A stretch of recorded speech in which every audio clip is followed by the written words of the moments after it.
Hello, hello, everybody. Welcome, welcome. Welcome to Tagalog Thursday. I'm so happy you're here with me on YouTube. Let me go ahead and just make sure our other friends are joining us as well. We have a really fun class tonight. Hello, hello, everybody. Welcome, welcome to Tagalog Thursday. I have missed you. I've missed you a lot. Tonight is going to be a very fun night because I actually have something that we're going to use, and I think it's going to be very, very helpful. So if you looked at my Instagram story, you'll notice that I put a link up there for some flashcards that I made for us. So I have been working really hard. I made some Tagalog verb flashcards for you. And not only are they vocabulary words about the different verbs in Tagalog, but on the back of the flashcards are conjugations of the verbs as well. Oh, TikTok, let me see if I can flip the screen so that you can see it. Is that better? Yeah, there we go. Okay. So these flashcards are so great because they have the word on them, and then on the back is how you conjugate the verb. Okay, a lot of you have said, oh, verbs and conjugation are like some of the most challenging things about Tagalog, and it's true. And if you have watched my full-length Tagalog lessons on YouTube, then you know that there are different types of verbs, and then there are different categories, different conjugation patterns, and everything like that. And one of the things that I said is the more verbs you learn, that's kind of how you will learn what group these verbs fall into, right? So it's just a matter of gaining more vocabulary, and getting these flashcards will help you with that. Again, tonight's Tagalog lesson is about Tagalog verbs, and we are going to be using these flashcards that I made for us that have the Tagalog verb on the front, and on the back is the conjugation. Conjugation means changing something into a different form. So these are the conjugations in the present tense, the past tense, the future tense, and then there's one more conjugation in there, or one more type of phrase. It's the command. You'll see how they are used when we go through them. Again, if you want to get your own copy of these flashcards that I made, the digital download is on my Stan store. I put the link in my stories, but also it's in the in my bio as well. Go ahead and write where you are currently watching from. Maybe tell me how old you are, and does anyone have a shout out? One time someone said, oh, it's my girlfriend's birthday. Can you say hi? If anyone has a special event, please let me know. Or is it just a fun night? No special event on your side, but just something to celebrate just being with me learning Tagalog. Let me go ahead and catch up on some of these comments.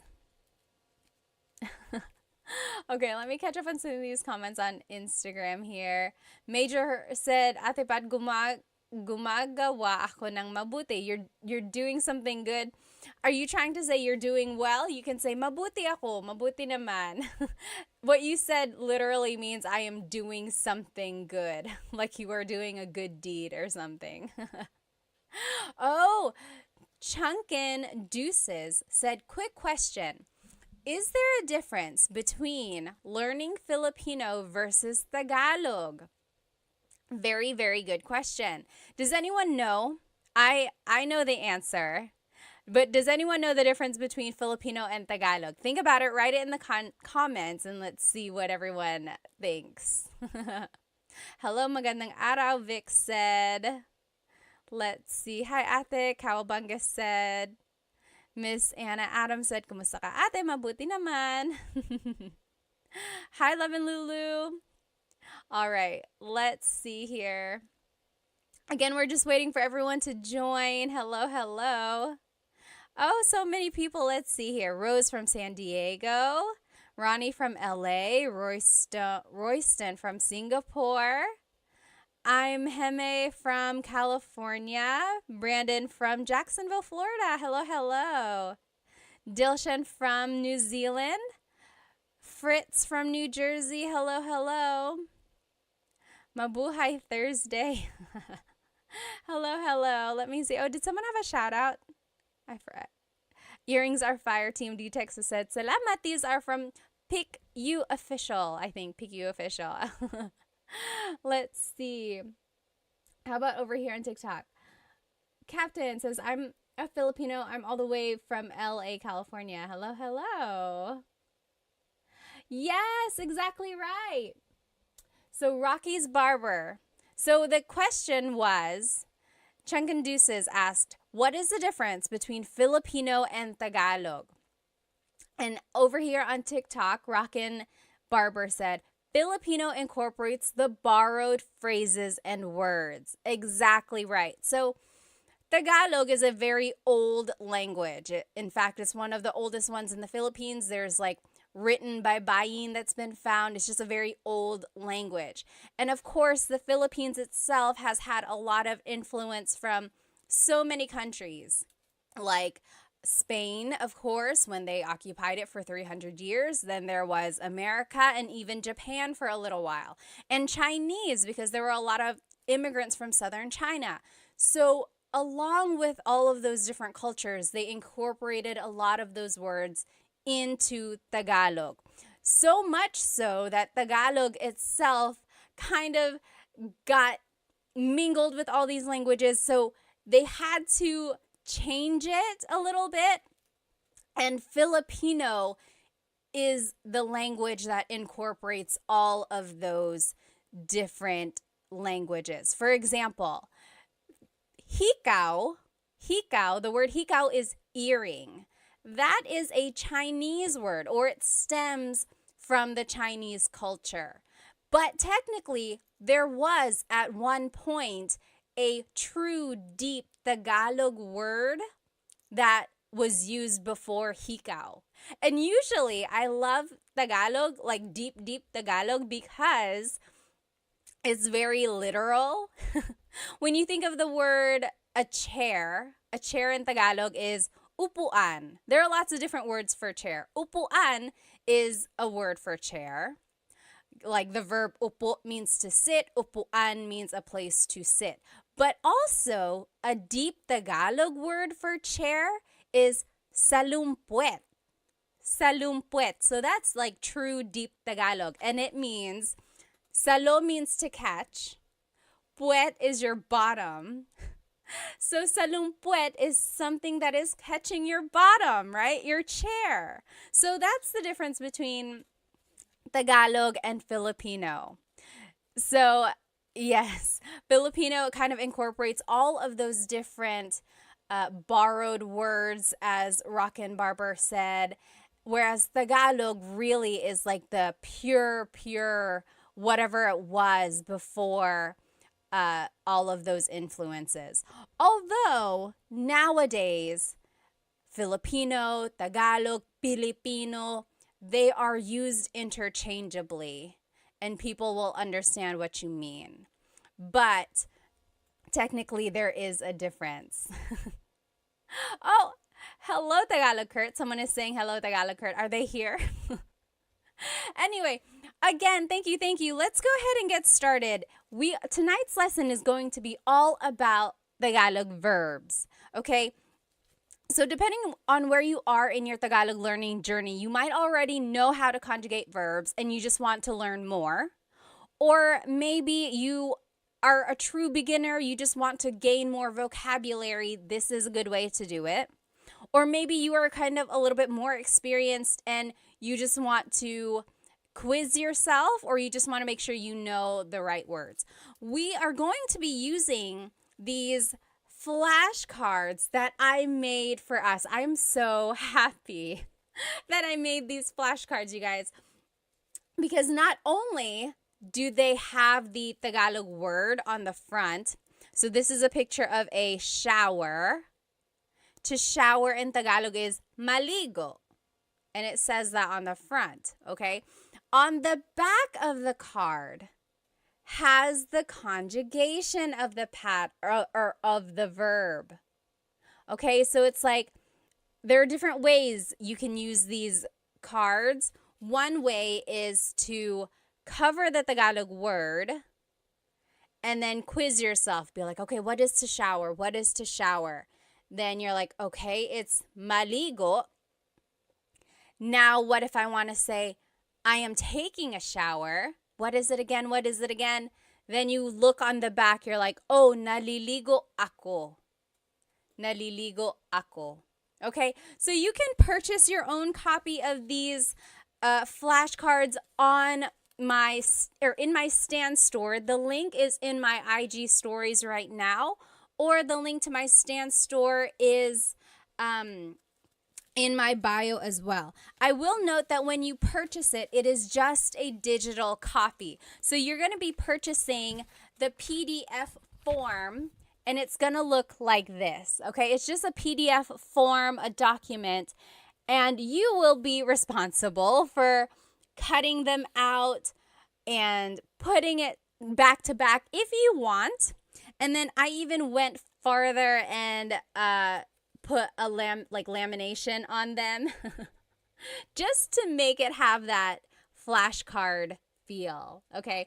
But if you don't want to do all that, you could just print it out, maybe like put holes in it and put it in a 3-ring binder, or even just put a staple in it and call it a day. You know, this is just a really good way to review, I think. Let me check over here on YouTube. Okay. Oh, Saul said, nakakatawa ka. I learned that yesterday from your Insta. Salamat, salamat. Nakakatawa ka rin. You're funny. All right. So let's just go over some basics about Tagalog verbs, okay?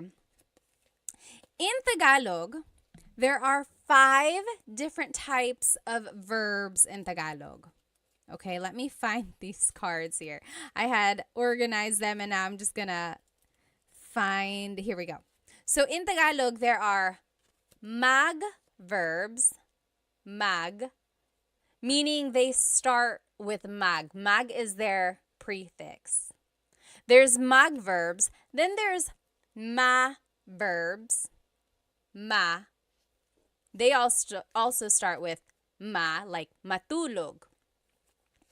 Then there's verbs, Then there's in verbs, in. And then verbs, verbs. John Legacy on YouTube said, are you going to post those flashcards anywhere for us to download or purchase? Yes, they are already up on my Stan store. The link should be in my bio, and you will see it. It says new 100 Tagalog flashcards, so you should be able to purchase them there. Again, there are 5 different types of verbs in Tagalog. Mag, ma, in, and e verbs. Why is that important? Well, it's all going to determine the patterns that we use when we conjugate them, okay? And if you need a review of how to conjugate these different types of verbs, you can watch the full-length Tagalog lesson on my YouTube channel. There's like present tense conjugation, past and future tense conjugation videos there.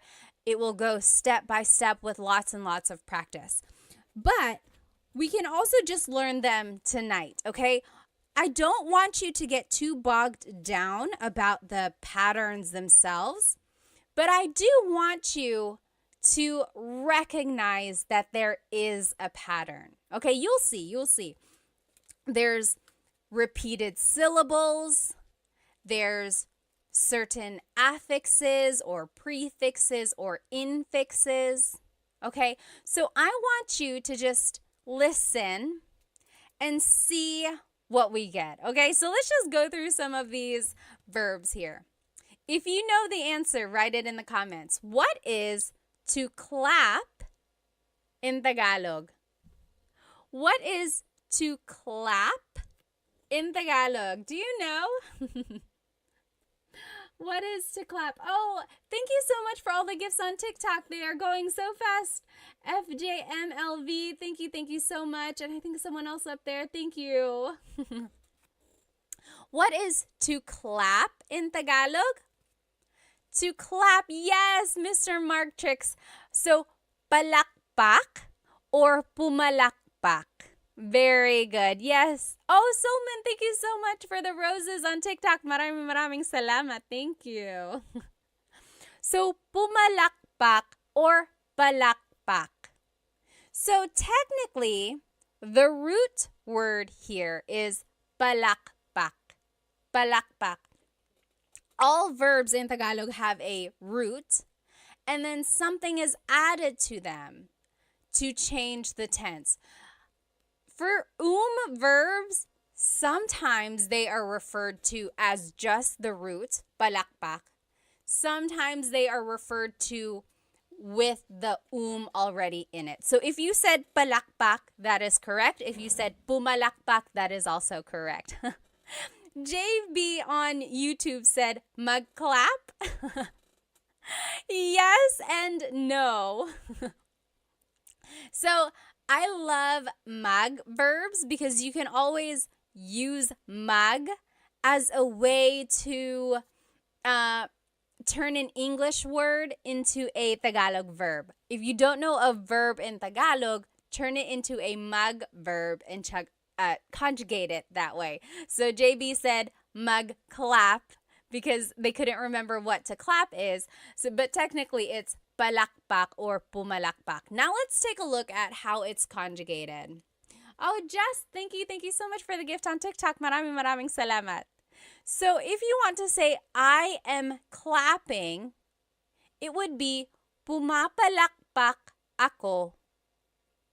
Pumapalakpak ako. So that's just right here. Again, these flashcards are on my Stan store. You can purchase the digital copy and then you can cut them out and laminate it yourself.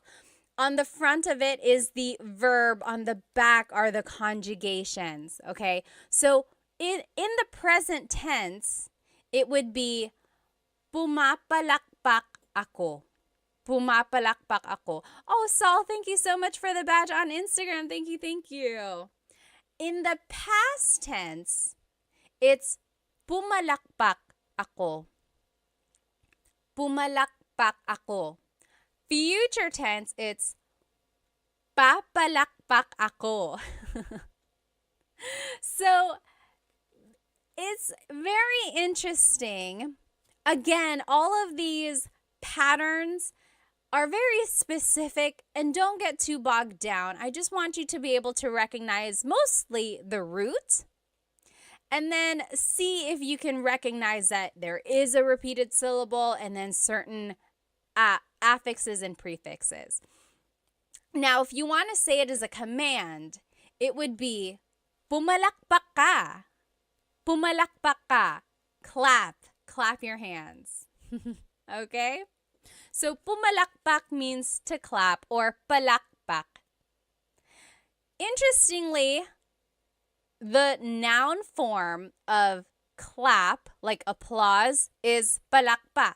So sometimes it can be confusing if you don't use the People can be like, are you talking about the verb or the noun? And of course, you would just use context clues from there. All right, let's keep going. What is to yell in Tagalog? To yell. Do you know what to yell in Tagalog is?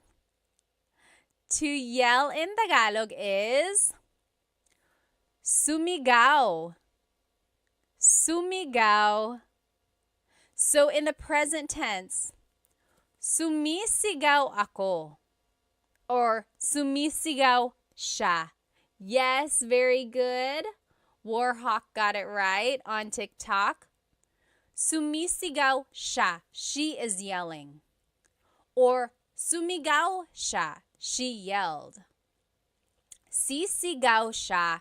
She will yell. Okay, so sigaw or sumigaw means to yell. Sumigaw.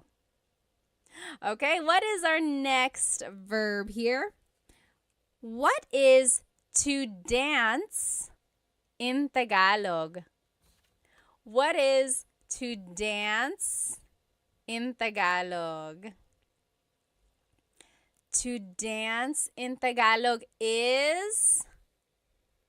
Oh, Christina, thank you so much for the rose on TikTok. Thank you, thank you.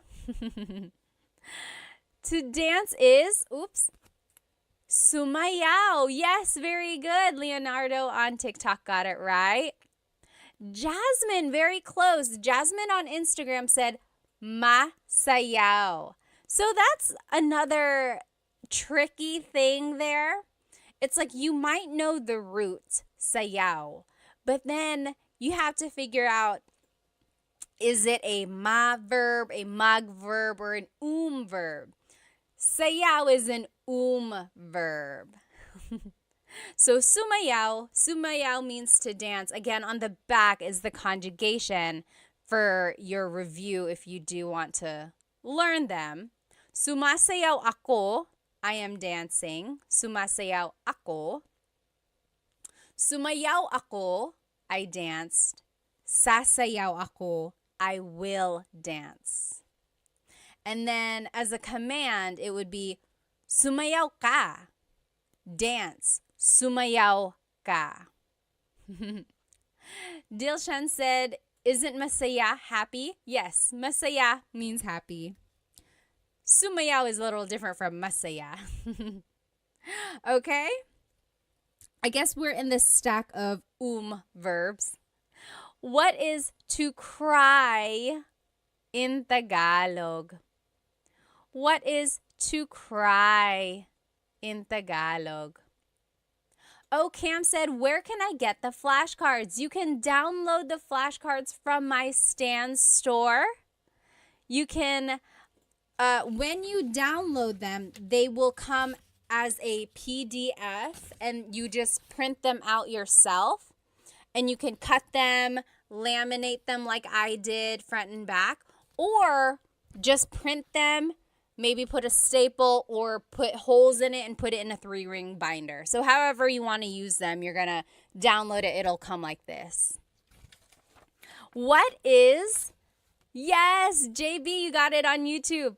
To cry is iyak, umiyak, umiyak. Very good, JB. Very good, very good. Umiyak means to cry.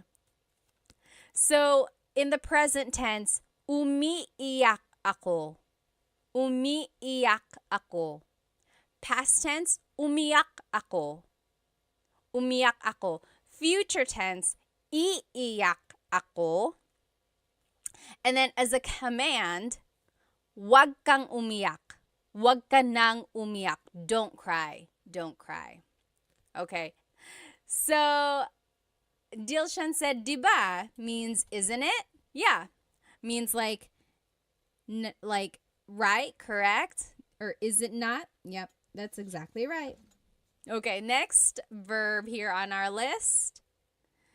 What is to laugh in Tagalog?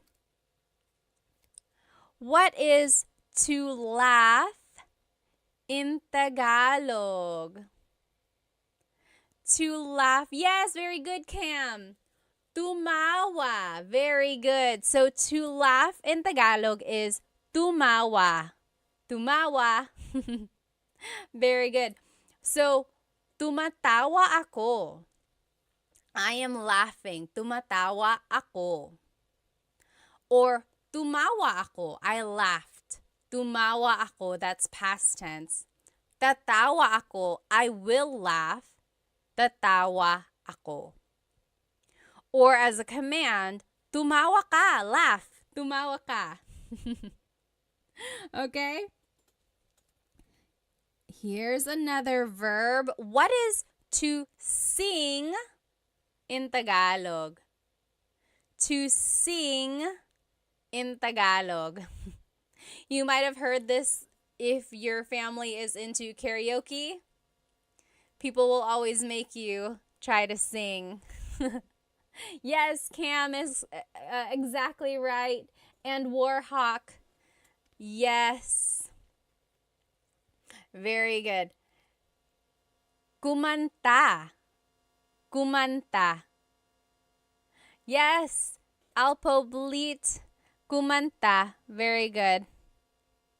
JB said, once again, where do we download these cards po? It's in my Stan store.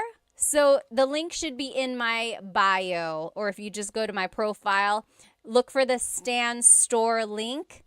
Again, when you download it, it will be a PDF like this, and then you will print it yourself and turn them into flashcards, or you can just keep it like this, put it in a folder, things like that, okay? So, kumakanta ako, I am singing. Kumakanta ako. Kumanta ako, I sang.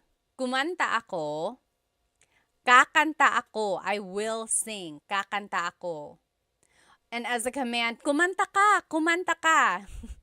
If you've ever gone karaokeing, or if you've ever karaokeed with Filipinos, they have probably said that to you. Kumanta ka, sing, kumanta ka. They leave no one behind with the singing. What is everyone's go-to karaoke song, by the way? I like Crazy for You by Madonna. I like, what else do I like? I don't know. I'm not like an amazing singer or anything. Oh, what's that one song that I like? I'll have to think about it. Yes. Okay. Oh, you might have already seen it. What is to hug in Tagalog? To hug. Oh, Captain said All of Me by J.M. Guzman. Oh, I don't even know what song that is. I'll have to look that up. Hart said Whitney or Mariah Star Spangled Banner. Number 1, do they even have that version? And number 2, I need some evidence, please. Yes, very good, very good. Oh, Captain said rap songs by Andrew E. Do you know who Andrew E. is? Andrew E. is a popular rapper in the Philippines. I feel like he was a lot more popular in like the 90s or early 2000s, like just really, really fast Tagalog raps. Are you into Glock 9? Glock 9 and like Ruby Ibarra, of course, Phil Am. There are lots of newer. Oh, and Easy Miller, hello. Like a lot of newer rappers out there. Yes, very good, very good. Yakap or yakapin means to hug. Yakapin. So, yakap is the noun, a hug, yakap. Yakapin is the verb to hug. Captain said Sharon Cuneta. You like to sing Sharon Cuneta songs? Oh, Chris McCollin said, I met Andrew E. Really? How? Jez said Dilaw by Maki. I don't think I've heard that one. I'll have to look that up. So yes, yakapin. Now we're in the in. Where am I? In verbs. In. So the first set of verbs we looked at were verbs. These are in verbs. The difference there is that verbs can be object or actor focused. In verbs are usually object focused. Again, all of that is nitty gritty. If you do want to get into all that, be sure to watch my full length Tagalog lesson videos about present tense conjugation and future and past tense. Oh, Serrano said maybe this time. I love that song. I love that song. Ozzy Mandia said, hi, I just wanted to thank you for the lessons. I plan to visit the Philippines later this year. I'm pretty good at the language. Oh, at language, so I'm absorbing everything. Good, good. JB said, My way. Do you know what happens when you sing My Way in the Philippines? It doesn't always happen, but for a while, there was like really bad things happening whenever you sang My Way in the Philippines. It used to be like maybe like 10 years ago, for a while, when people sang My Way, they would like, they would get unalived. They wouldn't, I don't know what would happen. Like, it would be so violent. And then, yeah, so for a while, there was just that thing where it was like, don't sing My Way, or it became a joke where it was like, oh, you're going to sing My Way. So be careful with that song. Okay, yeah, so yakap or yakapin means to hug. In the future tense, it's, I'm just trying to think because I don't want to say it wrong. Yinayakap ko siya. I am hugging him. Yinayakap ko siya. Past tense, yinakap ko siya. Future tense, yayakapin ko siya. Okay, so yakap is an in-verb. As a command, maybe you can use this on your sweet, lovey, loved one. Yakapin mo ako. Yakapin mo ako. That means hug me. Yakapin mo ako. I'll put it up here so you can see it. That's the command. Hug me. Yakapin mo ako.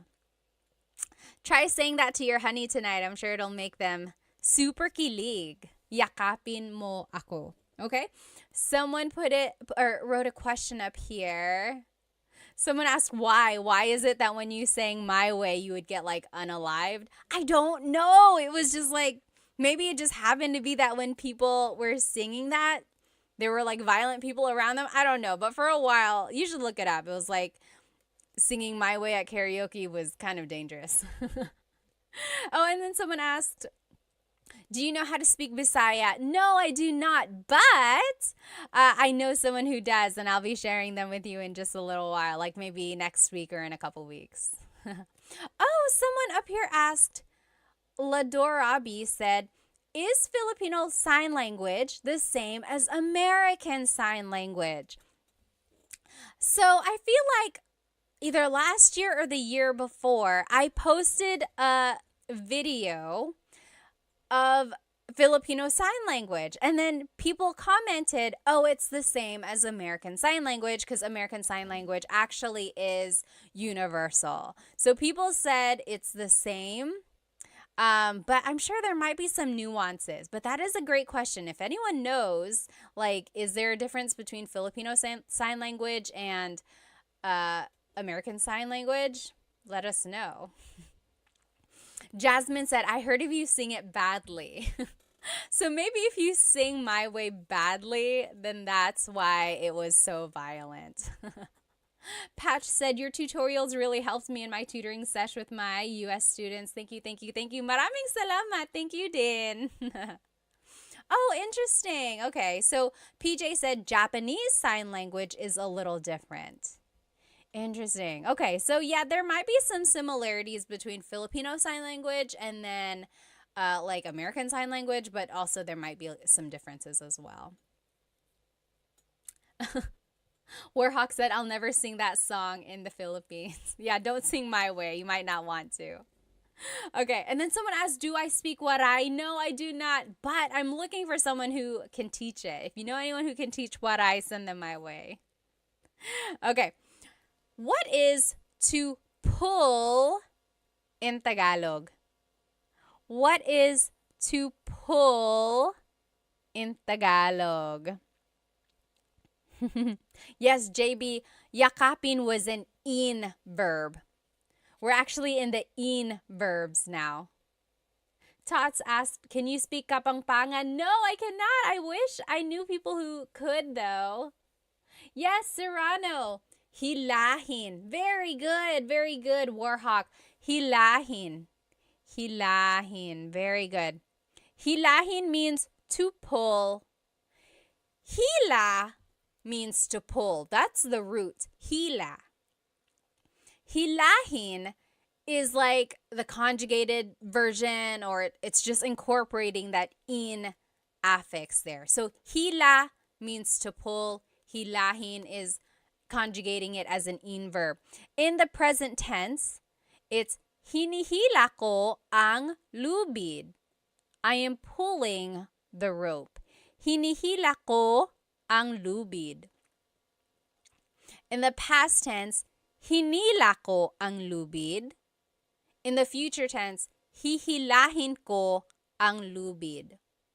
As a command, it would be hilahin mo ang lubid. Okay, so again, I just want you to notice the root word. I want you to notice that there is a pattern. You don't have to like get into the nitty-gritty of all the exact patterns if you don't know them yet. But see if you can recognize like, oh, that sounds like it's present tense. That sounds like it's past, or that sounds like it's future. Okay. But more than anything, I do just want you to get the root word to be able to recognize that, oh, hila means to pull. Again, these cards, these flashcards are on my stand store. You can purchase them. When you buy them, though, remember that it's going to be the digital download, and it will come as a PDF.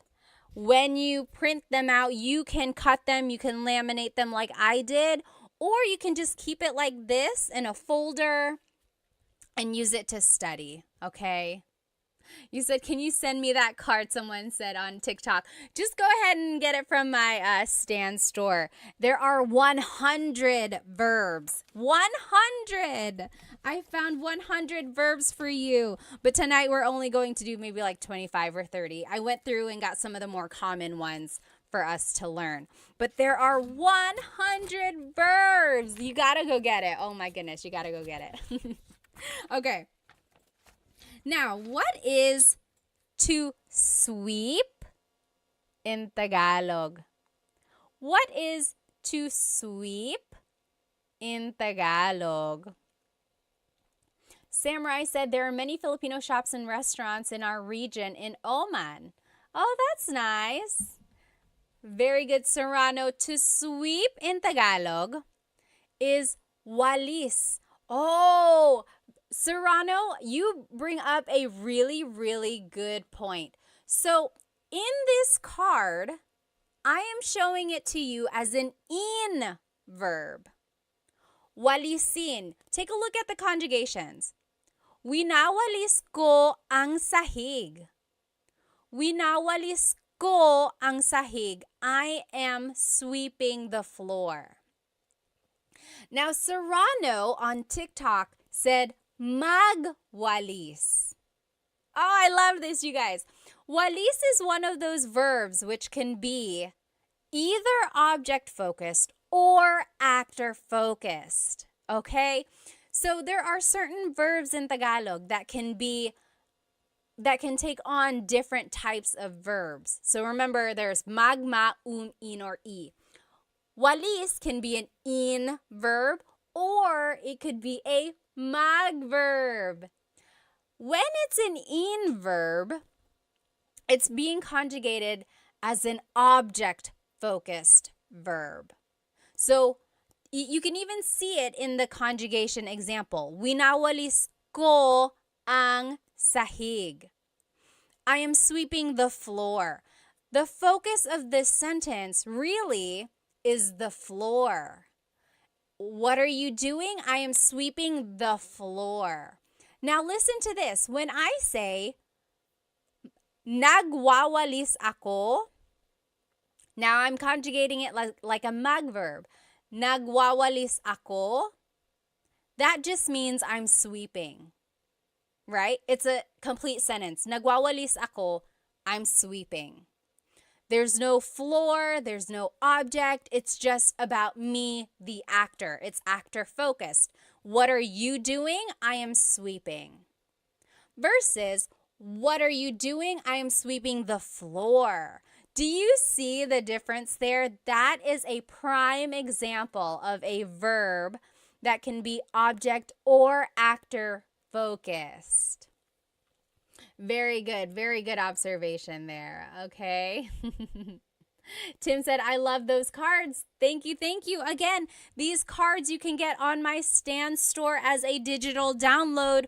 When you purchase them, it's going to come as a PDF form and you can cut them out and laminate them like I did, like front and back. Or you can just keep it in a folder and use it to study that way. There are 100 verbs in this pack. Okay? Okay. Oh no, I have to go, Ryo said. Bye. Salamat. Let's see. This random name said, are you American? Yes, I am. And I'm also Filipino. Okay. What is to tell or to say in Tagalog? What is to tell and to say in Tagalog? Kakak said, how do I get the cards? A link to them is in my bio, the Stan store. Look for the link to my Stan store. Oh, very interesting. String said, magsalita. Very close. Oh, very close, you guys. Yes. Dilshan on Instagram said, nagsasalita.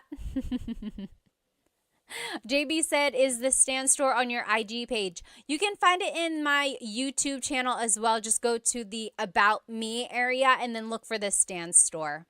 Yes, JB actually got it. So it's sabi or sabihin.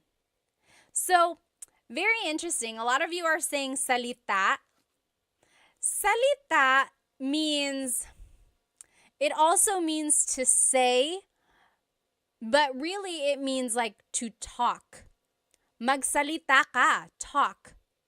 But also it can mean like say something. So salita and sabi are very similar. It's kind of like saying say, tell, talk, right? They're all kind of similar. Sabihin technically means to tell or to say.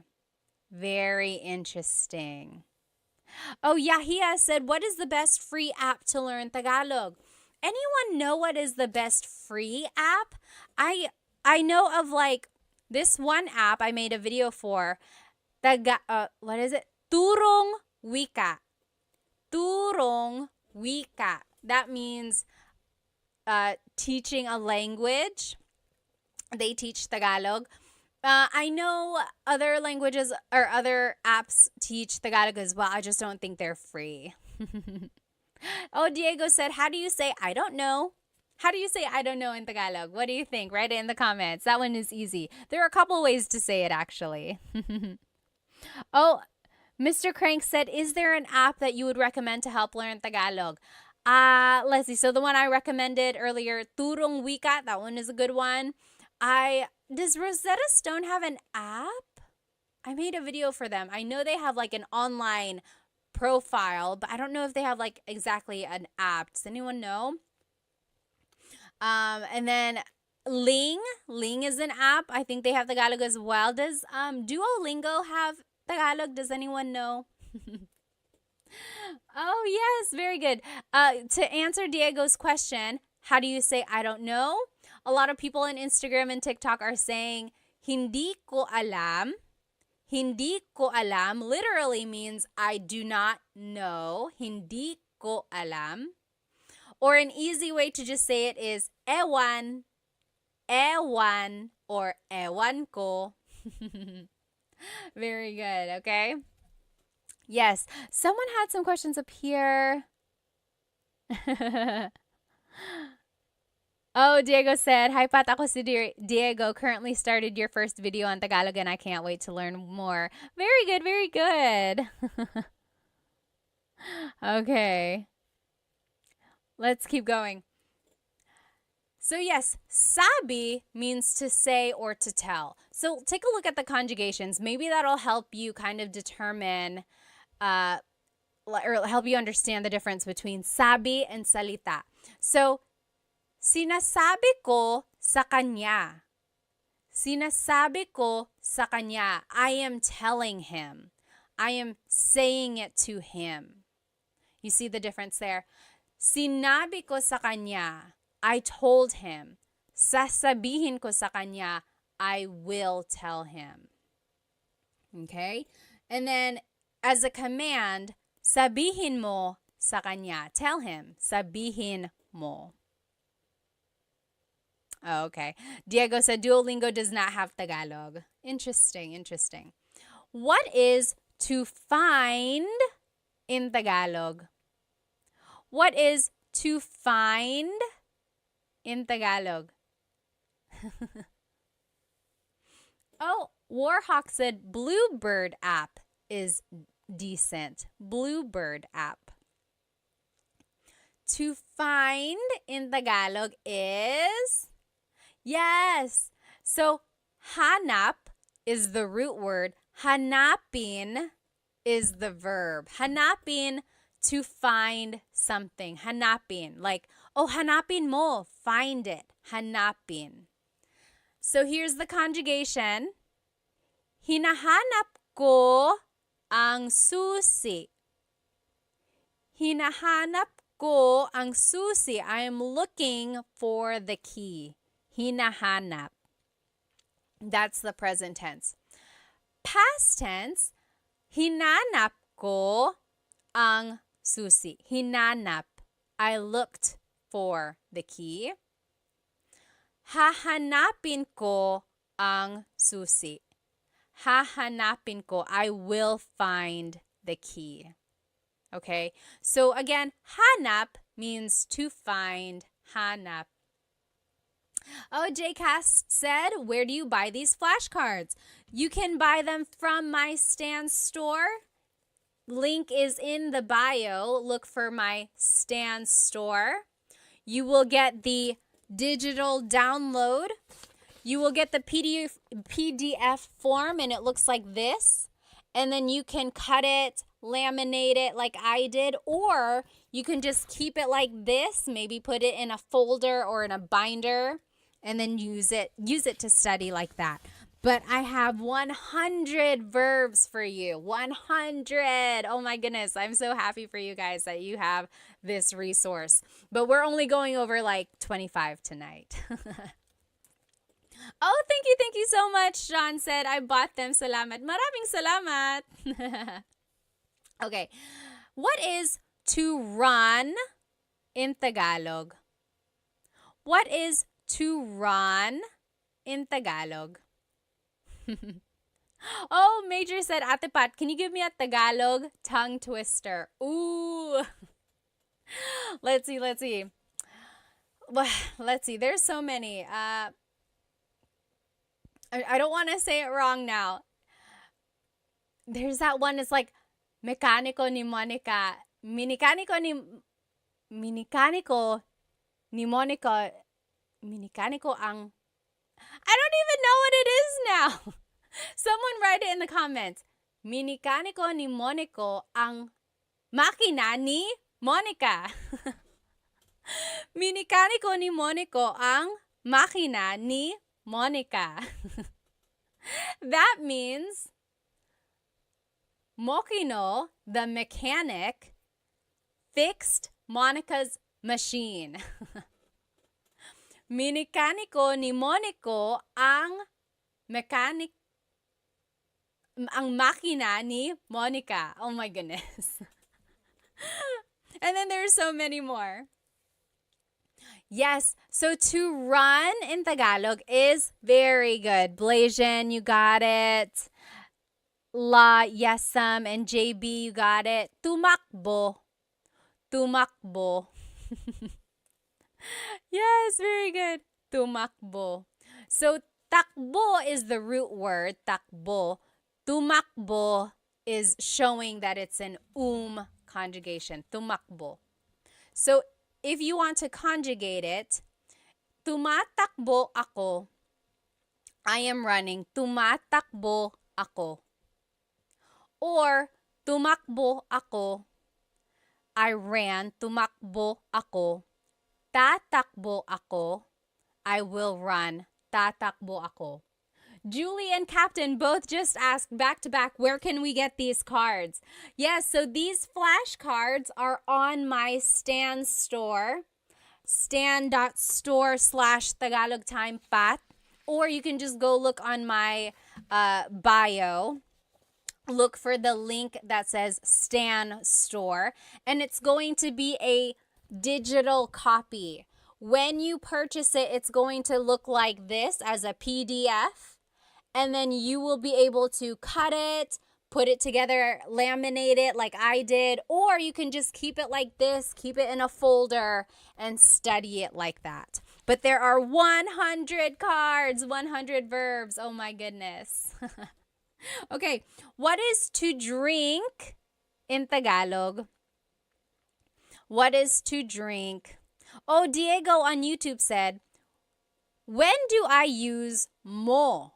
So mo is a possessive pronoun, and you use mo for certain verbs if it's an object-focused verb. Okay, so it goes into all of that in my full-length Tagalog lesson, I think 3, present tense conjugation. Take a look at that. It will break down how to use mo in certain verbs. Yes, very good. Serrano said, umiinom or uminom. Uminom means to drink. Very good. Blasian, JB, you got it. Yes, Delician. Uminom. To drink, uminom. Very good. Now, as a conjugation or to conjugate it, umiinom ako, I am drinking. Umiinom ako. Or, uminom ako, I drank. Uminom ako. Iinom ako, I will drink. Iinom ako.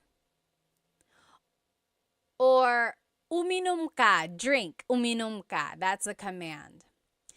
Remember how I told you that some verbs can be object or actor focused. Inom is one of those verbs that can be both.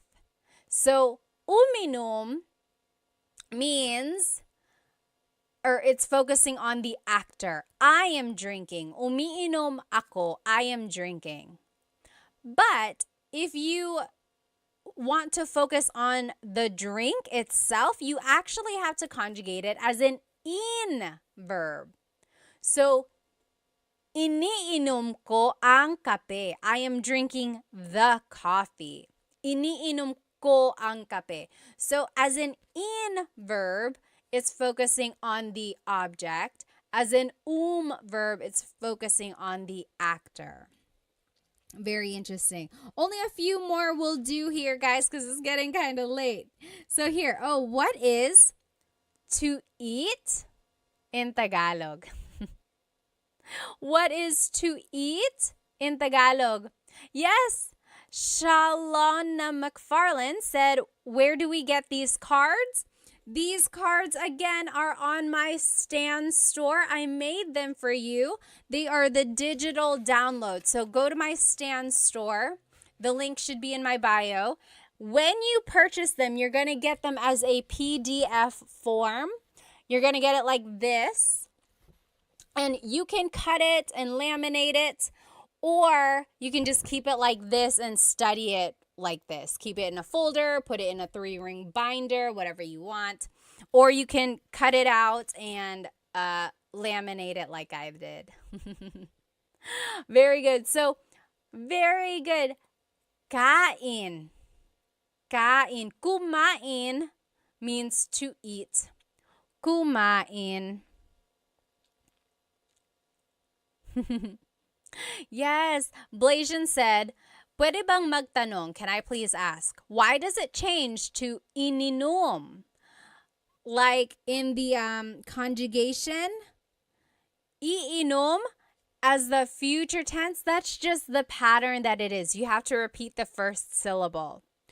Or, like, are you asking why does it become an in-verb when it's an object-focused verb? It's just one of those things that it's like a thing in the Tagalog language. Some verbs can be actor or object focused, And that's how it would change. It would change by the affix or prefix. And not all verbs are like that, just certain ones. Very good. Oh, La Yesam said, can I get these cards in Canada? Yes, absolutely. When you purchase them, it's just a digital download. So it will go straight to your email, and then you can print it however you want, and then you can cut it out, or you can even just keep it like that. Very good. So kumain means to eat. Let's conjugate it. So kumakain ako. I am eating. Kumakain ako. Or past tense, kumain ako. Kumain ako. I ate. Kakain ako. I will eat. Kakain ako. And then as a command, kumain ka. Eat. Kumain ka. Okay, kumain ka. You might have heard that phrase. A lot of people like to feed their guests. So that is the thing there, the phrase that you might hear a lot. Let's see, what else? Let's take a look at some of these verbs. We didn't get to look at them. How do you say to write in Tagalog? To write. So to write something. I'll give you a hint. It's an verb. To write, Oh, hang on. Who was that? String Hands said, hi, Pat. Your content helped me talk to my mom during her last years before she died. Maraming salamat po. Oh, my goodness. Strings, first of all, I'm so sorry for your loss, but also, I'm so happy to have helped you. Stay strong, okay? I lost a parent too, and it's not easy at all. Oh, Julie said, I can't find your Stan store. Let's see. Go to my link or go to my bio, and I think just click on whatever link is there, and then more links should pop up. So go to the Stan store. Someone even put it up here. I think you just type in stan.store/Tagalog Time Pat or Tagalog Time.pat or something like that. You could even try to Google stanstore.com. I'll definitely put a post or make a post about it afterwards so we can all find it. Oh, very interesting. Yes. So Serrano again said magsulat. I have it as an verb, isulat. Yes, Blasian also said nagsulat. So yes, this is one of those things these are one of those verbs. Again, isulat means to write, but that's focusing on the object. Like, isulat mo ang pangalan mo. Write your name. Isulat mo ang pangalan mo. Write your name. But magsulat just means writing. Like, nagsusulat ako, I am writing. Oh, someone on TikTok said it's only showing the coffee, buy me a coffee. Oh, yeah. So if you're on TikTok, maybe just go open a browser and do stan.store/Tagalog Time with Pat or tagalogtime.pat, or you can go to the links in my Instagram. It'll be there. Stan Store. So, isinusulat ko ang libro. I am writing the book. Or isinulat ko ang libro. I wrote the book. Or isusulat ko ang libro. I will write the book. But again, sulat can be a mag-verb. Nagsusulat ako. I am writing. Or nagsulat ako. I wrote. Okay, let's do another verb. Actually, we'll do two because they're opposites. What is to raise and to bring down? So this one is showing people raising their hand. What is to raise? This one is showing a man putting a box down. So what is to bring down. So to raise and to bring down. What is to raise and to bring down in Tagalog? And I gave you a hint. It's an E-verb. To raise in Tagalog is itaas. Itaas. The opposite of that, to bring down, ibaba. So itaas, ibaba. Very good. Yes, exactly right. And you probably heard the phrase like, bababa ka ba? It's one of those things in Tagalog. It's like, baba, just depending on how you put the emphasis, it can mean different things. So, bababa ka ba means, are you going down? Like, are you going down the stairs? Are you going down the elevator? So, ibaba means to go down. Itaas means to raise, like to raise your hand. Let's take a look at ibaba. So, ibinababa ko ang bagahe. I am bringing down the luggage. Ibinababa ko ang bagahe. Or past tense, ibinaba ko ang bagahe. Future tense, ibababa ko ang bagahe.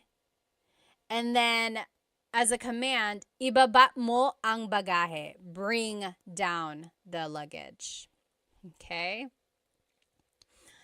Now, let's take a look at itaas, again, to raise.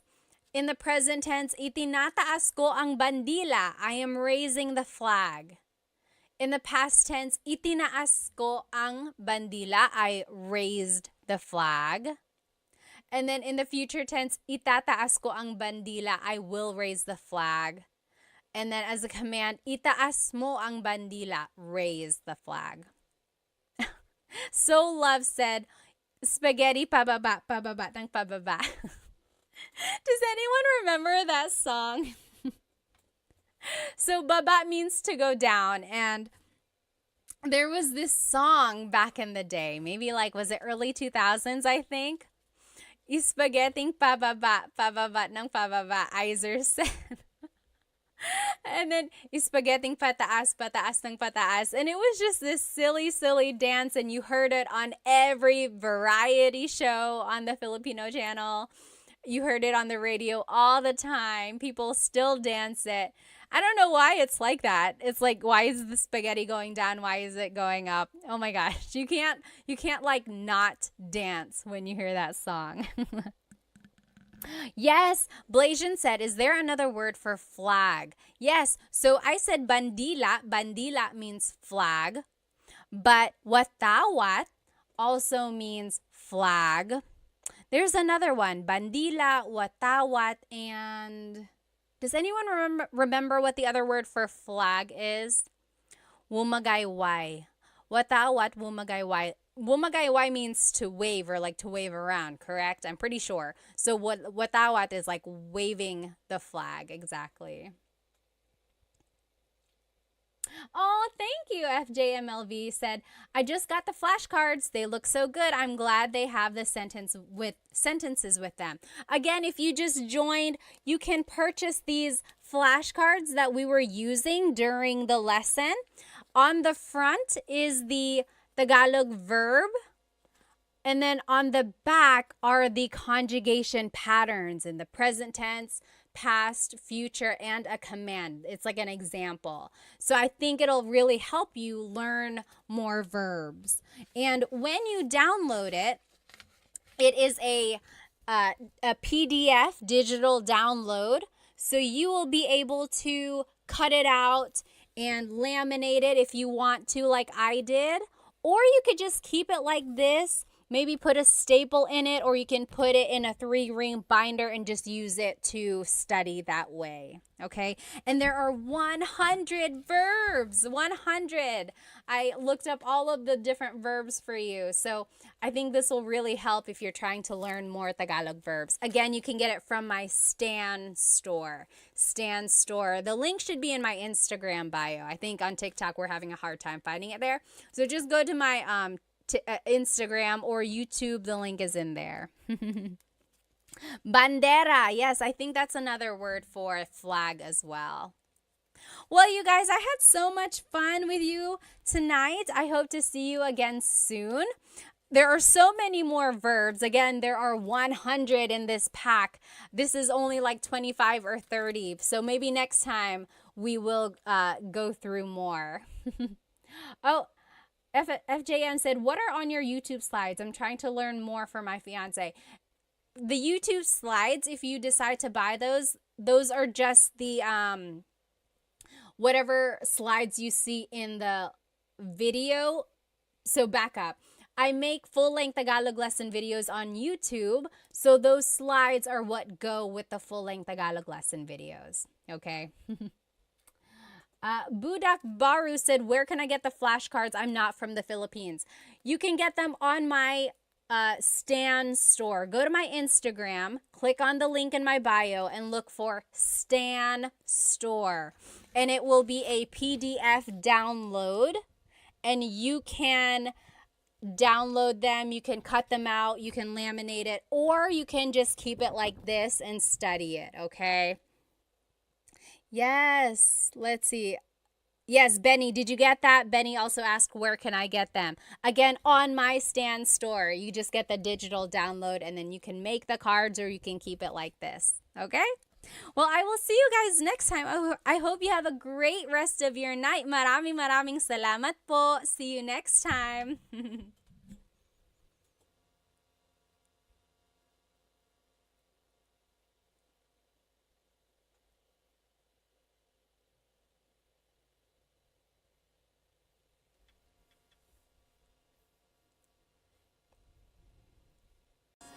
Hello, everybody. Welcome. Let me just go ahead and invite our friends. If you can hear me, let me know. Of course, write it in the comments where you are currently watching. And also write maybe how old you are, because I like to see how old everyone is. Also, let me know on YouTube if my mic sounds okay. I was watching the replay last week, and I heard a lot of it didn't sound very good. So if it's too close, I can always scoot back. I just want to make sure it sounds okay for everyone. Let me go ahead and invite our other friends, of course. Hello, everybody. Welcome. You know what day it is. Happy Thursday. Happy Tagalog Thursday, in fact. Let me know if you can hear me okay, especially on TikTok. I'm trying out this new microphone. And actually, it would help if the mics were up here. Okay, again, let me know if you can hear me okay. If I am too close, I will simply push it back. If you can't hear me, let me know. I'll try to make some changes.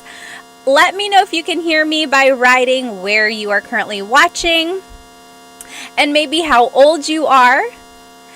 And as always, this Tagalog lesson is up on my YouTube channel. I am live on YouTube, TikTok, and Instagram.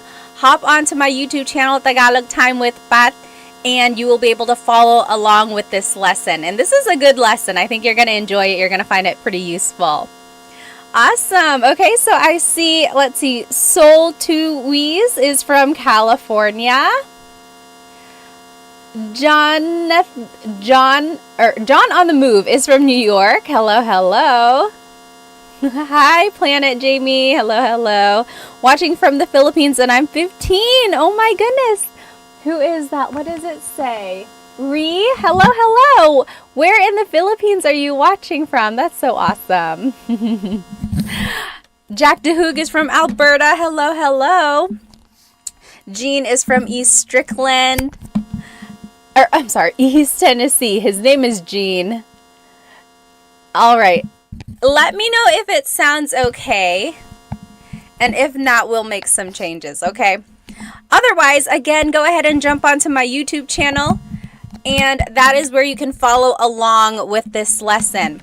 Today, we are going to be learning Tagalog vocabulary and phrases you can use with your family.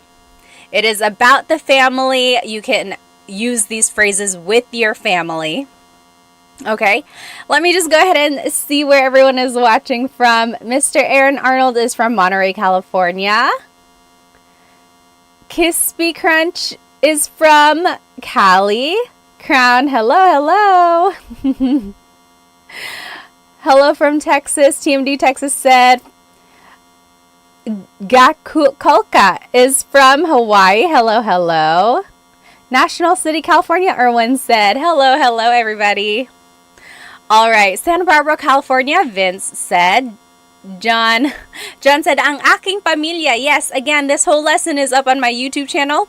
And today we're going to be learning about vocabulary phrases, or vocabulary words and phrases that you can say with your family.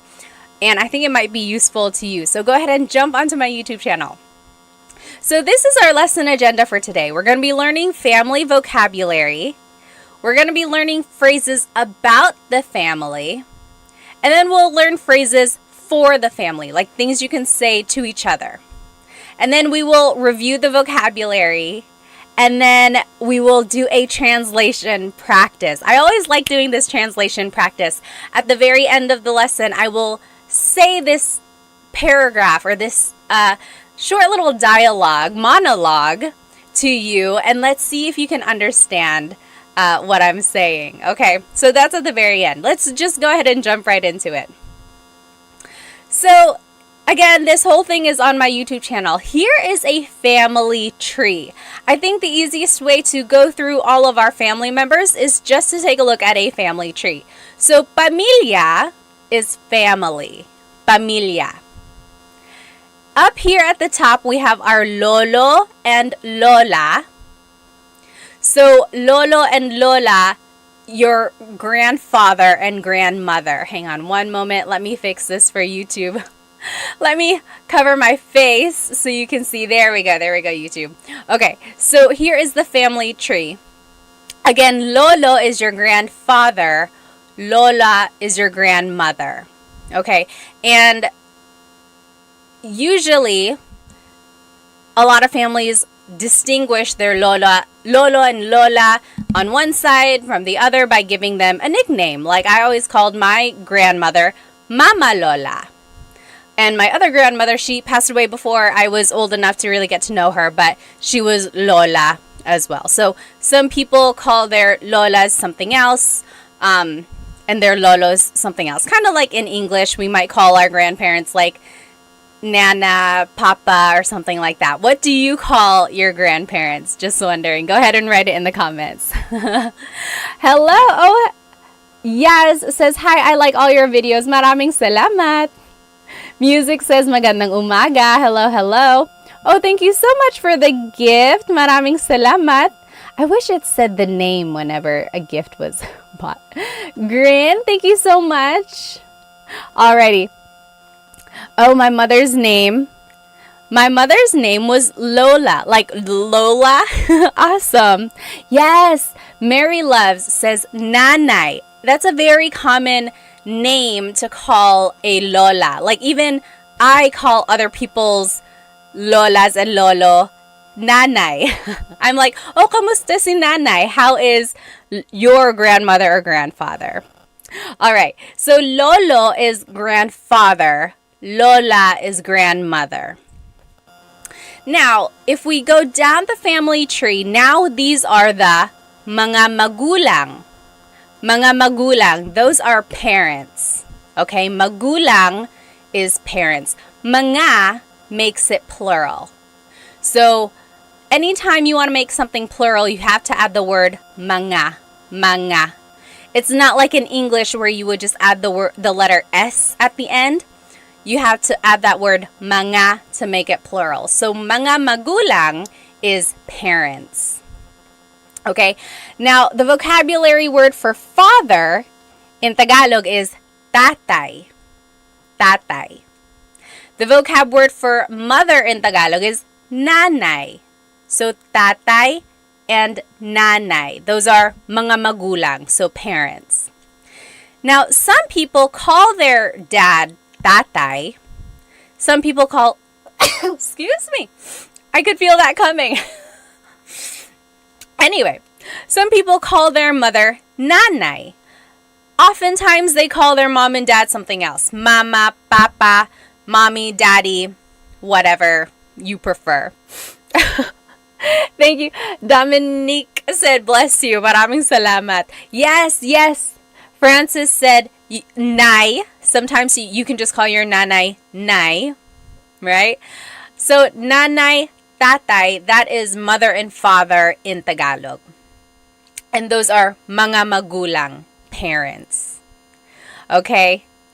Then, when they have a child in Tagalog is anak. Anak. That is a child. That is their anak. So, the nanay and tatay or the magulang, they have an anak. Anak. Sometimes moms and dads will call their child anak. Like, oh, anak, kain na tayo. Anak, kain na tayo. It's almost like saying, son, it's time to eat. Or daughter, it's time to eat. It's just anak. But very interesting is there is no word for like son or daughter. Anak by itself is a gender neutral word. In order to distinguish whether or not someone is talking about their son or daughter, what do you think you would have to do? We touched on this last week when we played Filipino Jeopardy. We had a question about like gender neutral words. Do you remember what you have to do in order to kind of distinguish what like gender it would be, whatever gender they're talking about? Well, so if you wanted to say son, it would have to be anak na lalaki. Yes! Richard V on YouTube, you got it. Anak na babae is daughter. Anak na lalaki is son. Drake on Instagram, exactly right. You got it. So again, anak is a gender-neutral word. There are a lot of words, actually, in the family vocabulary that are gender-neutral, which I find very interesting. Like, anthropologically, why is that? It's just like one family unit, and it's like, it doesn't really matter if they're talking about a boy or a girl. It's like, yeah, that's just my son. I think it's so interesting. Like, a language will tell you a lot about the values of a culture. Anyway, that's a side note. So again, anak is a gender-neutral word. So in order to say son, you would have to say anak na lalaki. So if someone was like, this is my son, it would be, ito ang aking anak na lalaki. That was a very formal way to say it, but you get what I mean. They would have to distinguish anak na lalaki. Or if they wanted to say like, I am buying this for my son, it would be, binibili ko to para sa anak kong lalaki. Anak kong lalaki. I'm trying to figure out where you add the nang. Anak kong lalaki. I think that's right. Anak kong lalaki. Anak na lalaki ko. No, you don't ever add ko at the end like that. But yes, you get what I mean. Yes, exactly right. A Douglas, babae or lalaki. Babae is woman. Lalaki is man. And then Ricardo said, like, ma'am, sir. Ma'am, sir is a little, it's an interesting thing. Like, whenever someone is shopping in the Philippines, they're like, hi, ma'am, sir.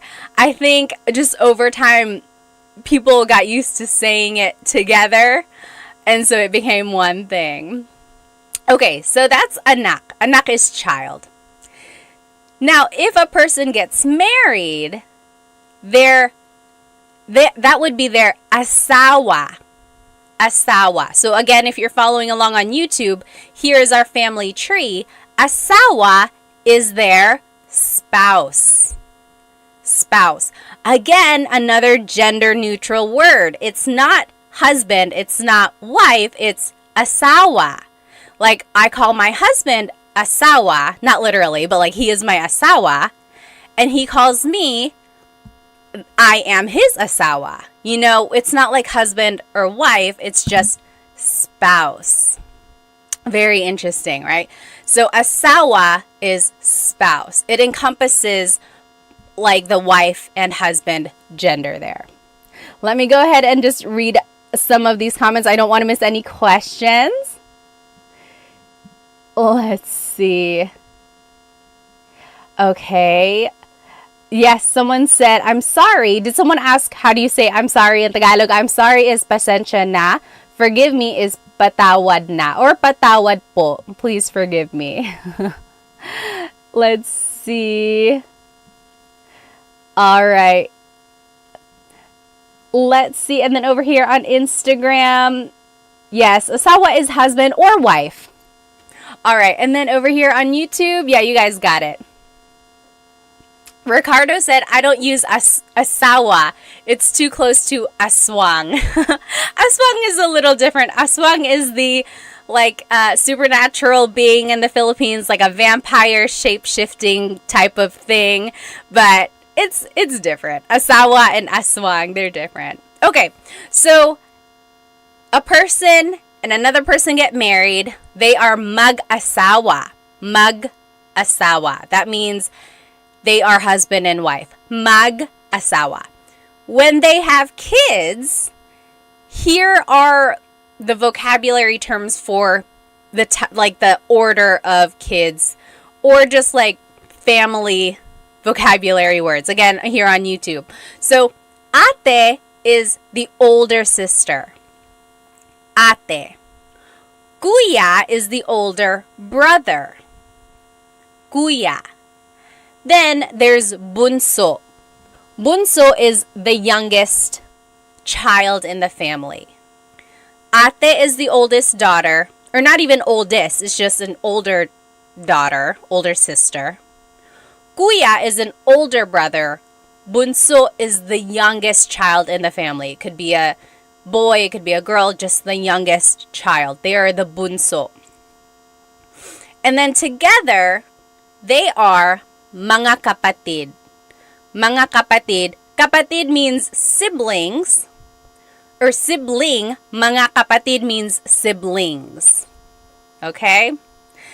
This was the question in our Jeopardy game last week. The question was, how do you say brother or sister? A lot of you said ate and kuya. But remember, we had to distinguish gender if we were talking about younger brother and sister. So remember, ate and kuya are the older brother, older sister, or older sister, older brother. But if you wanted to talk about your younger brother, younger sister, that would be kapatid na lalaki, kapatid na babae. Exactly right, Francis. You got it right. David Jr. said, my wife has 9 siblings. I feel like that's very common in the Philippines, especially like back in the day. They just had very, very big families. How many aunts or uncles do you have? Like, write it in the comments. My mom's side of the family has, I think there's 5 of them. And then my dad's side, I think there's 6. So yeah, it's just very common to have big families. My husband's dad, there were 10 children in his family. And then I think on my husband's mom's side, I think there's like 5 or 6, something like that. But yes, it's very common to have very big families there. David Jr. said baby machines. Yes, Pia said 8 on my dad's side, 5 on my mom's. Wow. Yes. Okay, so again, kapatid na babae is your sister. Kapatid na lalaki is your brother. So in order to talk about like your brother or sister who's younger than you have to distinguish by saying babae, woman, or lalaki, man. Otherwise, kapatid by itself is a gender-neutral Tagalog word. Very interesting. Do you know where the words ate and kuya came from? Does anyone know where ate and kuya came from? I'm just catching up on some of these questions here. Major said, what is the English word for ipagpatawad mo, Pat? Ipagpatawad mo means like to forgive, right? Like ipagpatawad mo, forgive forgive it. Or just like forgive me. Yes! Nick said, ate and kuya are from the Chinese culture. They have this idea of respecting their elders, whether it be their older, of course, relatives, aunts, uncles, but also their older siblings. So ate and kuya stem from the Chinese culture there. Yes, exactly right. Dan Santos got it. Richard, you got it. Yeah, very good. And it's interesting because in the Filipino culture, we don't only call our siblings ate and kuya. We use ate and kuya on our older cousins. Also, our older friends. Like if you are maybe like a generation under or like just a little bit younger than a friend, you can call them ate or kuya. We can also call our co-workers ate and kuya as well. So again, it's just kind of like a familial or just like a really courteous thing to address older people with some sort of name like this. But it's not like a hard rule. There are plenty of Filipino families who don't use ate and kuya either. What about you? What about in your family? Do you use it? We use it in my family. For my kids as well, we really try to encourage them to call each other ate and kuya. I think it's just we like to keep that in our family. Okay, so let's keep going. So that is our family tree. Okay, so there's the grandparents, lolo and lola. Mga magulang are the parents, and that's tatay and nanay. Then they have a child, that's anak. They get married, that's their asawa. Then they have kids. There's the ate, the older sister, kuya, the older brother, bunso, the youngest child. Altogether, they are mga kapatid, siblings. Okay, let me catch up on some of these comments here. Oh, Stock Class on Instagram said or asked, is it rude to say kuya if you're the same age or younger by mistake? No, it's not. It's not rude. It's never rude to try to be polite. The only thing is if they maybe liked you and then you called them kuya, that's an automatic friend zone. It's like, oh, it's like, okay, now I'm only like an older brother. But it's never rude. And, you know, they'll correct you. They might be like, oh, you don't have to call me kuya. Just call me by my name. Or they might be like, hey, I think we're the same age. You don't have to call me kuya. But it's never rude. When in doubt, I would use it. Let's see. Any other questions here? Oh. Yes, Pia said, would not be caught lacking, not calling my sister ate. Have you seen that video floating around? There was someone who, she calls her older sister ate, and then one time she was like, calling my sister by her first name. And then her sister was like, I don't like that. Don't do that anymore. Again, it's just one of those things. It's like respect, but also it's just like a family thing. At some point, it's almost just like something you are familiar with, and it's a bond almost. Okay, someone up here on TikTok also had a comment. Yes, Nick said, absolutely, you're almost shunned if you don't. So in some families, they do take it pretty seriously if you don't use what do you call it? I keep wanting to call it like a name or like a title, I guess. If you don't use ate and kuya, for some families, it's almost like really rude there. Rizzle Dizzle said pare ko. So pare is almost like saying like dude, or it's like what guy friends call each other. Girls can call guys pare too, but again, it's almost like a hey dude, hey man, pare ko. Pare ko is like my man, my dude. So that's, if you ever hear anyone say like, oh, kamusta pare ko? It's almost like, hi, my man. Hi. I can't even say it. It sounds so weird when I say it. What else? Oh, yes. Yeah, Rizzle Dizzle was like, I call my coworker pare. Exactly right. Yes.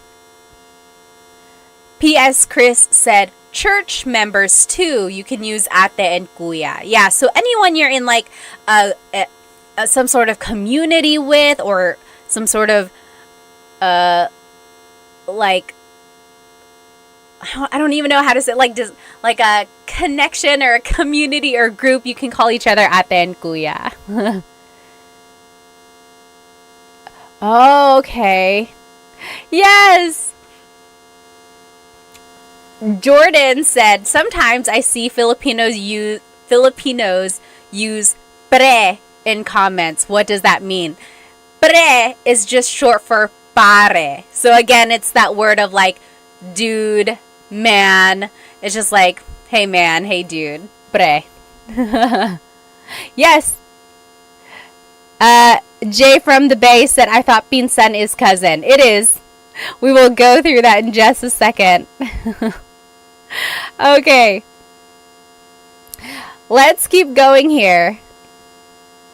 Yes, Timothy said, I noticed that many Filipinos call their relatives cousin even if they aren't, even if they are technically not. That's a very common thing. Almost like we call our parents, friends, tito and tita, even though they are not literally our aunt and uncle. It's just one of those titles that we use. Again, it's almost like we are all just one big family. Okay, let's keep going. So here are just some more vocabulary words about the family. Someone mentioned it here on TikTok. Pinsan is cousin. Pinsan. Again, pinsan is one of those gender neutral words. So if you wanted to say my girl cousin, my guy cousin, it would be pinsan na babae, pinsan na lalaki. I guess in English too, cousin is pretty gender neutral. It's not distinguished there. So pinsan is cousin. Then there's pamangkin. Pamangkin is niece or nephew. Pamangkin na babae, niece. Pamangkin na lalaki, nephew. And then tito and tita is your aunt and uncle. I'm sorry, uncle and aunt. Tito and tita. But again, we use that for people who are not even related to us. So our parents' friends, or any sort of older acquaintance, maybe at work or things like that. So tito and tita is definitely what you want to use when you are talking to an older person who's not within your generation. You never ever want to call anyone by their first name. It's all up to you, of course. You are your own person, but I would highly recommend you not calling anyone by their first name. It comes off as very, very rude. Hipag is sister-in-law. Hipag. Bayaw is brother-in-law. Bianan is parent-in-law. And then there's ninong and ninang. Ninong and ninang are godparents. So when a kid gets baptized, usually there are a few ninong and ninangs, and that's just kind of what they would be called from then on. Oh, Mining Life, thank you so much for the badge on TikTok. Thank you. Let me look at some of these comments here. Yes. CV said, I also heard that kaibigan has two meanings. So kaibigan means friend, kaibigan. But if you put the stress somewhere else, like kaibigan, that means lover. So kaibigan is friend, kaibigan is lover because the word ibig means love. Very interesting. It's a homonym there. All right. Let me look here on Instagram. Major Horn said, "Saan ka sa Pilipinas, Ate Pat?" Actually, dito ako sa Amerika. Dito ako sa North Carolina. Pero pinanganak ako sa Maynila. Lumipat kami dito sa States nung 1.5 ako. Dito ako nag 2 years old. Tapos dito na ako lumaki. Dito ako nag-elementary, middle, high school, college. Pero bumabalik kami sa Pilipinas mga every 2 years. Kaya palagi kami nandoon. Sila mama taga Sorsogon, sila papa taga Catanduanes. Kayo, taga saan kayo? Alright. Let me catch up on some of these questions on YouTube. Yes. Let's see. So Civil War guy said, would native speakers ever use kapatid na lalaki or babae for an older brother or sister, or would they always use kuya or ate? I want to say they will usually use ate and kuya, especially if it's an older sibling. That way it just encompasses the idea that, oh, it's the older sibling. Otherwise, it would be kind of a long way to say it if they were like, kapatid na babae na mas matanda sa akin. It's like, why didn't they just say, oh, you're ate? So, yes. Okay, yes. And then people were saying honorific, like to say, to be a little bit respectful, of course, you would say po. It's like an honorific gesture there. Yes, Ricardo said mare is the female version of pare. So again, there's this word pare, which is like dude, man. Mare is the female version of that. So it's like a lot of like godmothers use it with each other.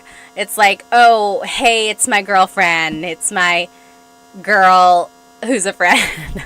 You know, it's almost like equivalent of dude or man on a female side. Okay, let's keep going.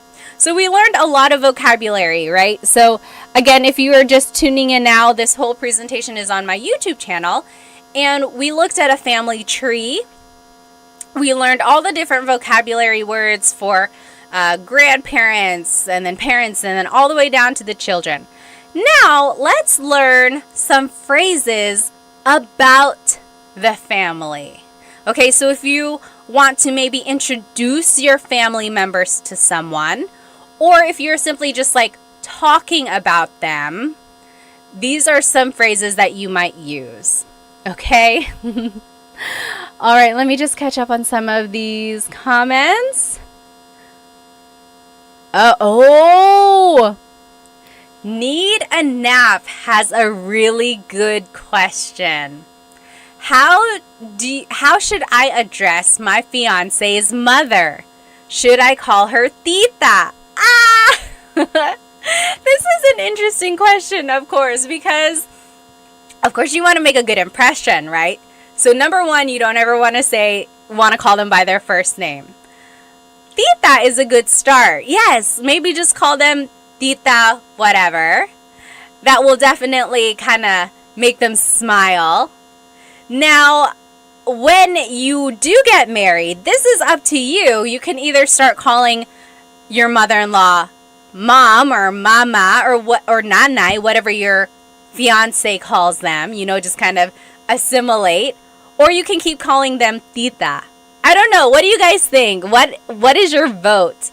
What was your name? Need a Nap. What should Need a Nap call his fiance's mom? I think tita is a good start there. I know a family.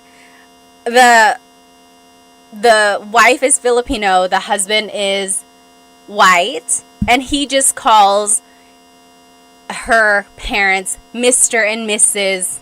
blank. You know, he didn't really take on the tita and tito concept. He just kept using Mr. and Mrs., which is fine as well. But if you really do want to kind of assimilate more to the Filipino culture, I would encourage you to use tita and tito. TMD Texas said, call her Lola. Maybe if you want to give her a heart attack. Maybe if you're like, hey, Lola, she's going to be like, are you guys pregnant? So I don't know if you should do that yet. Okay, Ben on TikTok said, call them mom. I don't know. They're not quite married yet. I guess you could. She might be like, I don't know if we're there yet. Oh, yes. RK Nudson on Instagram kind of has a similar idea. What should I call my father-in-law? Okay. Oh, see, very interesting. So, what was your name again? RK Nud was asking, what should I call my father-in-law? My wife calls him tatay. Is it appropriate for me to call him that as well? I would say it is appropriate. I don't think it's rude. Maybe ask your wife, though. Just say like, hey, do you think I should call him tatay like you? If she wants you to, yes, by all means, go ahead. If she feels a little weird about it, she knows her dad a little bit more, then just kind of go off what she says. Maybe she'll say, maybe just call him Tito or something like that. But I think give it a try. Ask your wife. See what she would suggest. Oh, okay. So Sam said, before I got married to my Filipino husband, his parents told me to call them tita and tito. Very interesting. So Sam's in-laws told her to call them tita and tito. You could ask. That's a perfectly good question. It's like, what would you prefer me to call you? Or ask your significant other, and then they'll tell you. Oh, yes. Don't hate what I say said, I assimilated to make it easy, and I just call her nanay. I think that is so sweet. Also, props to my husband. Like, as soon as we got married, he started calling my mom mama. That is so sweet. Even now, he's like, hey, is mama home? Or, hey, does mama need food? So sweet. I think it's nice. You'll definitely get bonus points. Oh, and then Sam said, and then on my wedding day, they said to call them mom and dad. Oh, you crossed over. How sweet. Let me catch up here on YouTube. You guys are still talking about po. Yeah, so po is an honorific, part of speech. You use it to be respectful. Yes. Okay. So here are some phrases about the family.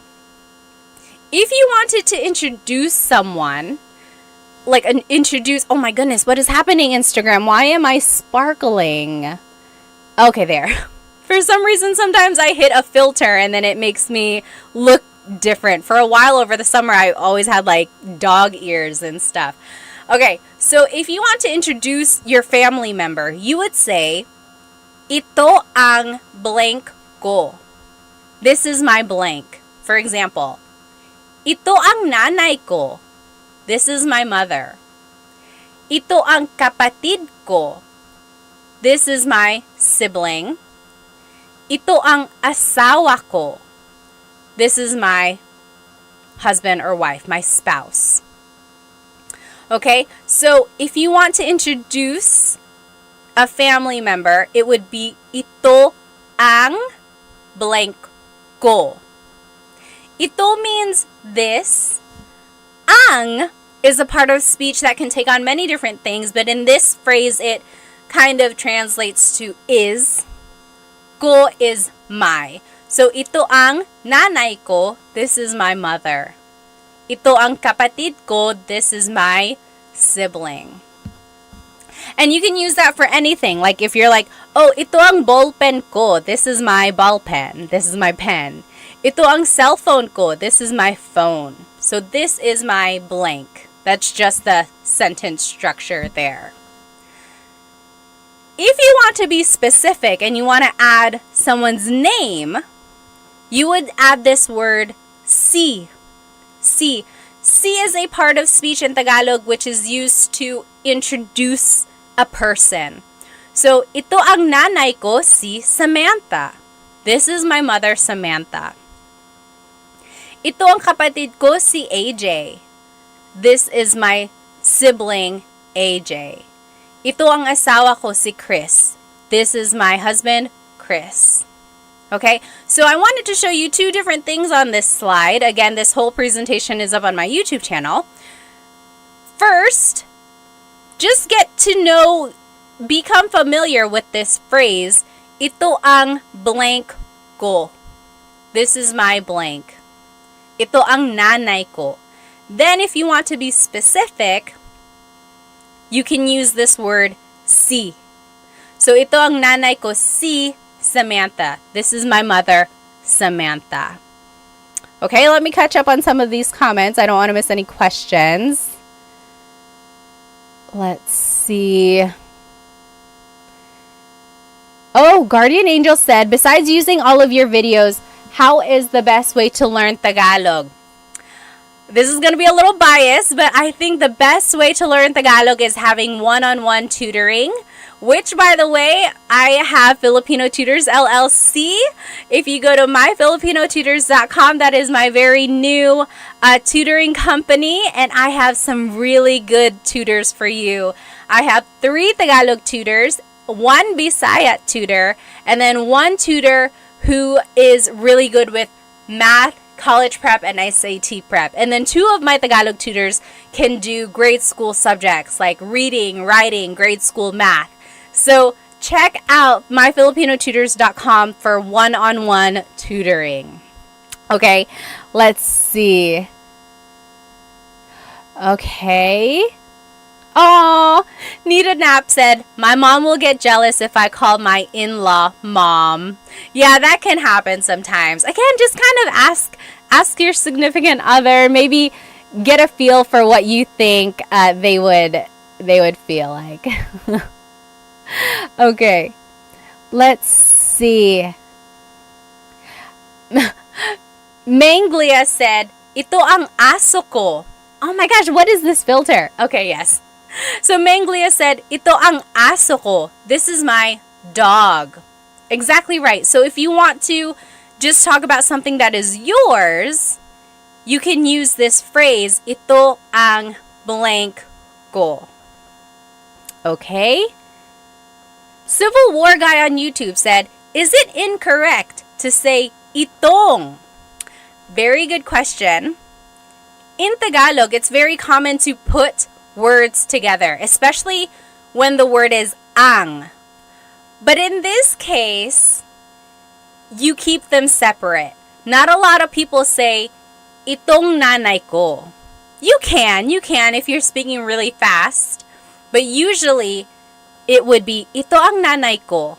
Ito ang nanay ko. So it's one of those instances where you don't usually put it together. Very good question, though.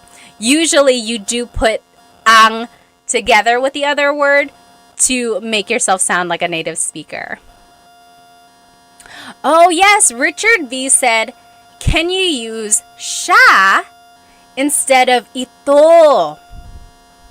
Yes, so siya is a pronoun that means he or she, right? So it works, you certainly can. You can say, siya ang nanay ko, si Samantha.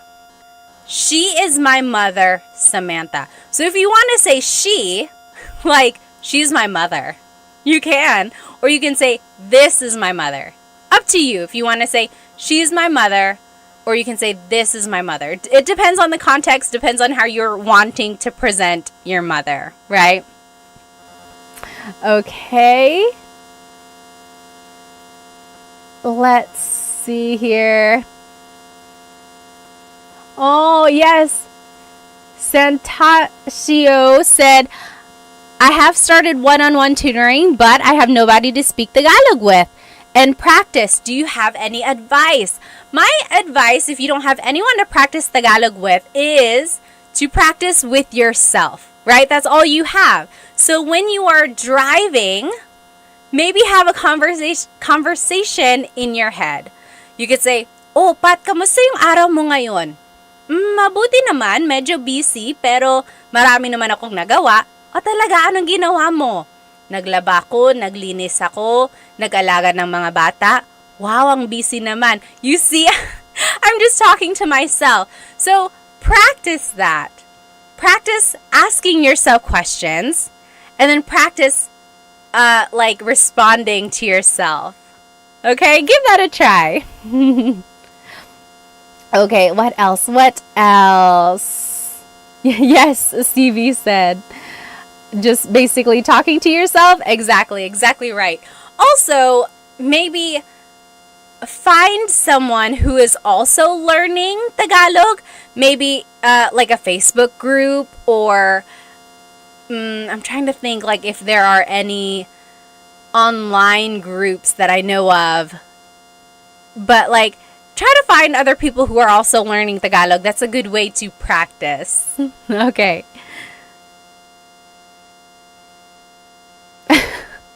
Tim Tactics said, masyado ko kasing kinakausap ang sarili ko sa English. He's already talking to himself a lot in English. Yes. Let's see. Nita Nap said, my friend says uy a lot. So uy is just an expression that means like, oh. Let's see. CV said, should we call our dad's male friends kuya, bossing, or pare? So if it's your dad's friends, I would usually call them tito, because they're like the same generation as your dad. I guess depending on your relationship with them, they could also be kuya, but like usually it would be tito to me. Yeah, like uncle, exactly right. Tim Tactics said. Okay, let's keep going here. Oh, Jumpin', my Mercedes said, I know the basics of Tagalog, but do you have any apps or websites you would recommend? As for apps, I think was anyone using Ling? I think someone had mentioned Ling. I'm not sure how good that is. I've never used it myself. What are some apps that people use? I don't think there's Tagalog on Duolingo. I don't think so. And then I know Rosetta Stone has Tagalog. Do they have an app? I made a video for them, but I can't remember if they have an app. I think they just gave me a login for their actual program. But, and then websites. What are some good websites? I know, like, I think there's Filipino Pod on YouTube. Of course, there's Tagalog Time as well. But other than that, I think trying to watch movies, that's another good way of trying to get Tagalog vocabulary, but also figuring out the flow of conversation. Oh, yes. Nita Nap said, I've been waiting for Tagalog in Duolingo for years. I don't know why they haven't made one yet. Okay. What is that? Pinsler is a subscription, but it's worth it. Interesting. Okay, so let's keep going. So again, that is how you say, this is my blank. Ito ang blank ko. Ito ang asawa ko. This is my husband or wife. Now, another way to say it, this is the same idea, just a different way to say it, is blank ko siya. Blank ko siya. So, Richard, this kind of goes off of your question. You could say, anak ko siya. He or she is my child. Tatay ko siya. He is my father. Or asawa ko siya. He is my husband. She is my wife. So, instead of saying, ito ang asawa ko, this is my husband, I could say, asawa ko siya. He is my husband. So do you see, Richard, this is exactly like the question you had asked there. Could you use siya? Yes. And then you can switch up the grammar there a little bit. So earlier it was siya ang asawa ko or asawa ko siya. So very interesting how you can kind of switch up the grammar and it would still kind of relay the same kind of message. Oh, A. Douglas on YouTube said, Turong Wika is an okay app. Yes, I made a video for them. It's called Turong Wika. Turo means to teach in Tagalog. Turo. So Turong, T-U-R-O-N-G, Turong Wika. Wika is language. So teaching a language. Turong Wika. That's a Tagalog app. They're pretty good, actually. Yeah, I made a video for them. I forgot. Okay, let's keep going.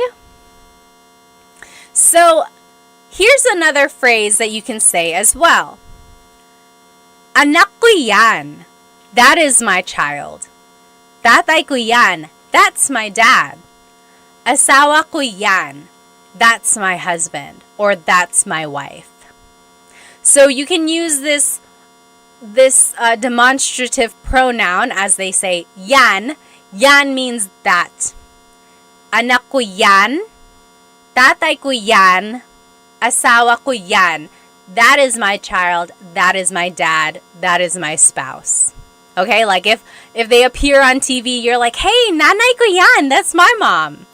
Nanay ko yan. That is my mom. Okay. Andy on YouTube said, when are you going to do a meet and greet? I don't even know where I would do a meet and greet. Maybe we could all meet at a Jollibee somewhere. It would definitely not be in North Carolina because there are no Jollibees here. All right, let's keep going. Now, this is an interesting phrase. If you're talking about how many siblings you have, this is the phrase you would use. Blank ang kapatid ko. Blank ang kapatid ko. So, I have blank number of siblings. So, let's take a look at the numbers here. Again, if you're on Instagram and TikTok, hop onto my YouTube channel. This is where all of the words are written out. Isa is 1. Dalawa is 2. Tatlo is 3. Apat is 4. Lima is 5. Anim is 6. Pito is 7. Walo is 8. Siyam is 9. Sampu is 10. Okay, so those are just the numbers in Tagalog, 1 through 10. Isa, dalawa, tatlo, apat, lima, anim, pito, walo, siyam, sampu. Okay, so those are just numbers 1 through 10 in Tagalog. Now we're gonna use these numbers in this phrase. So if you want to say I have 3 siblings, it would be tatlo ang kapatid ko. Tatlo ang kapatid ko. So I have 3 siblings.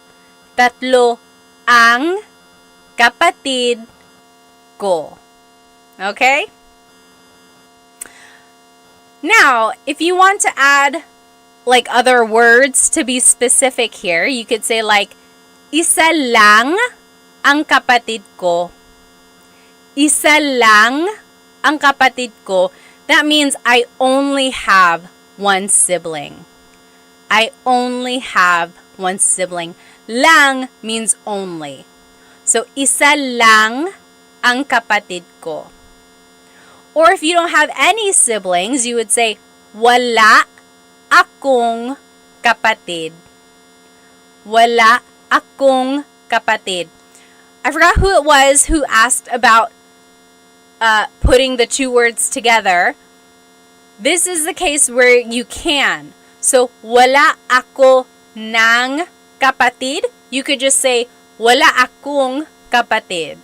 Right? We're putting the words ako and nang together. Wala akong kapatid. I don't have any siblings. Okay? Yes, Aiden said, akong. So it's just one of those contractions. When you're talking really fast in Tagalog, native speakers will just put it together. Wala akong kapatid. Wala akong kapatid. I don't have any siblings. Let's see. Oh, yes! Melanie, you got it exactly right.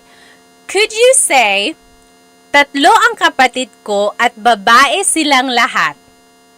Tatlo ang kapatid ko at babae silang lahat. The only thing I would change is I think I might add the word mga. Tatlo ang kapatid ko at mga babae silang lahat. You don't even have to really add lahat. You could say, tatlo ang kapatid ko at mga babae sila. Babae silang lahat. But that also works as well. Exactly right. Let's see. Okay. Yeah asked, how do I use siya? So again, kind of like in the last example, siya means he or she. So, siya ang kapatid ko or kapatid ko siya. He is my sibling. He is my sibling. Siya ang kapatid ko or kapatid ko siya. Same thing. All right. Let's see here. Mr. OK said, how old are you? How old do I look? Pop quiz, how old do I look? So, let's look at this. What was I trying to do with this asterisk? Can use for pinsan. Oh, yes. So you can also use this phrase if you're talking about your cousins or your ninongs or ninangs. So, apat ang pinsan ko. I have 4 cousins. Or dalawa ang ninang ko. I have 2 godmothers. Okay? David Jr. said 32. Exactly right. I am 32. 32. All right. Now, those are some phrases that we can use to describe our family, right? We learned how to say, this is my mother, or that's my mother, or he or she is my sibling, and so on. Now, here are some vocabulary words when you're talking about birth order, or like your order in your siblings. So, panganay is the oldest child. Panganay. That can be a girl or a boy. It doesn't matter. Panganay is the oldest child. Bunso is the youngest child. So, panganay, bunso. Panganay, bunso. Now, if you want to go like in the order, like the second child, the third child, go back and think about the numbers we had just learned. This is how you would say it. Pangalawa, the second child. Pangalawa. Pangatlo, third or third child. Pangatlo, pangatlo. And so on. So, pang-apat, pang-lima, pang-anim.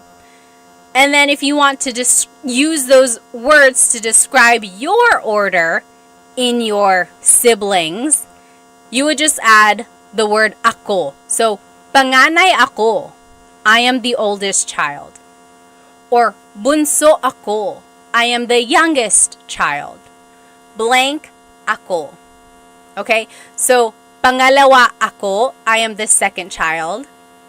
Pangatlo ako. I am the third child. And so on. Another way to say it, you could say, instead of saying, bunso ako, I am the youngest child, you could say, ako ang bunso. Literally, that means, I am the youngest child. Ako ang bunso. So you could say, bunso ako, or ako ang bunso. Same thing, I am the youngest child. if you want to just be like long-winded and you want to say the whole phrase, you could say, pangalawa ako sa magkakapatid. Pangalawa ako sa magkakapatid. Literally, that means I am the second of my children, or of my siblings. Hang on, TikTok is making me make sure I'm still here. There we go. So, pangalawa ako sa magkakapatid. I am the second of the siblings. Interesting, right? Let me catch up on some of these comments. I don't want to miss any questions. Jeff said, di ba po kailangan ng plural marker mga? For which one? Oh, for siblings? You can. You can add mga when you're talking about multiple siblings. Sometimes if native speakers are talking really fast, they drop mga. But very correct. You can always add mga. Richard said, another interesting thing, showing the numbers with your fingers, you don't start with your thumbs. So, right, like 1, 2, 3, or 1, 2, 3, or 1, 2, 3. That's very cultural, right? Depending on where you're from. Let me catch up on any comments from Instagram here. Oh, okay. What the F said, I can understand the Tagalog and Ilocano, but I cannot speak either or write it. So that's what I call receptive bilingualism, right? You can understand, but it's hard for you to use it to like speak or to write. Very interesting. I always say, if you can do that, if you can understand, then you are halfway there, right? You're halfway there. You can understand. Now you just have to kind of rewire your brain to be able to produce the grammar and the vocab that you know. It's not going to be easy, but rely on the fact that you already have knowledge in there. I know you can do it. You can do it. All right. Let's see. Nita Knapp said, do you speak Kapampangan? No, I do not. My family is from Bicol, so if anything, I would have learned Bicolano, but I don't know Bicolano. Why do you add mag in front of kapatid? Oh, interesting. Aiden said, why do you add mag in front of kapatid? So take a look at this phrase. Pangalawa ako sa magkakapatid. Magkakapatid. The root word here is kapatid, right? Sibling. When you add magkakapatid, when you add that prefix, that is saying, I am the second of the siblings. It's turning it into, I'm trying to figure out, is it turning it into like a noun? The noun is the group of siblings. So it's like the noun of being in a sibling group. If that makes sense. Or is it an adjective? Magkakapatid. I think it's an adjective, you guys. It's the description of being siblings with each other. What I want you to get from this is focus on the root word, right? Kapatid. And then use context clues to kind of figure out what the rest is saying. But you are very good at catching this prefix here. And now that you kind of know that it's used in this way, keep an eye out for other patterns like that. Okay, so now you know that the word can be rearranged like this to describe the group of siblings. Another use of this is magkakaibigan. Magkakaibigan. Same idea. That means the group of friends.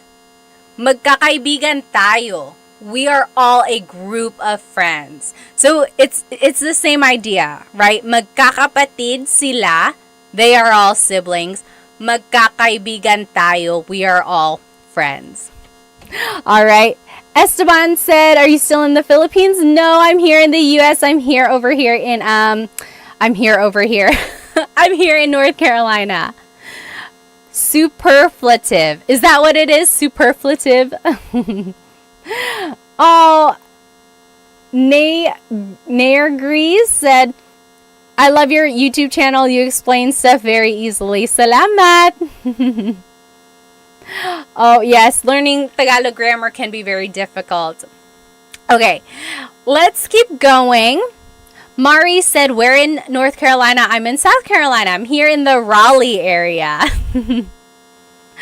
All right. Now, just a couple more phrases. These are phrases that you can use with your family.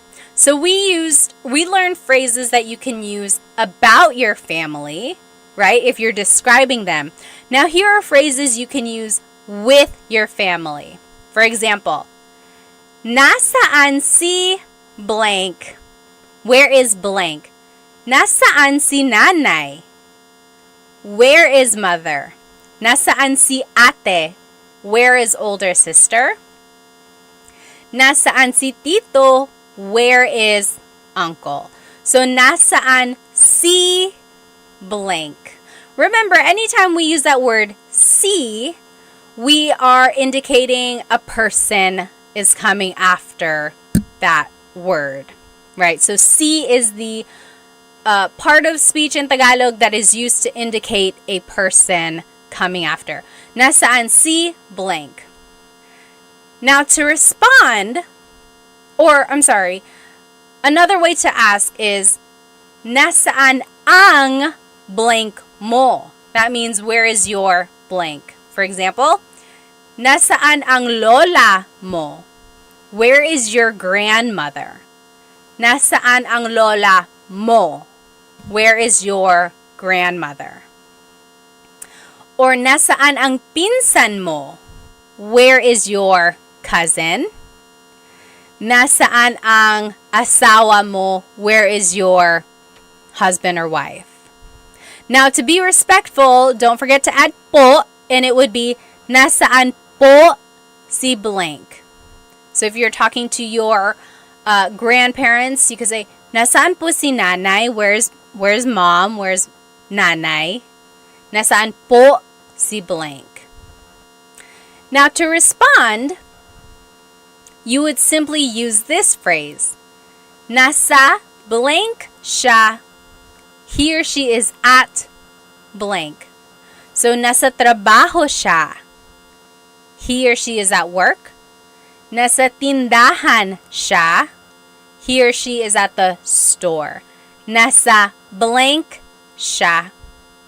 Or to be specific, again, you can use that word si. It would be, nasa trabaho si ate.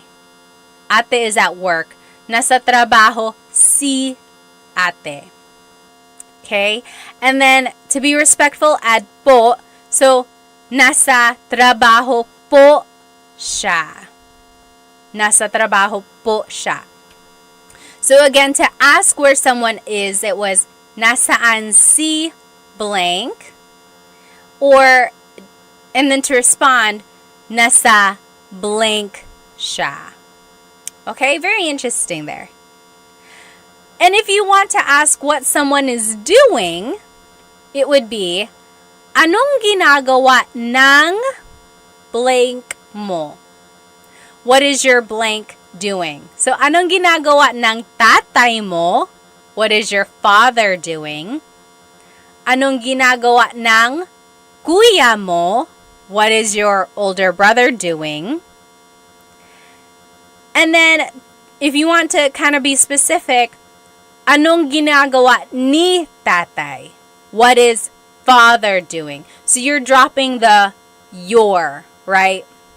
So anong ginagawa ng tatay mo versus anong ginagawa ni tatay? Both asking what is father doing versus what is your father doing. And then don't forget to add po to be respectful. Ano po ang ginagawa ni tatay? Ano po ang ginagawa ni tatay? So I always get asked, like, where does po go in a phrase? Usually, po is the second word. So, ano po ang ginagawa ni tatay? Saan po si nanay? When in doubt, you can always add po to the end and it will work. It's not always common, like that's not where it naturally goes, but it will never be incorrect if you add it at the end. I do have a full-length Tagalog lesson video on my YouTube channel, how to use po. I think it's lesson number 2. On my YouTube channel, how to use po. There's lots of practice in there, and it goes through all of the different placements. You can check that out if you'd like. Now, you can ask someone, saan ka pupunta? Where are you going? Saan ka pupunta? Or, pupunta ako sa blank. Pupunta ka or pupunta ako sa blank. That means I'm going to somewhere. So, pupunta ako sa tindahan. I'm going to the store. Or, pupunta ako sa banyo. I'm going to the bathroom. Pupunta ako sa bahay ni Kuya JR. So, I want you to get used to this phrase here. Pupunta ako sa blank. I am going to blank, and then you can fill in the blank there. Let me just catch up with some of these comments. Okay. Let's just keep going here. Oh, CV said, I'm confused with past, present, and future tense in Tagalog. It can be very confusing. The main differences between the tenses in Tagalog is the prefix that is used. And there's a lot of different patterns depending on the type of verb you're using.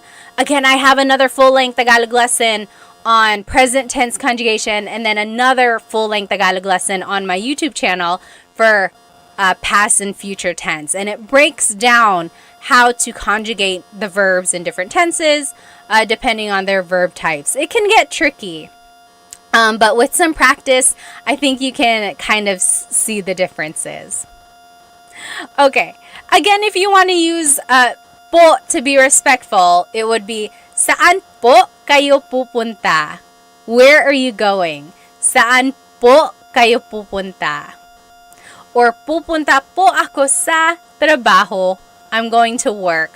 Pupunta po ako sa trabaho. The opposite of where are you going is where are you coming from? So, saan ka galing? Where are you coming from? Saan ka galing?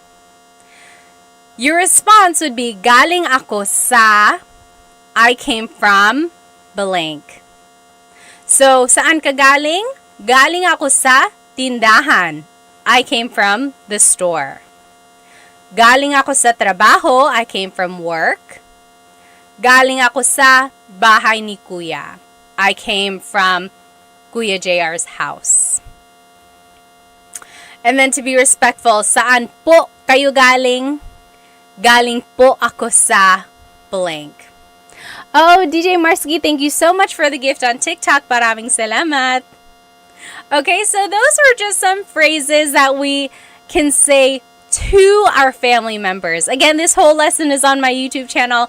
If you want to review those, the live recording will be up on there as well, and everything will be written out. I'm actually going to go ahead and just go through this review really quickly because I want us to have enough time to do the listening comprehension at the end. So just follow along with me here. Oh, YouTube, let me go ahead and turn off my camera so you can see this. There we go.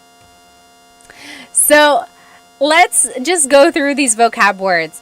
Remember, godparents in Tagalog, pamilya is family. Godparents is lolo and lola. Lolo and lola. And then, Tatay is father. Nanay is mother. Those are the mga magulang, parents. Mga magulang.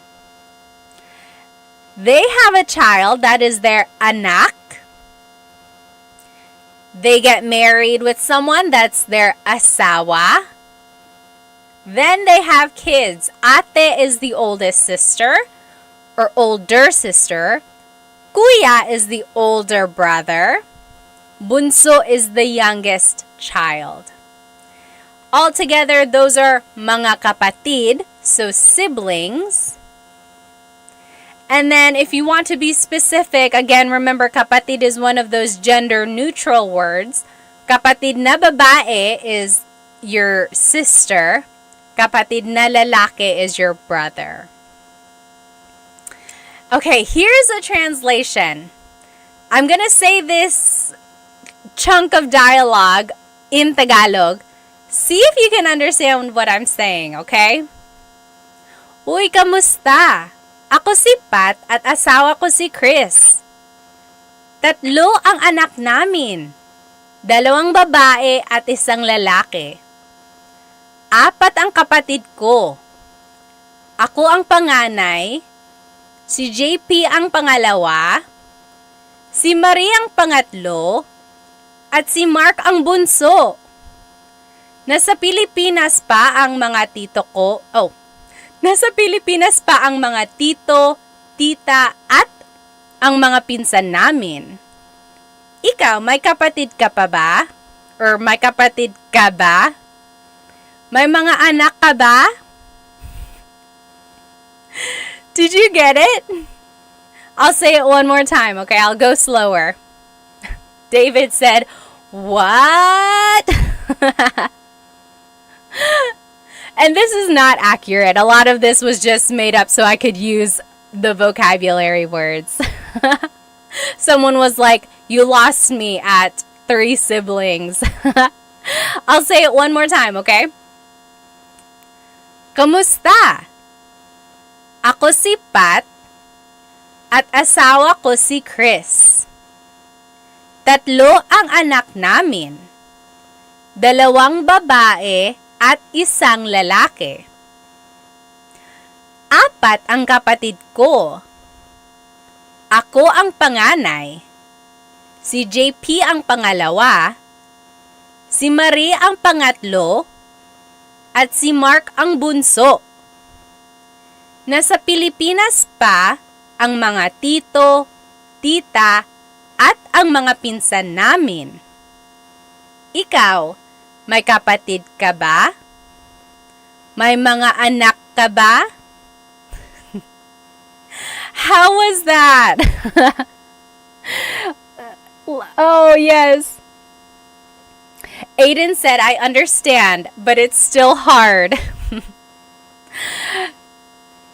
Yes, exactly right. I see some people here. You guys are translating it. Very good, very good. Let's go through the translation line by line, okay? Again, it's all on YouTube. Kumusta? Hello. Kumusta? Ako si Pat at asawa ko si Chris. I'm Pat and Chris is my husband. 3 ang anak namin. 2 babae at 1 lalaki. We have 3 kids, 2 girls, 1 boy. And then, 4 ang kapatid ko. I have 4 siblings. Ako ang panganay. Si JP ang pangalawa. Si Marie ang pangatlo. At si Mark ang bunso. I'm the oldest. JP is the second. Marie is third. And Mark is the youngest. Do you see how I used all of those vocabulary words that we learned? Let's keep going. Nasa Pilipinas pa ang mga tito, tita, at ang mga pinsan namin. Our aunts, uncles, and cousins are still in the Philippines. Ikaw, may kapatid ka ba? You, do you have siblings? May mga anak ka ba? Do you have any kids? What do you think? Oh, yes, Liana said, more please, I speak Bisaya trying to improve my Tagalog. Oh, good for you, good for you. Unknown says, good morning from Kuwait. Very good. So, I want you, whenever someone is speaking Tagalog to you, don't get tripped up over every word. Okay? One trick to learning a language, I know this because I took 5 years of French in high school and college, so I know how to kind of learn a language, right? I know the challenges that come with it. Don't get tripped up over every single word that you don't understand. Try to, number one, recognize the words that you do know. Number two, use context clues. Okay, we learned a lot of this vocabulary in our lesson, so now we're just kind of putting everything together. Number three, kind of when you feel more comfortable with the vocabulary, the third thing I want you to do is recognize the grammar patterns. Oftentimes, the verb goes first, then it's a pronoun, then it's a noun, or something like that. But oftentimes, the verb in Tagalog goes first. But when you are trying to understand dialogue, the biggest thing you can do is really try to latch onto words that you know, whether it be the root words of a verb or simple vocabulary that you might have just learned, okay? And then use context clues to kind of go from there, okay? I know that was a lot, but I think you might know more than you do. And if that was really, really challenging, it's okay. At least now you know that you can work on it, right? Now you know what you can focus on. So I hope you enjoyed our lesson tonight. This is everything we learned. We learned some family vocabulary. We learned phrases about our families. We learned phrases that we can use with our family members, like, where are you going? Where did you come from? We also reviewed a little bit and we did some translation practice. Okay?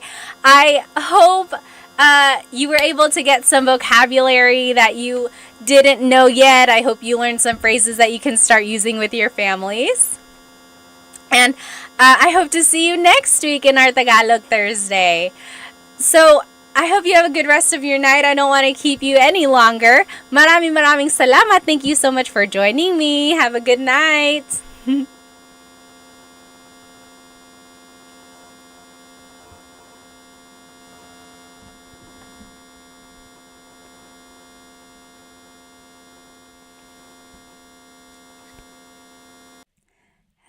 Hello, everybody. Welcome. Welcome to Tagalog Thursday. Let me go ahead and log on to my Instagram here. Hello, everybody on Instagram. If you are joining me, welcome to Tagalog Thursday today.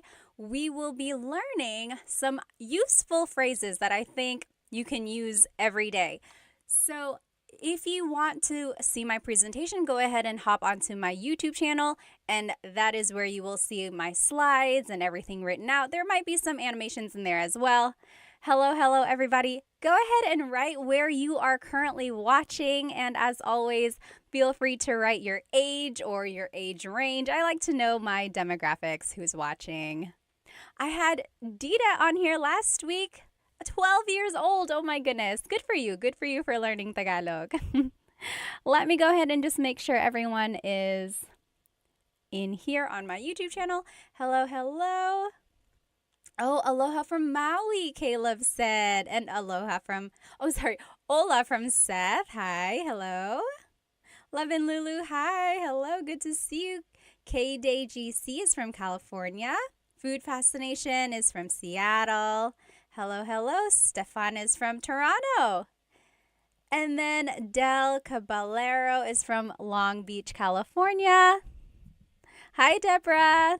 Hi, Emily from Alaska. Oh my goodness. What time is it in Alaska? Over here in North Carolina, it is 9:13 p.m. Also, just checking, is my audio okay for both Instagram and YouTube? Let me know if it's not. Oh, Drew, thank you so much for the badge. We haven't even started. If you enjoy anything from these lessons, from the lesson that I'm teaching tonight, please feel free to send me a super chat on YouTube or a badge on Instagram. Thank you so much. Any donation really helps me support Filipino businesses. By the way, my earrings tonight are from bling.co. If you can see them, they're handmade polymer clay earrings, and they have the Filipino sun on them. Hello, everybody.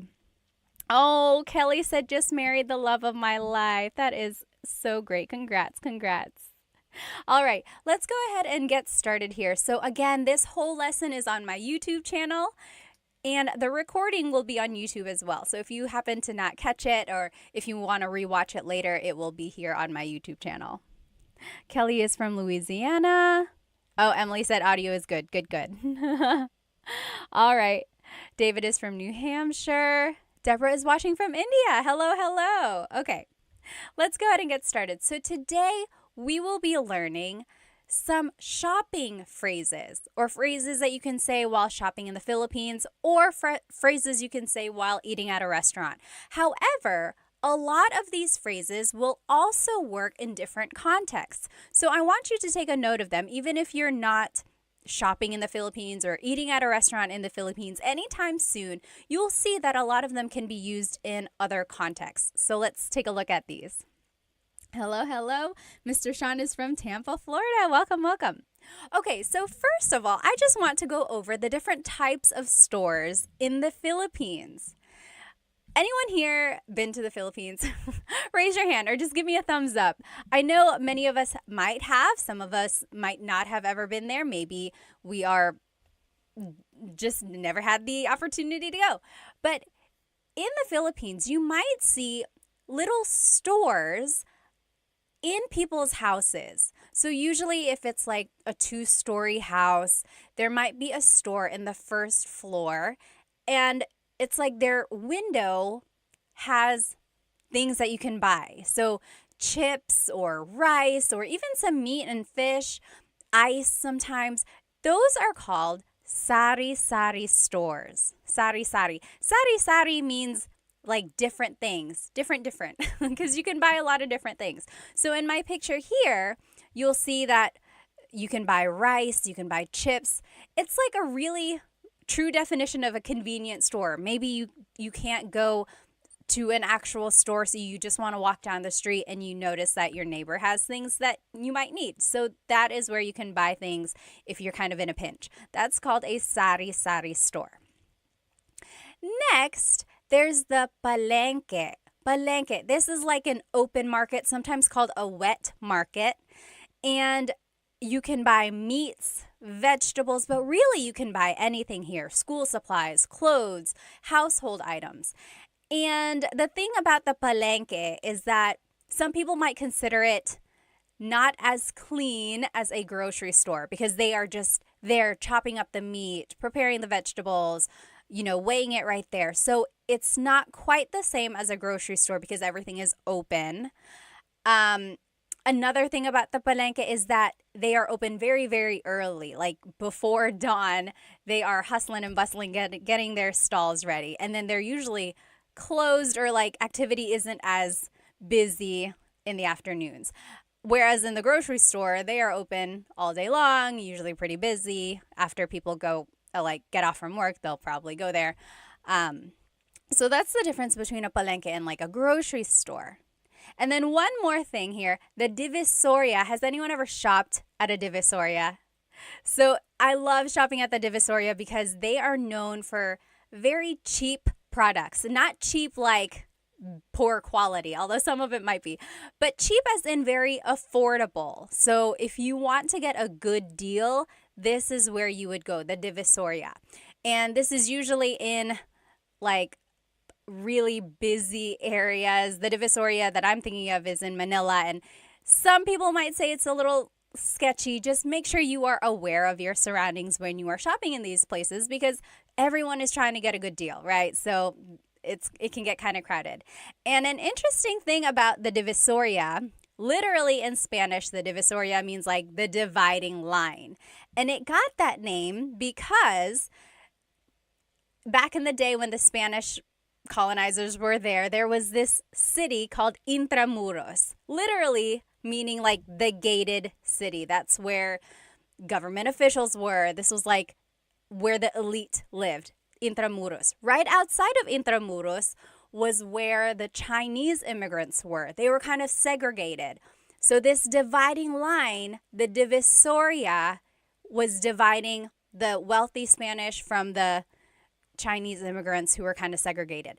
And then it got this reputation of having these affordable products from the Chinese merchants who were able to sell these goods for such a cheap price. And so from then on, this area has been known to sell these very affordable things. I think that's so interesting. I love history. I love Filipino things. Let me just catch up on some of these comments here. Hello, hello.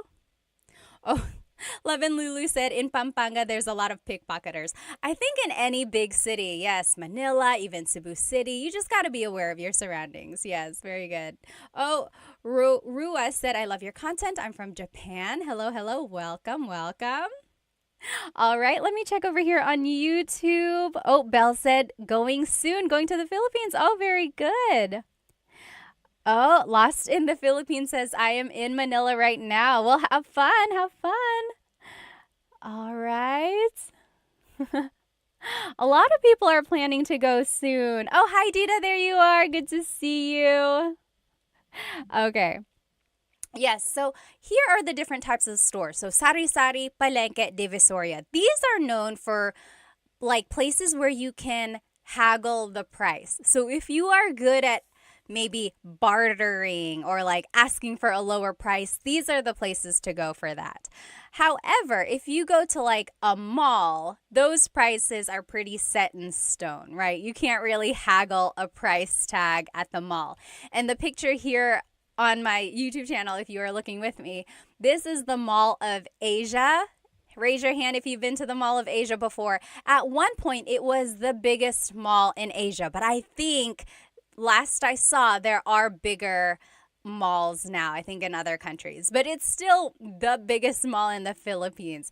There's a skating rink, there's like places to watch shows and things like that, and there are lots and lots of floors up there. If you have been there, what is your favorite part of the Mall of Asia? I haven't been there in a very long time. I think one of my favorite things about the Mall of Asia is the surrounding. Like, it's surrounded by water, and you can get a lot of good pictures over there. All right, so that's the mall. That is another place you can go shopping. And then lastly, nowadays, people can go shopping online. So online selling, I don't know if you've ever seen them. It's much like here in America, or if you're just scrolling through your TikTok, a lot of people will sell things online. They'll just hold up the product, and then whoever says mine in the comments, that will go to them. So those are just some different stores in the Philippines. Okay, awesome. Corner is from North Carolina. Welcome, welcome. Are we neighbors? You must be in my backyard. Yes. Frank said, amazing that they have a skating rink inside of the Mall of Asia. Oh, yes. Oh, TMD Texas says, Mall of Asia fireworks. I don't think I've seen the fireworks at Mall of Asia. Yes.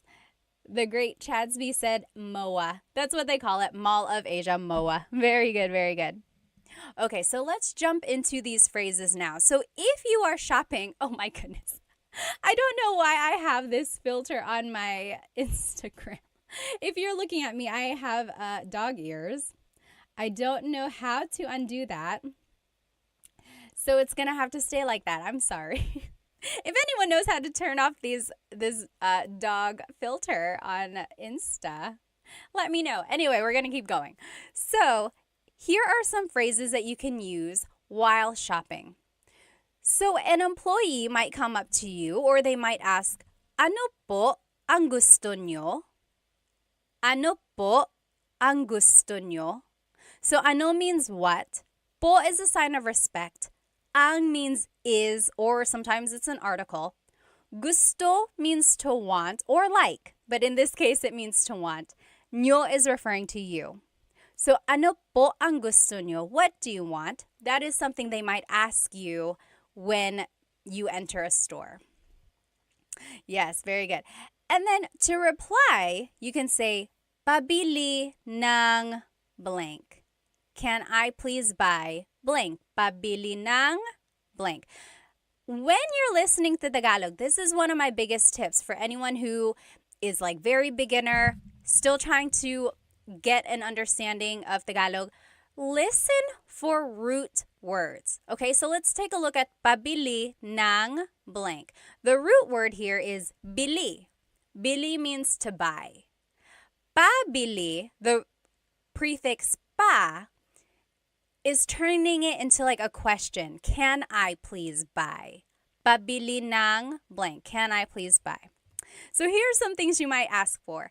Pabili ng tubig, water, tubig. Pabili ng yellow, ice, yellow. And then pabili ng chocolate, chocolate, chocolate. So pabili ng blank. Ng means some or a thing. Can I please buy some water? Can I please buy some ice? And so on. Okay? Now, if you want to be specific, you can add an amount or like a number. So, pabili ng dalawang tubig. Can I please buy 2 waters? Pabili ng dalawang tubig. So, let's just take a look at some of these numbers. Isa, 1, isa. Dalawa, 2, dalawa. Tatlo, 3, tatlo. Apat, 4, apat. Lima, 5, lima. Anim, 6, anim. Pito, 7, pito. Walo, 8, walo. Siyam, 9, siyam. Sampu, 10, sampu. So say those with me one more time. Isa, dalawa, tatlo. Isa, dalawa, tatlo.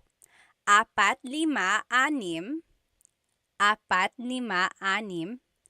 Pito, walo, siyam, sampu. Pito, walo, siyam, sampu. So that's 1 through 10 in Tagalog. Again, if we want to use them, so if I want to say, can I please buy 3 waters? Pabili ng tatlong tubig. So the number goes before the noun. Now, I want you to listen carefully, okay? So I am saying tatlong, tatlong. There's an NG at the end of the number. The number is tatlo, but I'm saying tatlong tubig. That is because technically you're saying 3 of water. Tatlo ng tubig. So 3 of water. The NG we're just adding there at the end, or tatlo na tubig. And you only add this NG if the number ends in a vowel. So pabili ng isang tubig, pabili ng dalawang tubig. So both of those end with a vowel, so we're adding the NG. If the number ends in a consonant, we don't add NG, we add the word na. Take a listen. Pabili ng 4 na tubig. Can I please buy 4 waters? Pabili ng 6 na tubig. Can I please buy 6 waters?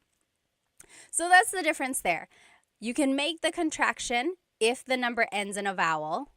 Dalawang tubig, tatlong tubig. If the number ends in a consonant, then you add the word na. 6 na tubig, siyam na tubig. Okay? So that's just a little side note. You could always say the number in English. Pabili ng tubig, how many? 6. 6 po. They'll get the idea. Okay? But if you want to practice your numbers, that's a good chance to do it. Okay. Now, let me see. Oh, Ben said the audio is completely out of sync on Instagram. Is that, like, if I'm speaking, Can you not hear? Is it like really lagged? Also, gosh, these headphones or these dog ears are so annoying. I don't know how to turn it off. I'm sorry. Any questions? If you have any questions, please feel free to write them in the comments. Okay. Okay. It sounds like the audio is okay. Maybe it is the dog filter. I'm sorry. Again, if anyone knows how to turn this filter off, let me know. Anyway, we'll keep going. So those were some basic phrases. Now, if you want to ask how much something is, how much is something? So, magkano ito?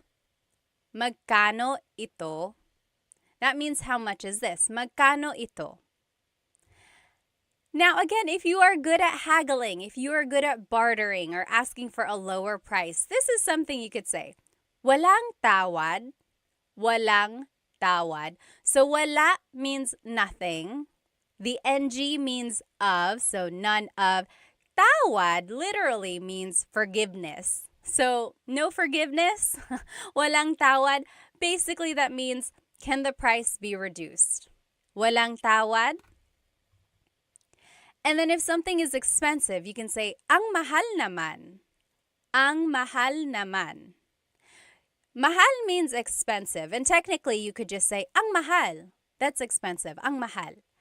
Naman is like an emphasis. Oh, wow, that's really expensive. That's too expensive. Maybe if you say that, the store clerk will be like, oh, okay, I'll lower the price. Ang mahal naman. That's too expensive. The opposite of mahal is mura. Ang mura, that's cheap. Ang mura. And that's cheap like affordable, not cheap like it's bad quality. So ang mura is the opposite of ang mahal. And then if you do decide to buy it, it would be sige, bibilin ko. Okay, I'll buy it. Sige, bibilin ko. Remember how I told you to listen for root words? Here is this root word, bili. Again, remember, bili means to buy. We heard it in pabili ng tubig. So here, bibilin ko means I will buy it. So, let's say these phrases one more time. Magkano ito? Magkano ito? How much is this? Walang tawad? Walang tawad? Basically, can the price be reduced? Ang mahal naman. Ang mahal naman. That's too expensive. Ang mura. Ang mura. That's cheap. Or sige, bibilin ko. Okay, I'll buy it. I saw a question up here. Oh, Cowboy Roger Lawson said, is sobrang mahal the same thing? Yes. Sobrang mahal also means that's too expensive or it's really expensive. Sobra means a lot, and then mahal, expensive. A lot of expensive. Really expensive. Very good. Sobrang mahal, same as ang mahal or ang mahal naman. Very good. All right. Next, maybe you are shopping around and you choose something that you like. You could say, gusto ko ito. I want this. Gusto ko ito. So gusto can mean I want or I like. Okay, so maybe if you're talking to your friend, you're like, oh, gusto ko ito. I like this. But if you're talking to the store employee, you could say, oh, gusto ko ito. I want this. So same thing. I want, I like this. The opposite of ito is yan. Gusto ko yan. I want that. Gusto ko yan. If you're looking on YouTube, technically it should be spelled I-Y-A-N. Gusto ko iyan, gusto ko iyan. But if you're speaking quickly, you'll probably hear it more like gusto ko yan, gusto ko yan. So that's how I spelled it. Gusto ko yan. So gusto ko ito, I want this. Gusto ko yan, I want that. All right. Oh, yes. Free Training Online said mahal, love versus mahal, expensive. So yes, mahal is a homonym, so it has a couple different meanings depending on how it's used. and it can mean love or expensive. And I looked this up once. Someone had a very interesting theory. Mahal actually is used in other languages, like in Southeast Asia. Other countries use it. I think Malaysia, don't hold me to that. But like other countries also use the word mahal. And it means expensive for them. Or it means actually valuable. So someone like concluded that maybe if something was valuable, like over time, the person you loved is valuable to you. So that's how mahal came to be, love as well. So I think it originated as being valuable and then meaning expensive and then love because the person you love is valuable to you. Ah, nakakakilig. Okay, let's keep going. So, isa pa means one more. Isa pa. Isa means one. We learned that, right? Isa. Pa means still. So one still or one more, please. Isa pa. Isa pa. And then, iba na lang. Something else. Iba means different. Na lang means instead. So something different instead or something else. So maybe the store employee came out with some options for you and you didn't really like any of them. So you could say, iba na lang, something else, please. Okay, I think someone had a question. Oh, yes. Chris Black on YouTube said, is there a please in Tagalog?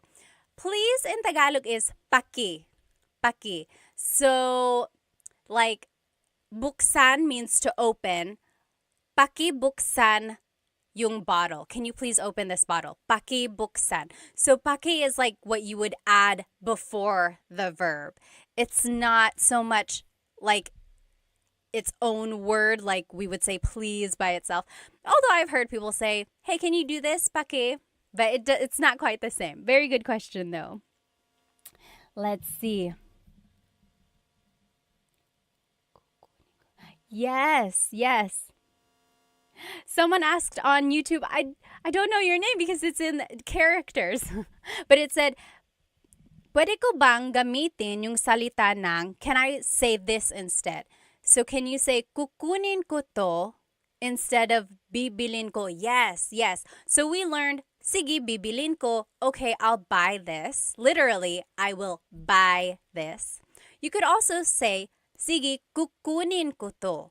Kunin means to take. I will take this. Yes, same idea. I will take this versus I will buy this. Very good. Okay. Very good. Good questions. Okay. Yes. Oh, Gift Palace said mahal means palace in India. Interesting. Okay. TMD Texas said, wala akong pake. Yeah, I guess that kind of makes sense. Wala akong pake means I don't care. I don't give up. Let's see. Kyle said, I had those lumpia from Costco again. Who sells the best lumpia in Toronto? I don't know who sells the best lumpia in Toronto. Okay, let's keep going. Now, I want to show you this phrase. Alin ang gusto mo? Alin ang gusto mo? This might be a question that a store employee might ask you. Alin ang gusto mo? Alin ang gusto mo? Alin means which. Ang means is. Gusto means to want. Mo is referring to you. Alin ang gusto mo? Which do you want? So for example, maybe if there's something behind the counter and you're like, hey, I want one of those. And they're like, oh, alin ang gusto mo? Which do you want? Here are ways you can respond. We already learned, gusto ko ito, gusto ko yan. I want this, I want that. But you can also add an adjective. For example, gusto ko yung, I like the, or the one that is, and here are some colors. Gusto ko yung pula, I want the red one. Gusto ko yung kahel, I want the orange one. And then just some other colors. Dilaw, yellow, dilaw. Verde, green, verde. Azul, blue, azul. Lila, purple, lila. Puti, white, puti, itim, black, itim. Now, before you get on my case, yes, these are the Spanish colors, because remember the Philippines has a lot of Spanish influence both in the culture and the language. There are true Tagalog colors, like for verde and azul, but most commonly, they would just say the Spanish color. And I want you to sound natural, right? I want you to sound like you know what you're talking about. So there are true Tagalog colors. They are just not as commonly used. You are welcome to use them, but these are the ones that are just more commonly used in conversation, and I want you to sound natural, okay? So again, this is the phrase or the sentence structure you could use if you want to say, oh, I want the red one. I want the blue one. Which one do you want? I want the white one. Gusto ko yung puti. Gusto ko yung itim, the black one. So you would just add the adjective there at the end. If you're talking about something and it's not a color, you could use a different adjective. For example, gusto ko yung malaki. I want the big one. Gusto ko yung malaki. Malaki means big. Or gusto ko yung maliit, the little one. Gusto ko yung maliit. So you see, you're just sticking the adjective there at the end, and it means I want the blank one, the small one, the big one. Okay? And then another example, gusto ko yung mahal. I want the expensive one. Gusto ko yung mahal. Or the opposite, gusto ko yung mura. I want the cheap one. Gusto ko yung mura. Okay, so that's kind of a simple one there. Simple sentence structure. And then you could use this sentence structure for other things. Like if you're trying to decide on what you want to eat for dinner, you could say, oh, gusto ko yung adobo. I want the adobo that we had yesterday. Or gusto ko yung pansit. I want the pansit that you cooked. Okay? So gusto ko yung, I want the blank. Now, I always get asked in my classes, what is the difference between ang and yung? Because we learned gusto ko yung blank. Ang and yung both mean the. They are both articles. However, ang is usually used more in a general sense, whereas yung usually is used more for a specific thing. So, in our example, gusto ko yung puti. I want the white one. If someone said, gusto ko ang puti, it's like, I like the white one. Like, it's not as committal. I don't know. It's hard to explain. Here's one way to take a look at it. So, it's the dress versus the dress. There's the dress, that's ang. Then there's the dress. That's yung. So it's kind of like a different way to think about something. Okay. All right. Let's keep going here. Oh, Chandra said, are you taking online classes? We are just wrapping up class 4 now. So I did 1, 2, 3, and 4. So my class sets are just about done. Hopefully I can start another set in the fall. Okay, but I will still try to do these Tagalog Thursdays. This is like my 4th or 5th week. These have been fun. So join me every Thursday. Okay, now, if you want to be respectful while you are shopping, you can add po to any of the phrases we just learned. So remember, in the Philippines, we say po to be respectful to our elders, but also to people in authority. So, like priests, doctors, police officers, but also, even if they're not in authority, if you just want to be respectful, like to someone who is working at a store, feel free to add po. Here are the common placements of po. Usually, it's the second word in the phrase.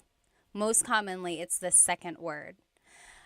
Or it goes after the words ko or na if either of those appear in the phrase. Ko means I or my. Na means already. So if either of those two words appear in a phrase, po usually goes after that. Or po just goes after a set phrase. So when in doubt, always add po to the end of anything you say. and it will be respectful. Okay, that is key there. When you are learning po and you want to be respectful, just add it to the end and it will always work. But let's take a look at the phrases we just learned and see where the po usually goes.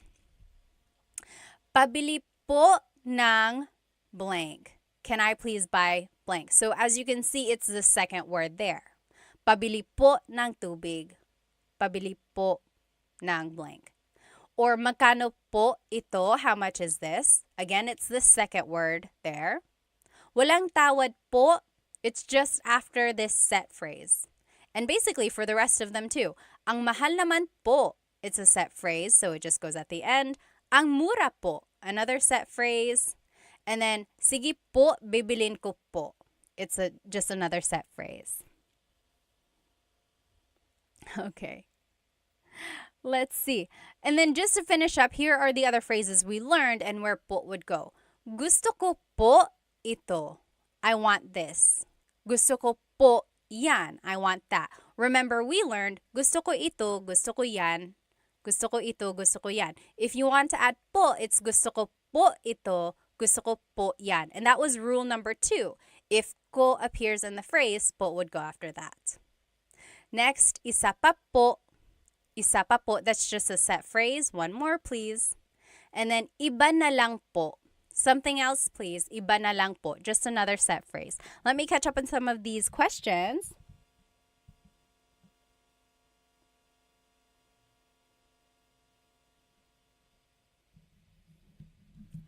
Yes. Let's see. Chris the Rhino said, isa pa din po.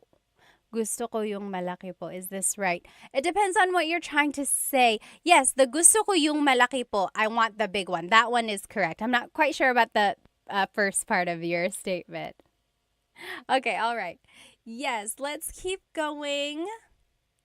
So those were just some phrases that you can say while shopping. Anyone have any questions about these shopping phrases before we move on to the restaurant phrases?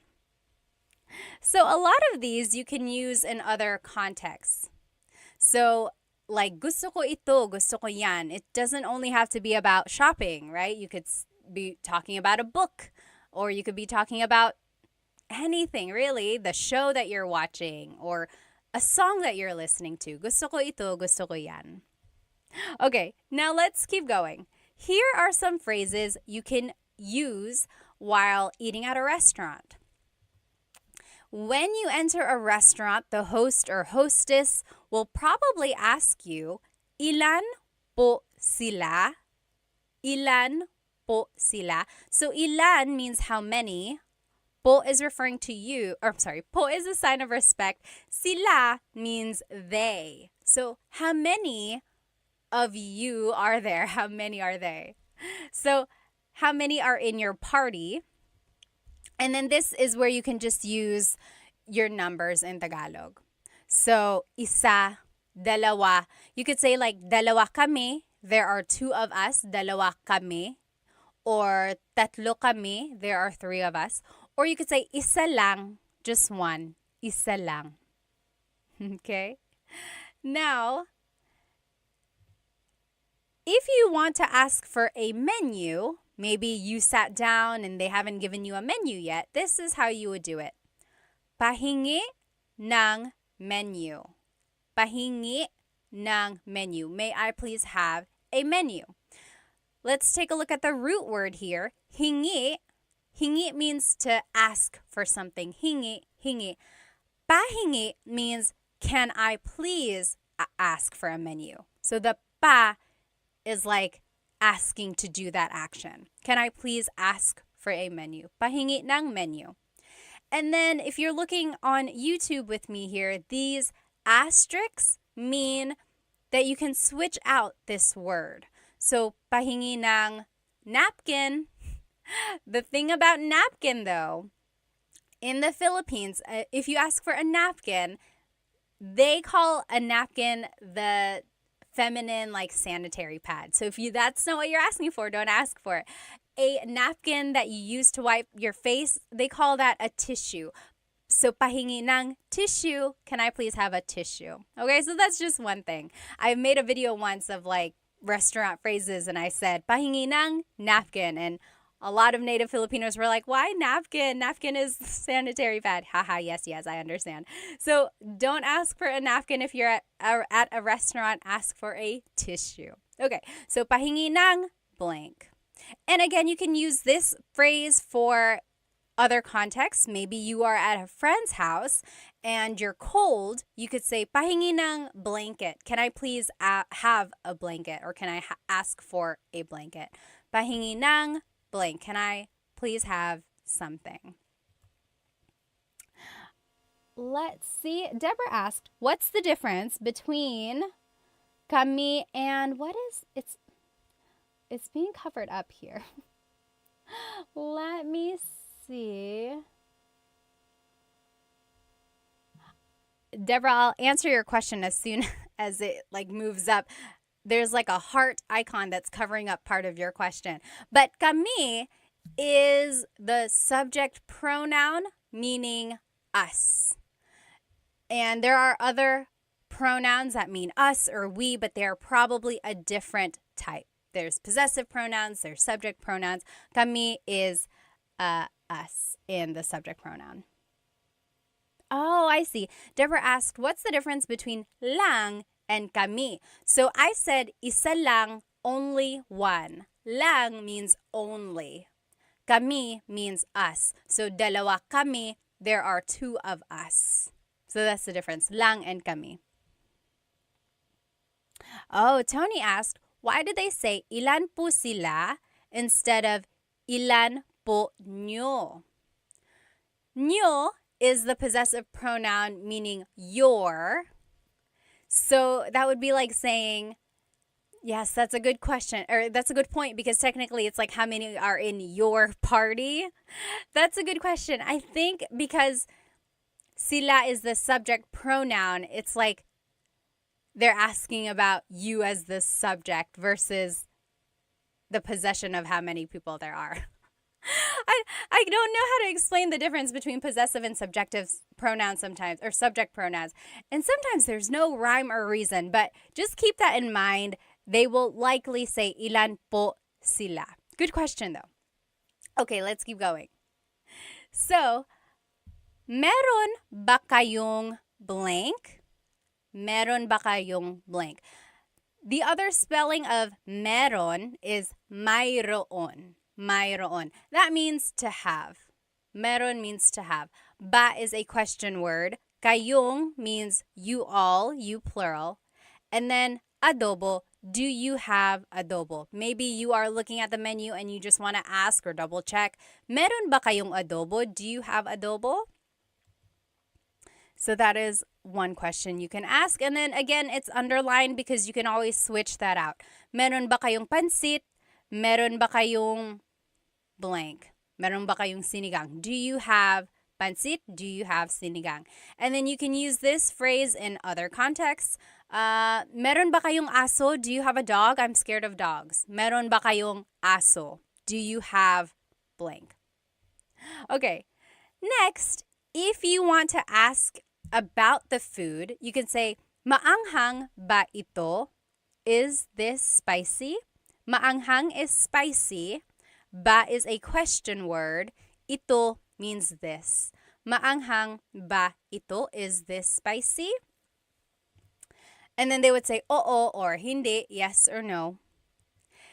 This is a good phrase to know if you are allergic to something. So, allergic ako sa blank. Allergic ako sa blank. I am allergic to, and here are some things you might be allergic to. Allergic ako sa mani, peanuts. Allergic ako sa mani. Or allergic ako sa gatas, milk, gatas. Or allergic ako sa itlog, eggs, itlog. And feel free to fill in the blank with an English word. So, allergic ako sa garlic, allergic ako sa blank.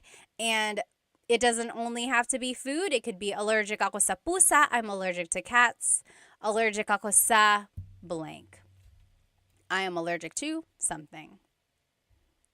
Next, maybe you are done reading the menu and the waiter comes over and says, "Ano po ang order nyo?" Ano po ang order nyo? Ano means what? Po is a sign of respect. Ang means is or are. Order is order. Nyo is referring to you. So what is your order, or what would you like to order? Ano po ang order nyo? Ano po ang order nyo? Your response would just be, gusto ko ng blank. Gusto ko ng blank. I want blank. And if you want to add a couple different things, the word and in Tagalog is at. So let's take a look at these. Here are some things that you might order. So kanin is rice, kanin. Kape, coffee, kape. Tubig, water, tubig. Tsaa, tea, tsaa. Gulay, vegetables, gulay. And prutas, fruits, prutas. So if I were to ask you, ano po ang order nyo? What is your order? You could say, gusto ko ng kanin at gulay. I want some rice and vegetables. Or, gusto ko ng tsaa at kape. I want tea and coffee. Okay, so that's how you would kind of respond there. Let me just catch up here. All right. The great Chatsby said, allergic ako sa isda. He is allergic to fish. Yes, that's one way you can use that. Oh, thank you, Spooky. I'm glad you've enjoyed my videos. Thank you, thank you. Yes, Dave asked, nag-stream ba kayo sa YouTube? Yes, this is on YouTube right now, so you can follow along. Okay, any questions about any of these phrases that we have learned so far? So we know how to say how many are in our party. We've learned how to order something. We've learned how to say things we're allergic to. Now, maybe the food is finally here. You can say, ayan na. There it is, ayan na. Ayan na. That's just an expression. And you can use that in other contexts, not just at a restaurant. Maybe you are at a concert and the opening number was taking a long, long time. You're like, where is the people I actually want to see? So you could, when they come out, you could say, oh, ayan na, there they are. Ayan na, there it is. And then a lot of people say, kain tayo, let's eat. Kain tayo, or kain na tayo. Na means already, or sometimes it's like an emphasis. Let's go ahead and eat. Kain tayo, kain na tayo. Now, here are some ways to ask or to talk about the food if it's delicious. So, masarap ba? Masarap ba? Is it good? Is it delicious? Masarap ba? Masarap ang pagkain. Masarap ang pagkain. The food is good. You can switch out pagkain and say masarap ang adobo. The adobo is good. Or masarap ang kape. The coffee is good. Masarap ang blank. The blank is good. To be specific, masarap ito. This is good. Masarap ito. Or masarap yan. That is good. Maybe if you tasted your friend's dish, you could say masarap yan. That's good. And then just in a general sense, it would be ang sarap. It's so good. Ang sarap. Ang sarap. Oh, Chris asked a good question on YouTube. What if you wanted to order 2 adobo? Gusto ko dalawa. It would be gusto ko ng dalawang adobo. Gusto ko ng dalawang adobo. So this is kind of where that, remember if it ends in a vowel, then you could just add ng. Gusto ko ng dalawang adobo. I want 2 of adobo. Very good question. All right. Next, if you want to talk about the food and maybe it's not so good, here are some things you might say. Maalat. It's salty. Maalat. That means salty. if you joined my live a couple weeks ago, we learned how to use adjectives.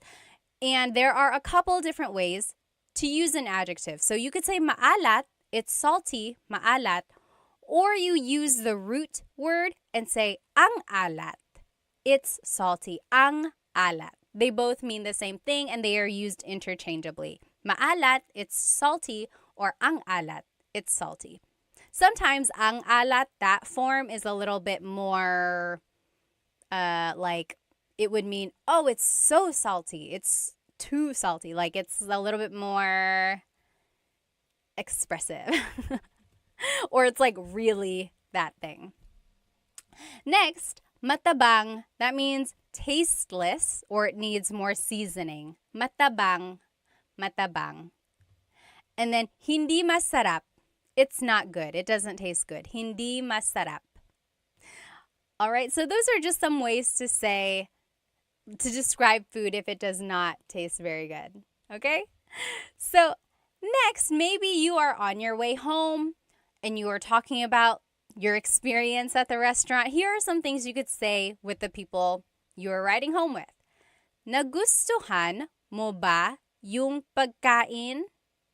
Nagustuhan mo ba yung pagkain?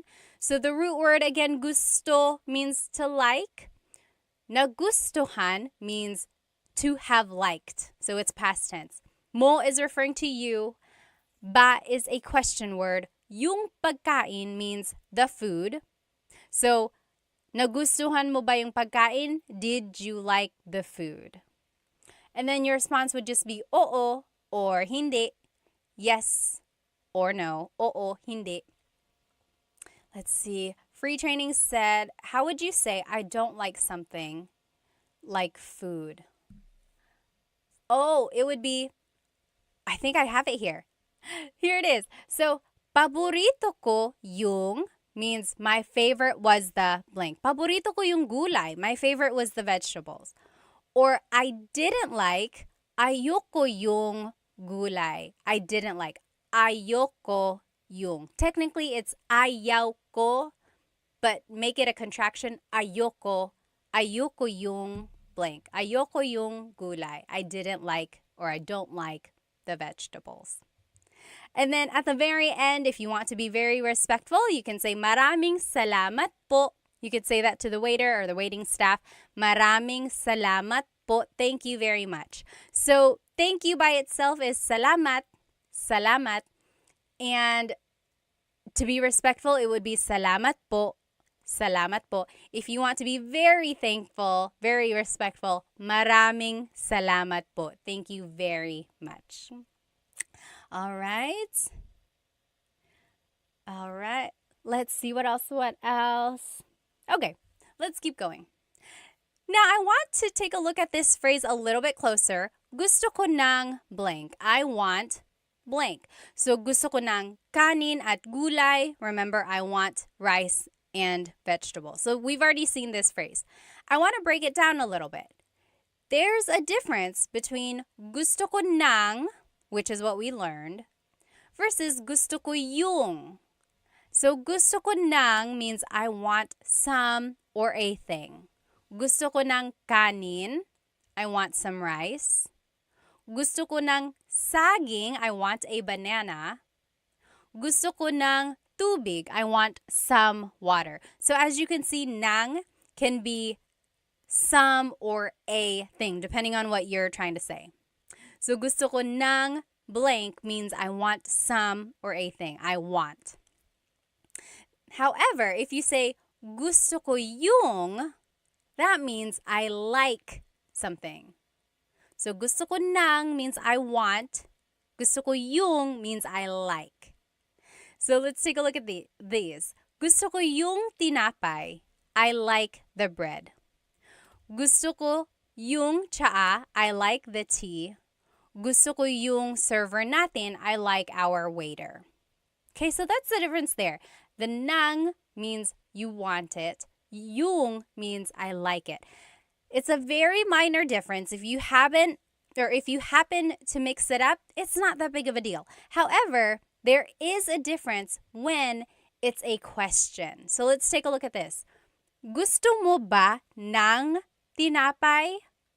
Gusto mo ba ng tinapay? The ng means do you want some bread? Do you want some bread? Gusto mo ba ng tinapay? However, if you say, gusto mo ba yung tinapay? Gusto mo ba yung tinapay? That means, do you like the bread? The bread that we are eating right now, do you like it? So that's just the difference there. It really pops out when it's a question. Gusto mo ba ng tinapay? Do you want some bread? Versus gusto mo ba yung tinapay? Do you like the bread? Okay, so very minor difference there. If you happen to mix it up, it's not that big of a deal. It's just one of those things that is just like a nuance of Tagalog. Mr. Urban World said, gusto ko ng McDonald's. Ako din. You pay. Yes, mag-McDonald's tayo. Okay. Nanay, tatay, gusto ko ng tinapay. That's a nursery rhyme. Yes, Dennis said, gusto ko ng Jollibee. I want some Jollibee. You get it, you get it. So I want versus I like. Okay? Now, we are wrapping it up here. I will finish this lesson by asking you, ano ang paborito mong restaurant? Ano ang paborito mong restaurant? Can you figure out what I'm asking you? And then type it in the comments. Ano ang paborito mong restaurant? Or another way to ask it is, ano ang paborito mong kainan? Like, kainan literally means like the place to eat.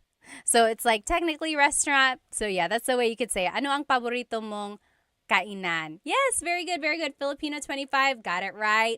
What is your favorite restaurant? Love and Lulu said, my favorite restaurant is Korean. Lucky said chicken adobo, barbecue. Very good. Yes, SF180, you got it. Very good.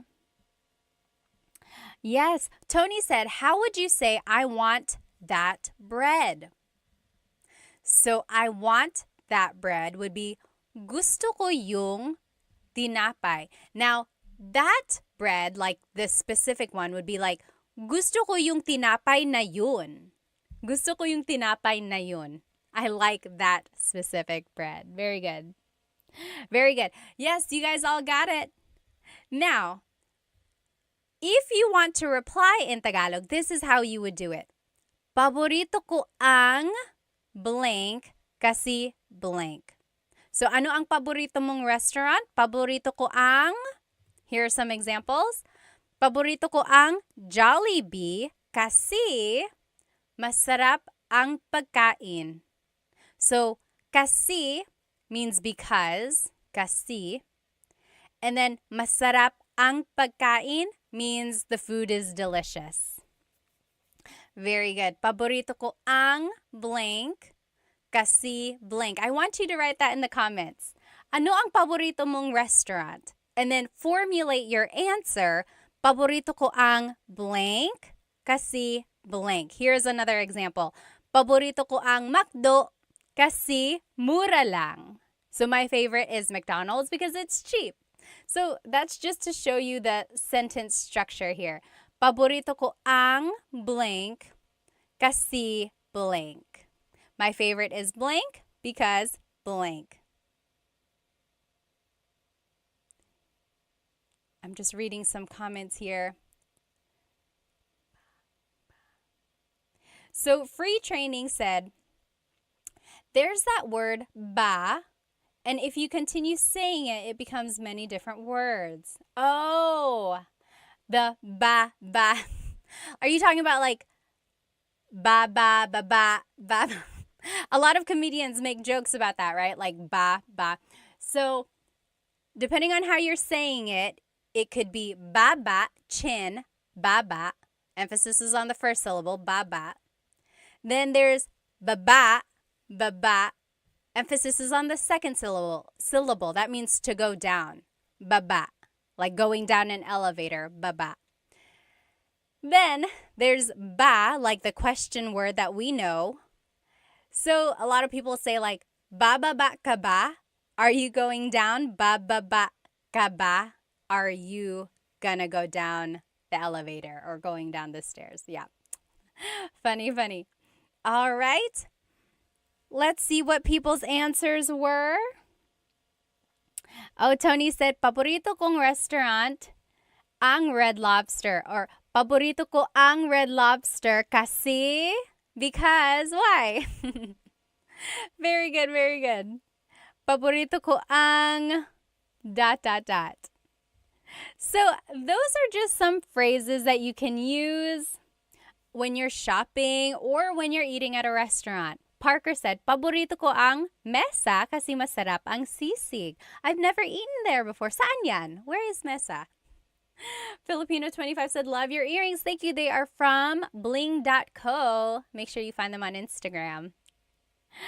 Okay, so again, just to review, this is what we learned today. We learned the different types of stores. Remember, there are some stores in people's houses. Those are called sari-sari stores. Sari-sari means a variety, like a variety of things, because they sell a variety of things at their stores. So the stores in people's homes, those are sari-sari stores.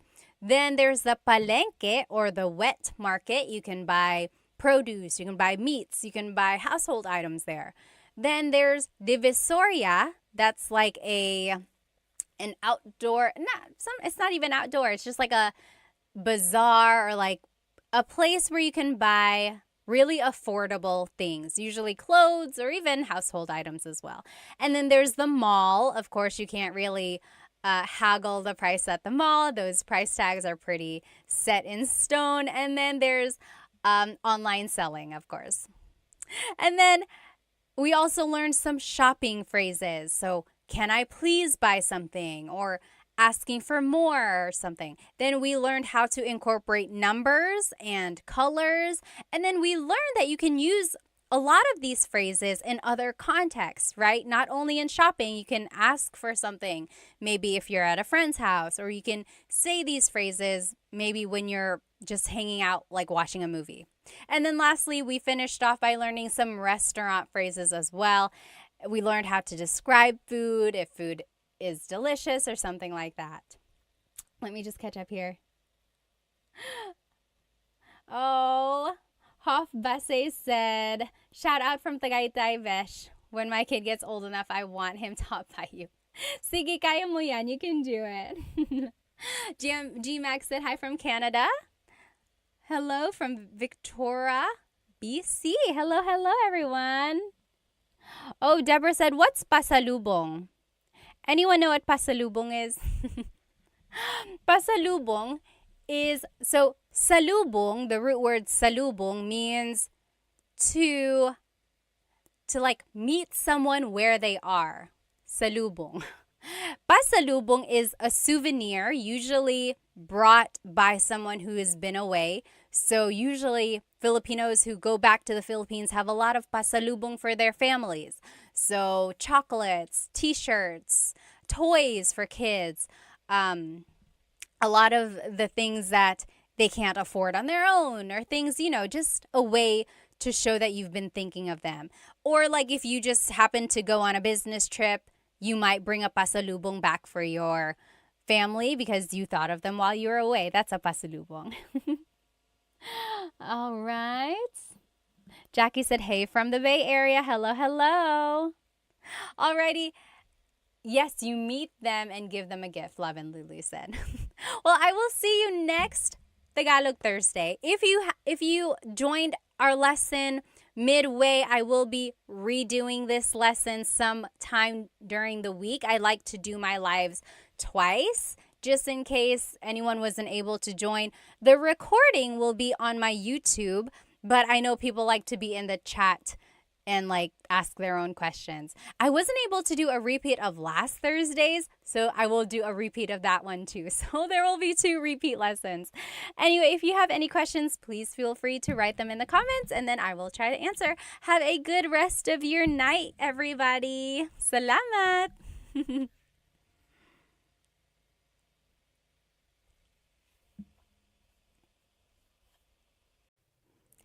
Hello, hello, everybody. Welcome to another live Tagalog lesson on YouTube. I am starting my TikTok now as well. So, hello, hello. If you are joining me tonight, we are going to be doing a live Tagalog lesson on YouTube. And I would suggest you go ahead and hop onto my YouTube channel so that you can see the presentation that I made. There are examples that we're going to do together as well. So go ahead and grab a piece of paper or something to write with so that we can all do these practice examples together, okay? So welcome, welcome. If you're just joining, go ahead and write where you are from and give me an idea of your age. You don't have to tell me your exact age, although if you want to, go ahead and do that. And if not, you can just say, oh, I'm in my 20s, I'm in my 30s. I like to know where my audience is and how old everyone is. So welcome, welcome. This is a new Tagalog lesson. If you saw me the other day, I did a repeat lesson of what I had taught last week because I was testing the waters of when people watch. Because usually I do these lives on Thursday nights. And I wanted to see if people are active during the day as well. And it seemed like it was. So maybe I will try that, like teaching the same class some other time in the week, just so other people can join if they were not able to join live. So again, this is a live Tagalog lesson on my YouTube channel, Tagalog Time. And if you want to see the presentation that I made, there are practice examples, go ahead and jump onto my YouTube channel. Otherwise, you're welcome to stay on my TikTok. Okay, so let's go ahead and get started. Hello, hello, everybody. It looks like we have, let's see, Starry Moon is from Calgary, Canada. Killionaire is from Oahu. Hello, hello. Thank you for joining us. David is 64. Taho 0000 is from California. Hello. The Gehring family is from Ohio. Welcome, welcome. Let's see. We have someone from Pennsylvania, Kenna Morrow. Hello, hello. David is from Auckland. Who is here with us on TikTok? Let's see where everyone is from. I'm here in North Carolina, the east coast of the United States. So it's about 8:30 p.m. here. Oh, Hima, thank you so much for a gift. Thank you so much. If you enjoy anything that you learned tonight, please feel free to purchase a super chat on YouTube or a badge or one of the gifts on TikTok. They really help because it helps me support Filipino brands. As you can see, I'm wearing Filipino earrings. So again, I just love supporting Filipino companies. So any donation you give really helps. Let's see. Oh, user 488 is from LA. Hello, hello. Who else do we have? Oh, someone is Korean. Well, welcome, welcome. I hope you learned some Tagalog. Okay.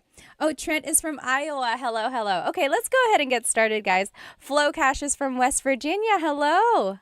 Joe is from Alaska. Taga Japan. Someone is from Japan. Sure is from New Mexico. Hello, hello. Good to see you.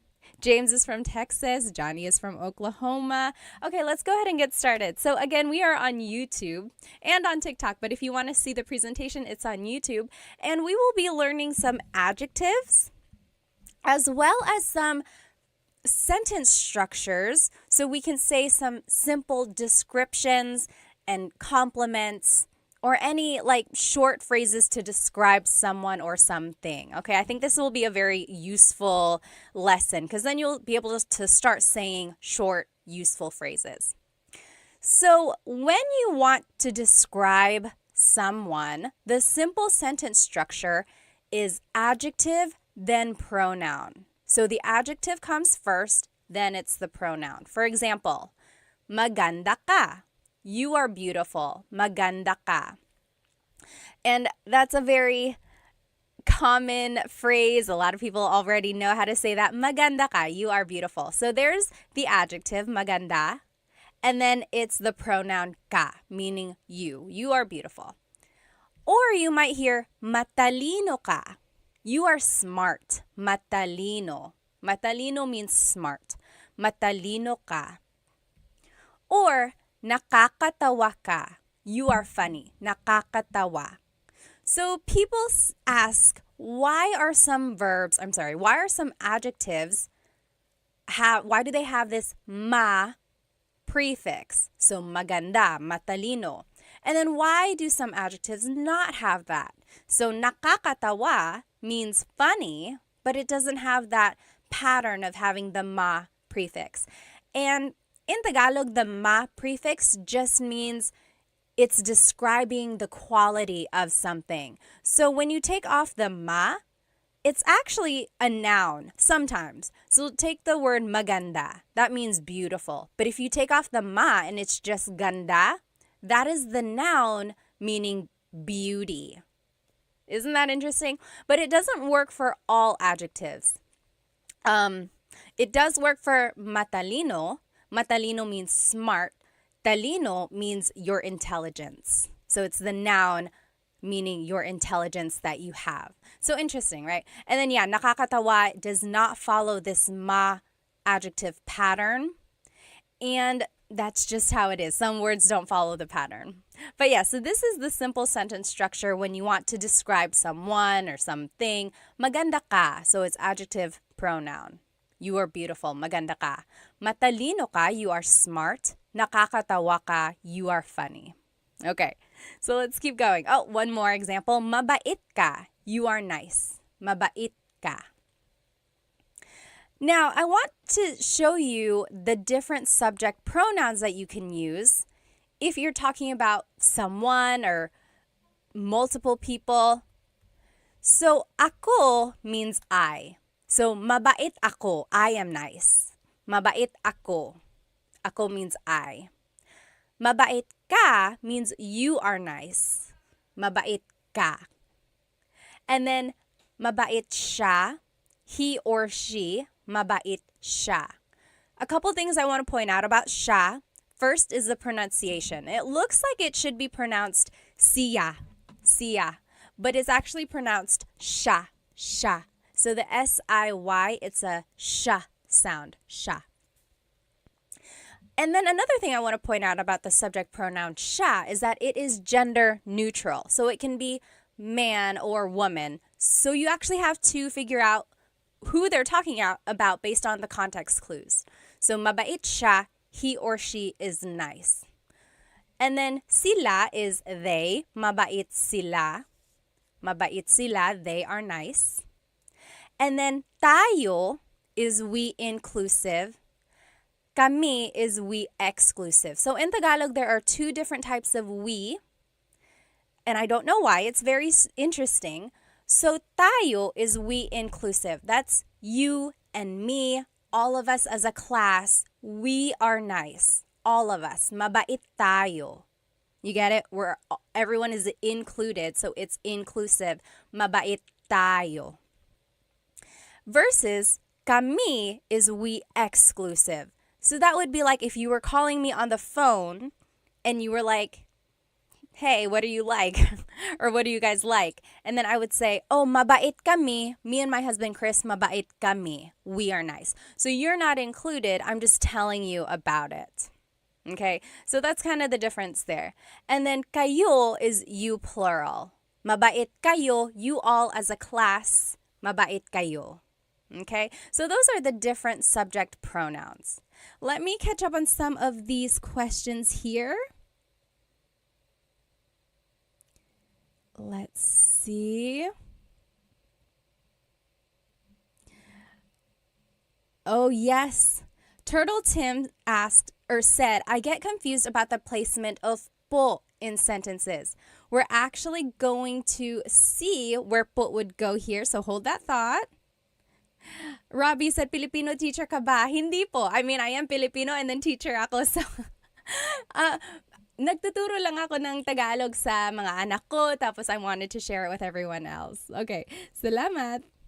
I wish this was posted to go over it again. Trying to keep faith said. Actually, this whole presentation is on my YouTube channel and the recording will be posted after the live. And it has all of the examples and the whole presentation up there. So you can rewatch this on my YouTube. Okay. Solomon asked, is there a difference between ka and mo?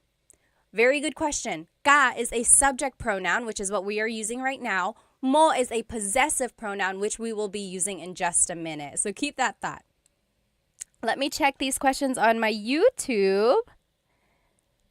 Okay. Doesn't look like anyone has too many questions on my YouTube right now. If you do, please feel free to write them down. So I think it was Tim who asked about the po placement. Let's take a look, actually.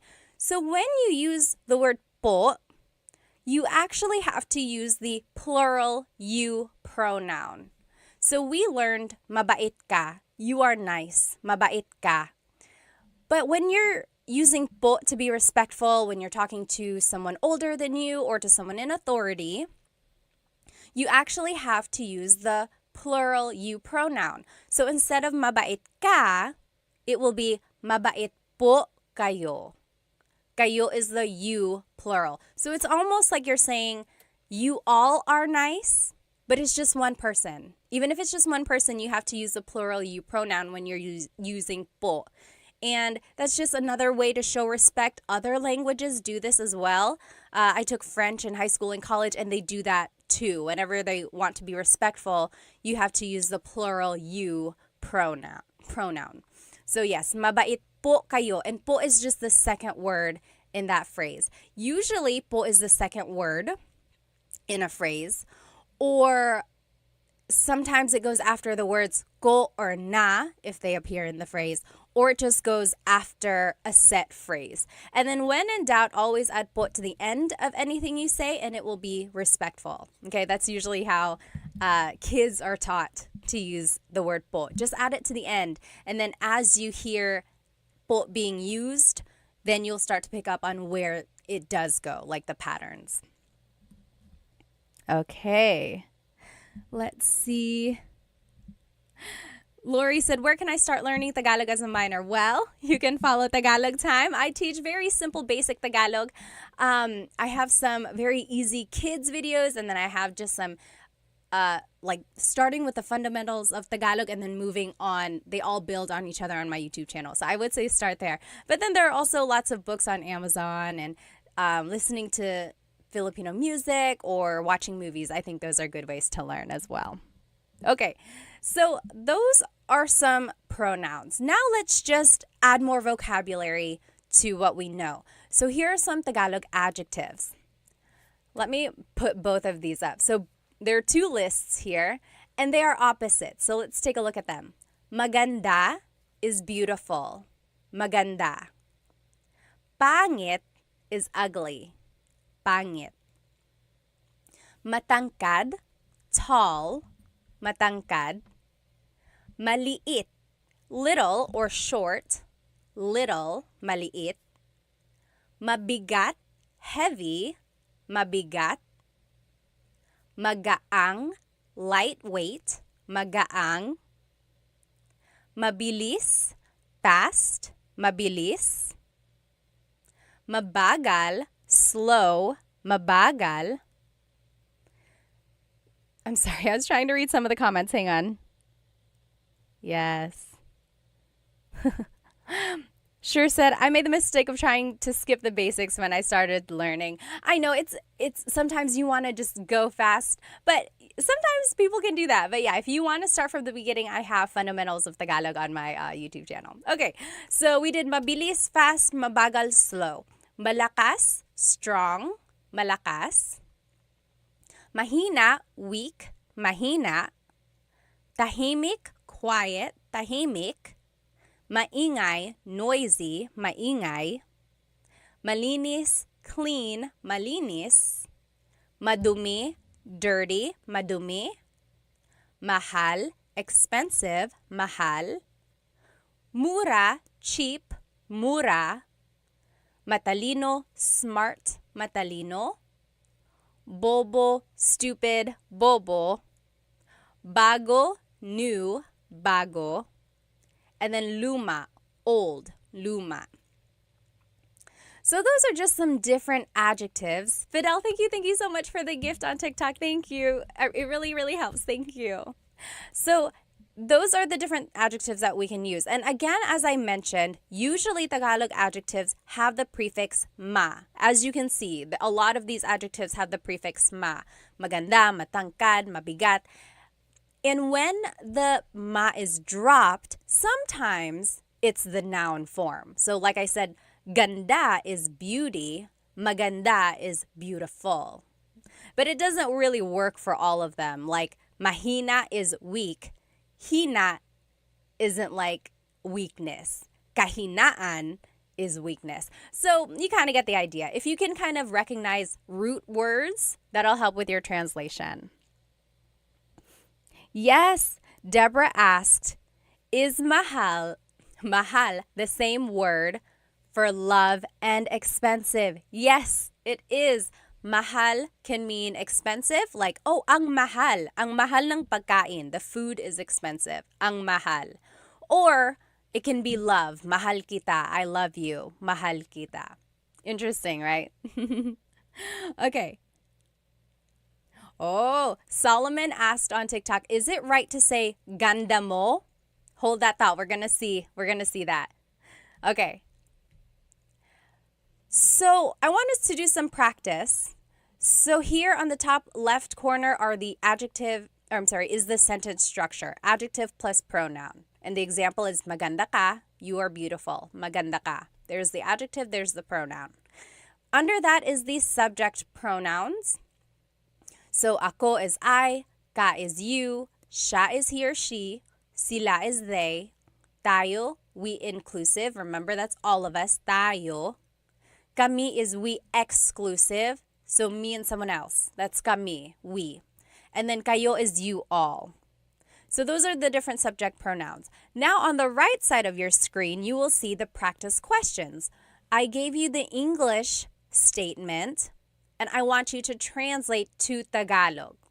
And I even gave you a hint. In the parentheses is a vocab word that you might need in the phrase.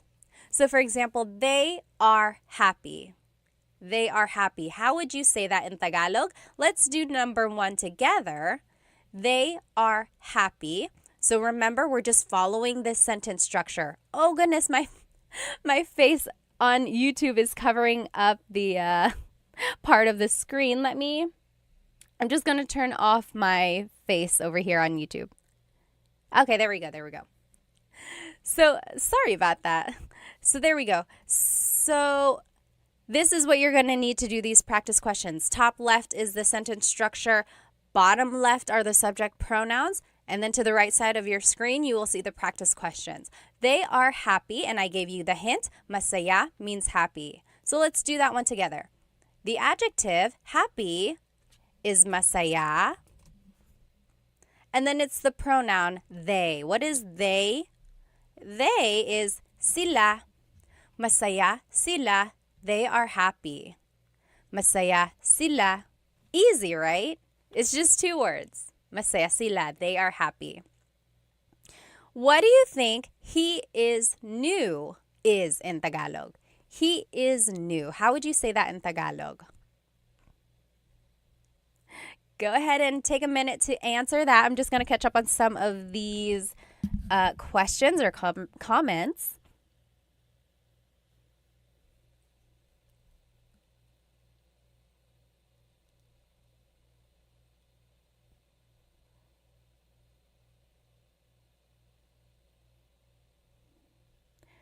Okay, what do you think he is new is? Yes, sure got it right. Cassidy got it right.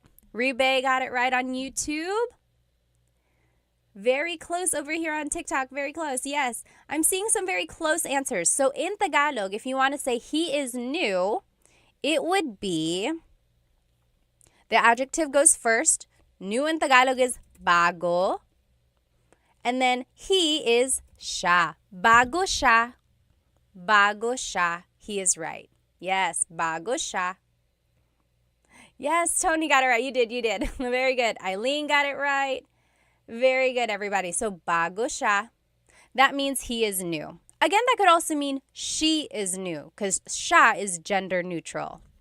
So you would just have to listen to the context clues there. Next, we inclusive are angry. Angry in Tagalog is galit. Galit. How would you say we inclusive are angry? That means all of us as a class. That's inclusive. Everyone, all of us, we are angry. How would you say that? We are angry.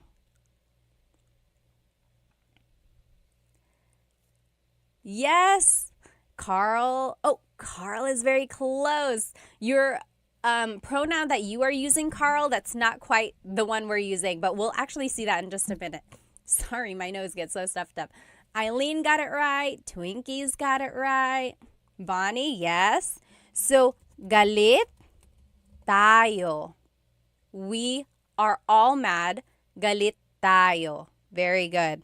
Yes, sure got it right. Kaz got it right. Yes. Okay. Number 4, I am sleepy.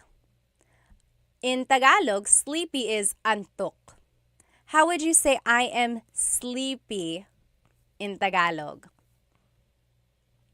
I am sleepy in Tagalog.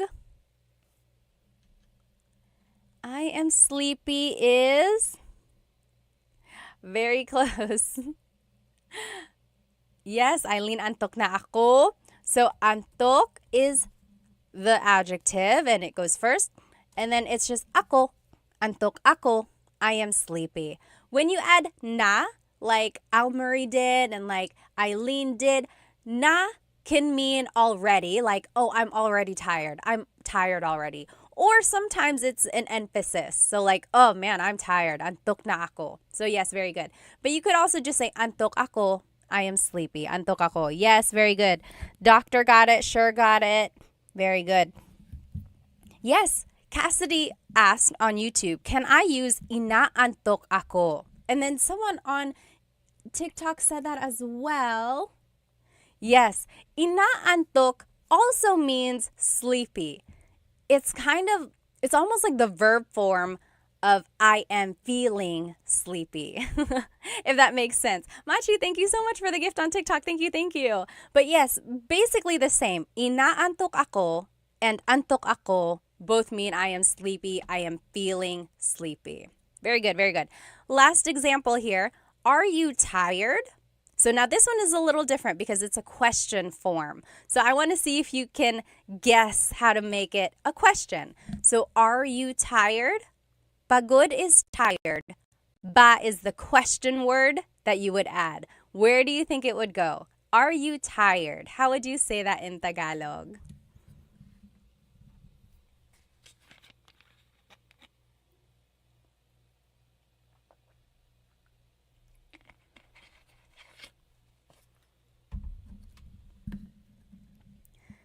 Yes. Let's see. Eileen got it. Someone said, I think Eileen already knows how to speak Tagalog. It's okay. Everyone is welcome. Yes, very good. I'm seeing it. I'm seeing the correct answer. Kaz got it. Doctor got it on YouTube. It's These got it on YouTube. Kevin, you got it also. Almarie, yes, Jay, Siswo, you guys are all getting it. So, are you tired in Tagalog? Pagod is the adjective. Remember the adjective goes first. Pagod. Then it's the pronoun you, ka. And then ba is at the end. Pagod ka ba? Are you tired? Pagod ka ba? You should say this to anyone you know. Maybe it's your husband or wife later tonight. You just say, pagod ka ba? They're going to be like, yes, I am. First of all, where did you learn that? Pagod ka ba? So, if it's just the phrase, pagod ka, you are tired, pagod ka. But when you add the ba, it turns it into a question. Pagod ka ba? Are you tired? Okay? Carl said, do you do live daily? No, usually I've been trying to do Thursdays, so Tagalog Thursdays. And then there was one other time this week when I went live and I did the same lesson that I had already done just to get an idea of who would be watching. So I might do that. I might do the same lesson another time just so people can see it if they weren't able to join live. Although the recording does pop up on my YouTube, but I know people want to be in the live so they can ask questions as well. Hang on, let me catch up on some of these questions. Okay, someone asked, how do you use nang? N-G. So this is not really related to adjectives, but I want to answer this question. So let's look at the word nang, N-G. Nang is actually a preposition. Sometimes it's an article. Sometimes it takes the place of like something else. Sometimes it's just a sentence marker, meaning it doesn't have a direct translation. Here's an example of when nang is used. So let's say, kumakain ako. I am eating. Kumakain ako. Kumakain ako. I could say, kumakain ako ng saging. I am eating a banana. Kumakain ako ng saging. So in this case, it's translating as I'm eating some or a banana. So it's like an article. Does that make sense? So kumakain ako ng saging. Or nanonood ako ng TV. I'm watching some TV. So nang is just an article. Again, sometimes it's a sentence marker. It's usually the word that comes before a noun. Good question, though. Okay, let's move on with our lesson here. So that is one way to use adjectives. It's just the adjective and pronoun. Masaya sila, bago siya. Easy, right? Just 2 words and you already have a complete sentence. Next, I forgot who it was. Someone on my TikTok said, what is ganda mo? Or could you say ganda mo? Yes, and here it is. So let me make my screen bigger again. There are different ways to say the adjective. So we learned maganda ka, so adjective then the pronoun. But there's this other way to say a compliment or to say a description.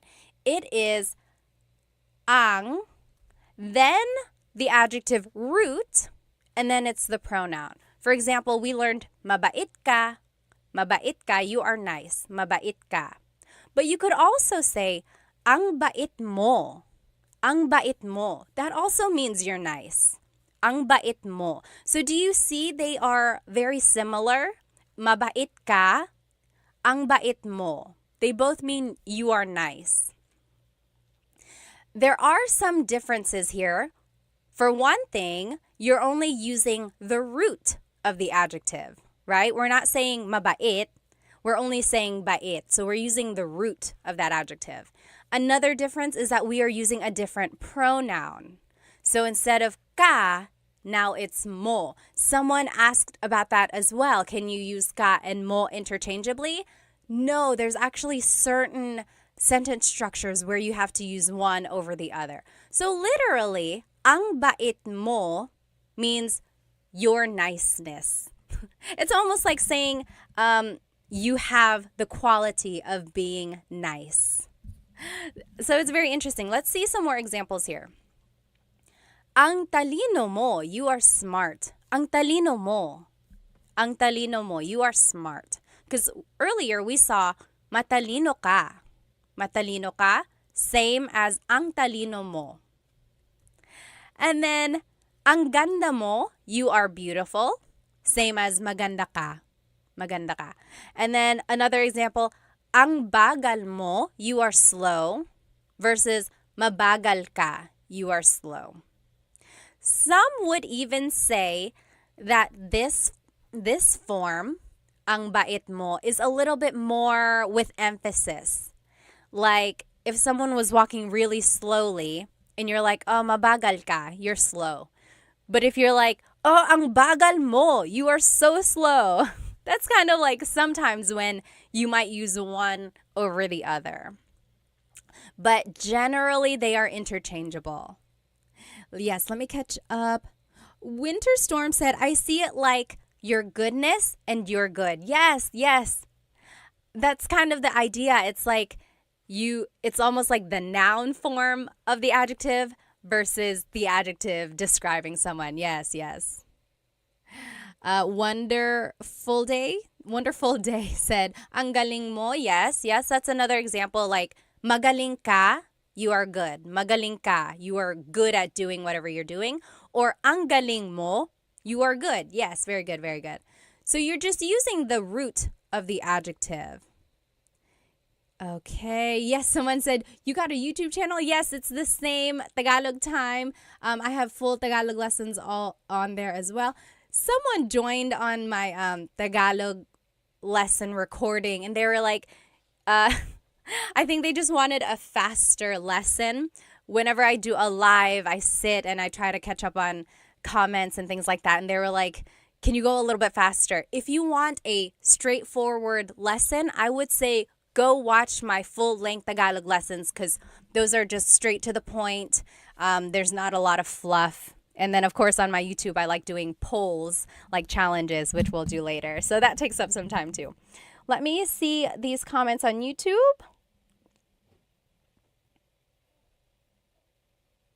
Okay, so Sure said, when asking a question like this, do you always have to add ba? Yes, that's right. Sometimes native speakers don't add ba. That is exactly right. Sometimes you don't have to add the word ba. You can just change the intonation of your voice, right? Like, pagod ka? Are you tired? Pagod ka? But if you want to emphasize that it is a question, yes, add ba. So as for the question, do you always have to do it? No, but you're welcome to. And then again, it just emphasizes that it is a question. Yes, good question, good question. Okay. Is the ang construction stronger? David asked. Yes, a little bit. So it's kind of like an emphasis. I kind of mentioned that earlier. It was like, oh, mabait ka, you're nice. You're a nice person, mabait ka. Whereas maybe you did something really nice and then someone is like, oh, ang bait mo. You are so nice, ang bait mo. Yeah, so it's a little bit like it has an emphasis. Sibay says, I have a question po. Yes, what is it? Go ahead and type it out and then I'll answer it when I see it. So let's move on with our lesson. I want to show you the different possessive pronouns that you can use with this sentence structure. So now, ang bait mo is using a possessive pronoun. Earlier, we were using a subject pronoun. So these are the different possessive pronouns. Ko means I. Mo is you singular, ang bait mo. Ang bait niya, he or she, niya, he or she. Nila is they, ang bait nila, they are nice. Natin is we inclusive. Maybe we all did something nice, so I'm like, oh, ang bait natin. We are so nice. Ang bait natin. All of us. Versus, ang bait namin, we or me and someone else, we are nice. Ang bait namin. You're not included. I'm just telling you about it. And then, ang bait ninyo, you all as a class. Ang bait ninyo. Okay. So those are the different possessive pronouns. So whenever you're using the ang sentence structure, you have to use a possessive pronoun. And it's almost like, because bait is a noun, so it's almost like the person in the sentence possesses that quality. That's kind of how I see it. So again, when you're using po, you have to use the plural you pronoun. So instead of ang bait mo, it's ang bait po ninyo. Ang bait po ninyo. And po goes after the word bait here. And that doesn't really fall under the po placement rules that I had mentioned earlier. Usually po is the second word, or it goes after the words ko or na, or it goes after a set phrase. This one is just like a miscellaneous placement. But again, you can always add po to the end and it would work. Okay. Now, let's do some examples. Oh, I just want to show you again these Tagalog adjectives. We just saw these, and I want to show you that you can use them in this ang format. So, mabilis ka, you're fast, mabilis ka. Or, ang bilis mo, you're so fast, ang bilis mo, ang bilis mo. Again, it's not always an emphasis, but that's kind of sometimes when it's used. Or, madumi ang bahay. the house is dirty. Madumi ang bahay. Or ang dumi ng bahay. Ang dumi ng bahay. So again, same translation there, just kind of a different way to say it. But they are interchangeable. Feel free to use whichever you would like. So let's do some practice questions with this ang sentence structure. So it's the word ang, which technically means the, but sometimes it translates to it is. So ang, and then it's the adjective root, and then it's the pronoun. And then beneath that are the possessive pronouns that we talked about. So over here on the right side are the examples that I want us to do. You are nice. Mabait is nice. But I want us to use the ang sentence structure. So we actually wouldn't use the whole word mabait. It would be ang, and then the root bait, and then you, pronoun is mo. Ang bait mo. You are nice. Ang bait mo. Okay, let me just catch up. You try number 2. I am beautiful using this ang sentence structure.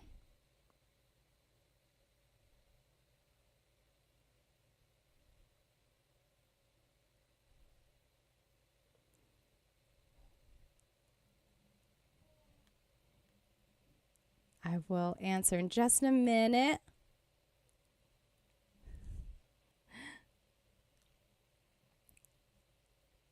Oh, thank you, Solomon, for the rose on TikTok. Oh, thank you. AJ asked, when was the last time you went back to the homeland, tita? First of all, you don't have to call me tita. And then I went back to the Philippines last July. I went to Manila, and then my husband's family is from Cebu. We went there as well. Let's see. There was one question. Oh, yes. Solomon asked, does Tagalog have to be, like the verb to be, or is it left out most of the time? Or is it I in Tagalog? Yes, AY means is or to be. Yep. However, I'm trying to think if there's an actual to be verb, like one that can be conjugated. I think it's just I that I like when I think about it. If I can think of a different one, or if I can think of an example, I'll let you know. But yes, for the most part, it is I.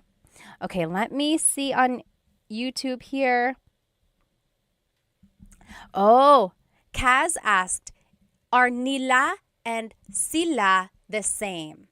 They both mean they. However, one is a subject pronoun, one is a possessive pronoun. Sorry, sometimes my nose gets so stuffed up and it just clogs up on its own. But yes, so sometimes you have to use niya, like in this example when we're using possessive pronouns, or sometimes you can use sila, or yes, siya, whenever it's a subject pronoun. Okay, very good. So it looks like you guys are getting it. If you want to say I am beautiful in Tagalog, in this ang sentence structure, it would be ang ganda ko. Ang ganda ko. Maybe you can say that to yourself whenever you're feeling a little bit down. Ang ganda ko. I'm so beautiful. Ang ganda ko. Very good. Ang ganda ko. What do you think? Number 3, we exclusive are happy. So me and someone else, oh, we're happy. We're happy. Not you. I'm just telling you about it. We're happy. And happy in Tagalog is masaya. Masaya. So you go ahead and jot it down. And then you can do number 4 as well. You all are fast. Mabilis. You all are fast. See if you can do those last 2. And then we will check. Yes, David said maging is to be. Yes, maging means to be, or like to become. Yeah, that is one for that's a way to say to be.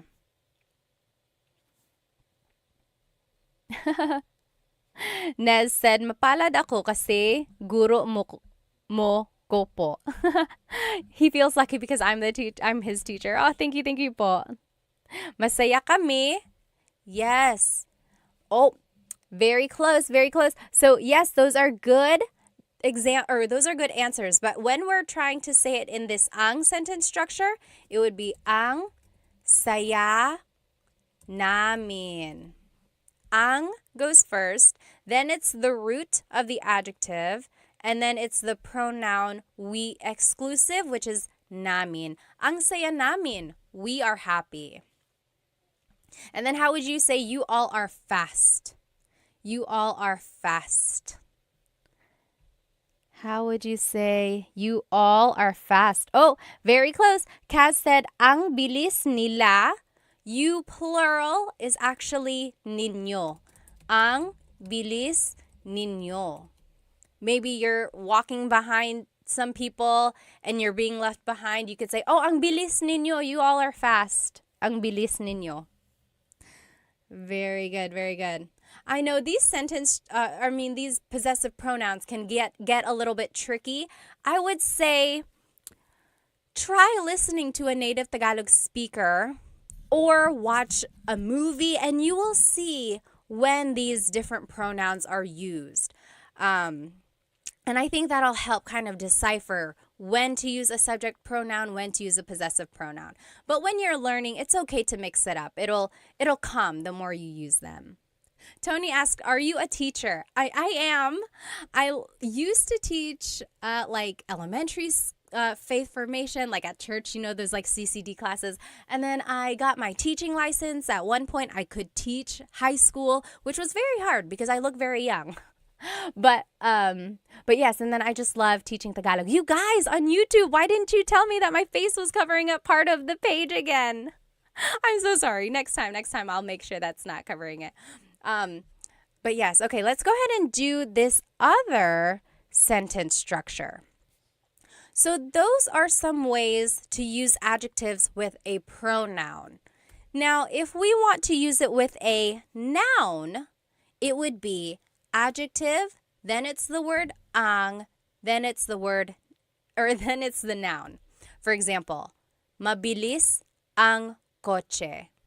The car is fast. Mabilis ang kotse.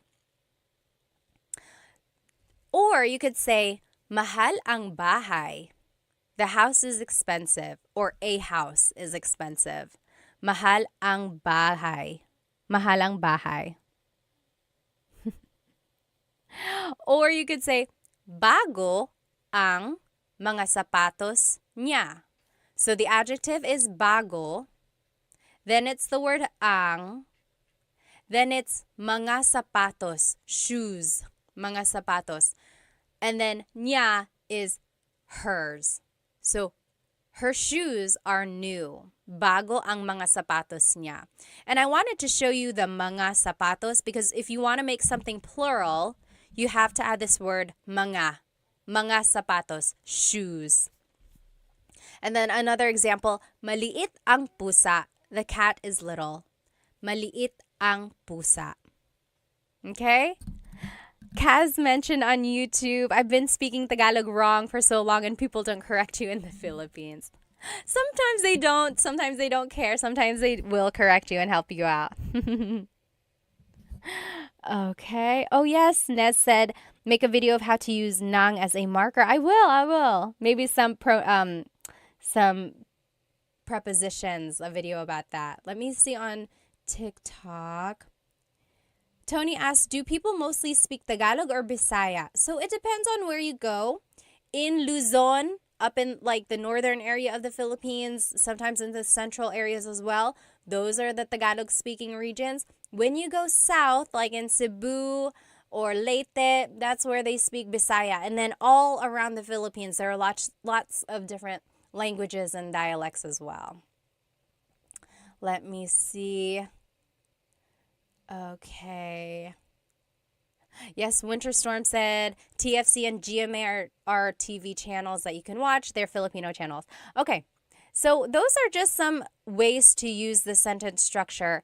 Adjective, then ang, then noun. So let's do some practice. Pretty easy, right? You just have to plug in the vocab. Up here in the top left is the sentence structure that we just learned. And then here's some examples. The food is hot. And I gave you some vocab words. Mainit means hot. Pagkain means food. How would you say the food is hot? We can do this one together. So the adjective goes first, which is mainit. Then it's the word ang. Then it's the noun. Food in Tagalog is pagkain. You guys on YouTube, I'm covering it up again. We'll fix that. There we go. So mainit ang pagkain. The food is hot. You try number 2. The show is scary. The show is scary. How would you say that in Tagalog? Baby Doll said, I love this live. When will you be doing these lives? I try to do Tagalog Thursdays.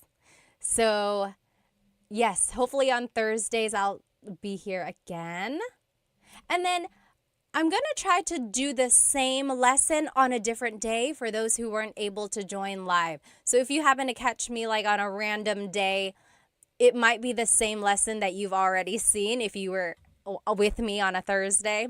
That's because I like to include people who might have wanted to join. But this recording will be up on my YouTube after the live if you just want to watch it there. Let me see.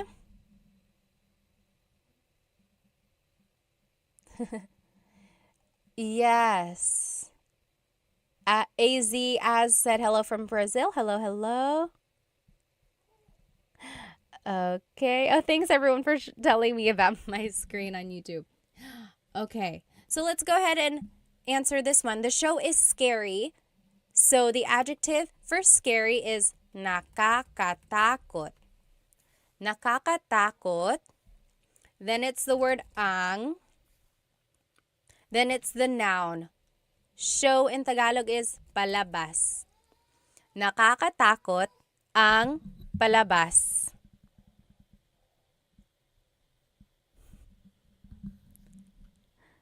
Yes, you're right. Very good. Everyone is getting it. Nakakatakot ang palabas. Okay, next. The house is messy. The house is messy. Magulo means messy. Bahay means house. David asked, is ang takot ng palabas okay? So this is an example of when you cannot use the ang sentence structure. So you cannot use ang takot ng palabas. That doesn't really work. It's almost like you're saying the show is scared or something like that. So it doesn't really work like that. There are certain adjectives where you can't use them in another sentence structure. Okay, very good. Solomon got it right. Ang gulo ng bahay, you can say ang gulo ng bahay, or you can say magulo ang bahay. Magulo ang bahay. Very good. Dennis got it right. Kaz got it right. Amy got it right. Very good. Busset got it right. Awesome. Okay, next, the woman is beautiful. Babae is woman. Maganda is beautiful. And then if you want, you can go ahead and do the last one as well. The man is handsome. Lalaki is man. Guapo is handsome. So how would you say the woman is beautiful, the man is handsome in Tagalog? The woman is beautiful is maganda ang babae. Yes, very good. Dennis got it right. Very good. And Dennis and Kaz both said, magulo ang buhay ko. So instead of bahay, they said buhay. Buhay is life. Yes, my life is crazy. My life is a mess. So if you want to say the woman is beautiful, it would be maganda ang babae. Maganda ang babae. If you want to say the man is handsome, it would be guwapo ang lalaki. Guwapo ang lalaki. So that's just the simple sentence structure. Adjective, then the word ang, and then it's the noun. Very good, very good. Amy got it right. Base got it right. Filipino kasi ako, ate. Mabuti naman. Okay. So that's another sentence structure. And this is the last sentence structure that we will see here. So now, if you want to be specific about a person and you want to say their name, this is how you would do it. So it's the adjective first, like we've been seeing the whole time. And then it's this word, si or sina. And then the person. So you'll see what I mean. Tahimik si Tita Baby. Tahimik si Tita Baby. That means Tita Baby is quiet. Tahimik si Tita Baby. Versus malakas sina Paul at Sam. Malakas sina Paul at Sam. Paul and Sam are strong. Paul and Sam are strong. You'll see the difference here. When it's just one person, it's si. Tahimik si Tita Baby. Versus when it's more than one person, you use the word sina. Malakas sina Paul at Sam. So that's the difference there. When it's one person, you use the word si. When it's more than one person, you use the word sina. And that word si or sina is kind of like a preposition or like a sentence marker before a person's name. Here's another example. Matangkad si Tito June. Matangkad si Tito June. Tito June is tall. Tito June is tall. And then another example. Is there another example? Oh, that's it. So those are the three examples. So the only thing to remember here is if it's one person, it's si. If it's multiple people, it's sina. Okay.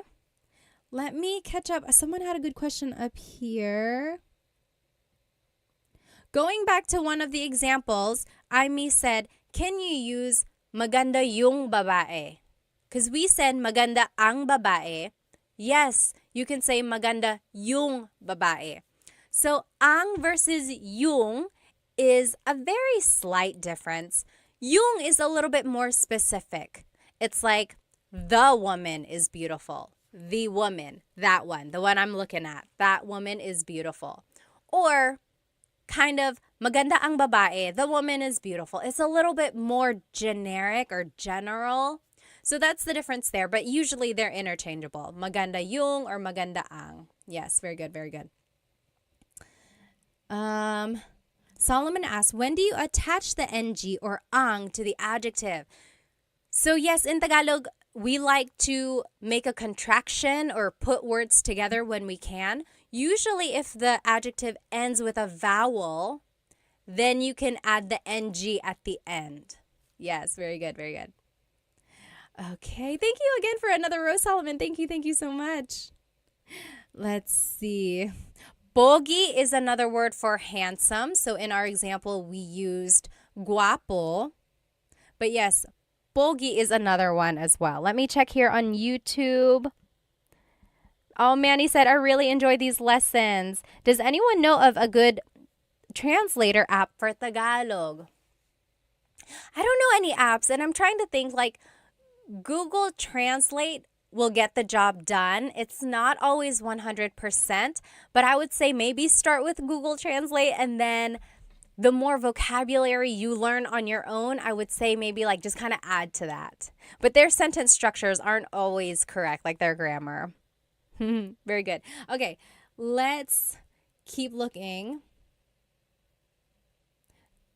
A Kahoot company? A good app for Tagalog. Okay, maybe, yes.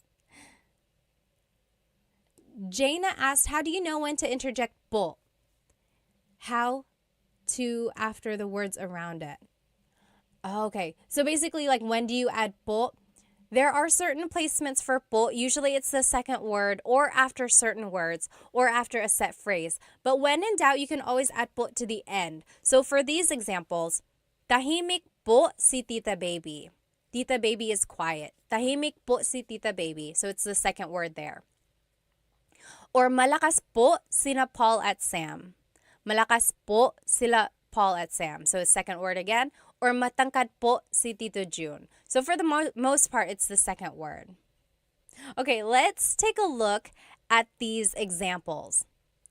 So at the top left corner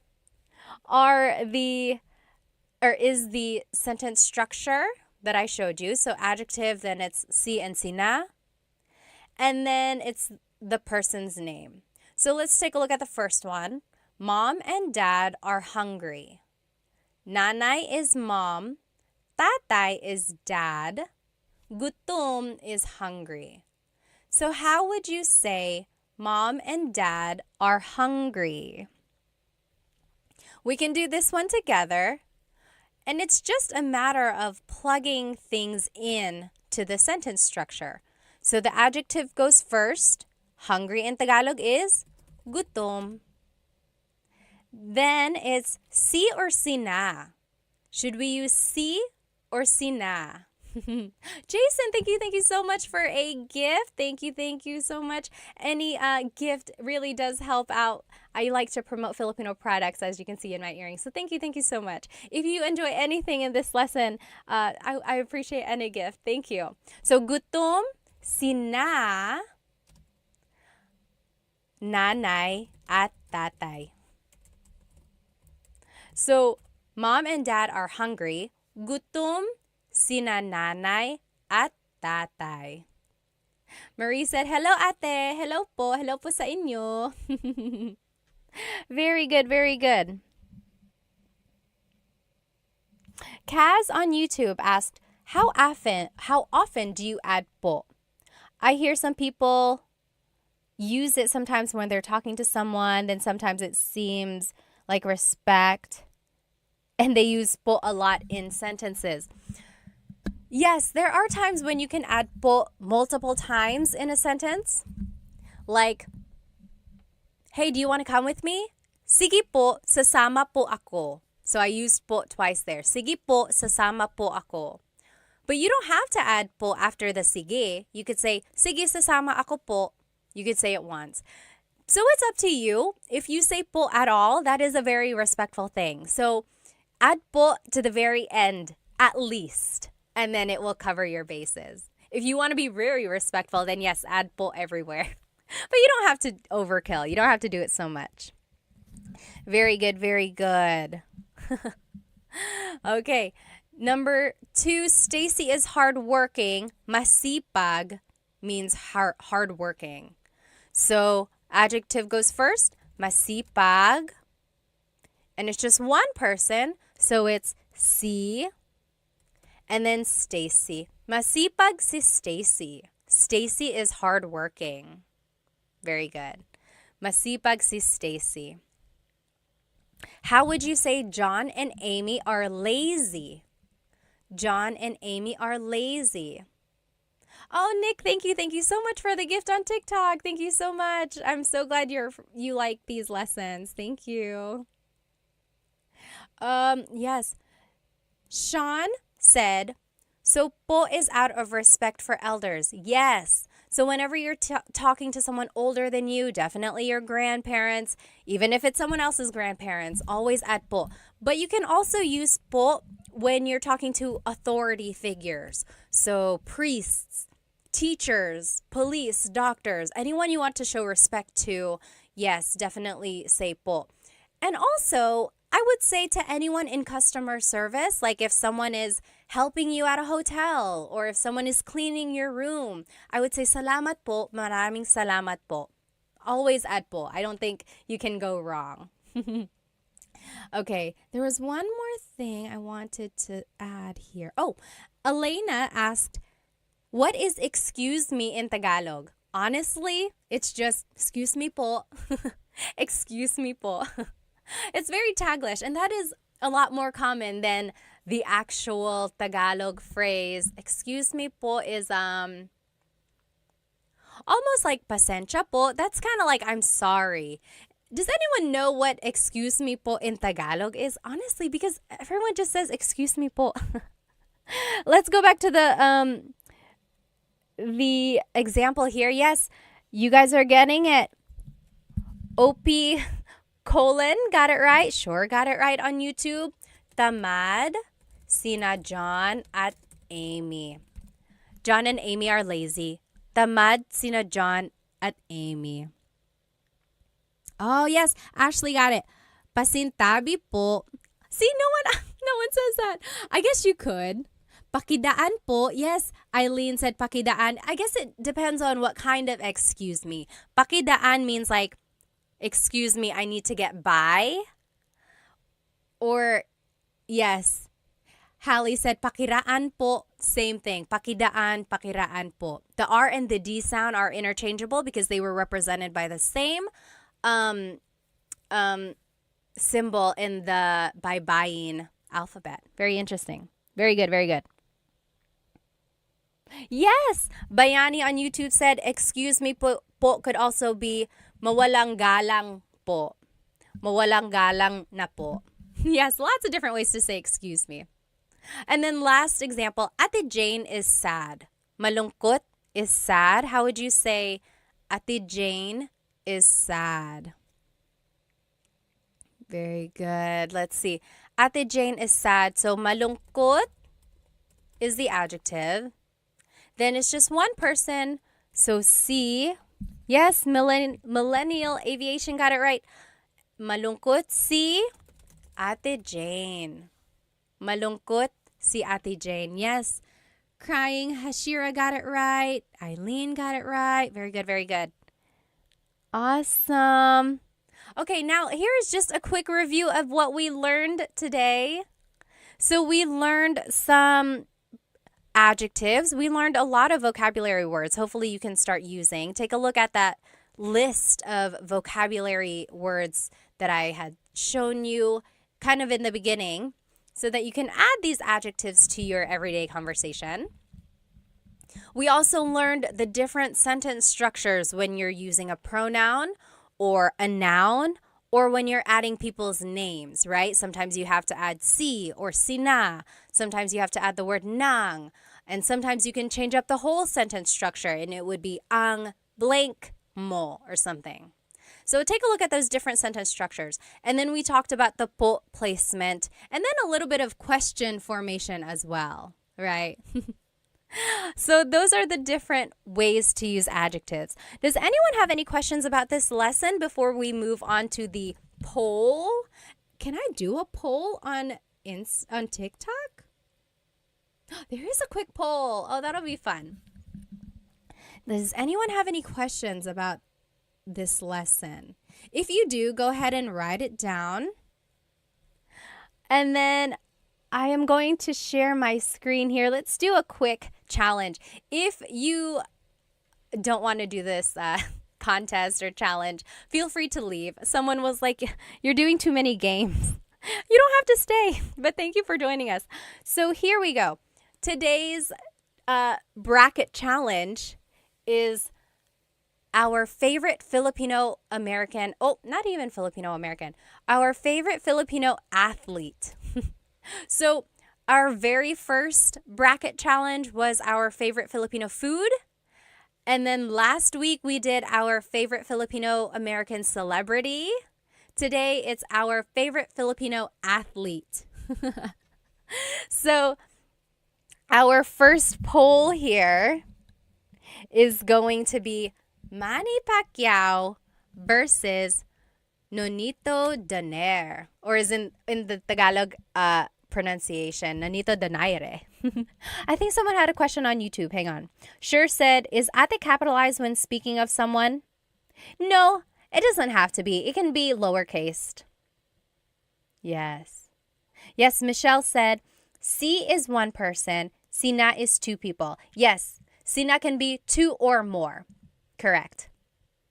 All right, let's go ahead and do this poll. If you are on my YouTube, then you can join this poll. TikTok, I'm going to make one for you as well. So favorite, Manny Pacquiao versus Nonito Donaire. Nonito Donaire, as they say. Okay, let's do a poll here on TikTok. Start. Poll started. Ask your question. Okay? Manny Pacquiao or Nonito Donaire? I don't know how that's going to work on TikTok. Okay, we'll see how that goes. Go ahead. Oh, thank you, OP, for the super chat gift on YouTube. Thank you, thank you.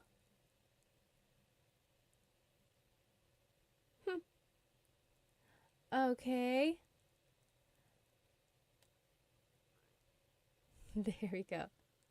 So take about 30 more seconds. Who is your favorite Filipino athlete, Manny Pacquiao or Nonito Donaire? And then we'll move on to the next part of the bracket.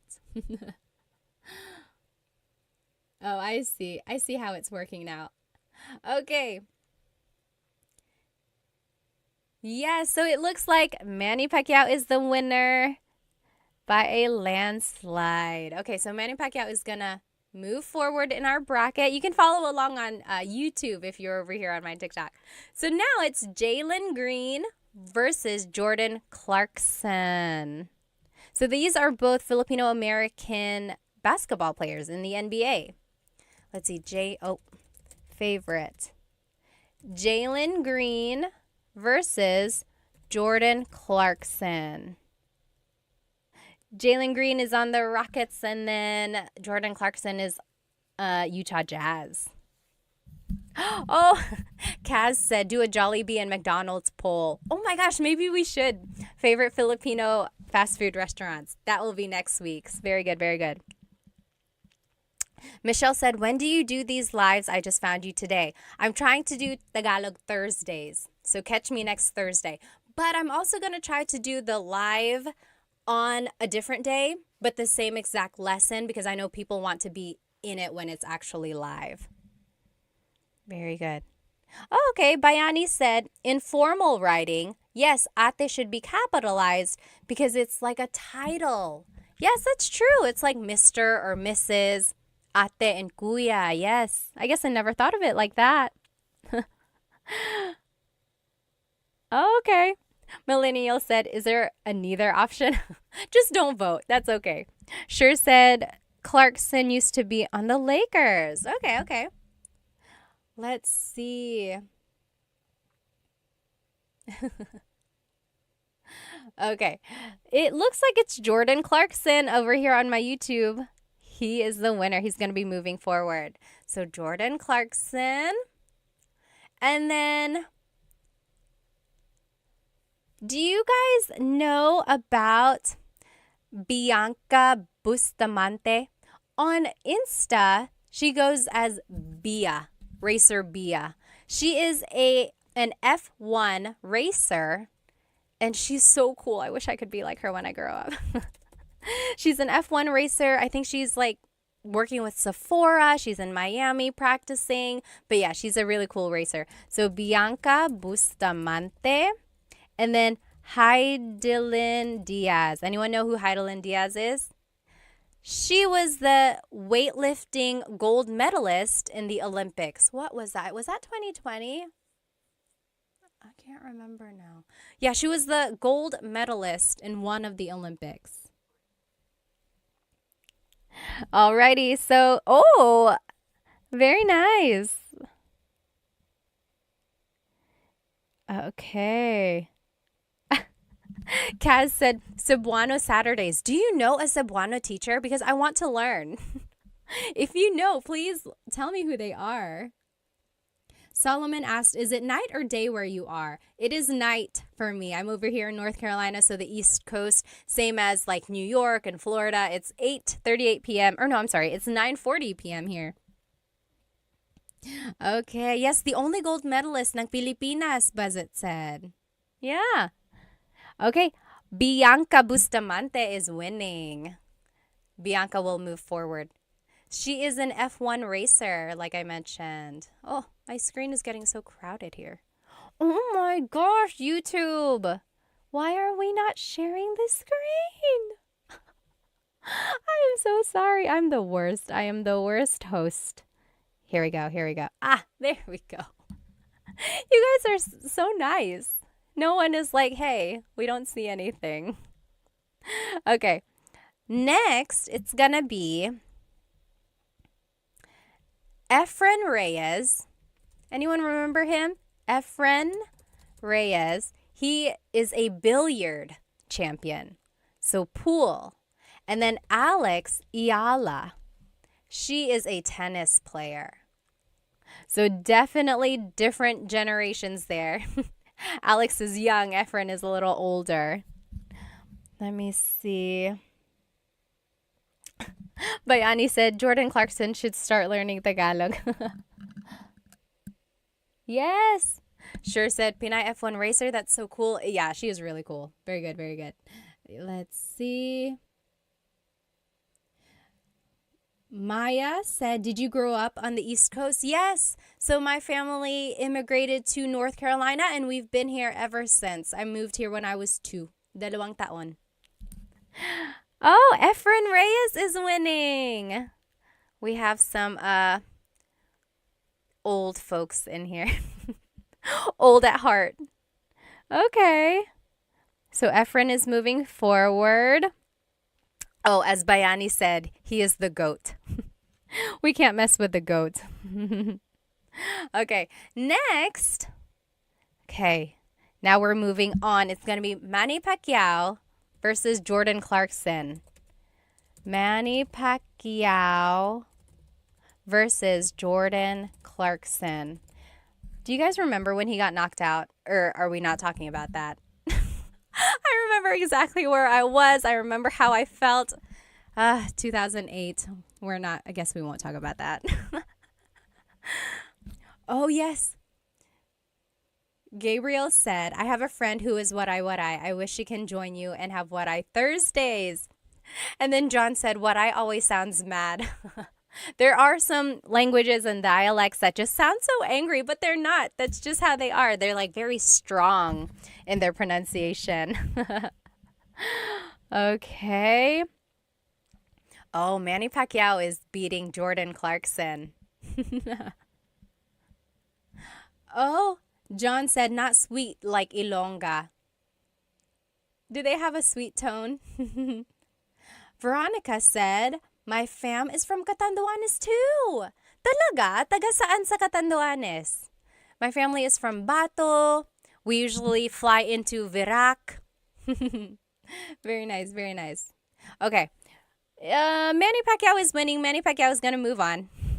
No surprise. I am not surprised. Okay. Next, it's Bianca Bustamante versus Efren Reyes. I think I know what's going to end up happening here. Is it going to be Manny Pacquiao versus Efren Reyes? Battle of the goats. So right now it's going to be Bianca Bustamante. Again, she is an F1 racer. Super young, super hip. Efren Reyes is a billiard champion. So he plays pool. Super popular back in the day.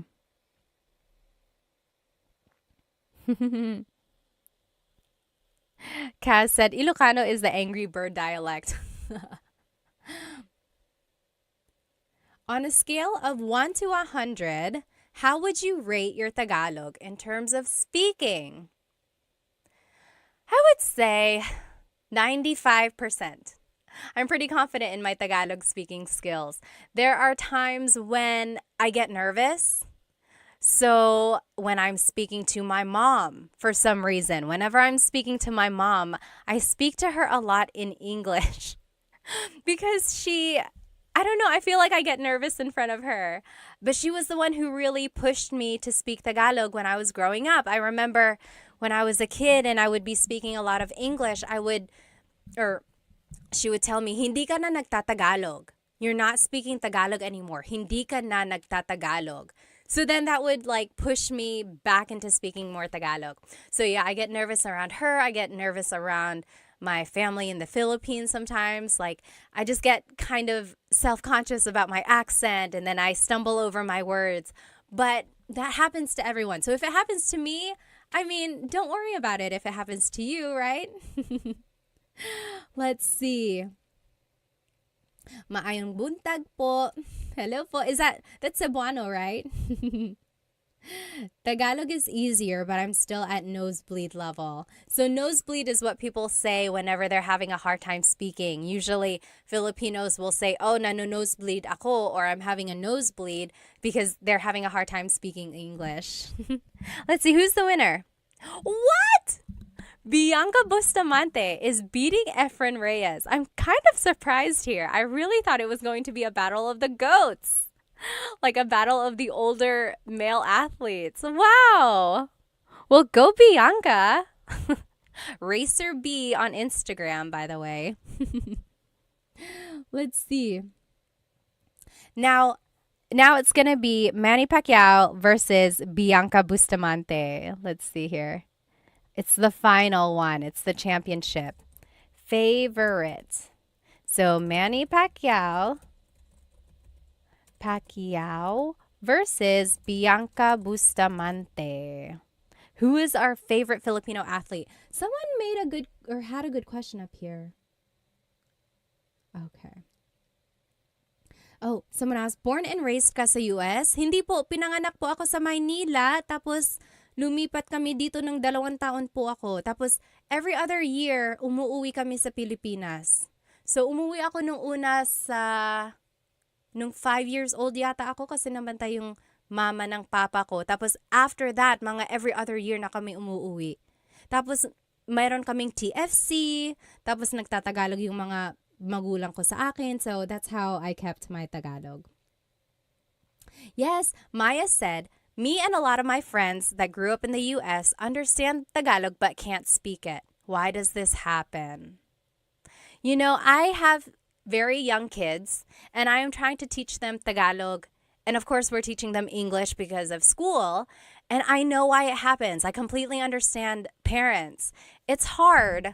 Like, you want your kids to succeed in school, and it's natural for them to kind of get confused or like mix things up. So parents just kind of default to only teaching English because it will help the kids. And I completely understand that. But I think if you push through and just kind of keep teaching it, it will all work out in the end. So I know a lot of people where they can understand Tagalog, but they can't speak it and they really, really want to. If you can understand it, you are halfway there. I think that's a good way to think about it, right? You can understand it. Now all you have to do is formulate sentences and then go from there. So don't feel bad if you can only understand. Think of it as, oh, I only have to make sentences now. Let's see.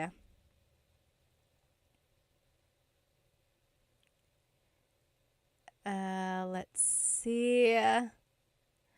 Tony, are you married? Yes, I am, and I have kids. Yes, we've been married for 2017, 18, 19, 20, 21, 22, 23, 24. 7 years. Oops. I don't know what your name is. It's in characters. But yes, someone asked, that's rare, yung marunong magtagalog na lumaki sa US. Opo nga, ngayon ko lang na-appreciate actually, ngayon na matanda na ako. Pero nung bata ako, I always kind of got teased na marunong ako magtagalog. Okay, let's see who's the winner. Manny Pacquiao is the winner. He's the overall favorite Filipino athlete. Although I know there are some things that he's said and done that kind of make him not the favorite.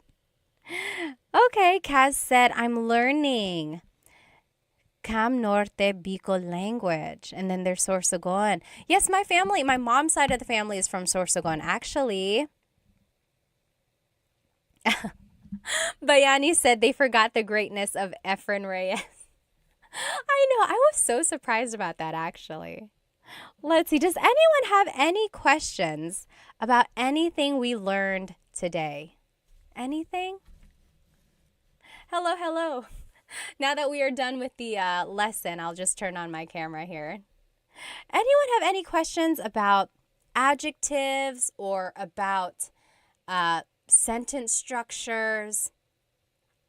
Or if there's anything you want to learn for next week, please write it in the comments because I love tailoring my lessons to what you want to learn.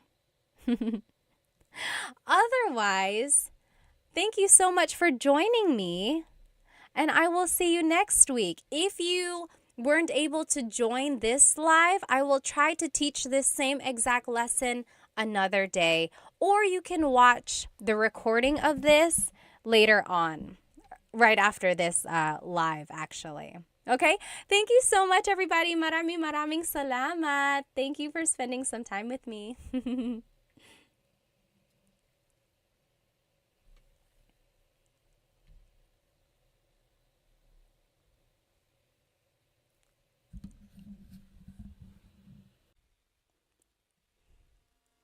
Hello, hello, everybody. Welcome, welcome. I am live right now on Instagram, on TikTok, and on YouTube. Hello, hello. I hope you have had a great week. My week has been very busy. We finished a playground at my house, and I've just been busy. I've been doing lots of different things around my house. I have a really fun lesson planned for us tonight. If you are joining me on YouTube on Instagram or TikTok, go ahead and jump onto my YouTube channel because I have the whole presentation up here. You will be able to follow along. You can see the words, see any images up there that's associated with the lesson. If you are a paying Instagram subscriber, these slides will be posted on the news feed after the class. I would have done it before the class, but I just finished the slides. Next time I will do it early so that we can post it before the class. Anyway, I'm so glad to see you all. I think it was like a couple weeks ago, I did like 4 or 5 Tagalog lessons back to back to back, and then I took a break, and then now we are back. And the last couple lessons were just like games. We played Jeopardy, we played Filipino bingo. Tonight's class is a true Tagalog lesson. So again, if you are joining me on YouTube, again, on Instagram or TikTok, go ahead and jump onto my YouTube channel where you can see this whole presentation.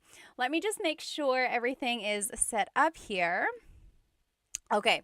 Hello, hello. Go ahead and write where you are currently watching and how old you are. I always like to know my demographics, where everyone is, how old you are. I always have some people who are super young, like Dita, who's 12 years old, watching from India, right? And then sometimes I get people who are just seasoned, as I call it. And also let me know why you are learning Tagalog. I like to know. Some people are either in a relationship with someone who speaks Tagalog, or they are relearning it. Maybe they knew it before, they lost the skill because they don't speak it with anyone anymore, and they just want to learn it. Or maybe you were never taught Tagalog, which is a very common thing if your family moved to a different place. Or maybe you are just someone who loves the Philippines, who loves the Filipino culture. Maybe you are traveling there for work. Tell me in the comments why you are learning Tagalog and where you are and how old you are. Basically, tell me your whole life story, okay? Well, my name is Pat. I am 32 years old. I'm over here in North Carolina. I know a lot of people are so surprised that I'm over here on the East Coast. And I know Tagalog because my family spoke Tagalog as I was growing up. People always ask, how am I so fluent in Tagalog, but I still have like an American accent? Well, I grew up here in the States. I turned 2 years old here in the States, and then I just went to school here, elementary, middle, high school, college. All my schooling was here. And we just always visited the Philippines, and I got the Filipino channel. And again, my parents just always spoke Tagalog to me, and that's how I know Tagalog. Let me just catch up on some of these comments. I like to know who is with me tonight. Let's see, over here on TikTok, Jasmine said, I love your earrings. Thank you, thank you. These are from Sun-Kissed Pinay. Sun-Kissed Pinay, they are known for their sun earrings. Sometimes they're hoops, sometimes they're large statement earrings like these. Be sure to check out Sun-Kissed Pinay. I love, love, love them. How long is your hair? Nash said, it's too long. I know. Every time I look at it, I'm like, gosh, when am I going to get a trim? I'm going to get a trim soon, very soon. Oh, thank you. Thank you so much, Floyd, for the badge. Thank you. Thank you. If you are watching on YouTube, feel free to purchase a super chat sticker or whatever it's called. Or if you're on Instagram, you can purchase a badge. And then on TikTok, you can purchase a badge or a gift as well. Anything that I earn from these things, I always give back to Filipino businesses. You'll see it in whatever earrings I'm wearing or props that I have or anything like that. Okay, let's keep going. Who else? Oh, Ricky is from California. Brighter Shade is in the US, 44 years old. Sam is 49. Hello. Let's see over here on Instagram. Simply Kenny said, what's up? What's up to you? Kamusta ka? Oh, yes. TMD Texas said, love the earrings. Yes. Stone Child said, from Vancouver, Canada, learning Tagalog to connect better with my girlfriend. And we'll move to the Philippines in the future. How sweet, how sweet. Hello po, kumusta ka? Pascal said. Let's see. Oh, maraming salamat, Sandy Bear. Oh, konting Tagalog, NC said. Hello. Let's look over here on YouTube, and then I promise we're going to jump into our lesson. Who is over here on YouTube? Aiden is from Virginia Beach. David, is that New Zealand? Hello. Sky said, kumusta ka? Ray is from Australia. Hello. Christopher from Orlando. Jack is from Alberta. Hello. Sky is 14 years old. Hello. Orpix is from Maryland, 19. Very good.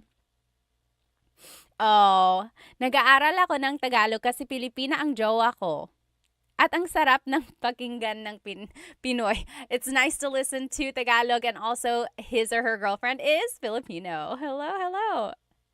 My mom speaks Tagalog and I'm trying to learn, Sky says. Oh, that's great. That's so great. Amos is on vacation in the Philippines. Christopher is learning because of my fiance, it says. Vince is in Santa Barbara learning because his asawa is Filipino, his wife. Oh, that's so nice. Okay, guys, let's go ahead and jump right into this lesson. Tonight's lesson is actually about driving. So things that you can say while driving or while riding a car or while riding in transportation in the Philippines. So if you are traveling to the Philippines, you'll be able to see all the different types of public transportation over there. We'll talk about them. And then here are some things that you can say just in the car if you're driving wherever you are. Maybe while you're driving or if someone is driving you. Here are some things that would be applicable. Let me know if you can't hear me. I think you can hear me since you're answering my questions, but there shouldn't be an echo. So TikTok, Instagram, YouTube, I have 3 mics because I have 3 different platforms. Let me know if the audio goes out or anything, okay? Let's keep going. I just want to make sure I don't miss any questions here. Oh, let's see. Oh, no sound. Oh, no. It's muted. You know what? I feel like the mic... Okay. Hello. Instagram, is it working now? I feel like the battery died on that mic. So sorry about that. But I'll just try to speak loudly, okay? Let's keep going. Again, if you just joined me, this whole presentation is on my YouTube channel. And you should be able to follow along. Okay, everyone, can you hear me now? Let me know if you cannot. Ray said, how not to get scammed by a taxi in Manila. Alrighty, let's keep going. So here are just some vocabulary words about driving or about the car, about different things, okay? So these are just vocab terms. So a vehicle is sasakyan. Sasakyan. That's just a vehicle. It encompasses a bus, a car, a train, a bike. That's just a vehicle in general. Sasakyan. Sasakyan. I will say when I was growing up, my parents used coche and sasakyan interchangeably. Like if they were like, oh, nasan ang bag ko? Where is my bag? They would say, oh, nasa sasakyan. It's in the vehicle. It's in the car. But just know that technically sasakyan is vehicle. Okay? And here are the different types of vehicles, okay? Oh, let me just double check here. Their phone is sira. Whose phone is sira? Can you hear me okay? Oh, Joyce, Mommy, thank you so much for the gift on TikTok. Thank you, thank you. Okay. You got a Filipino accent. Me, a little bit, yeah. Okay, again, here are the different types of vehicles in the Philippines. This very first one, if you are here on YouTube, what is this called? What is this called? If you are here on Instagram and TikTok, I will describe it to you. So this vehicle is a very large and long vehicle. Inside it has benches where people can sit along the sides. There's usually a handrail at the top and you can grab on so that you're not like swinging back and forth. Yes, J-Rod, you got it on Instagram, and Philip Patty, you got it on TikTok. Yes, and over here, Brian, Ray, Miss Signo, Dree, yep, you guys all got it. So this is a jeepney. A jeepney. So the jeepney is this very, very long jeep. It's like a long, elongated jeep. Inside, there are benches, and people can sit on both sides of the jeepney inside. And then the handrail is there so that when the jeepney stops and goes, you're not just like flying all around inside. And some people like it, some people don't like it. I personally love riding in the jeepney, and my cousins always tease me for this because I love it. I love the fresh air. I'm doing air quotes because I mean, how fresh can the air be in Manila, right? But I love the breeze that you feel, and then I love being with the locals, but I also love that some of these jeepneys are so decked out. Has anyone been in a decked out jeepney? Some of them have like lights, like it's a disco in there, and then some of them have like music. And not like crazy loud music, but like really jazzy or like OPM music. It's a vibe. It really is. I love it. So I personally love the jeepney. When it rains, if you're looking at the picture here on YouTube, the windows are just open. There's just a big opening on the sides here. When it rains, there's like a plastic tarp that you put down over the windows so that you don't get wet. And I love it because everyone knows that. Everyone knows that when it starts to drizzle, you go ahead, you untie this plastic, and you just pull it down. It's like a known thing. You don't have to wait for the driver to be like, hey, can you pull down the tarps? You just do it so you don't get wet, right? I love it. So again, this is called the jeepney. If you have ridden in a jeepney before, leave me a jeep emoji or like a car, whatever emoji looks like a jeep over there. I love the jeepney. Another thing, if you're traveling to the Philippines, this is how you ride a jeepney, okay? So jeepney riding 101. First, you have to find the correct jeepney stop. There are certain stops where jeepneys will go, and you have to look at the sign that's on the front of the jeepney. Sometimes they're small, so if you don't know what you're looking for, make sure you have someone there who knows how to ride a jeepney. You got to look for the sign, and it'll say like, oh, Cubao or Rosas. So it'll say the location it's going to, because not all jeepneys go to the same spots, right? It's like a bus. It has a route. So you got to find the right jeepney. Once you get in, they're going to slow down. You hop in, try to hop in as fast as you can. Number one, because there might be someone behind you. Number two, because the jeepney has places to go, okay? Everyone has a place to be. So just kind of run in there. And then when you sit down, that is when you pull out your money, okay? Pull out however much it is. At one point, it was like 8 pesos a person, but it might be different. If you are in the Philippines or if you've traveled to the Philippines recently, how much is it to ride a jeepney? It could depend on like the distance, but just like generally, how much is a jeepney nowadays? Write it in the comments. Anyway, you pull out your money, and then you got to pass your money person to person until it gets to the driver, okay?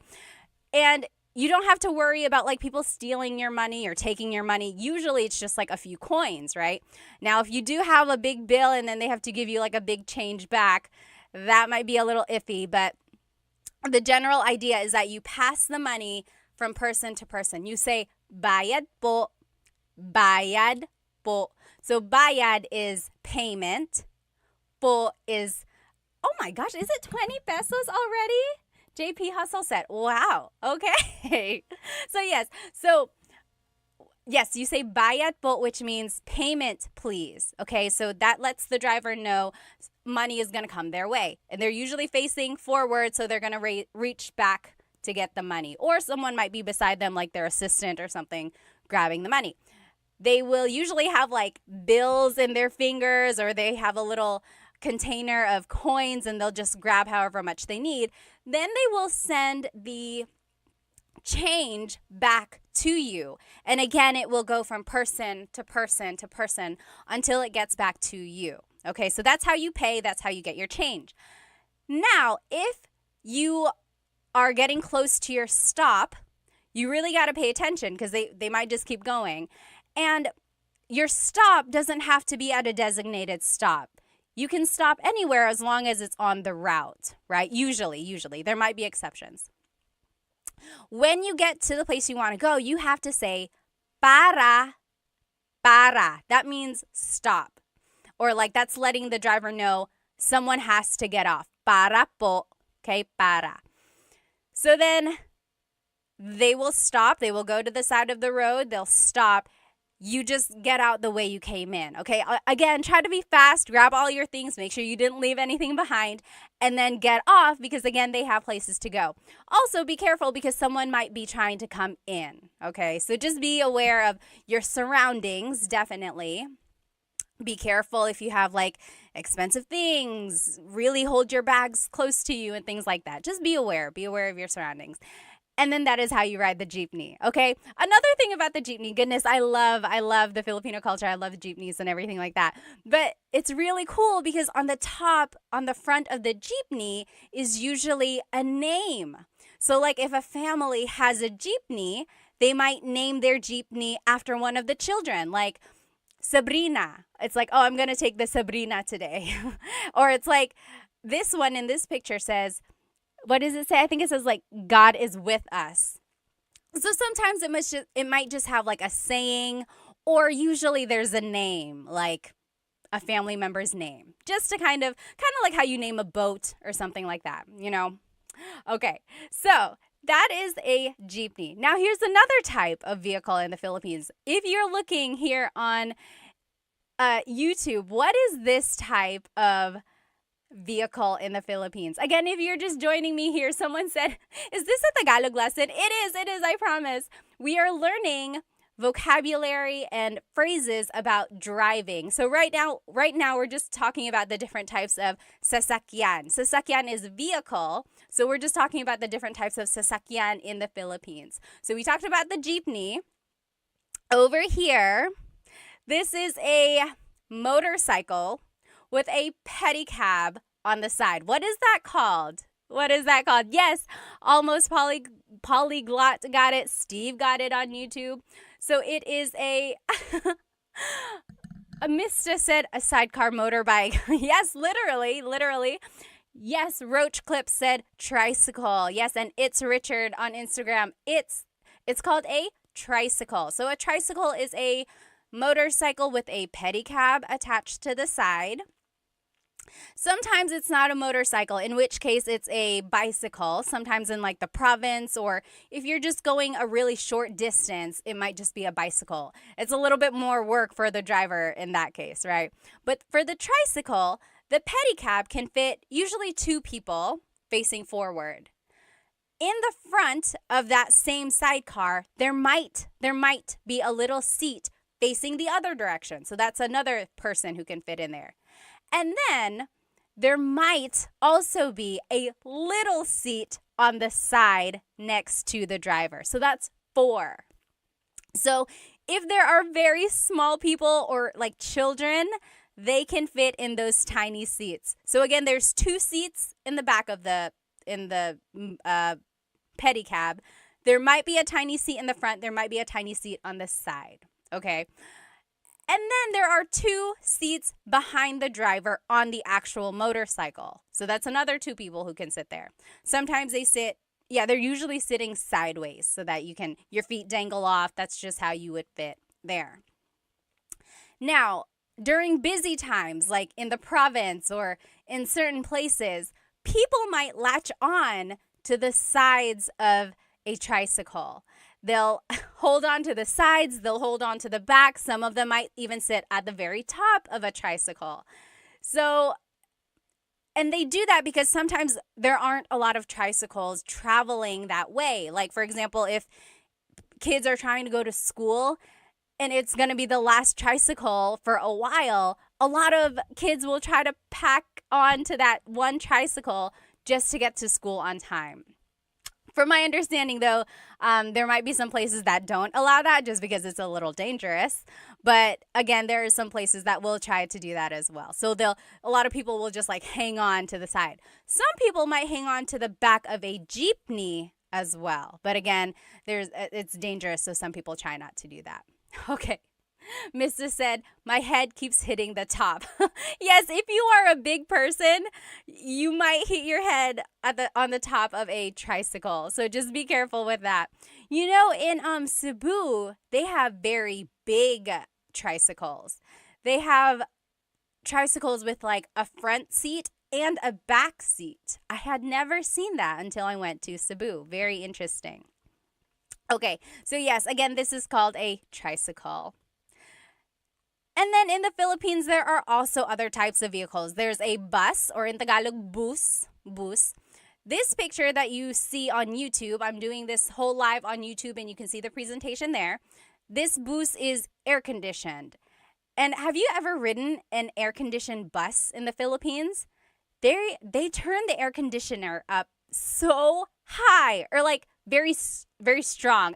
It's just very, very cold. Like it's a freezer in there because I guess you want to get your money's worth, right? So when it's an air-conditioned bus, it is an air-conditioned bus. It feels good for like the first 30 minutes or so, but then if you're taking a really long drive, it's like a freezer. I got really cold one time. Let me know if that has ever happened to you. It was so cold. But then some buses are not air-conditioned, in which case they just leave all the windows down. And it's like a jeepney where the air just kind of flows in and out. So it's not that hot if they're like traveling. Oh, yes. Ron Uprising said they drive very fast. They do. Unfortunately, sometimes like these big, huge buses or even like cars, sometimes they drive so fast. Like if it's a highway or if it's like just a very busy street, you really, really got to be careful. There are some bad stories of like just accidents on the side of the road. And they're so big, right? It's like you don't want to get too close to it. Okay, so there's a bus or a bus. There's also taxis in the Philippines. Sometimes they are yellow, like a regular taxi. Sometimes they are white. I think I've seen other colors as well, but usually they're like white. So someone on YouTube mentioned, don't be scammed by taxi drivers. You have to be very careful, especially if you look foreign. One thing they might do is like hike up the price for you. Another thing that might happen is they might mess with the meter so that the price is not what it should be.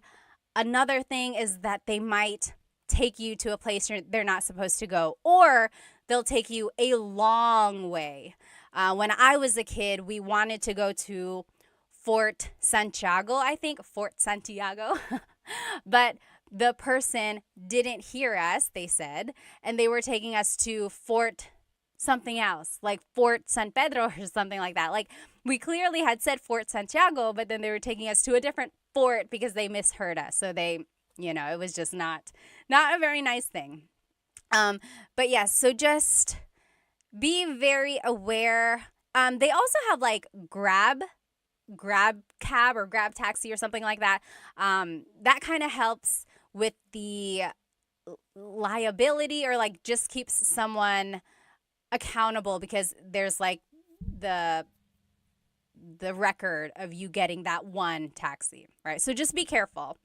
And then there's also the MRT or the LRT. If you're looking over here on YouTube, you'll see it's like an above the ground subway. So it's like a train, And this is usually in Metro Manila. The difference between the MRT and the LRT is the route that it goes. So the MRT goes one way around EDSA, the LRT goes a different area.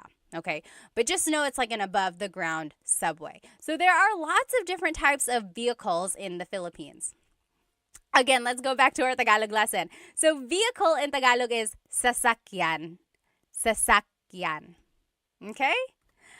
Now, coche is car. Coche. Coche. And again, the difference between coche and sasakyan is that coche is specific. Coche is car. Sasakyan is vehicle. Okay, so sasakyan encompasses lots of different types of vehicles.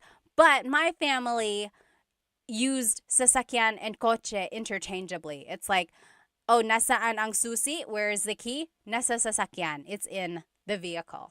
Okay? Now, license plate is placa. Placa. Can you say that with me? Placa. License plate. So it's like, nakuha mo ba yung placa niya? Nakuha mo ba yung placa niya? Did you get their license plates? Like, if something happens and like you need the taxi's information, it's like, nakuha mo ba yung placa niya? Did you get their license plate? Okay? Tire in Tagalog is gulong. Gulong. Gulong. That's tire. That's just one tire. If you want to say multiple, it would be mga gulong. Mga gulong. To make a noun plural in Tagalog, you have to add the word mga. Mga gulong. Steering wheel in Tagalog is manibela. Manibela. Manibela. So it's like, hawakan mo ang manibela. Hold this steering wheel. Manibela. Mirror, like your side view mirror or side mirror and then your rear view mirror, salamin. Salamin. That's just a mirror. If you know some Tagalog, salamin also means glasses. Salamin. Salamin. That's a mirror or like glasses. Salamin. A window, like the window of your car, that would be bintana. Bintana. Okay? And then headlights. Technically, there's no like real word for headlights that I know of. Usually, it's just referred to as ilaw. Ilaw. Ilaw is light. Okay, so it's like, naka-on ba ang ilaw mo? Is your light on? Are your lights on? Naka-on ba ang mga ilaw mo? Okay, so you see how I'm just using ilaw. Okay, let me just take a look at some of these comments and questions. If you have any questions at all, feel free to leave them. HM94 said, isn't that Spanish? Yes, absolutely. You will hear Spanish words in a lot of these vocab because there's a lot of Spanish words in Tagalog from the colonization period. Yep. Metch said, are you Bisaya or Tagalog, ma'am? Tagalog po, hindi po ako marunong magbisaya. Okay. Travel with local or a girlfriend. Always ride with a local. Yes, yes, yes. Okay, any questions over here on Instagram? If you have any questions or comments, please feel free to leave them. How about over here on YouTube? Oh, yes. Yes, again, over here. Everyone on YouTube is like, yes, that also sounds like Spanish. You're right, you're right. Sleepy Time said, did you talk about pajak? Pajak is the tricycle that has a bicycle instead of a motorcycle. Yep, we did talk about that. We mentioned it. Very good. Oh, someone said white taxis are the worst here in Manila. Are they? So white versus yellow? Okay. Let's keep going here. Oh, yes, someone talked about the UV Express. So another form of transportation that wasn't listed here is like a taxi, but you can have multiple people in one. So it's almost like a little SUV or almost like a little van, and it has air conditioning like a taxi would. and it just picks up multiple people and makes multiple stops. Kind of like a jeepney. It's a cross between a jeepney and a taxi, right? It's like multiple people, but it still has air conditioning, and it's making multiple stops like a jeepney would. Yep, that's like a UV Express. Oh, someone asked, is there Uber in the Philippines? There is, right? I'm pretty sure. If you're in the Philippines right now, let us know. But I'm pretty sure there is. There's Uber. There's, what is the other one? Not Uber. What are the rideshare? Grab. Oh, Grab. Okay, so someone was saying Grab. Grab is like the Uber there, right? Mr. Talk said. Okay, let's keep going. Oh, yes. Someone said, I kind of like the rideshare. I like it too. Yeah. Sometimes if you are trying to go to a place really, really fast, you might not want to do a rideshare. Very good. Okay, yes. Everyone is saying it's Grab. So instead of Uber, it's called Grab. It's an app, right? You just have an app. Lyft. Is there Lyft in the Philippines? Yes? No? Oh, Love and Lulu said it's expensive for locals. Yeah, I can see that. So if you're getting like Grab or like Lyft or Uber or whatever, yeah, it can be kind of expensive. Grab is the best, they're saying. Only Grab and taxi, Peter said. Interesting. Okay. Let's keep going. So here are some more. Let's review though. These are the vocabulary terms about driving that we've learned so far. Repeat after me, okay? Sasakyan, sasakyan. Vehicle, sasakyan. Coche, car, coche. Placa, license plate, placa. Gulong, tire, gulong. Manibela, steering wheel, manibela. Salamin, mirror, salamin. Bintana, window, bintana. Ilaw, headlight or like light, ilaw. Okay? Very good, very good. So, now a license, like the license, the ID that you carry, that is lisensya. Lisensya. So it's like, nasaan ang lisensya ko? Where is my license? Nasaan ang lisensya ko? Lisensya, that's license. Ilaw, light. So again, we used ilaw for like headlight. Now you can say ilaw for like the stop light. It's like hinto ka dun sa ilaw. Stop at that light. Okay? And then gasolina, that's gas, gasoline.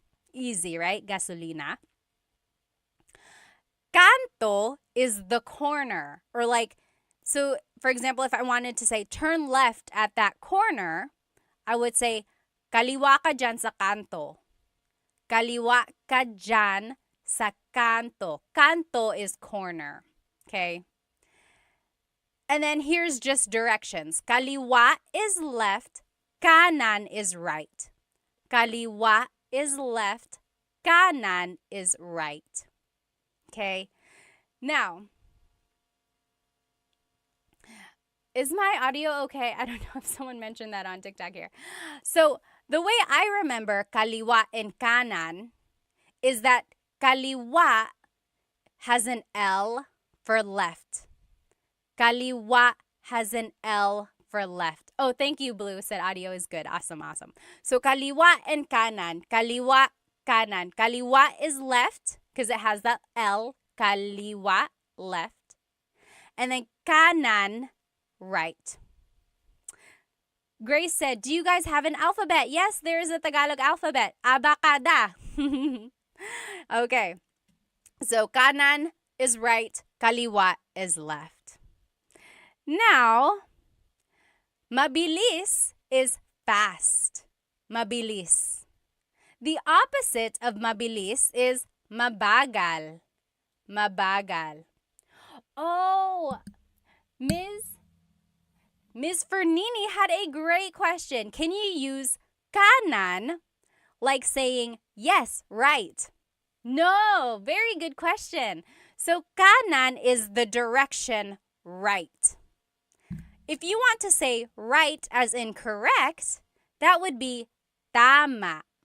Tama. Correct. Tama. Very good question. So again, kanan is right, the direction. Tama is right as in correct. Very good question. Okay, let's keep going here. So let's review these words again. So, licencia is your license. Licencia. Ilaw, stoplight or just light. Ilaw. Mabilis, fast. Mabilis. Mabagal, slow. Mabagal. Gasolina, gas. Gasolina. Kanto, the corner. Kanto. Kaliwa, kanan. Left and right. Kaliwa and kanan. Remember, how are we going to remember kaliwa? Kaliwa is left because it has the letter L. Kaliwa is left. So kanan has to be right. Okay. Now, here are just some verbs. Okay, so here are some verbs. One thing about verbs that I want you to get from this lesson is that all verbs have a Tagalog root. Okay, so for example, maglakad is to walk. Maglakad. If I want to say I'm walking, it's naglalakad ako. Naglalakad ako. Do you hear the root word lakad? Okay, so for all of these verbs, I'm going to give you the root word. So if you can recognize the root word in a conversation, that'll kind of help you with the translation of what someone is saying. Okay, so it's okay if you don't know how to conjugate them. It's okay if you don't know how to use them in a sentence exactly yet, but just try to use this to gain vocab so that you can recognize them in a conversation. Okay. Oh, thank you. Thank you so much for the gift, Will. Thank you so much on TikTok. Thank you. Thank you. Okay. So, stop in Tagalog is hinto. Hinto. Okay, so stop in Tagalog is hinto. If I wanted to say stop here, or one way I could say it in Tagalog is huminto ka dito. Huminto ka dito. Stop here. Huminto ka dito. So do you hear the root word hinto? And then just kind of use that as a way to recognize how something is being conjugated or how the verb is being used in a phrase. Okay? Huminto ka dito. Stop here. So hinto means stop. Next. We learned this a second ago. There's another way to say stop. Stop, if you're in a jeepney, would be para. Para. Remember, if you're riding in a jeepney and you want to stop, you would say para po, para. That means stop the jeepney. But you only use that in the jeepney context. If you're riding with your friend, you wouldn't say para. I guess you could. But usually I've heard it in the jeepney setting, okay? So just know there are two different types of stop, hinto and para, okay? Tuloy means go. Actually, tuloy means continue. Like, tumuloy ka lang, keep going. Continue on. Tumuloy ka lang. Tuloy means go. Try saying these words with me. Hinto, stop. Hinto. Okay, so hinto means stop. Huminto ka dito. Stop here. Another way to say stop is para. Para. Stop the jeepney. Again, remember, para is usually used in the jeepney context. The Raffy Taffy said, this is my first live session. I love it. Salamat. That's why I said session. Do you do this regularly? I do Tagalog Thursdays. Yes, Tagalog Thursdays. And then I try to do the lesson again, like I do a repeat of that lesson another time during the week, just in case someone wasn't able to join. But the recording is always up on my YouTube channel, but I know some people like to be in the live comments, so I like to do it a couple times. Okay, so tuloy means go. Tuloy, try saying that with me. Tuloy. Okay? Now, magmaneho is to drive. Magmaneho. Magmaneho. So you could say like, nagmamaneho ako. I am driving. It's like, oh, I can't answer my phone right now. Nagmamaneho ako. I am driving. Magmaneho means to drive. Sakay means to ride. Sakay. Sakay na, get in, or come on for the ride. Sakay. Baba, to get down or to get out. Baba. You might have heard the joke like, bababa ka ba? Opo, bababa ako. Right? So baba is a homonym, as they call it. A homonym has a couple different meanings depending on its context. So baba is like to go down or to get out. Like if you want to get out of the jeepney, you would say, bababa ako, I'm getting out, I'm getting down. Or if you're riding in your friend's car, you could be like, oh, hinto ka dito, stop here, bababa na ako, I am getting out. Okay? Liko means to turn. Liko. Liko. So it's like, lumiko ka dito, turn here. Lumiko ka dito. So it's an verb. If you've been watching some of my lessons, you know that verbs come in 5 different categories. Mag, ma, in, and e verbs. Liko is an verb. Lumiko ka dito, turn here. Atras is to back up. Atras. The opposite of atras is abante, to move forward. Atras, to back up. Abante, to move forward. Very Spanish, right? Going back to these different types of verbs, number 1, I have a full-length Tagalog lesson on my YouTube channel, and it just goes through how to use verbs in the present tense. And then I have another one in the past and future tense. So if you want to learn how to specifically use different types of verbs and how to like conjugate them for sentences, go ahead and watch my full-length Tagalog lessons on my YouTube channel. I think that's lesson 3 and 4. Maybe 4 and 5. I think 3 and 4. Okay.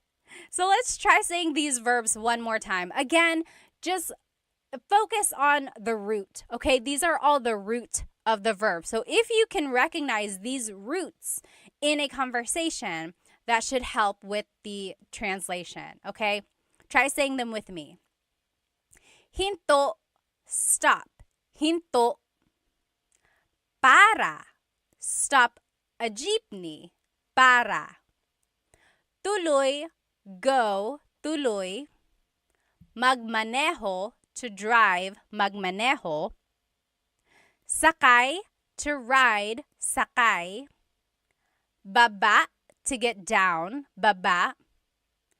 Liko, to turn. Liko. Atras, to back up. Atras. Abante, to move forward. Abante. Okay? So now we're just going to finish off with some common phrases that you might hear or say while driving. Okay? We already talked about this one. Nagmamaneho ako. I'm driving. Nagmamaneho ako. Okay? Next, sakay na, get in, sakay na. So if you are picking someone up, you could be driving and you're stopping right there next to them. You could say, hey, sakay na, get in, sakay na. Or if you are trying to get your kids in the car and they are taking so long, you could say, sakay na, get in the car, sakay na. Next, if you're out of gas, you can say, ubus na ang gasolina. Ubus na ang gasolina. So it's out of gas. And then if you want to say, I'm going to get some gas, it would be, Maggagasolina ako. Maggagasolina ako. I'm going to get gas. It's almost like you turned that noun, gasolina, into a verb. You are doing the noun. But you could also say, kukuha ako ng gasolina or bibili ako ng gasolina, meaning like I'm going to get gas, I'm going to buy gas, or something like that. Okay? Next, repeat these phrases with me. Nagmamaneho ako. Nagmamaneho ako. Or sakay na. Sakay na. Ubus na ang gasolina. Ubus na ang gasolina. Or maggagasolina ako. Maggagasolina ako. Okay? Someone said, ang mahal ng gasolina. Ang mahal ng gasolina. That means gas is expensive. You're right, you're right. Here are just a few more phrases. Susunduin kita. Susunduin kita. So the root word sundo means to pick someone up, driving, like you're driving to pick them up. Susunduin kita means I will pick you up. Susunduin kita, I will pick you up. Okay? Now, malapit na ako, I'm close. Like I'm nearby. Malapit na ako. Malapit na ako. The opposite of malapit is malayo. Malayo pa tayo. We are still far away. Malapit na ako means I'm close, I'm nearby. Malayo pa tayo means we're still far away. Okay? And then if you finally get to your destination, it would be, nandito na tayo. Nandito na tayo. That means we're here. We're here. Nandito na tayo. Maybe next time if you're driving with whoever you're riding, like whoever speaks Tagalog, and you get to your location, you say, nandito na tayo. We're here. Nandito na tayo. Try saying that. I bet they'll be so surprised. Now, if you don't know where you are, you could say, nasaan na tayo? Nasaan na tayo? Where are we? So if I was driving around and I don't recognize the place, I could say, nasaan na tayo? Where are we? Nasaan na tayo? Or you could say, nawawala ako. I'm lost. Nawawala ako. Okay, so wala means nothing or lost. So nawawala means you are lost. Nawawala ako. If someone is calling you and they're like, hey, where are you? You could say, papunta na ako. Papunta na ako. The root word punta means to go. So that means I am on the way. Papunta na ako. Papunta na ako. Okay? And then someone said this earlier. You could say, sama ako. Sama ako. Sama means to be with. Ako means I. So it's like, I want to come. Sama ako. So if someone is like, hey, I'm going to go to the store, you can jump up and you could say, oh, sama ako. I want to come. Sama ako. Alternatively, you could say, sama ka. Sama ka. That's a question, meaning, do you want to come? Sama ka. Okay? Try saying these phrases with me again. Nasaan na tayo? Where are we? Nasaan na tayo? Or, nawawala ako. I'm lost. Nawawala ako. Tanner Foss said, nawawala ako sa buhay. They're lost in life. Sana mahanap mo ang sarili mo. I hope you find yourself. Papunta na ako. I'm on the way. Papunta na ako. Sama ako. I want to come. Sama ako. Okay, so those are just some phrases. This next activity is kind of fun. See if you can understand what I'm saying in Tagalog, okay? So this is going to be like a little role play conversation in Tagalog. See if you can understand it, okay? Are you ready? O Pat, nasaan ka na? O Pat, nasaan ka na? O eto, papunta na ako dyan. Pero nawawala yata ako. O eto, papunta na ako dyan. Pero nawawala yata ako. Talaga? Anong nakikita mo dyan? Talaga?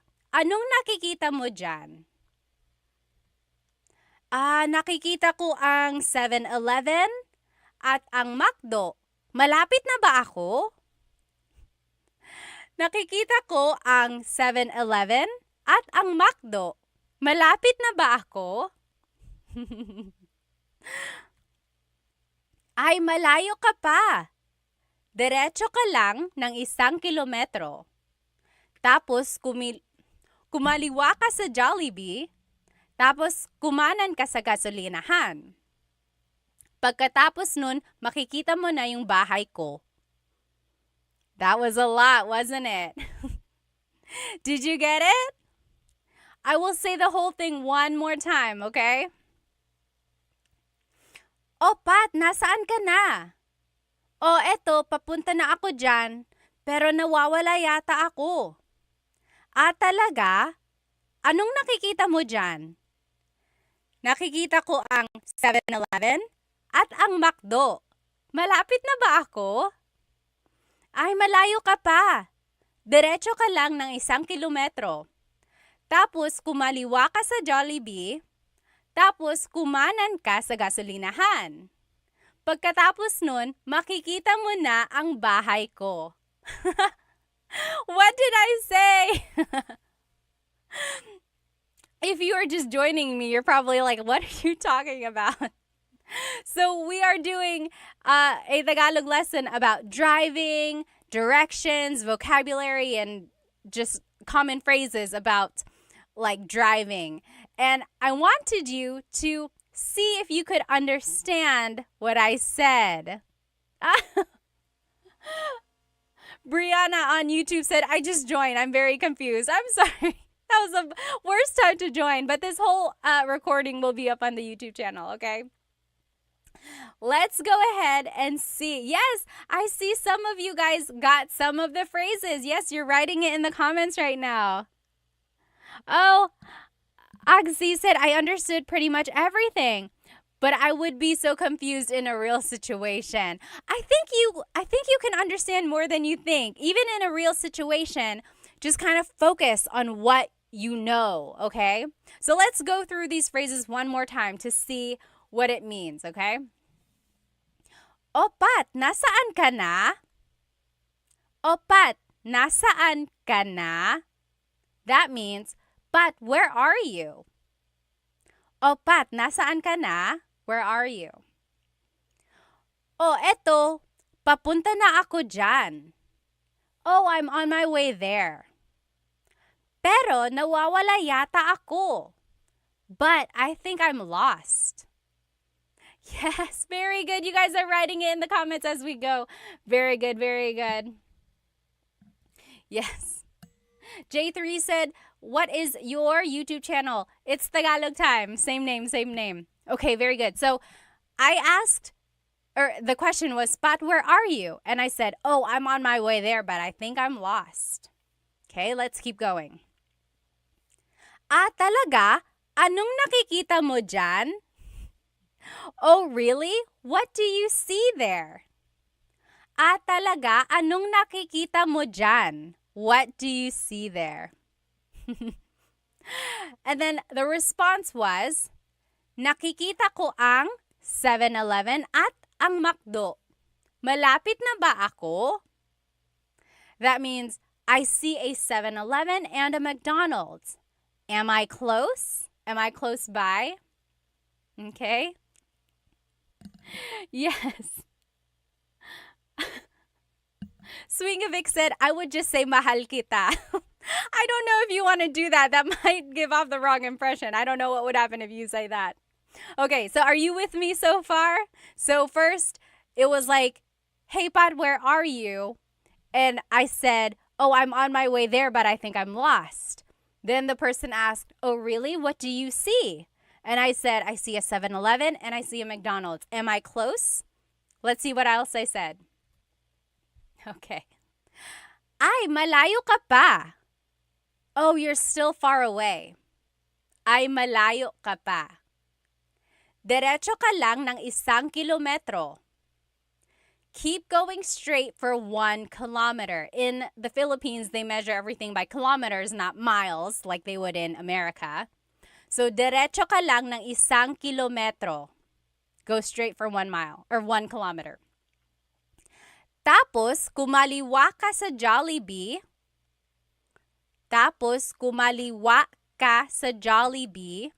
So, then take a left at Jollibee. Tapos, kumanan ka sa gasolinahan. Take a right at the gas station. Kumanan ka sa gasolinahan. Remember, how do we know kaliwa versus kanan? How do we know kaliwa versus kanan? What was my trick? Do you remember? Yes. Kaliwa is left because kaliwa has the letter L. Kaliwa is left. Kanan is right. Okay? So let's keep going. Pagkatapos nun, makikita mo na ang bahay ko. After that, you'll see my house. Okay? Pagkatapos nun, makikita mo na yung bahay ko. So how was that translation? I'm going to say it one more time. Now that you know the translation, pick out the words that you recognize. Also take a look if you can, or see if you can recognize any grammar patterns, okay? And then use all of that in the future, okay? It's okay if you don't understand right now, but that's why we're learning, right?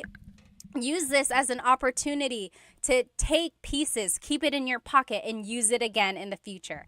Here's that conversation one more time. Oh, Pat, nasaan ka na?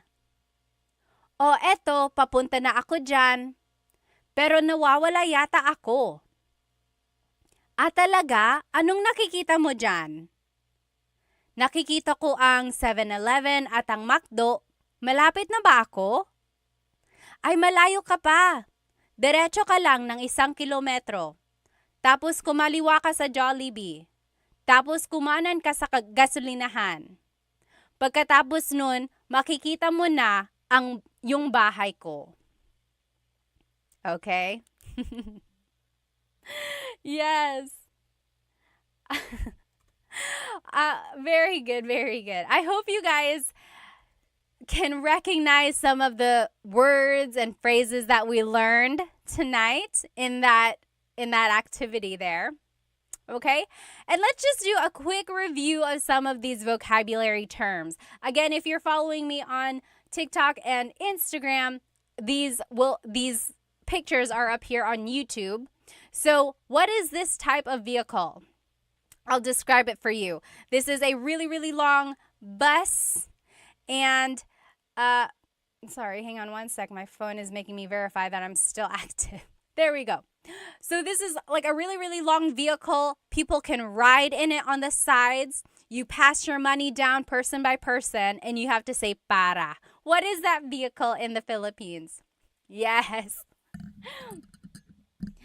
Very good. Dog Mom says jeepney. Very good. Vibe for Soul said a limo. Not quite. Not quite a limo. So remember, the jeepney is a form of public transportation in the Philippines. You ride on the sides, you pass your money down, and then when you want to get off, you say para. I heard, though, they're trying to discontinue the jeepney. Have you heard that? They want to discontinue the jeepney because it's not very good for the environment. It gives off a lot of smoke, uses a lot of gas and things like that. I hope not. I hope they can just find a way to kind of make it better for the environment. My husband's family actually has made or has been involved in the making of an e-jeepney. Isn't that so cool? But yeah, I hope they don't take away the jeepney. It's such an iconic symbol of the Philippines. Alrighty.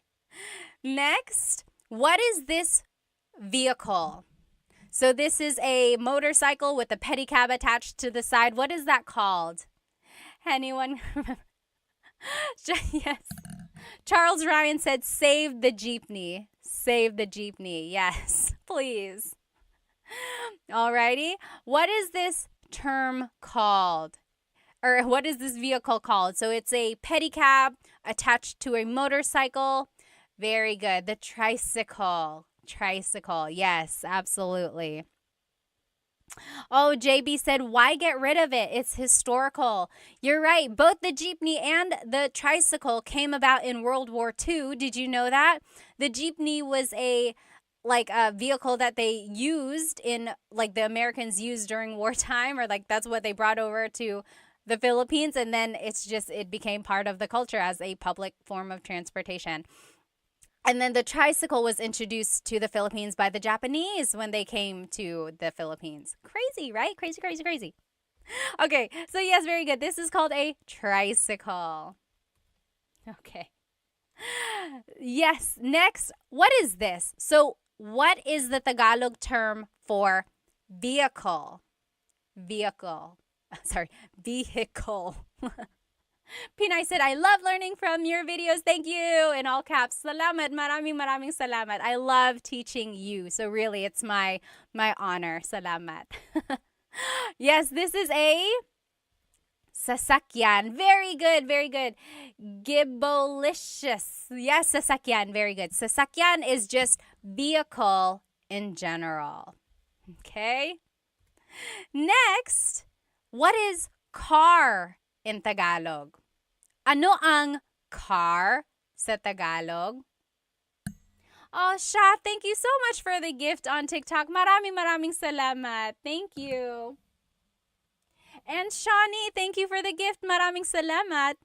Yes, car in Tagalog. Gibilicious got it right. Yes, Sergey got it right on YouTube. Coche. Coche. Oh, yes, I am seeing some different spellings here. So, someone mentioned the Tagalog alphabet. In the Tagalog alphabet, there is no letter C in Tagalog naturally occurring. The ch sound is a TS combination. Coche, coche, car is coche with a TS spelling. Very good. Ano ang license plate sa Tagalog? Ano ang license plate sa Tagalog? Do you remember license plate in Tagalog is? Plaka. Plaka. Salamat, Charles Ryan. Very good. Plaka. Very good, very good. Ano ang tire sa Tagalog? Ano ang tire? Yes.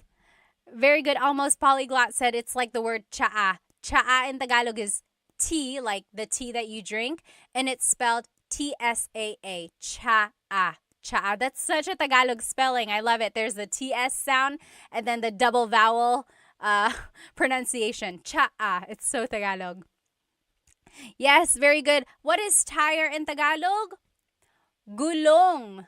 Gulong. Oh, Tampa Souls said pagod. Pagod is tired. Tired. I said tire. Like the tire on a car. The tire on the car is a gulong. Tired, like feeling tired, is pagod. common mistake, easy mistake there. Very good.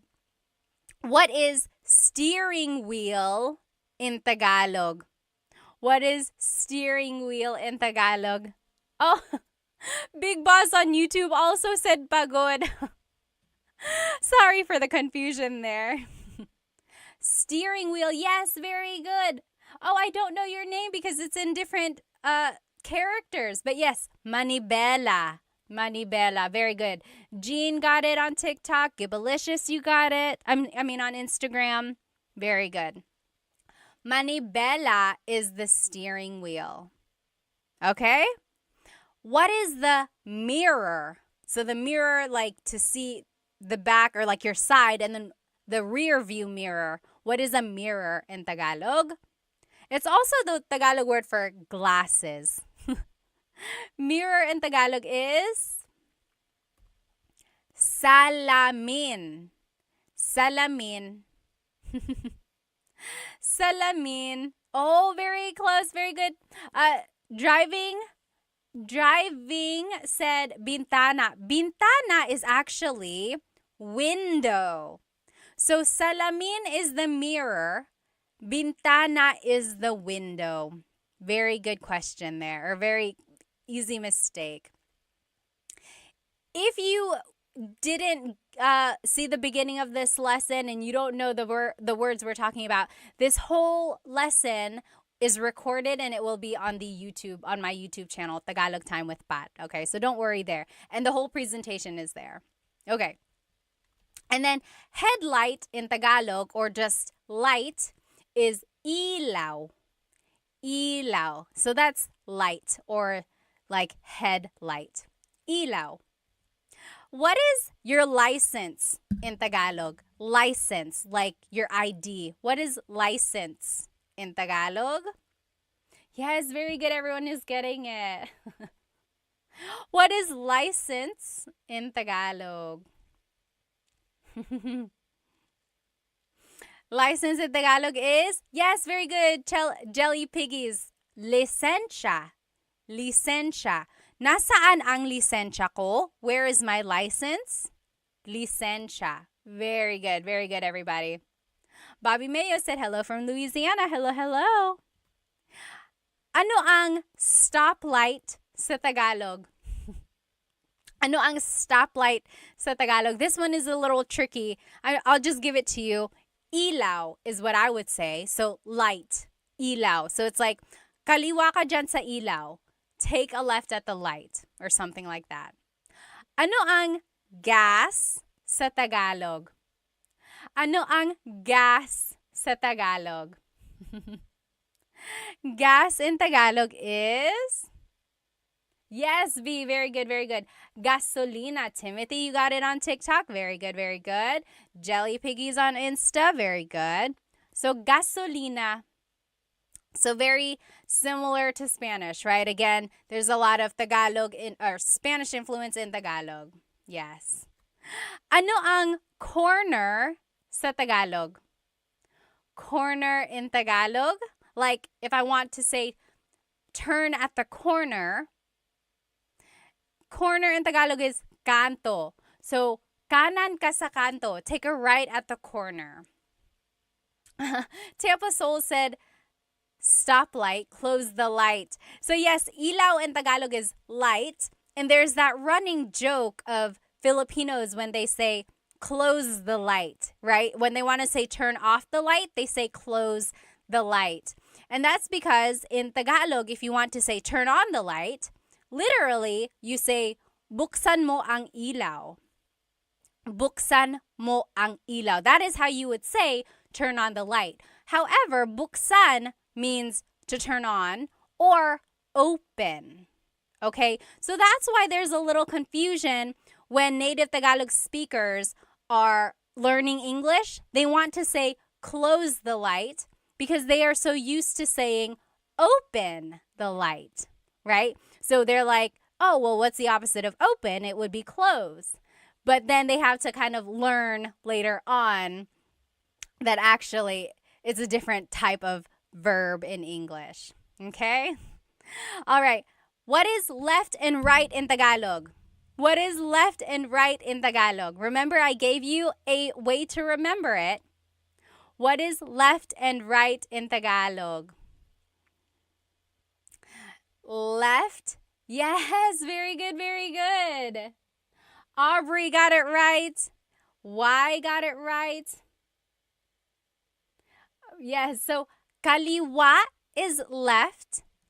Kanan is right. Almost polyglot. You got it right. Very good, very good. Yes, so kaliwa is left because it has the letter L, right? Kaliwa, left. Kalala, kaliwa, left. Kanan is right. Okay? JB on YouTube said, I've heard patay mo ang ilaw or patayin mo ang ilaw. Yes. So in Tagalog, if you want to say turn off the light, usually they say patayin mo ang ilaw. Patay means dead or kill the lights, literally. Kill the lights, patayin mo ang ilaw. Yeah, very good, very good. Okay, next. So kaliwa is left, kanan is right. How do you say fast in Tagalog?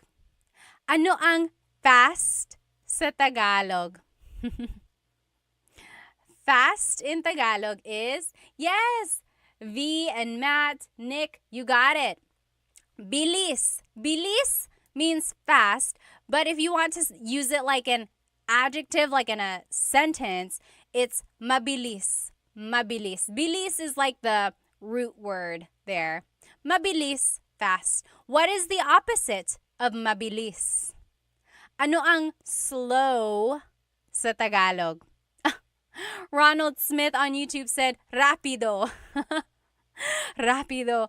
Yes, that also means fast. That's more of the Spanish. Ano ang slow sa Tagalog? Yes, very good. Matt, you got it. Nick, you got it. Slow is mabagal. Mabagal. I am seeing some people say nakaraan.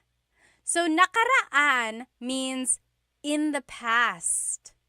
Like, if you've ever watched a teleserye, you know what a teleserye is? It's like a soap opera, a Filipino soap opera, or like a Filipino drama on the Filipino channel.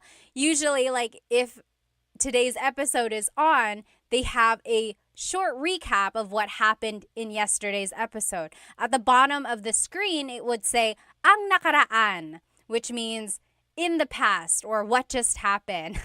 So nakaraan means past. Very good. Yes, exactly right, Nick. That means previously on. Exactly. Ano ang paborito mong teleserye, ha? What is your favorite teleserye? Very good, very good. So, mabilis is fast. Mabagal is slow.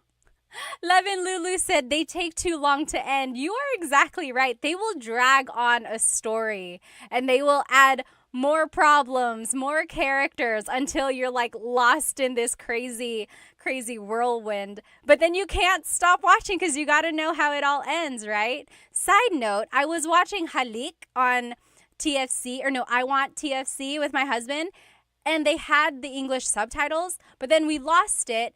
And then I tried to resubscribe, and they didn't have the one with the English subtitles anymore. What the heck? And so now my husband can't watch it with me. He can, but it won't be the same. I need to know what happened. Okay. So that's it. That is it, you guys. Here's a review of everything we learned tonight. So we learned vocab about driving, about the car, about vehicles, about different types of vehicles in Tagalog, right? We learned lots of vocabulary words.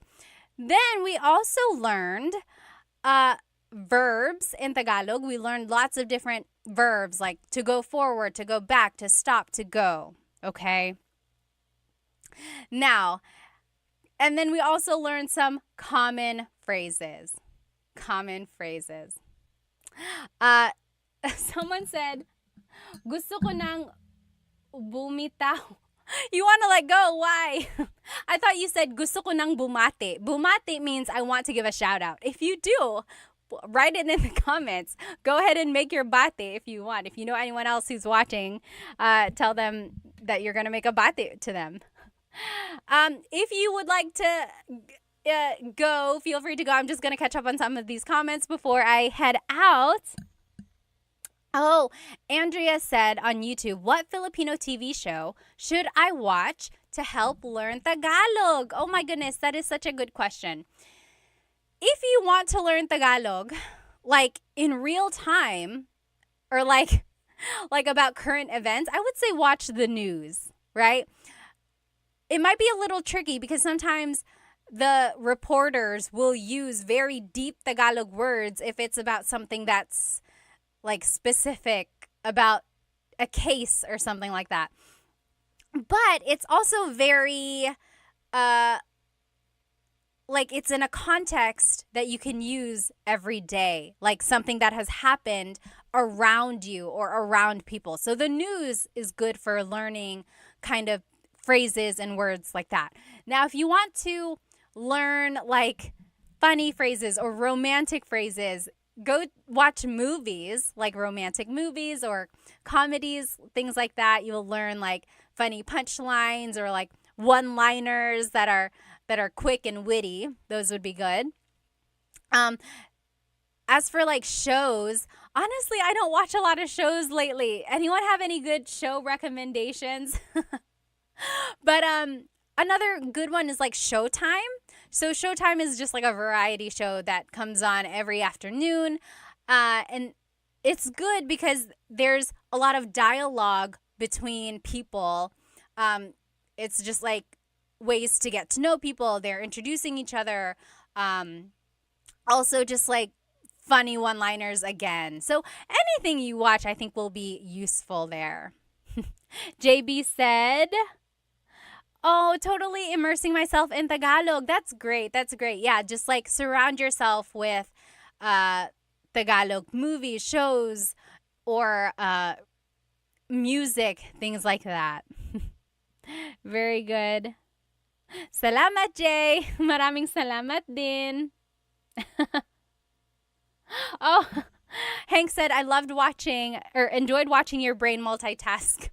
Talaga, I hope you don't see it. I have a lot going on sometimes. Is Vice Ganda still on Showtime? David Jr. said. I believe so. Yes, I believe so. Oh, Ate, General Daughter, Filipino drama. What is the new one with Kim Chu? What is that one called? I haven't been watching it.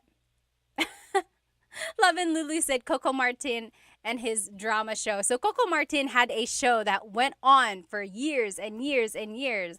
Ang Provinciano, FPJ Ang Provinciano. It's like I remember starting to watch it and then I kind of just stopped watching it. And then I would check back and it was still on, and then it was still on, and then it was still on, but finally it ended. Yes, you're right. B said FBJ was so long. I don't know why. They just kept like changing the storyline. Oh, yes. What is your name? It's in different characters, but over here on TikTok, someone said OPM songs are too good for learning. They are really good. They are really good for learning. Okay, awesome, everybody. Let's see, any more questions here? Oh, Maging Sino Ka Man. It's a pretty corny series. So the thing about Filipino shows and movies, if you're not used to them, you might find them to be corny or like the jokes are cheesy, right? And my theory for that is because Filipinos just love lighthearted things. A lot of us have things going on in our lives. Sometimes they can get really, really heavy. So what do we like to do? We like to laugh. We like to watch lighthearted things. So if things come off as corny or cheesy, it's just because Filipinos like cheesy and corny things because it's an easy laugh. Okay, so that's just my theory about why some things are really cheesy like that. I mean, when you think about it, sometimes life in the Philippines can be very hard if you don't have a lot of resources. So if you can watch something nice on TV, that's just one way. Oh, V said, what's the best way to learn to speak Tagalog if I already understand it perfectly? So you can understand, but you cannot speak. Is that correct? I would say congratulations to you because you are already halfway there. I know people always say like, "Oh, I can only understand, but I can't speak it." In that case, all you have to do is practice what you already know. I think you know more than you might think. Like a lot of us get embarrassed. We don't want to try speaking. We don't want to say anything wrong. We don't want to make a mistake. But just jump right in, start speaking it. What's the worst that can happen? Someone will laugh at you, so what? Who cares? At least you are learning, right? Really have a thick skin. Toughen up your mind. Focus on what you want and practice and practice and practice until you get better. And when people see that you are really trying, hopefully they'll stop laughing at you and they'll get on board and try to help you. If they keep laughing at you, turn your head, keep studying, go back and talk to them in Tagalog when you are better and show them what they are missing, or just show them what you have learned, okay? So you got it. Keep going, okay? Oh, again, I don't know your name because it's in terms or it's in characters. It says, on a scale from 1 to 100, how would you rate your Tagalog in terms of speaking? I would say 95%. The 5% is because sometimes, a lot of times even, I still trip over my words or I get embarrassed. I get too caught up in my head and I don't say what I want to say perfectly, right? Like if I'm speaking to my cousins or my aunts, even to my mom, I get very nervous sometimes and I revert back to Taglish or I just answer in English. But when I really push myself, I know I can speak Tagalog at a 95% level. I'll save the 5% at like, there are still some words that I can't say correctly or I have to think about it really hard or, again, just the jumbling. What's the word? Like bulol? Bulol in Tagalog is like when tongue-tied. Like if you trip over your words sometimes, and it happens to everyone. If it happens to me, I mean, it's okay if it happens to you because it happens to everybody. Okay? I have to go now. I will see you next Tagalog Thursday for a brand new lesson. And I will do a repeat of this lesson another time, okay? Maybe, I don't know when. Just one of these other nights before Thursday, I'll try to repeat this lesson in case you weren't able to join me. I hope you have a good rest of your evening. If you have any questions, feel free to leave it in the comments. Again, this whole recording will be on my YouTube channel. Maraming salamat. Thank you so much for spending some time with me. Have a good evening. Paalam.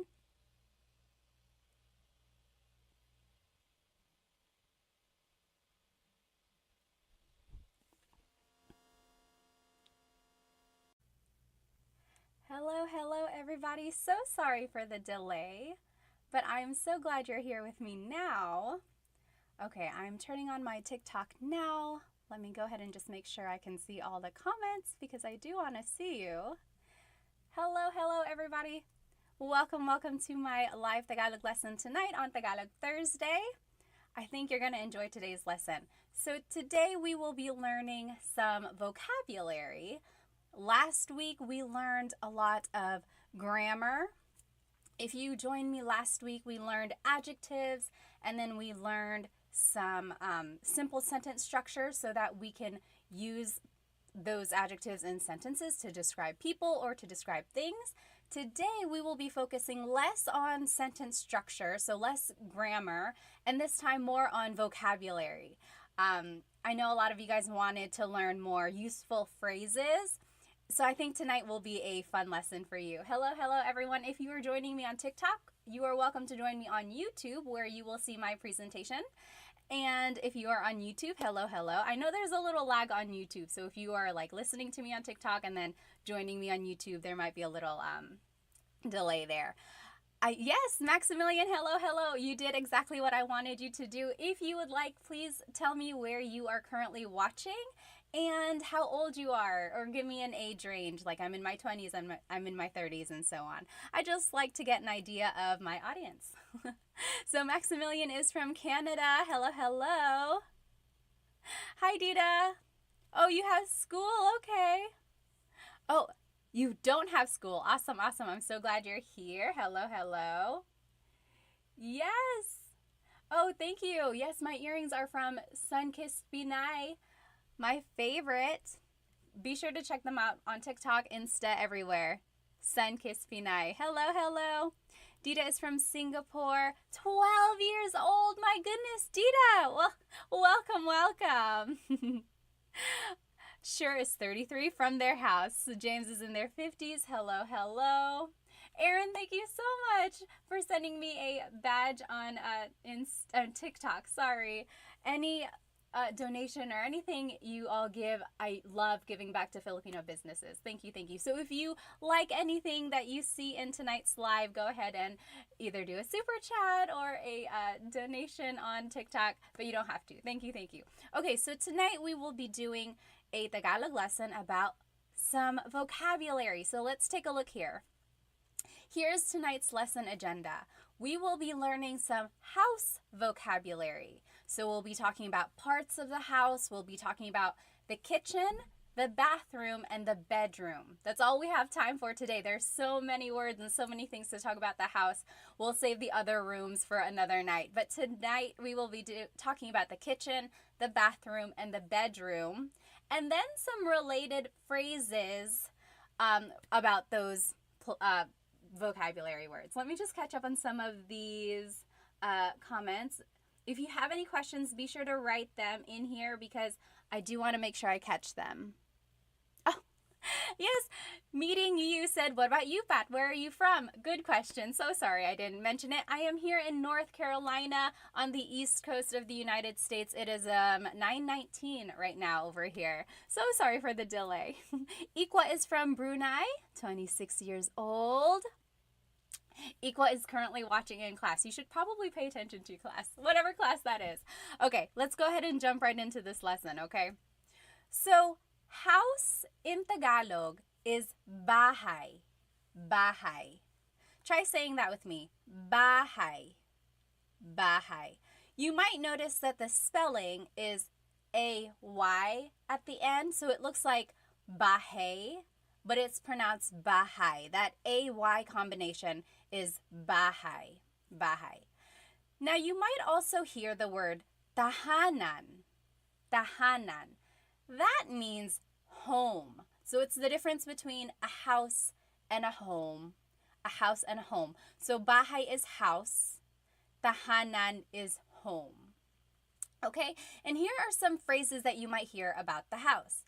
Malaki ang bahay ko. Malaki ang bahay ko. So my house is big.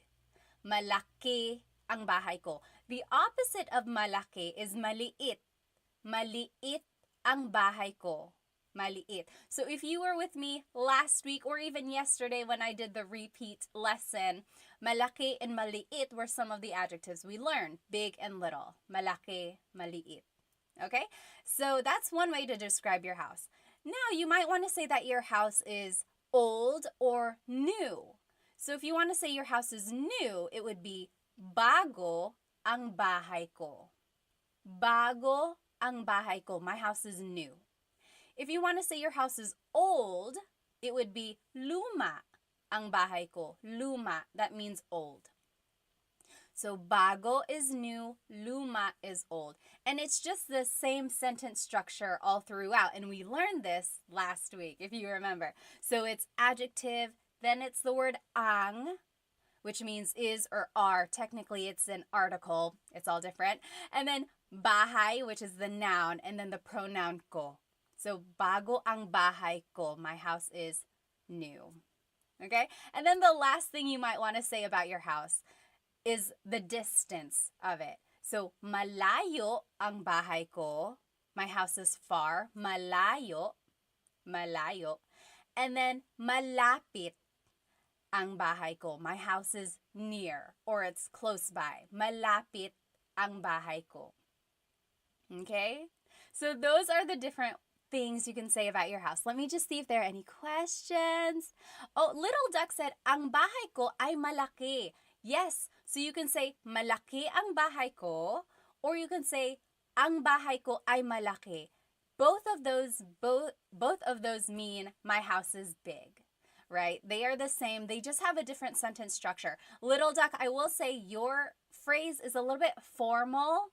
It's not uh it's not like what is commonly used in common conversation, but it's not wrong. It's like almost too correct. But you can say that if you would like. Yes, yes. Okay, let me see. Let me catch up on some of these questions here. Tony on TikTok said, my house is pangit. Pangit means ugly. I'm sorry. Let's see. Johnny said casa. Casa is house in Spanish. So not quite. Almost, almost. All right.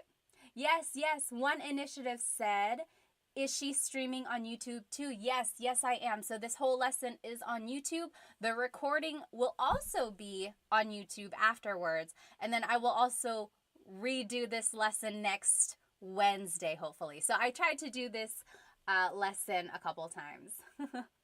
All right. So these are just some things you can say. Try repeating it after me. Malaki ang bahay ko. Malaki, my house is big. Maliit ang bahay ko. My house is small. Bago ang bahay ko. My house is new. Luma ang bahay ko. My house is old. Malayo ang bahay ko. My house is far.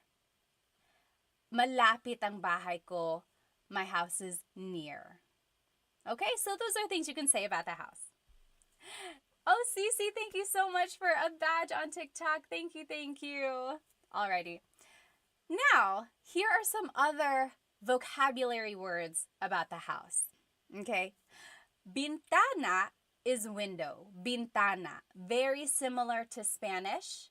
Again, remember, the Philippines was colonized by Spain for 300 years, over 300 years, starting in the 1500s. So there's a lot of influence in the Tagalog language as well as in the Filipino culture, religion, everything.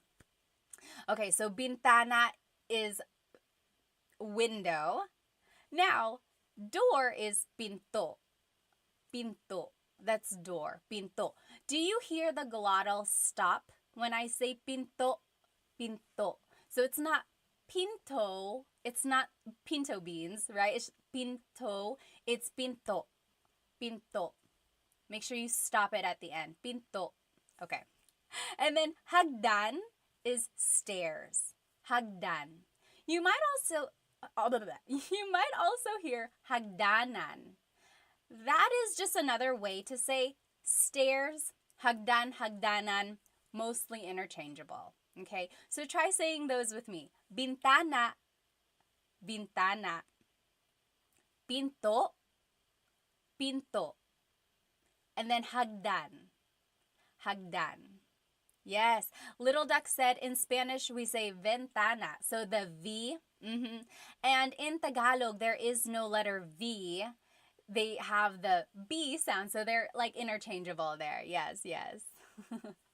All right. Let me just catch up here. Yes, very good, very good. DC Stoy said, now it all makes sense. Well, I'm good, I'm good.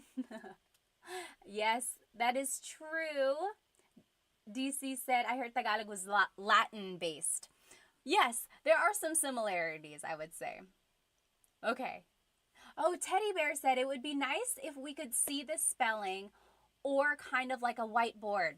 Teddy Bear, if you jump onto my YouTube, this whole presentation is there. Okay, so let's keep going. Now, here are some phrases about these objects in the house you might use them with. Bukas ang bintana. The window is open. Bukas ang bintana. Or bukas ang pinto. Bukas ang pinto. The door is open. So bukas ang blank means the blank is open. The opposite of bukas is sarado. Sarado ang bintana. The window is closed. Or sarado ang pinto. The door is closed. So bukas and sarado mean open and closed. Okay, so that's kind of the sentence structure there. Bukas ang bintana, sarado ang pinto.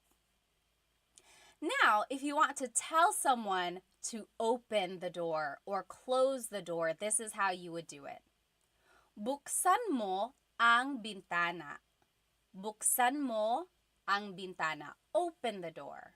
You go open the door. Or the opposite of buksan is isara. Isara mo ang pinto. Close the door. Isara mo ang pinto. Okay, so do you see that again? It's all on my YouTube channel live right now too. You'll see all of these words written out. So buksan means open, like to open something. Isara means to close something. Okay? Any questions so far? Yes, very good. Oh, Lord Cortez says, you are missing po. Very good observation. I'm just imagining maybe we are talking to our younger siblings or to our friend. But yes, if you are speaking to your parents or speaking to your grandparents or to anyone you want to be respectful to, always add po. Buksan niyo po ang pinto. Isarado niyo po ang bintana. So always feel free to add po. Usually, po is the second word in the phrase. When in doubt, add po to the very end and it will always work. Yes, good observation there. Clay said, magandang umaga ate, magandang umaga. Although sa akin, gabi, magandang gabi. Yes, D, the YouTube name is the same, Tagalog Time. All right, let's keep going. Alrighty, ding ding means wall. Ding ding. So right behind me, this is the ding ding. Puti ang ding ding. The wall is white. Ding ding. Roof is bubong. Bubong, roof. Ceiling is kisame. Kisame. So repeat those after me. Ding ding. Ding ding. That's the wall. Ding ding. And then bubong is the roof. Bubong, so that's on the outside, the roof, bubong.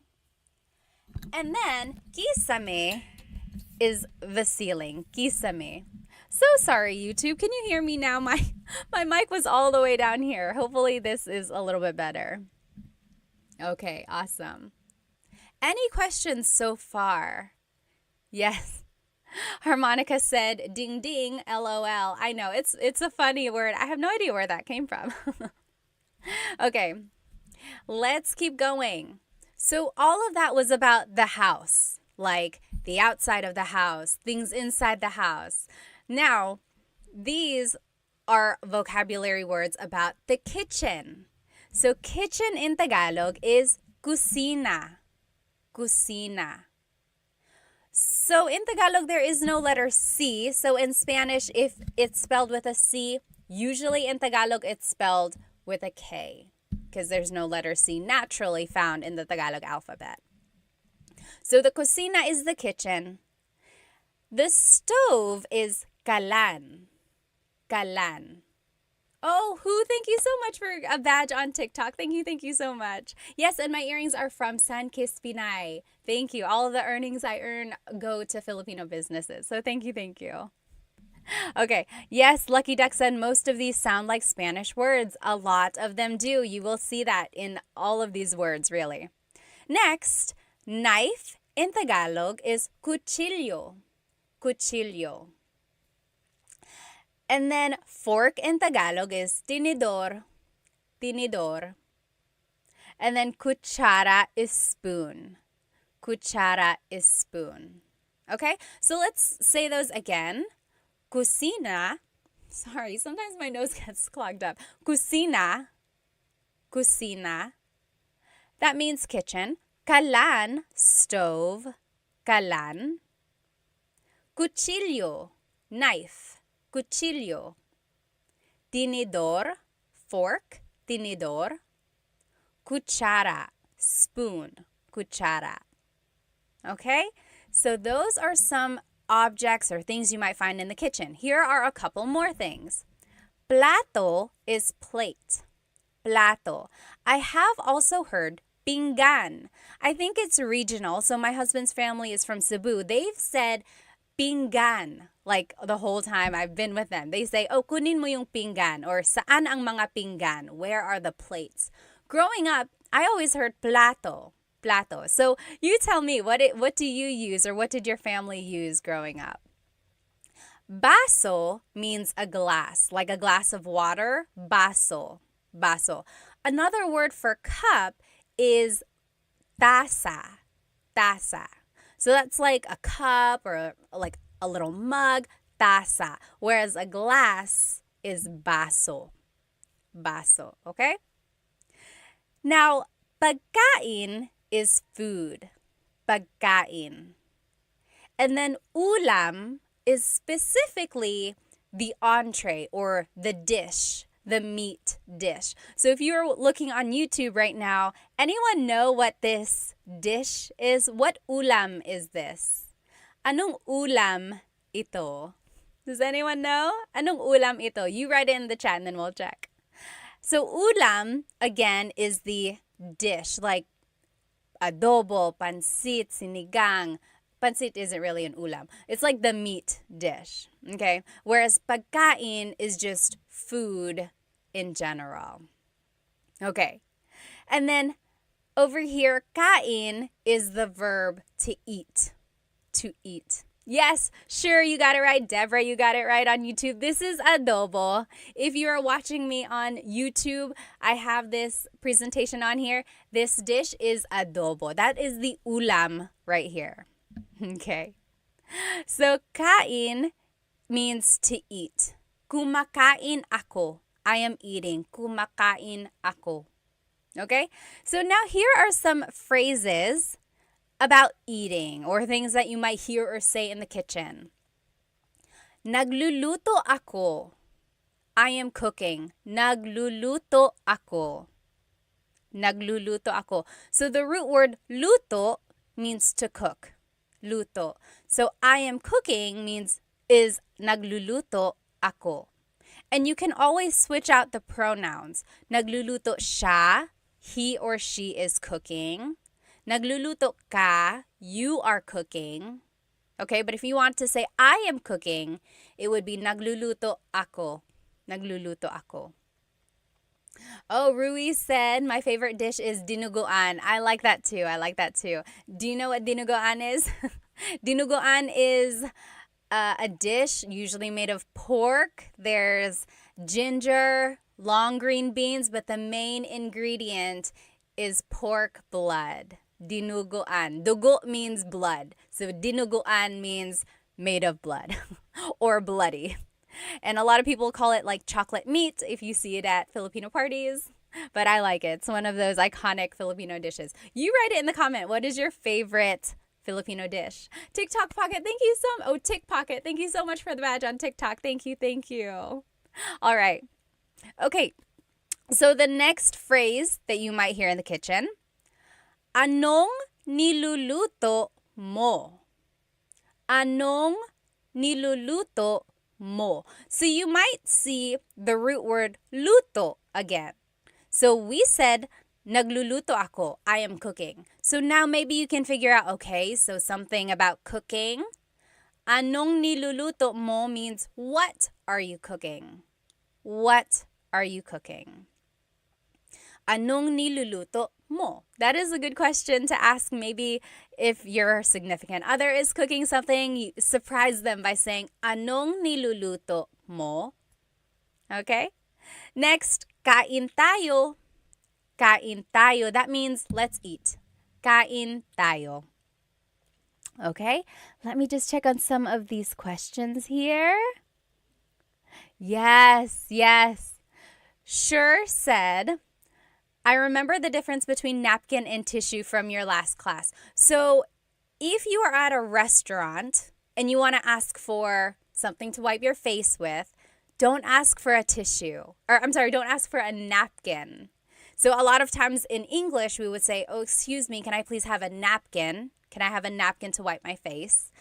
Don't say napkin. In the Philippines, napkin is what they call a sanitary pad. So things that women would use. So if that's not what you're asking for, don't say napkin. In the Philippines, they call that a tissue. So, pahingi ng tissue. Pahingi po ng tissue. Can I have a tissue? So that's the difference there. It's not that big of a deal if you happen to mix it up, but you might get a little chuckles. Even me, I've made a video and I was like, oh, pahingi pong ng napkin. And in the comments, people were like, why napkin? That's not correct. Okay, so just know the difference there. Okay, very good, very good. Maverick said, sinigang, stand up. Sinigang. I love sinigang. Yes, yes. All right. Let me just follow up. Oh, Maylee said, how do you say, what is there to eat? What is there to eat? That is a good question. Maybe you are hungry and you're like, oh, what's there to eat? You can say, anong pwedeng kainin? Or ano ang merong kainin? What is there to eat, literally.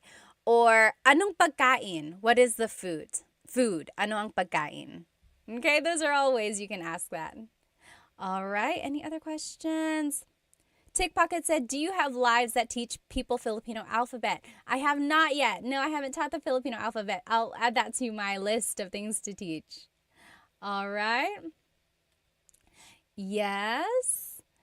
XOKZ asked, do you only speak Tagalog? Yes, Tagalog and English. I took a little bit of French in high school and college, but no, I don't speak Bisaya or Waray or the other languages or dialects. I would love to, though. I'm hoping to find someone who can teach me that online. So if you know any accounts, that would be so helpful. All right, let's keep going. Oh, IME said kare-kare and bagoong. I love that dish too. Kare-kare. Kare-kare is like usually beef and it has peanut butter. It's like a peanut butter sauce. So yummy, so yummy. Okay. So now, here are some vocabulary terms about the bathroom. So bathroom in Tagalog is baño. Baño. Baño. You might also hear it referred to as the CR. Anyone know what CR stands for? Kind of funny, but it's used all the time. It's like, oh, saan ang CR? Saan ang banyo? Saan ang CR? Yes! Sidewalk Chalk got it. Joseph got it. And Jack got it. Honey Badger. CR stands for comfort room. Yes, Richard, you got it too. Shaolin, conventional room. Almost. Yes. Bet said baño is the same as Spanish. It is. Yes, sure. And James and Deborah, you guys all got it. Man. So CR stands for comfort room. So sometimes that's what people call it. They say, saan ang CR? Where is the bathroom? Next, the toilet is inodoro. Inodoro. That's the toilet. Try saying it with me. Inodoro. Inodoro. Now, just to add to your vocabulary, here are some other things. So, pee is ihi. Ihi. That's pee. And then poop is tae. Tae. Just so you know the vocabulary, okay?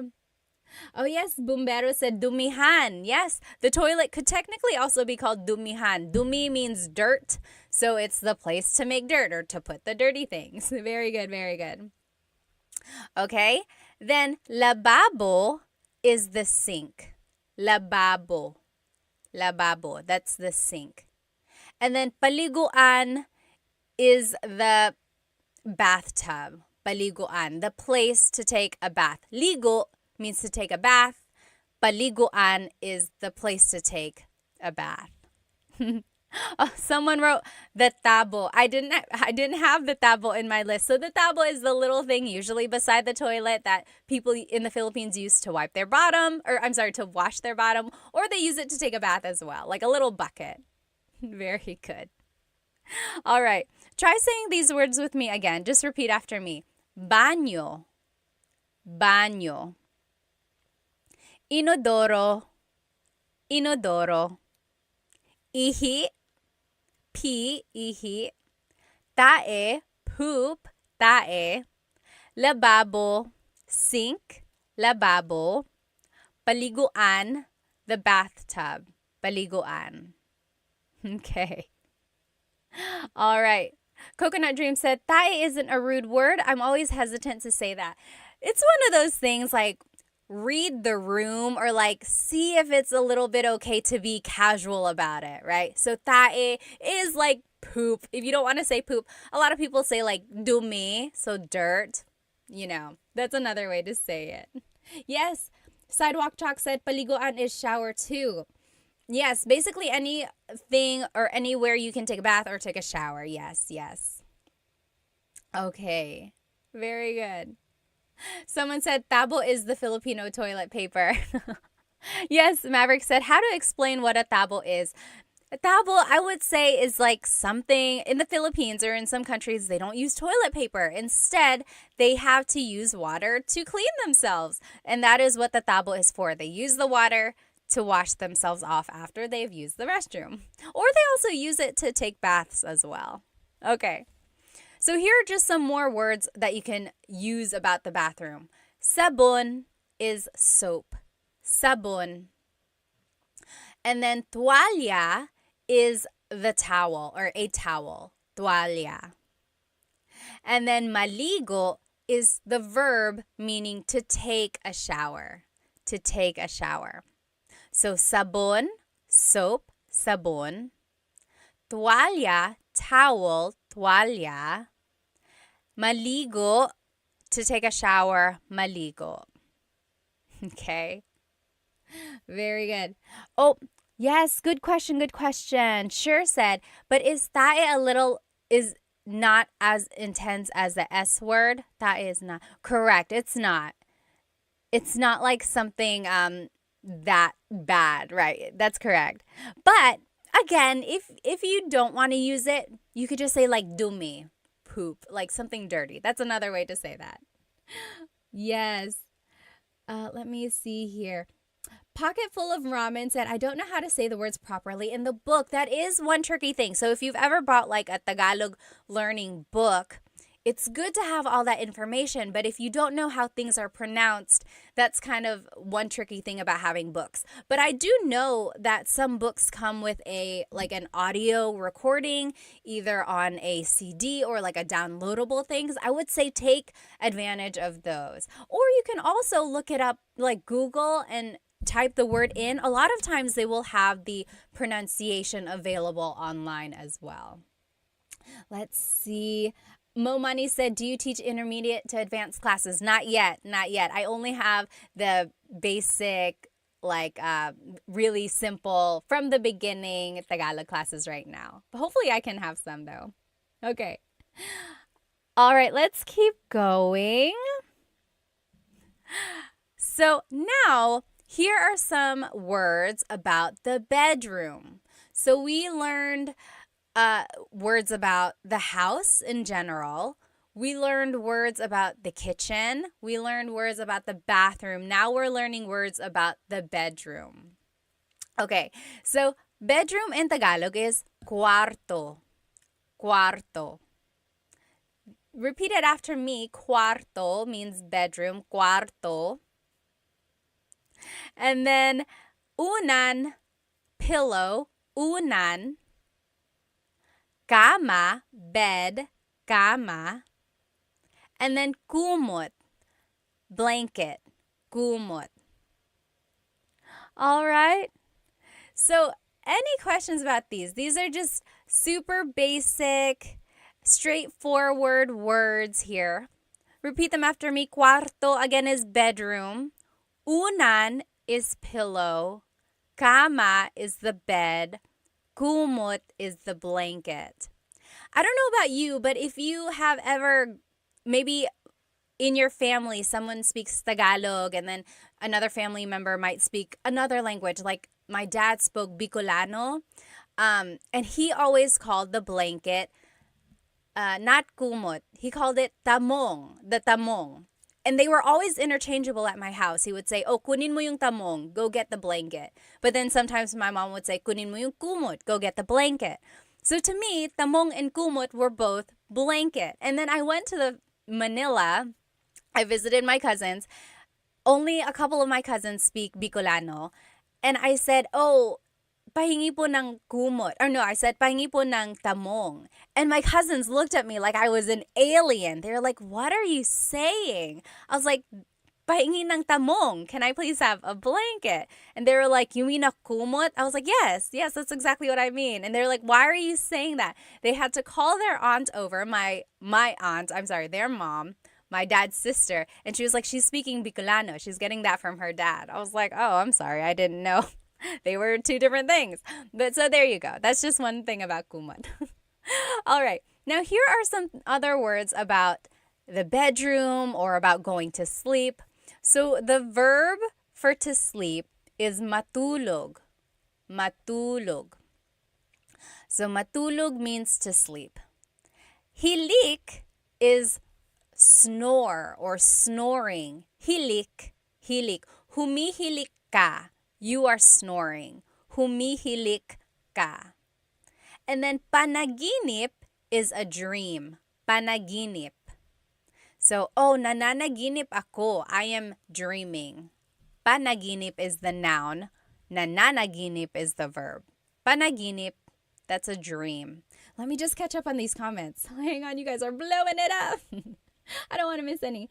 Hang on one moment. Oh, that's so sweet, Mia. My boyfriend is Filipino and I'm trying to master Tagalog before we have kids. Good luck. I know you can do it. Nikki, thank you so much for the gift. Thank you. Yes, Julia said very similar to Spanish. It really is. Mocha said, do you teach waray? No, I don't. Oh, Bungie said, what is your opinion on people speaking traditional Tagalog, like maybe no English and minimal Spanish? That would be great. You know, I'm very guilty of speaking Taglish a lot. Like when in doubt, I always put in English. And I fully support people who want to speak Tagalog. I wish I could. Maybe I'll practice that a little bit more. I think it's great to preserve Tagalog in its traditional form. Yes, very good. Okay.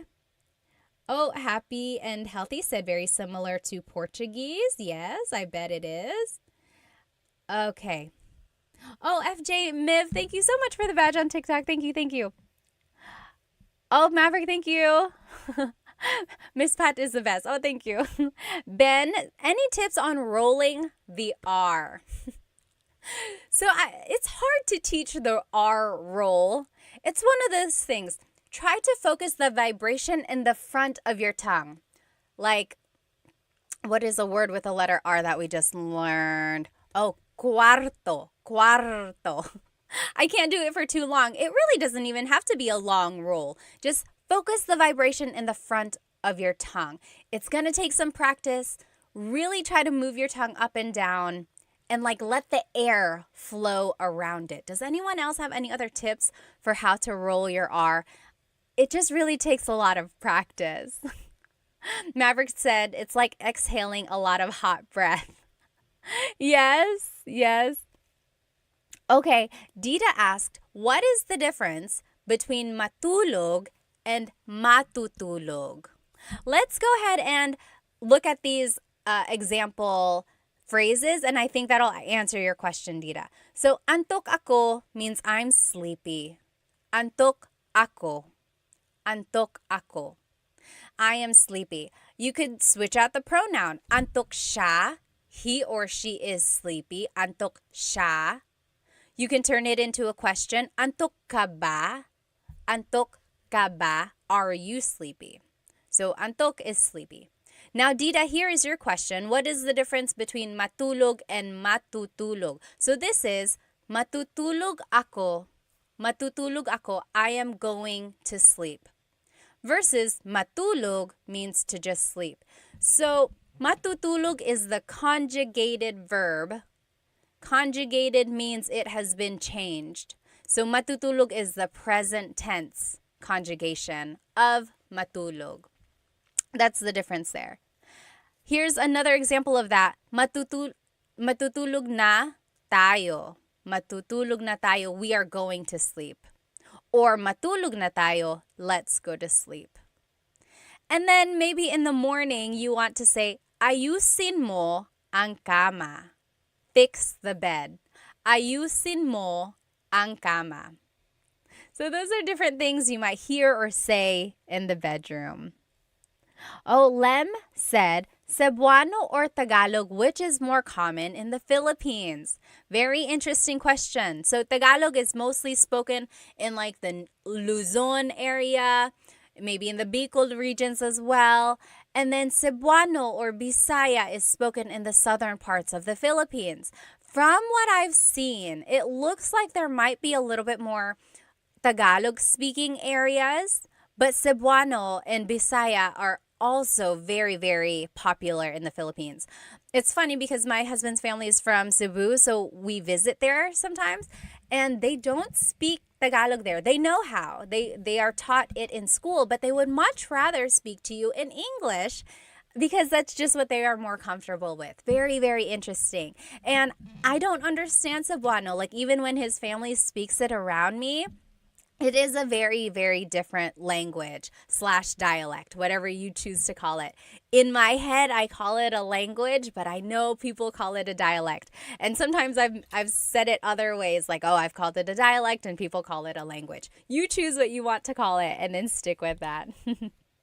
Yes, sure said, if I'm not mistaken, there are over 1,000 dialects in the Philippines. Yes, I don't know the exact number, but I know there are a lot. Yes. Oh, Coconut Dreams said, what is the difference between panaginip and pangarap? Very good question. So we learned panaginip is your dream. Pangarap is also a dream. The difference is whether or not you're awake. Panaginip is the dream you're having when you're sleeping. Pangarap is like your dreams and your goals in your life. Things you want to happen. Oh, pangarap ko yan. It's like, pangarap ko to have a Range Rover. It's my dream to have a Range Rover, right? Versus panaginip is like, oh, I woke up and I was having a good panaginip. I was having a dream. Or is like, panaginip ba to? Is this a dream? That's the difference there. Pangarap is like your dream achievements in the future. Good question. Yes. All right.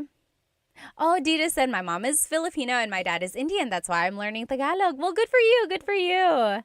Net said, thank you so much for creating these videos. My son has speech delay and I will try for him to view your videos. Yes, yes.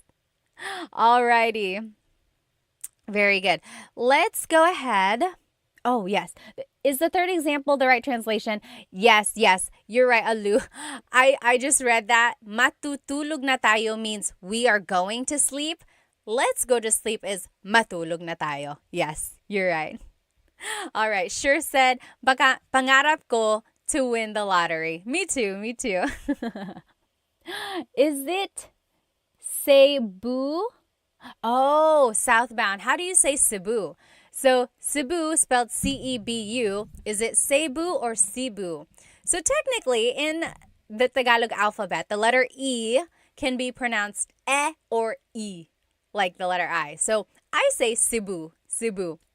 And I know some people say Cebu, but usually it's either Cebu or Cebu. Good question. All right, so now we are going to review. So we learned all of those vocabulary words about the house, like the structure of the house. We also learned vocabulary words about the kitchen, then the bathroom, and then the bedroom. And then we also learned different phrases about those things. Hang on one moment. Momani said, taga saan ka sa Pilipinas? Pinanganak ako sa Maynila. Yung mga magulang ko po, taga Bicol. Si Papa taga Catanduanes, si Mama taga Sorsogon. All right. Oh, Liv said, do you have any references for learning Kapampangan? I wish. You know Chris Punsalan, the caregiver, he knows Kapampangan. So maybe we could ask him to make some teaching videos. All right. Let's keep going. So let's review now. Now these are the slides, the same slides, but they are blank. So you have to tell me what these are, and then let's fill it in together. Okay? So ano ang house sa Tagalog? Do you remember? Ano ang house sa Tagalog? Yes, Dita got it right on YouTube. Dita says bahay. Very good, bahay. Do you remember what home is? So house versus home. Bahay is the house. Tahanan is the home. So it's just the difference between like my house versus my home. Okay? How do you say my house is big? How do you say my house is big? Malaki ang bahay ko. The opposite of malaki is maliit. So malaki ang bahay ko, my house is big. Maliit ang bahay ko, my house is small. How do you say my house is new or my house is old? How do you say my house is new or my house is old? It would be, yes, Dita, you got it right. Bago ang bahay ko or luma ang bahay ko? Sure said, I always make a mistake with bahay and buhay. So bahay is house, buhay is your life. Yes, so malaki ang bahay ko, not malaki ang buhay ko. Very good. Yes, bago is new, luma is old. Very good, very good. Now, how do you say my house is far or my house is near? What is the difference between far and near? Oh, thank you, Hima. Thank you so much for the badge on TikTok. Thank you.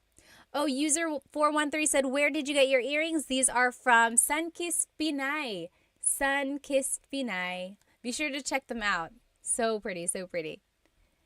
Yes. Oh, Brooks Cooper, you're welcome. You're welcome. So thank you so much for the lesson. Very good. Luma is old. Bago is new. Now we're talking about my house is far, my house is near. Malayo ang bahay ko or malapit ang bahay ko. Yes.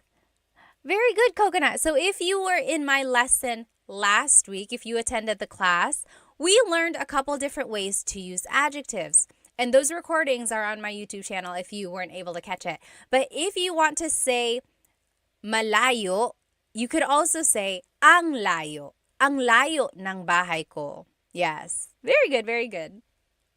Okay. Now, what is window in Tagalog? Ano ang window sa Tagalog?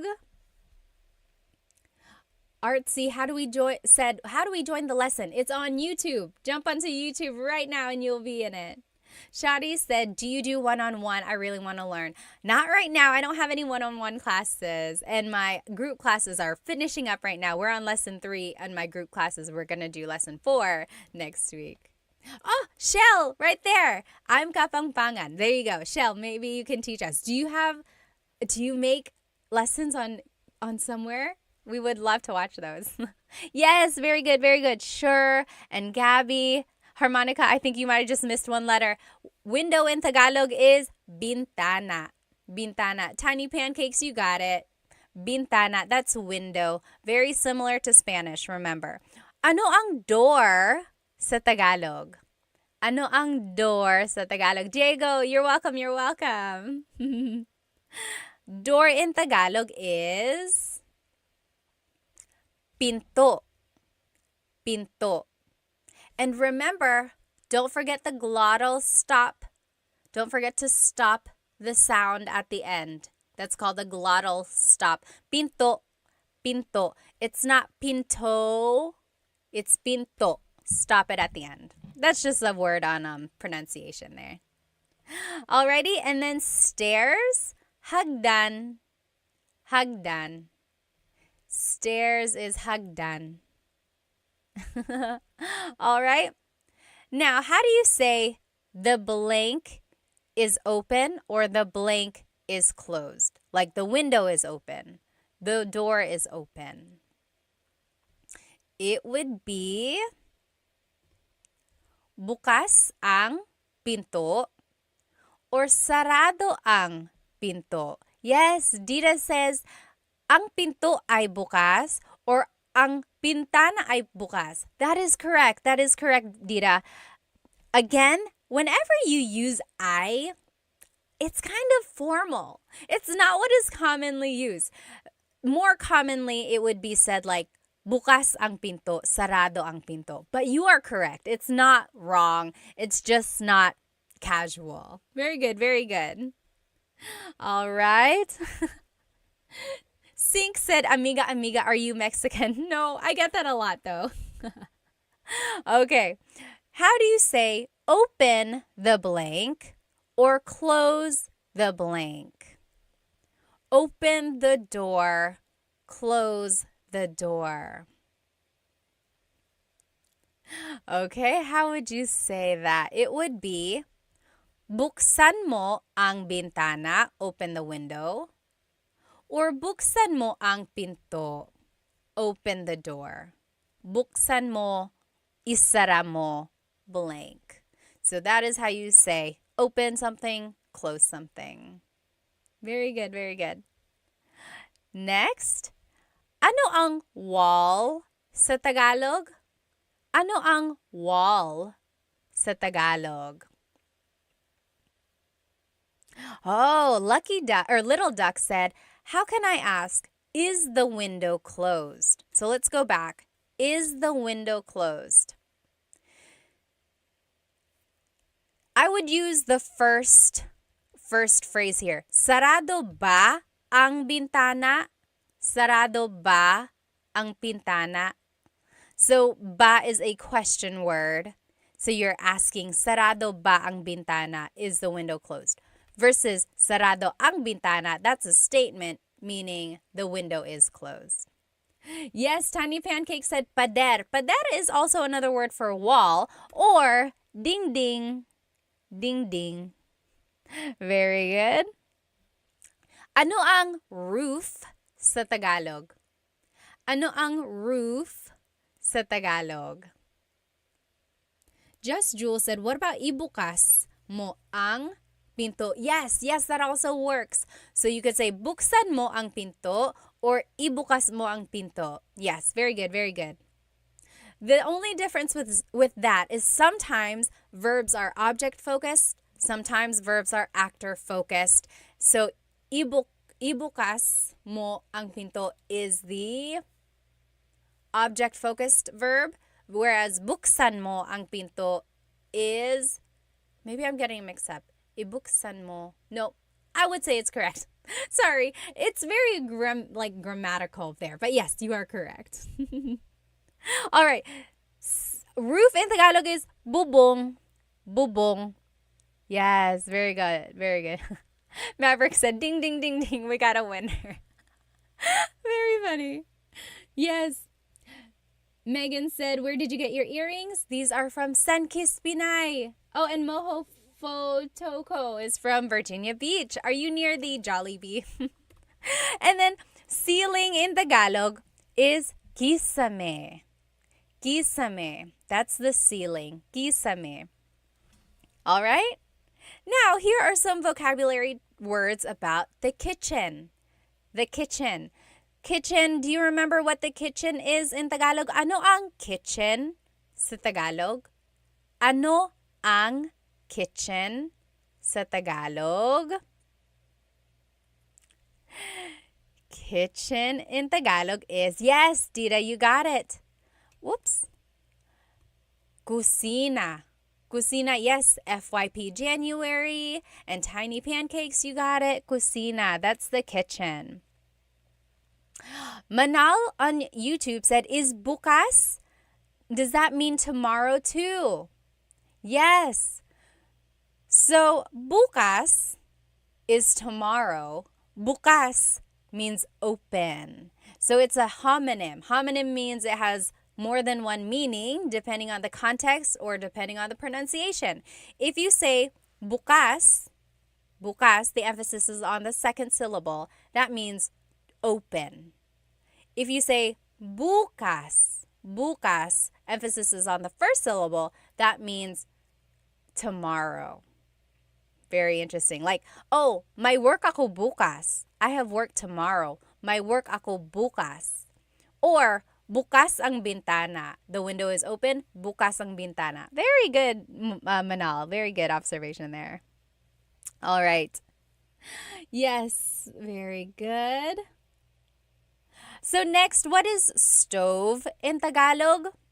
Ano ang stove sa Tagalog? Stove in Tagalog is kalan. Kalan. Kalan. Okay, how do you say knife in Tagalog? How do you say knife in Tagalog? Knife in Tagalog is cuchillo. Cuchillo. Maverick said, how do you say we open tomorrow? Bukas kami bukas. Bukas kami bukas. Funny, funny. Very good, Gabby. You got it. Cuchillo. That means knife in Tagalog. How do you say fork and spoon in Tagalog? How do you say fork and spoon in Tagalog? Very similar to Spanish. Yes, Shal, you're right. How do you say fork and spoon? Fork in Tagalog is tinidor. Tinidor. Yes, Elizabeth, you got it. Cuchara. Cuchara. Elizabeth is spelling it with C's. So instead of C's in Tagalog, it's K's. And the TS makes the ch sound. In Tagalog, there's no letter C in the abacada alphabet. That only came later on. In Filipino, in the Filipino alphabet, there is a letter C. So Filipino is different from Tagalog. Filipino incorporates all of the loan words and all of the influences from Spanish, Chinese, and English. So yes, the Filipino alphabet has the letter C, but the Tagalog alphabet, abacada, does not. Very interesting, very interesting. All right.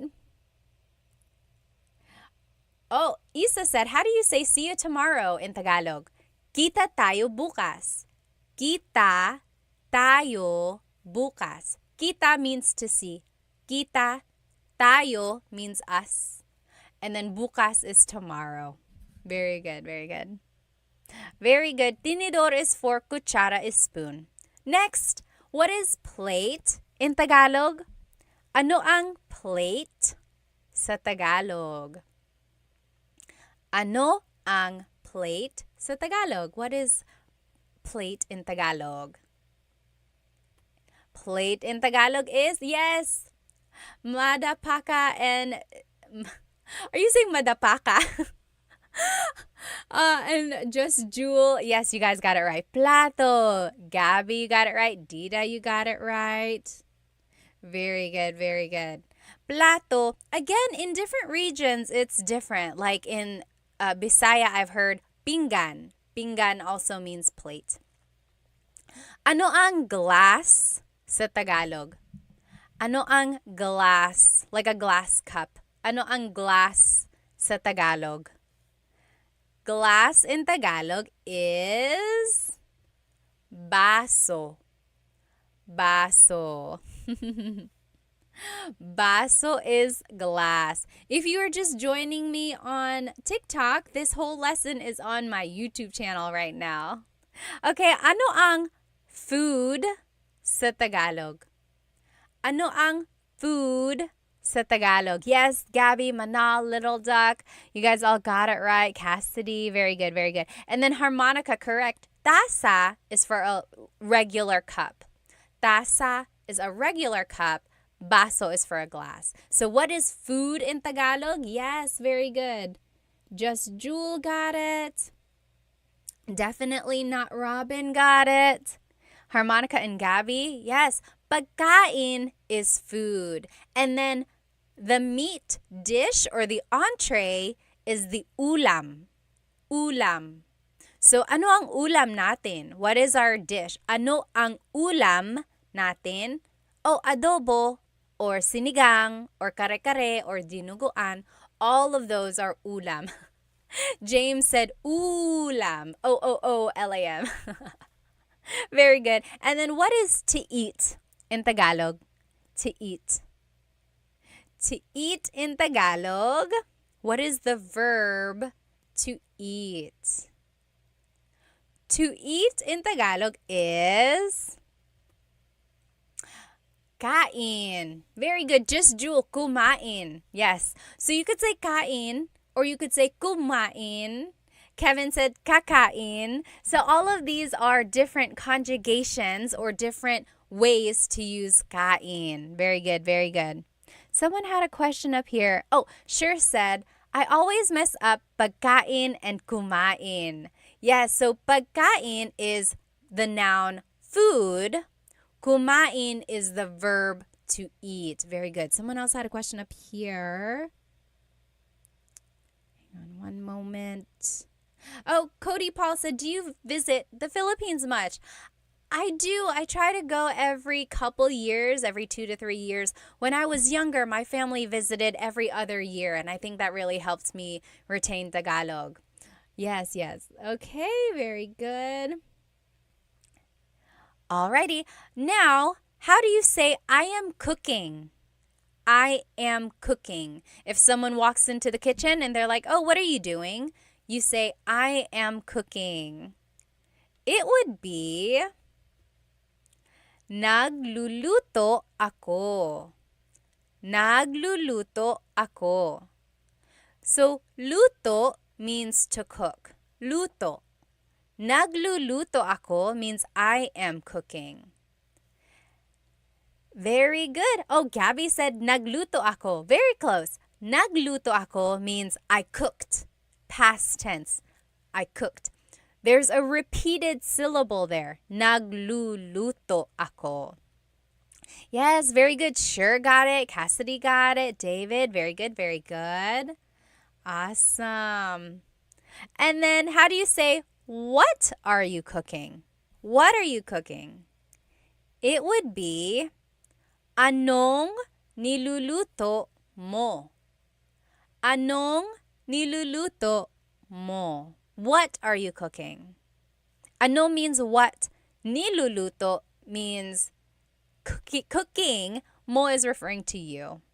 Very good, very good. And then how do you say, let's eat? Let's eat. Let's eat. A lot of people say this. You might hear it. Kain tayo. Kain tayo.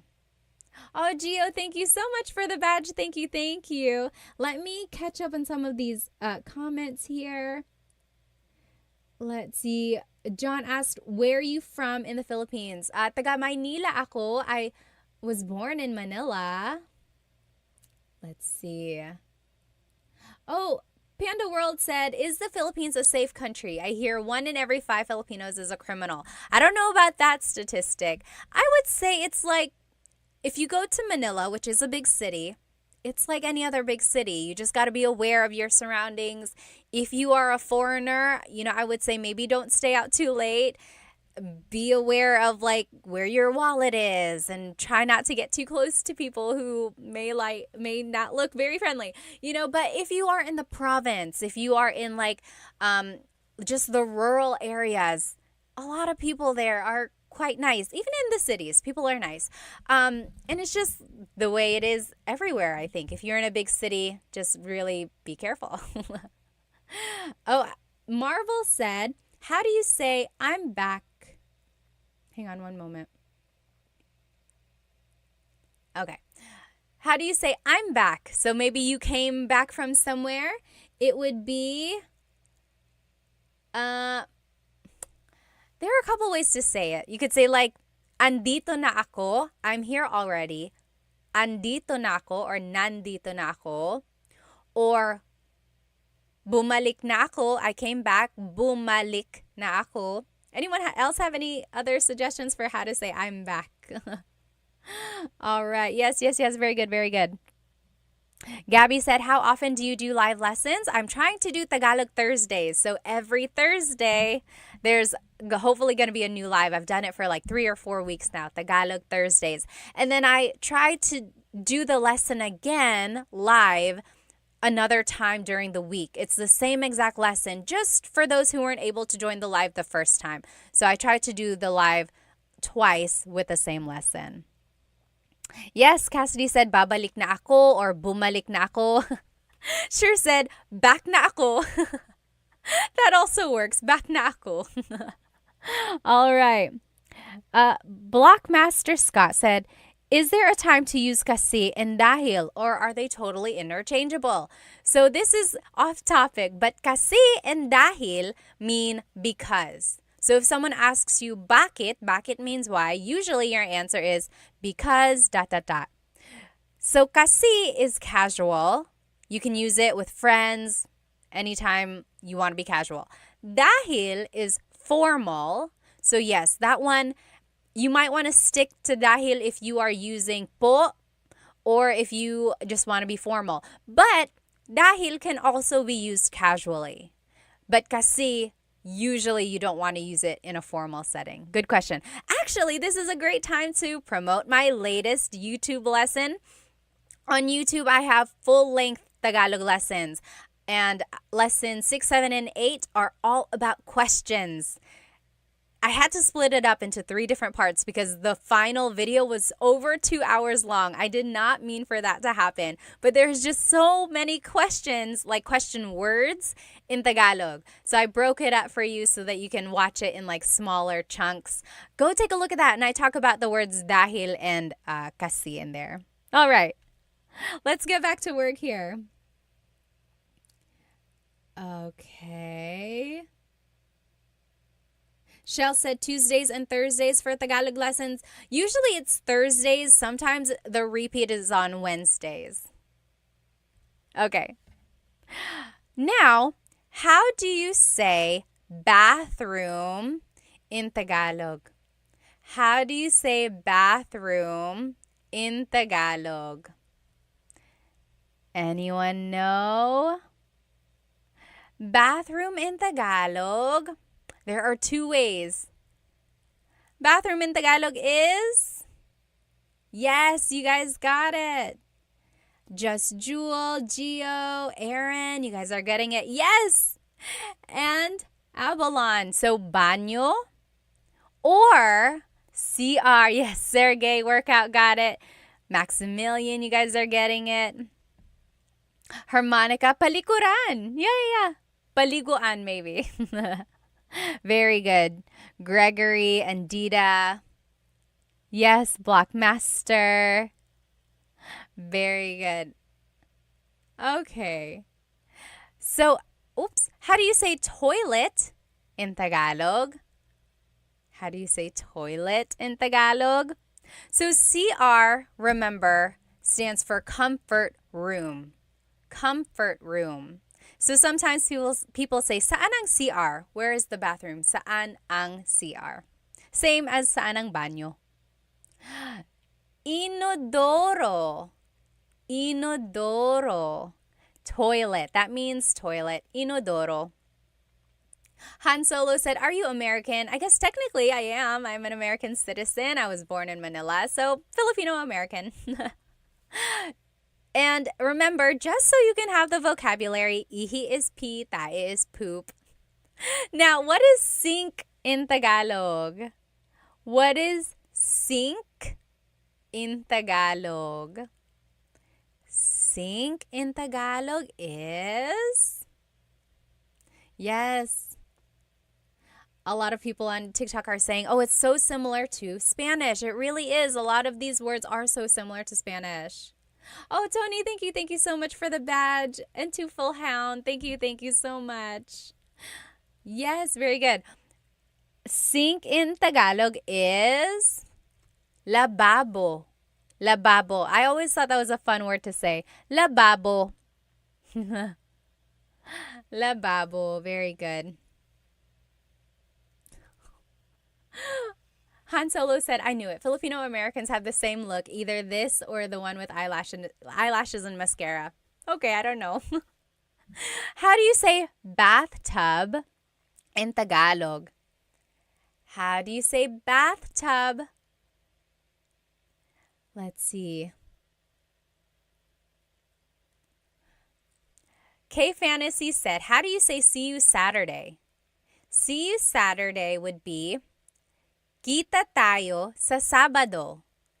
Magkita tayo sa Sabado. Kita tayo sa Sabado. Yes, sure said lababo reminds me of bubbles. That's a good way to remember it. Lababo, bubbles. Yes, very good. Ano ang bathtub sa Tagalog? Paliguan. Paliguan. It could also mean shower. Ligo means to take a shower or to take a bath. Paliguan basically just means a place to take a bath, a place to take a shower. Yes, William, you got it. Very good, very good. What else? How do you say soap in Tagalog? Soap in Tagalog. Soap in Tagalog is sabon. Sabon. Habon. I think I've heard that before. Yes, yes. Sabon, also soap. How do you say towel? Do you know how to say towel in Tagalog?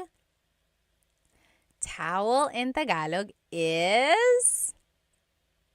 Yes, Little Tuck, you got it, you got it. The Mantis, you got that too. Yes, toalla. Toalla, towel, toalla. Very good. And then how do you say to take a shower? The verb to take a shower. Yes, Annalise says so similar to Spanish. It really is. To take a shower is maligo. Maligo. Very good. Very good, everyone. And let's just go through these phrases together. I am taking a shower. I am taking a shower. Naliligo ako. Naliligo ako. And then, are you done yet? Tapos ka na ba? Tapos ka na ba? And then, hurry up. Dalian mo na. Dalian mo na. So these are just some phrases you might hear. Again, if you're just joining me on TikTok, this whole lesson is on YouTube right now too. I'm doing a live on YouTube and you'll be able to see the lesson there with all the words and the pictures as well. So let's just go over these phrases one more time. Naliligo ako. I am taking a shower. Naliligo ako. And then, tapos ka na ba? Are you done yet? Tapos ka na ba? Maybe if someone is taking a long time, you can say that.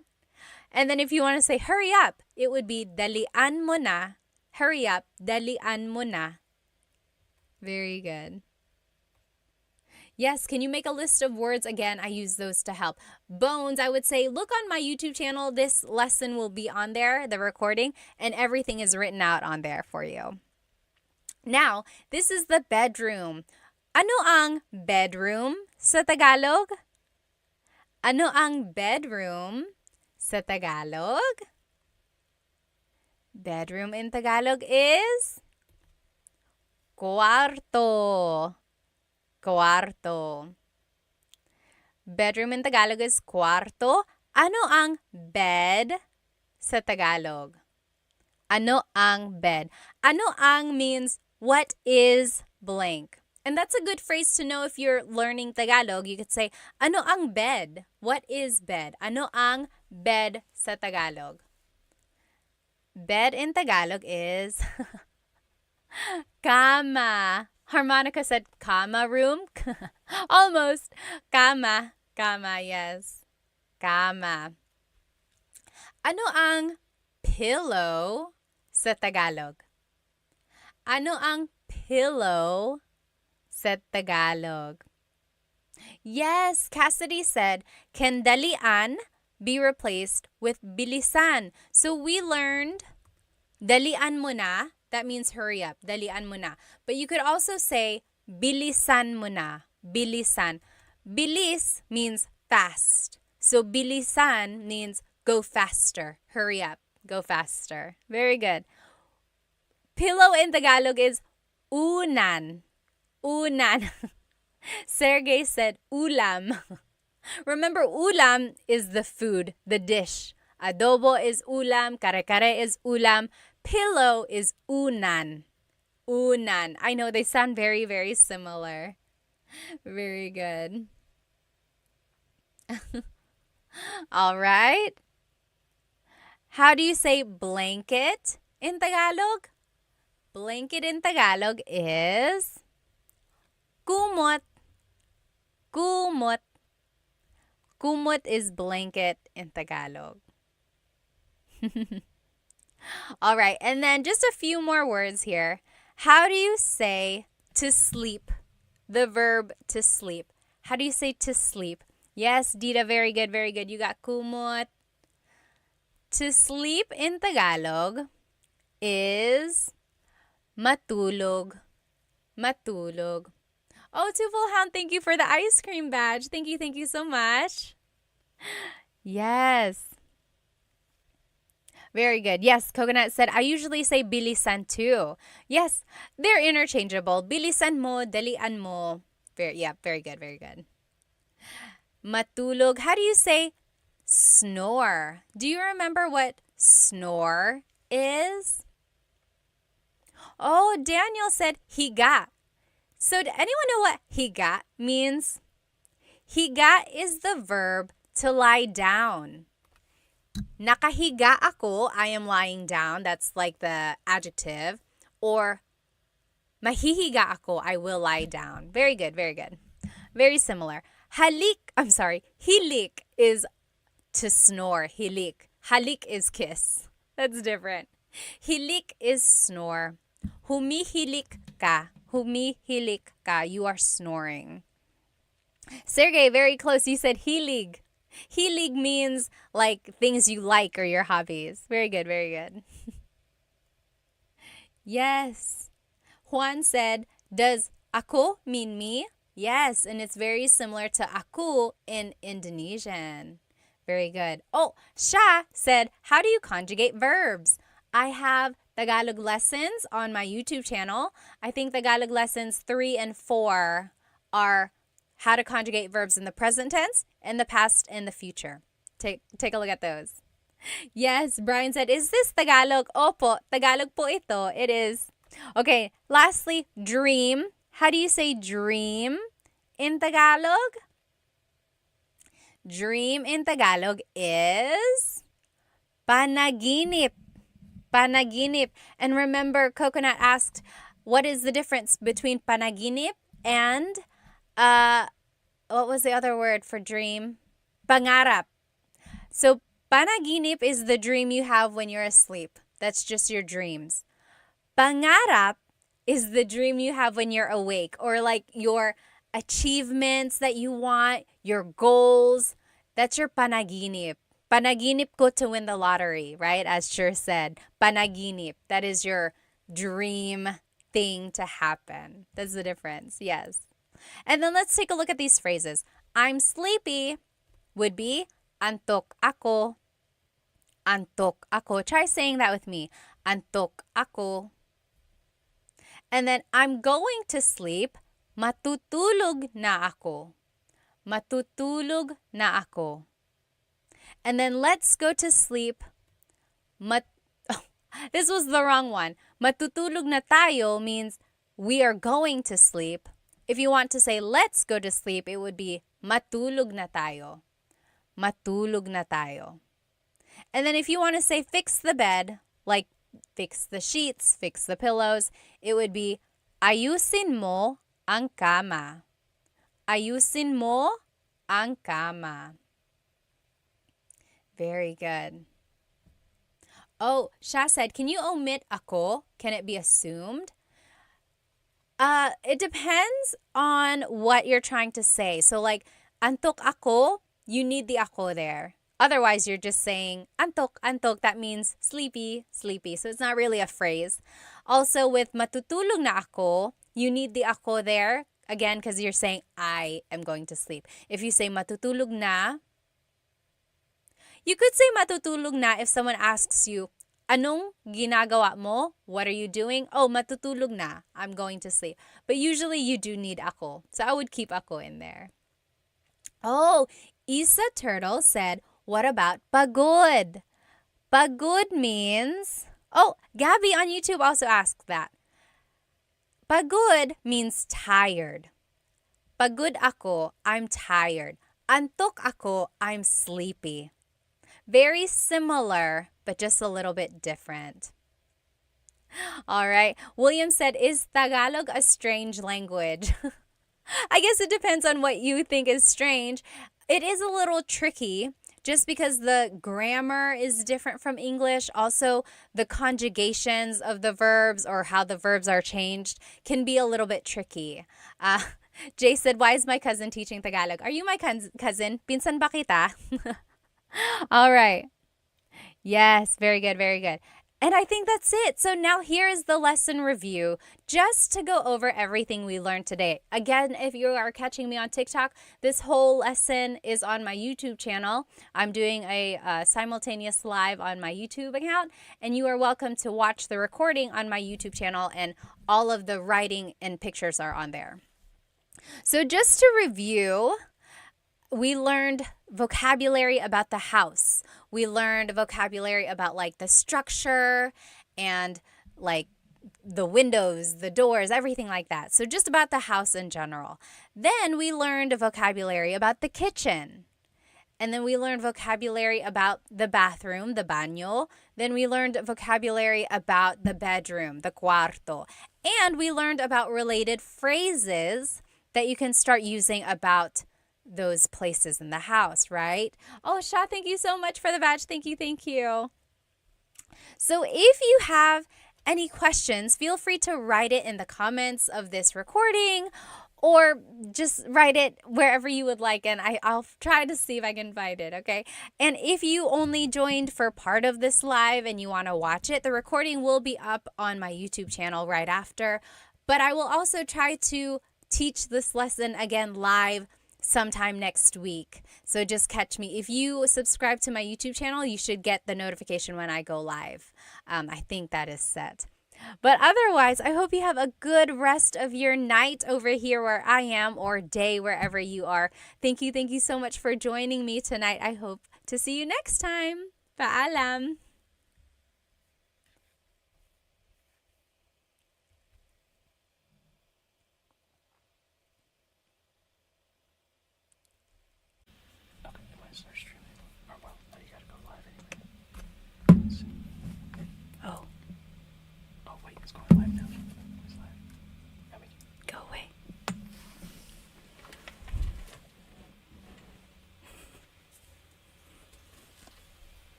Hello, hello. Please let me know if you can hear me.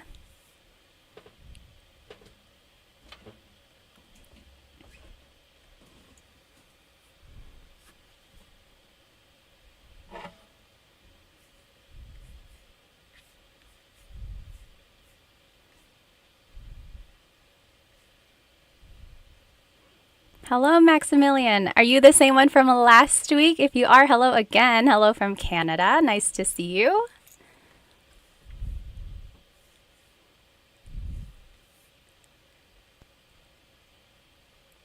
Great. Loud and clear from Australia. Hello, hello.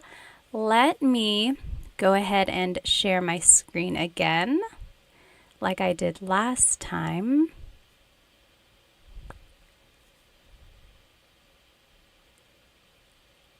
Okay, awesome. Welcome, everyone. If you are just joining us, go ahead and grab a piece of paper and something to write with.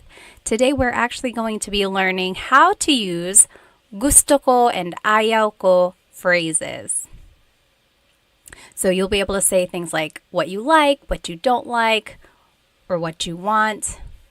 Let me see here.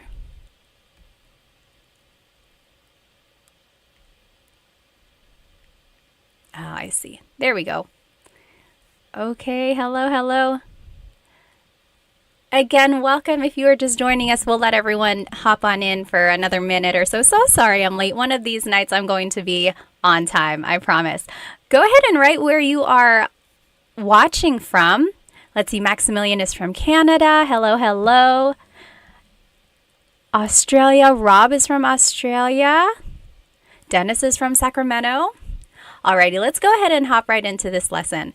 So last week, we learned some question words. We also learned how to use possessive pronouns. And we learned how to put everything into a sentence, a simple sentence, and then how to answer those questions as well. Today, we're going to be learning how to say I like or I want something, and then how to say what you don't like or you don't want something. And then we're going to learn the kasi clause. Kasi means because. So everything's going to tie into each other. Let me just read these comments here. So I see Scott is from Washington State. Hello, hello. Sher is from New Mexico. Kevin is from Rhode Island. Coconut Dreams. Yes. Oh, okay, you're living in the Philippines, but you're from Ohio. That's so cool. Jimmy is from Massachusetts. Jared is from Montreal. Rich is from New York. Yawanthan is from Cali. Hello, hello. Let's go ahead and jump into this lesson. So, gusto ko means I like or I want something. So, depending on how it's used in the phrase, it means I like or I want. Oh, Travis, hello from Sorsogon. My family is from Sorsogon, actually, my mom's side. That's so cool. So, if you want to say that you like something, you can just say gusto ko by itself. Gusto ko. For example, gusto ko ito, gusto ko yan. I like this, I like that. So, for example, if you are shopping with a friend and you can't decide, you're like, which one do you like? And your friend says, oh, gusto ko ito. I like this. I like this one. Gusto ko ito. Or I like that. Gusto ko yan. Gusto ko yan. So you could just say it by itself. Gusto ko ito, gusto ko yan. You could also add a pronoun. Gusto ko siya. I like him or her.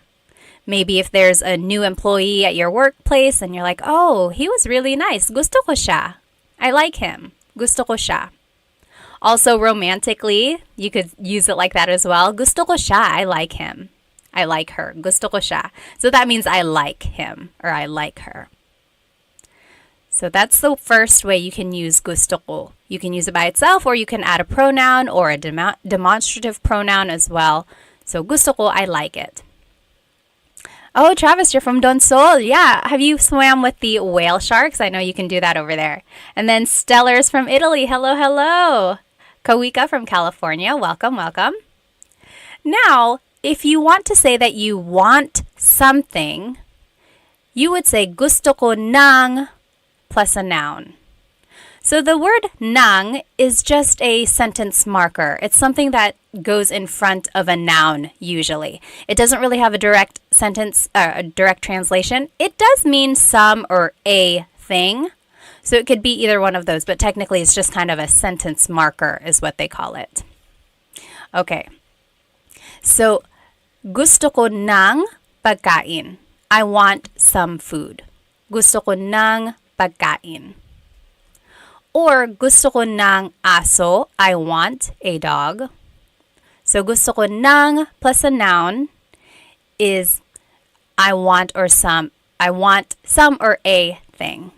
Gusto ko ng blank. All right, so that's the second way to use gusto ko. Now, if you want to say you want to do something, it would be gusto kong plus a verb. Gusto kong plus a verb.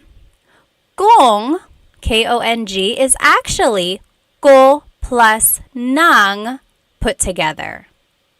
And this ng, N-A-N-G, is different from this ng, N-G.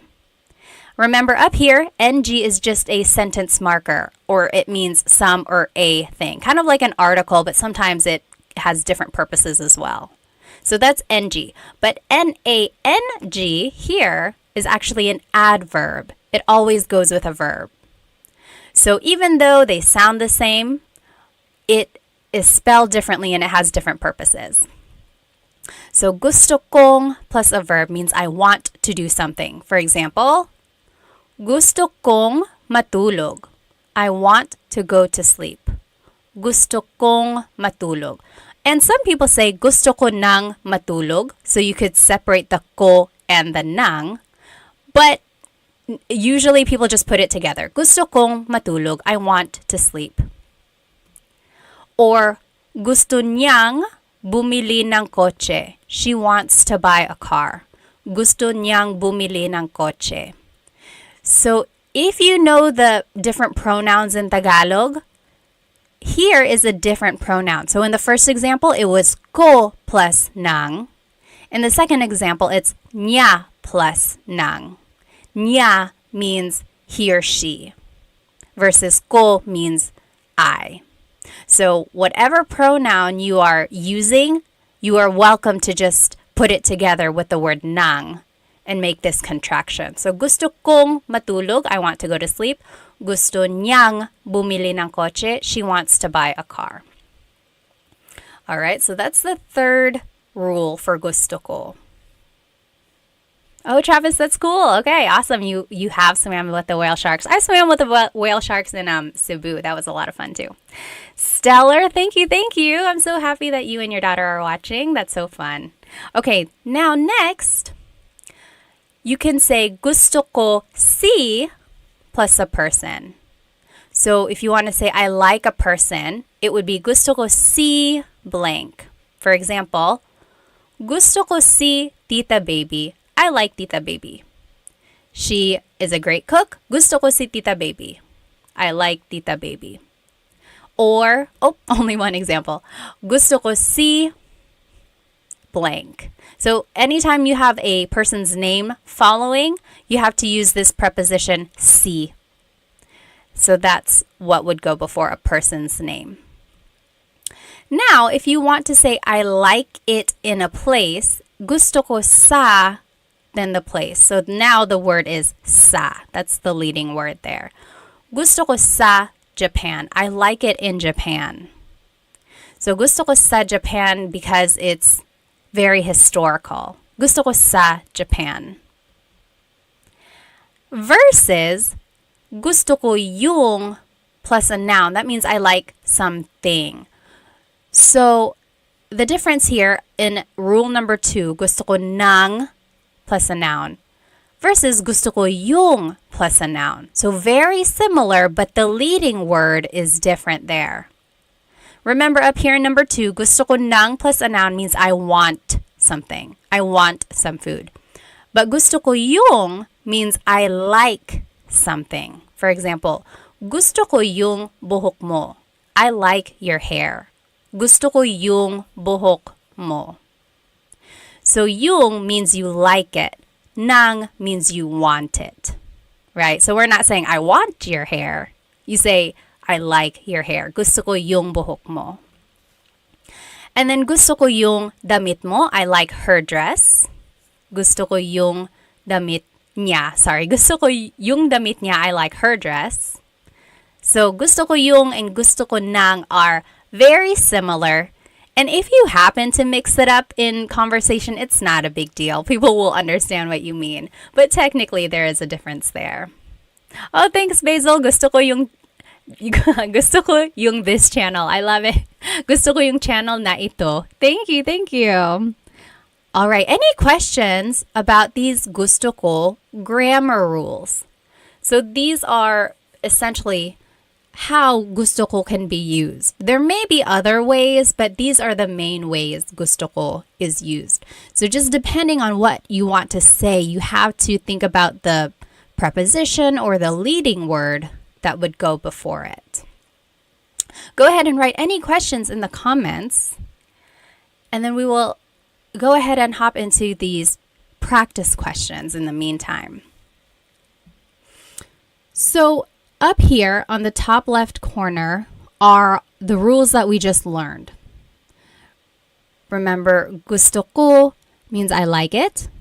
Gusto ko ng plus a noun means I want something. Gusto kong plus a verb means I want to do something. Gusto ko si plus a person means I like a person. Gusto ko sa plus a place, I like it in a place. And then gusto ko yung plus a noun, I like something. So now let's go ahead and do these examples. So number one, I want some bread. Bread in Tagalog is tinapay. Tinapay. The AY makes an I sound. Tinapay. It's not tinapay. Tinapay. Okay, so I want some bread. Let's do this one together. Take a look at all of the rules here. Which one is I want something? So number one is I like it, so that's not it. Number two, I want some or a thing. Yeah, that could be it. Number three, I want to, but then it's a verb, so that's not it. Then the last three are I like, I like, I like. So that's not it. So I want something, that would be rule number two. Gusto ko ng plus a noun. Oh, I'm seeing the correct answers in the comments. What do you think it is in Tagalog? I want some bread. So we are just going to follow the rules here. Gusto ko ng tinapay. Gusto ko ng tinapay. So remember, I want some bread. Gusto ko ng tinapay. Now, if we had said, gusto ko yung tinapay, what would that have meant? Gusto ko yung tinapay. That one means I like the bread. So maybe we are eating at a restaurant and they brought out a basket of bread and you're like, oh, gusto ko yung tinapay. I like the bread. That is when you would use it. Yep. Good job, sure. That is exactly right. So that's just the difference between those two. So I want some bread. Oh, I'm sorry. I like some bread versus I want some. Okay? But again, that's just a very minor thing. It's not going to be a big deal if you happen to mix them up, but technically there is a difference there. Okay, so Nicole asked, would it be wrong to say gusto kong tinapay instead of gusto ko ng? I'm trying to think, gusto kong tinapay. No, it's not wrong. I've heard it before. It's not very common. The kong really is saved for verbs, but that also works as well. Gusto kong tinapay. Yeah, if you're speaking fast, feel free to say that as well. Good question. All right, you take maybe 5 minutes. You do well, it says number 3, but technically it's the second one. Do the last examples here, and then we'll go over it. Let's see. Sure said, when you add some or the before bread, is that implied in the context? I would say not so much implied, but the ng or the nang or the yung, that's the one that indicates it. So yeah, as long as the nang or the yung are there, then you can assume or you can pretty much understand that it is some or the. Yeah.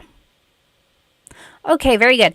So so Jimmy is already answering it. Go ahead and answer these on your own. Feel free to write it in the chats. If you want to do it by yourself first, don't read the chats. And then we'll go over it in about 3 minutes.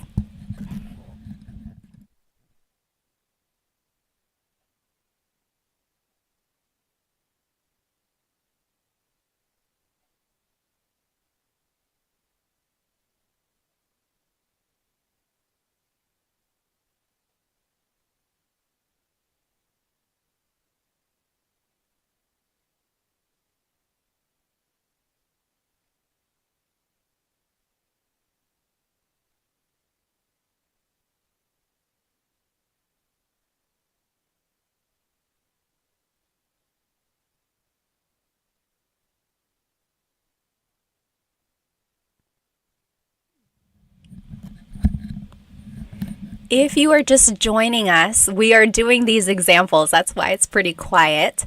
So we are learning how to say gusto ko or I want or I like something in Tagalog. And then here on the left side are the rules we just learned. So depending on what you want to say, there are certain prepositions or leading words before the rest of the phrase. And then we are doing these examples by just plugging in the vocabulary into the sentence structures. So go ahead and maybe take a few more minutes.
Okay, let's go ahead and do these examples. I just turned on my live on Instagram as well. If you happen to turn that one on, you are going to hear that information first because there is a delay on YouTube. So if you are joining me on Instagram, hello, go jump onto my YouTube channel because we are doing a live Tagalog lesson and I'm sharing my screen there. Okay, so if you are following me on YouTube, let's go ahead and do these examples. So we are learning these phrases for how to say gusto ko. So I like or I want something. And we are practicing these examples. Again, if you're just joining me, go ahead and jump onto my YouTube channel right now because then you can join our lesson. So number 3, I like Mr. Garcia. Yawanten says, gusto ko si Mr. Garcia. Let me see if I can log out of this. So remember, if you want to say I like a person, it is gusto ko si Mr. Garcia. Gusto ko si Mr. Garcia. So remember, anytime you want to say you like someone, the leading word or the preposition is si. Hello everyone. Remember, jump onto my YouTube right now. Number 4, I want to go swimming. I want to go swimming. So remember, anytime we are using a verb or we want to say I want to do something, it is gusto kong lumangoy. Gusto kong lumangoy. Yep, I see that a lot of people got it right. Awesome. Gusto kong lumangoy. So in pronunciation, or like when you're saying it in a conversation, you could say that, or you could say gusto ko nang lumangoy. Whoops. See, I made the mistake there. It's a different nang. It's N-A-N-G because it's an adverb. Good. Ribe said, gusto kong swimming. I love a good Taglish tip. So yes, you could easily just say gusto kong mag-swimming. So if you do not know a word in Tagalog, always feel free to just use Taglish. Yes, because the more you can use Tagalog, even if it's in small parts, I mean, that's better than nothing at all, right? All right, whoops. All these numbers are all off, but number 7, I like it in Australia. How would you say I like it in Australia? Hello again. Remember, if you are joining me on my Instagram, hop onto my YouTube channel. We are doing a live Tagalog lesson. You are able to see my screen that I'm sharing. Yes, so I'm seeing the correct answer in the comments here. I like it in Australia is gusto ko sa Australia. I like it in Australia. So you could be like, oh yeah, I've traveled there before. There are so many cool animals. Gusto ko sa Australia. I like it in Australia. Very good. I see the correct answers in the comments. Now, number 8, I like your house. Your house is bahay mo. I like your house. So I like a place. Oh, okay. So if you see number 8 and 9, they are very similar. Which one do you think it is? It's either number 5 or number 6, right? I like your house.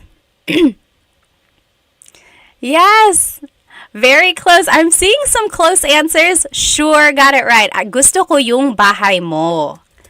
Gusto ko yung bahay mo. I like your house. So in this case, bahay mo is like a noun. Gusto ko yung bahay mo, it's very pretty. Gusto ko yung bahay mo. So it's acting more like as a noun. Versus number 9, I like it at your house. That would be gusto ko sa bahay mo. So maybe if your house is too loud, you could be like, oh, can I go to your house where it's quiet? Gusto ko sa bahay mo. Very good, yes. So that's the difference there between 8 and 9. I like your house as a thing versus I like your house as a place. Anyone have any questions about that? Very good. All right. Again, if you are just joining me on Instagram, hop onto my YouTube channel. This is where the lesson is. Any questions about what we just learned? Well, go ahead and type it in if you do have a question. Let's take a quick intermission, and you know I love a good poll. So our poll last week was, what is your favorite Filipino food? And it was between like lechon and adobo at the very end. Today, we are going to do who is your favorite Filipino American celebrity? Okay, so if you are a big like Hollywood fan, or if you just love the Filipino culture like I do, you probably know a lot of these people. I mean, who doesn't? Hang on, let me see if I can make this bigger. Okay, it looks like that's as big as it's gonna get. Hopefully you can read it okay. So who is your favorite Filipino American celebrity? Let's do this one here. Oh, someone had a quick question. Let me see. David said, is gusto ko ang bahay mo wrong? Gusto ko ang bahay mo. Oh, I see. If you want to say, I like your house, gusto ko ang bahay mo. Yes, that is correct, actually. That's correct. I didn't mean yes, that's wrong. Yes, that is correct. Gusto ko ang bahay mo versus gusto ko yung bahay mo. Very similar. The only difference between ang and yung is that yung is more specific. Like yung kind of means that. I like that house that is yours. That is a whole lesson in itself. But yes, to answer your question, gusto ko ang bahay mo. That is correct. So let's go ahead and do this poll. R said, Bruno Mars is Filipino? Yes, he is. He's half. I think his mom is Filipino and his dad is Puerto Rican, I think. I should know. I'm a big Bruno Mars fan. I've seen him in concert twice. Okay, so Bruno Mars versus Olivia Rodrigo. So I am starting this poll in the comments. Go ahead and vote. Who between Bruno Mars and Olivia Rodrigo? You have 1 minute. Put your vote in. Oh my gosh, it's already a landslide here. Go ahead and put your vote in. Everyone on Instagram, hop on to my YouTube channel so you can put your vote in. Who is your favorite, Bruno Mars or Olivia Rodrigo? Oh, wow. Right now, Bruno Mars is winning. I mean, I love Olivia Rodrigo, but I love Bruno Mars. Let's see. Riwe said, sorry, I don't know Filipino Americans. I don't live in the USA. I like Kim Domingo. Yeah, she is a very funny actress. Ako din. Gusto ko siya. Yes, Bruno Mars is from Hawaii. Okay, you have 10 seconds. Put your vote in. Bruno Mars or Olivia Rodrigo? Oh, Jim has never heard of them before? Oh, goodness. Well, you got to look them up. They have some really good songs. Okay, 3, 2, 1. Bruno Mars is the winner. 77% voted for Bruno Mars. Oh, 78%. So Bruno Mars is going to move forward. Oh no, it's frozen. Let's see if I can fix it here. In the meantime, let's do the next poll. So now it's going to be between Vanessa Hudgens and Shay Mitchell. Do you guys know who they are? If you are younger, you might or might not know them, actually. Vanessa Hudgens, she was in High School Musical. She's also been in a lot of other things like after that. And then Shay Mitchell, she's known for being in, what is it called? Nah, I keep wanting to say Easy A. It's not Easy A. But there was that A in there. What was she in? Pretty Little Liars. Yes. Okay. Is there an American Filipino cubing world record holder? I don't know, Kira. Cubing? What is cubing? Like the Rubik's Cube? Okay, go ahead and put your vote in.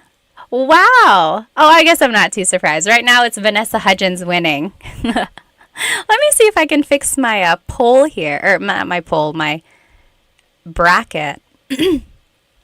Hello again. Remember, if you are joining me on Instagram, please jump onto my YouTube channel because that is where I am doing this lesson. Except right now we're not doing a lesson. We're taking a break and we are doing our bracket challenge. Who is our favorite Filipino American celebrity? Hop onto my YouTube channel right now. Okay. As soon as I finish this thing in my bracket, we're going to stop the poll. Go ahead and put your vote in. 3, 2, 1. End poll. Vanessa Hudgens won.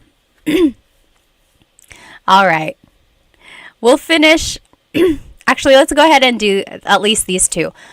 So, oh yeah, Multi-Archangel said, didn't know that Vanessa Hudgens was Filipino though.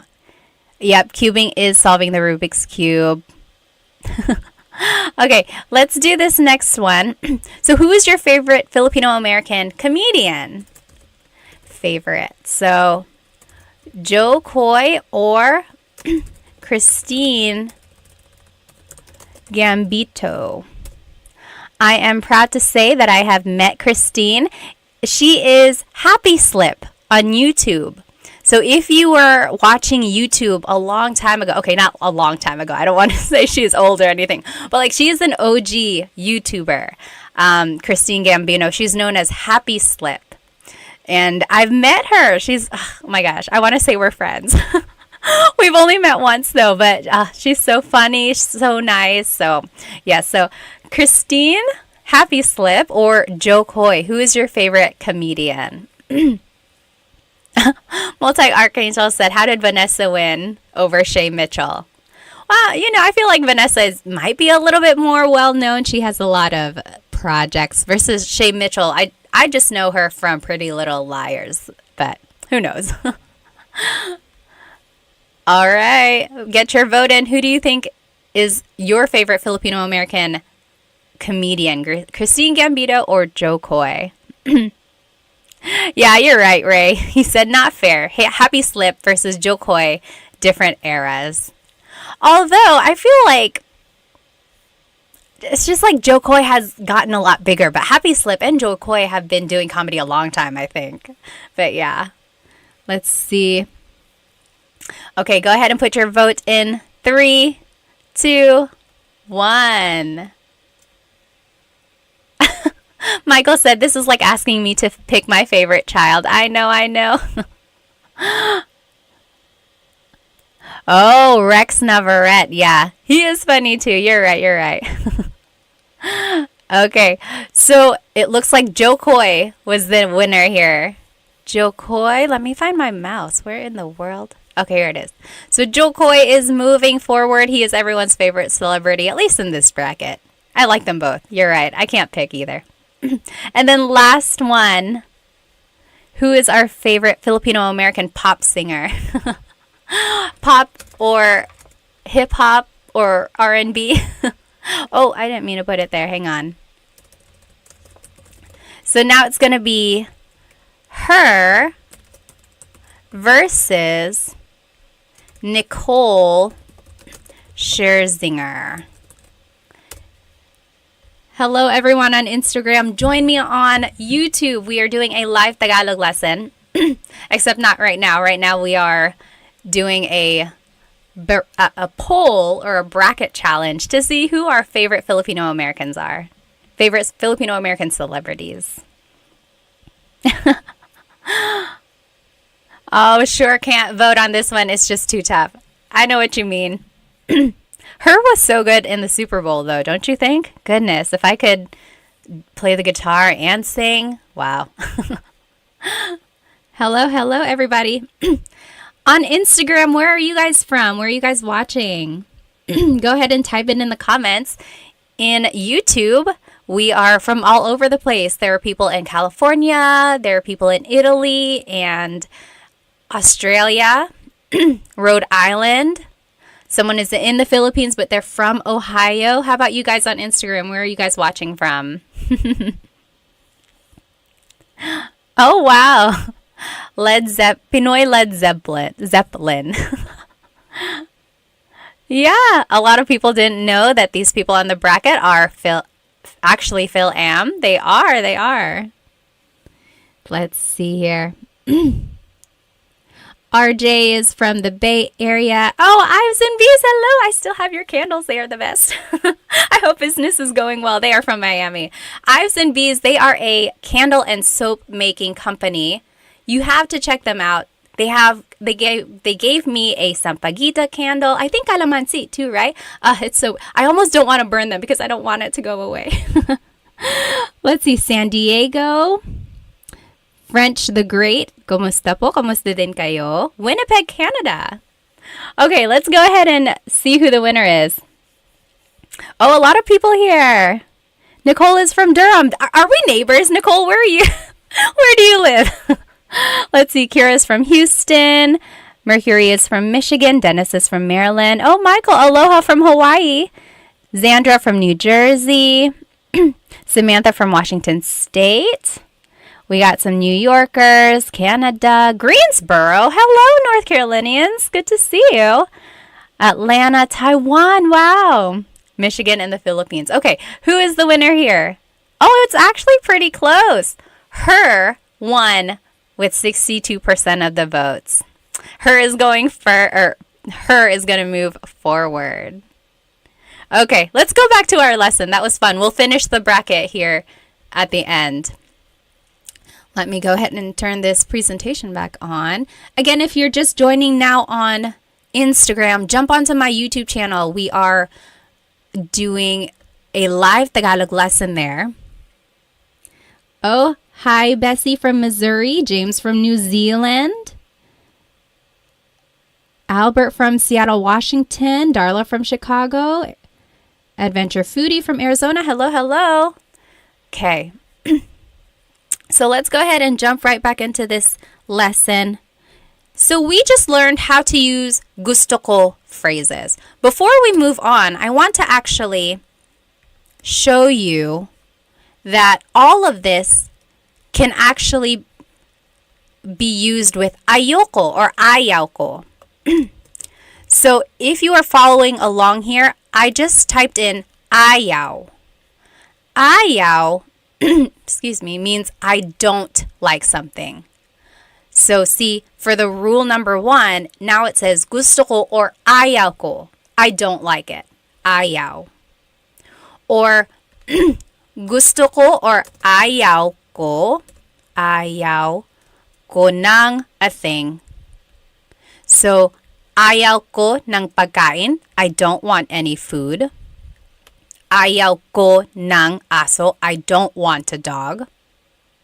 Same with the next rule. Ayaw kong plus a verb. I don't want to do something. So, ayaw kong matulog. Ayaw kong bumili ng kotse. I don't want to sleep. I don't want to buy a car. Or, ayaw ko si plus a place.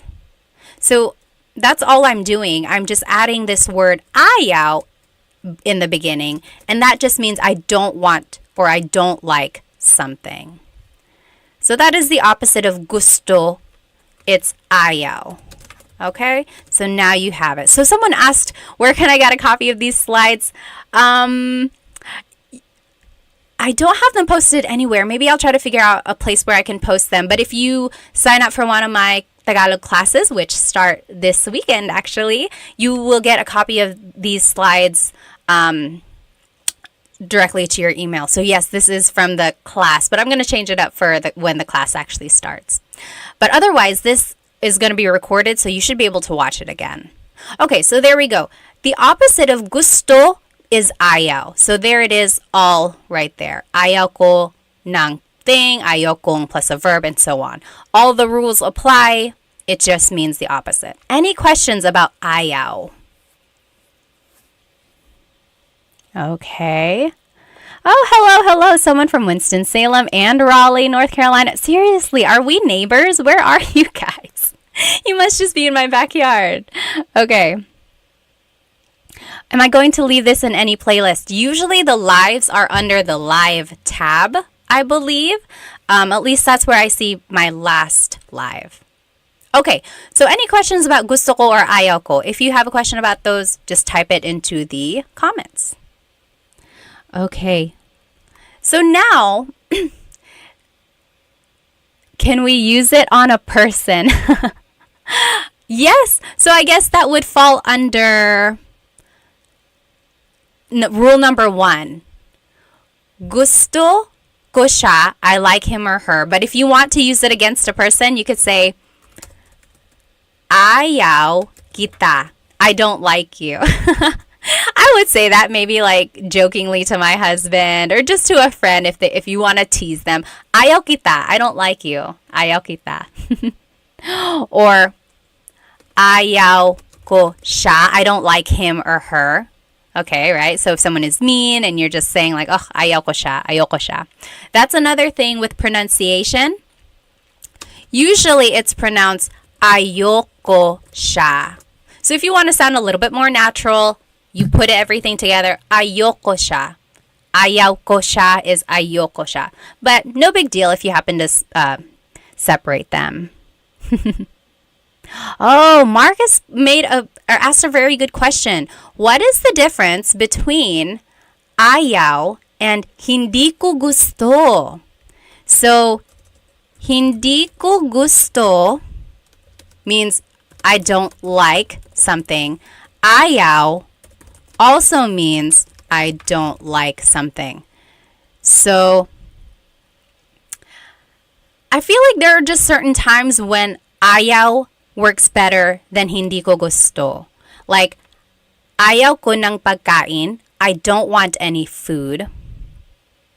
Versus, hindi ko gusto yung pagkain means I don't like the food. So it's like, ayaw can be I want, or I'm sorry, I don't want, I don't like, whereas hindi ko gusto just means I don't like. So I'm going to make that distinction here. Ayaw means I don't want or like, whereas hindi ko gusto only means I don't like. Does that make sense, Marcus? That is a very good question. Let's see. Bug Bubble said, I always knew ayaw, ayoko. Is that the same thing? Yep, ayoko. That's just a pronunciation thing. Ayoko ng pagkain. I don't want any food. Yeah, but technically it's ayaw ko ng blank. Nicole said, is using hindi gusto more common? When would we use ayaw versus hindi? I would say they're actually used pretty often, like interchangeably. Although again, sometimes ayaw is more used in certain circumstances, like in the I don't want something. So yeah, good question. All right. Mercury said, ayoko durian, the durian fruit because it stings. Yeah, ayoko ng durian. Okay, awesome. What's up with ko, nang versus gong? So remember, that was up here in rule number 3. Does anyone want to explain? So just again, if you have already heard this, so sorry, feel free to kind of doze away if you want. But so kung is ko plus nang. N-A-N-G is an adverb, so it always goes with a verb. That's why we say gusto kong matulog. Anytime there's a verb, it's nang. Versus gusto ko ng ng. In this way, it's being used more as a preposition or an article, like some or a thing. So they are spelled differently because they have different purposes, but when you pronounce them, they are pronounced the same way. Okay. Oh, Amy said, you don't want to. Is it ayaw mo or something else? Yes. You don't want to. So if you want to say like, you don't want to go to sleep, like if you're asking someone, you don't want to go to sleep, you could say, ayaw mong matulog. You don't want to go to sleep, ayaw mong matulog. Yeah, ayaw mo. Does that make sense, Amy? So yeah, you could say ayaw mong matulog. Again, that's just the contraction there. Okay, keep asking those questions. We'll go ahead and just move on to this kasi clause. So kasi means because. If you were part of our class last week, we talked about the different words for questions and how to ask. So bakit means why, and usually the answer to a bakit question is kasi. So why did you do something? Well, kasi ... because ... So here are the different ways you can use kasi. And it ties into the gusto ko phrases we just learned. So, gusto ko ang sinigang kasi masarap ang sabaw. Gusto ko ang sinigang means I like sinigang. I like sinigang. Because masarap ang sabaw. Because the soup is delicious. Okay, so that's just 2 clauses or 2 phrases here that was put together by this word kasi. I like the sinigang because the soup tastes good. Next, you could say, paborito ko ang cake kasi mahilig ako sa matamis. My favorite is cake. Paborito ko ang cake because I like sweets. Mahilig ako sa matamis. So it's just putting together like 2 phrases. So if you know some simple sentence structures, it's just kind of putting those together with this kasi phrase. And then lastly, ayoko yung sausawan kasi maanghang. I don't like the dipping sauce because it's spicy. Okay, so those are just some examples here. If I were to ask you, ano ang paborito mong pagkain? What is your favorite food? Ano ang paborito mong pagkain?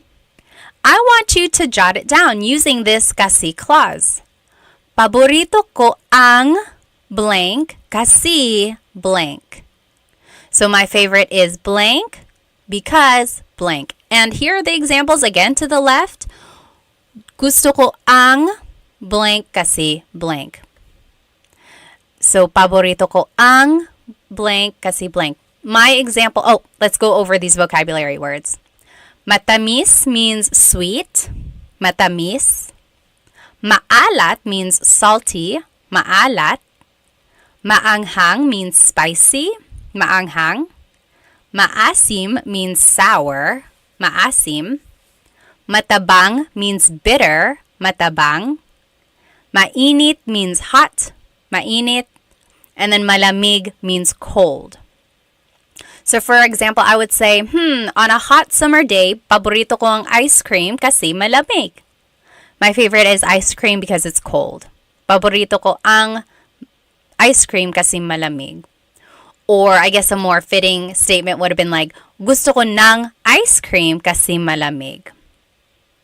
Okay, go ahead and jot it down, or you can write it in the comments here. What would be your answer to this question? Ano ang paborito mong pagkain? Hello again on Instagram. If you're just joining me, we are on YouTube. I'm doing a live Tagalog lesson. You will be able to see my presentation shared on your screen there. We are just doing an example here of how to use kasi clauses. Let me see if I can catch up on some of these comments. Go ahead and jot it down. What would be your answer? You can write it in the comments as well.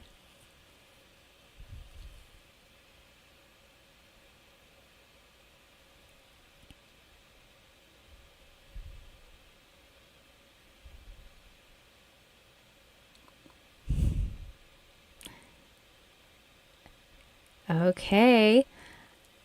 Let's see. Ano ang paboritong mong pagkain? Let's see what people said.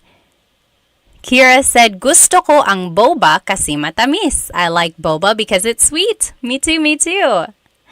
Sure said, oo, gusto ko sausawan kasi maanghang. You like spicy dips? Gusto ko ng sausawan na maanghang. David said, paborito ko ang sarsyado kasi matamis at maasim. Ano ang sarsyado? Sarsyado. Can you describe that? I'm not sure I know what that is. Elijah said, paborito ko ang sinigang kasi maasim. Ako din, ako din. Wendy said, paborito ko ang tamales kasi mainit. Do you mean maanghang, spicy, or hot? Like warm in temperature? Aldo said, paborito ko ang nasi goreng kasi maalat. I don't know what that is either. Bayani said, what's boba? So you can get like a cold, refreshing drink. Sometimes it's a smoothie. Sometimes it's a milk tea. Sometimes it's just a fruit tea. And they have little like balls or like jelly balls or like big tapioca balls. That's boba. Paborito ko ang adobo kasi maanghang. Maanghang ba ang adobo mo? My adobo isn't maanghang, but I guess it could be. Paborito ko ang mango kasi matamis. Yes, the mango is the national fruit of the Philippines. Let's see. Oh, warm. Yep. Okay. And then Ilocano dish, fish with sweet and sour sauce. Oh, I see. Okay. How do we say comfort food? I don't think there is a phrase for comfort food. I would just say paborito kong pagkain, my favorite foods. Alrighty. Let's see if anyone wrote their answer on Instagram. Oh, someone asked a very good question. Maldonado, I think his name was, asked, what is mahal kita sobra? What does that mean? Did someone say this to you, Maldonado? Mahal kita sobra means, anyone know what that means? Mahal kita sobra. What does that mean? Someone said this to Maldonado. You're a lucky person if someone said this to you. Mahal kita sobra means I love you a lot. I love you a lot. Mahal kita sobra. Yep, sobra means a lot.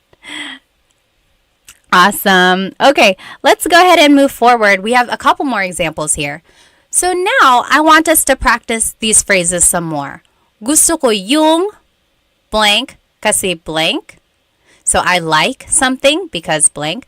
Or paborito ko yung blank kasi blank. My favorite is blank. Or ayoko yung kasi I don't like blank and blank. So now let's talk about movies. So these phrases work for a number of different contexts. So earlier we were talking about food. Now we're going to be talking about movies. So gusto ko yung blank kasi blank. Paborito ko yung, ayoko yung, and then you list your favorite movie.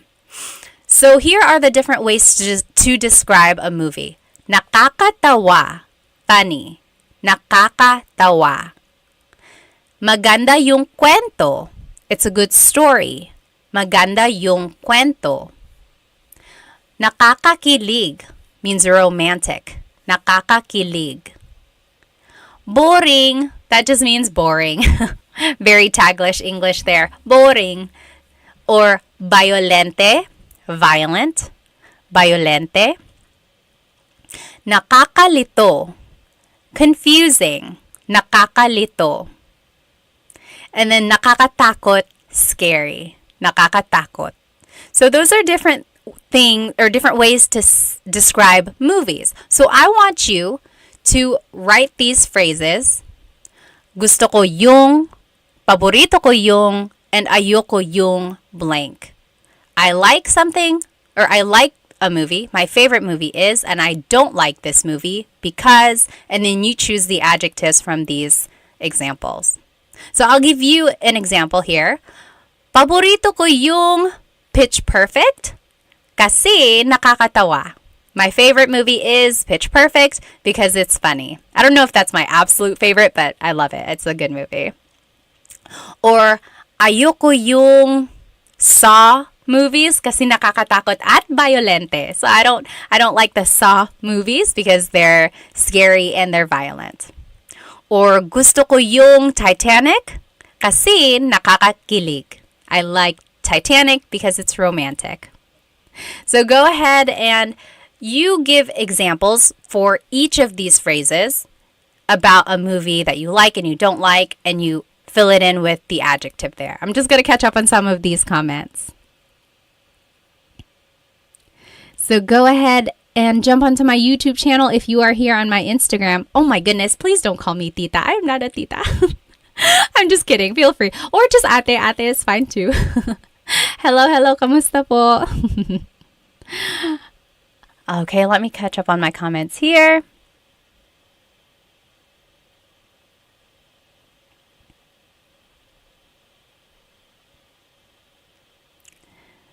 Let's see. Someone asked,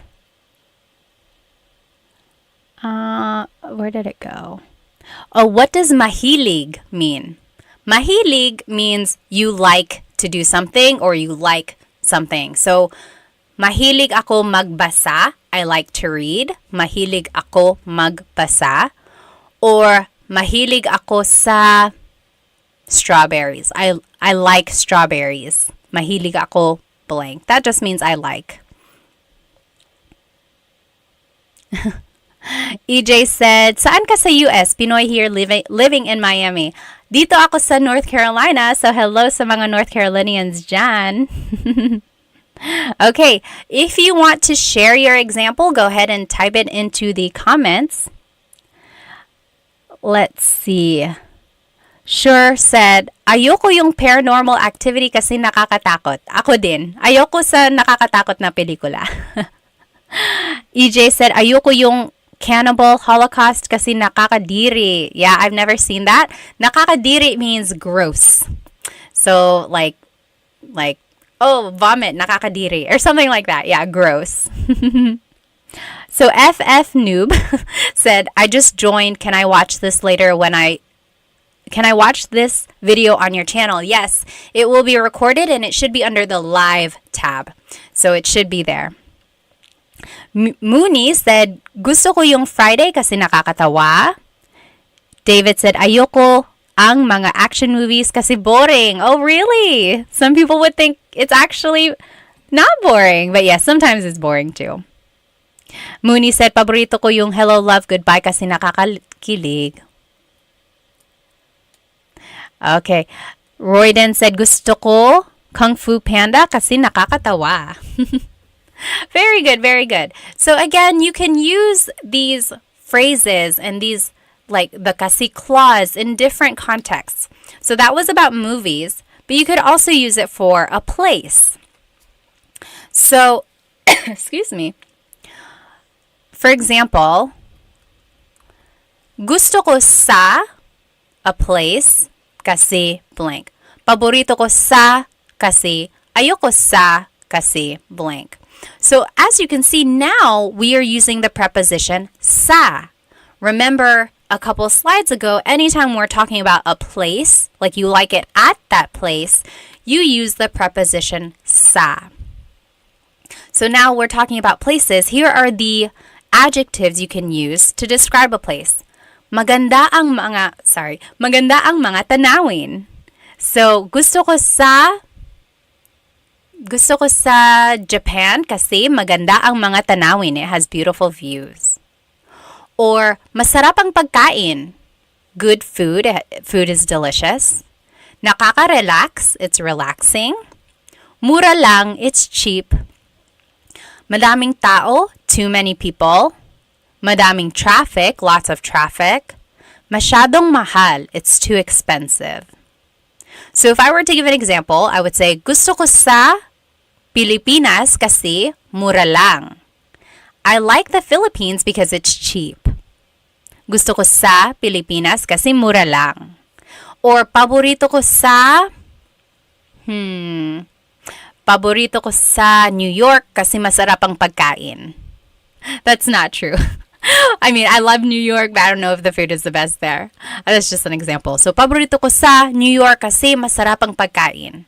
Or ayoko sa Manila kasi madaming traffic. I don't like Manila because there's a lot of traffic. I mean, I love Manila. I just don't like traffic. So there you go. Go ahead and fill in these examples. Talk about a place you do like, maybe your favorite place, and a place you don't like. And then give a reason why you feel that way. Oh, the mantis. Thank you so much. I didn't even know. So the mantis just donated. Thank you so much. Oh my goodness. Thank you. I love teaching. I really do. So any donation or any sort of likes or shares, those are just icing on the cake. But thank you so much. It warms my heart. Let's see. I already see some examples here. Go ahead and take a couple minutes. We are just filling in these examples. Gusto ko sa, paborito ko sa, ayoko sa, kasi blank. Okay? And then here are the adjectives that we were using. Let's see. Cool guy, Albert, said, do you know any puto flavors? Puto is something I want to try. So puto is a rice cake. And yeah, there are lots of flavors. Usually it's just in the plain vanilla, white, or just like the rice cake flavor. But I've seen it in pandan. I've seen it in ube. Usually there's a slice of cheese on the top. Lovin Lulu said, I'm getting nosebleed. Bakit ka na nosebleed? Nagtatagalog tayo dito. So usually Filipinos, whenever they're speaking English a lot, they say, oh, I'm getting nosebleed, or nosebleed ako. And that's just a silly way of saying, my brain can't take it. I don't know how to speak English. But yes. Any questions on what we're learning so far? So if you are on my Instagram, go ahead and jump into YouTube. That is where the lesson is. You'll be able to see the presentation on your screen. Okay, so I am seeing some good examples. Let's see. Kevin said, paborito ko sa Jollibee kasi masarap ang pagkain. Yes.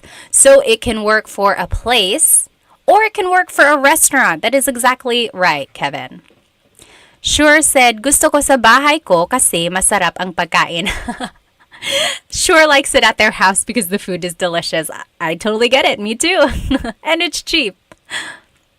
David said, gusto ko sa Pilipinas kasi sobrang mabait ang mga tao. Oh, how nice. He said, I like it in the Philippines because the people are really nice.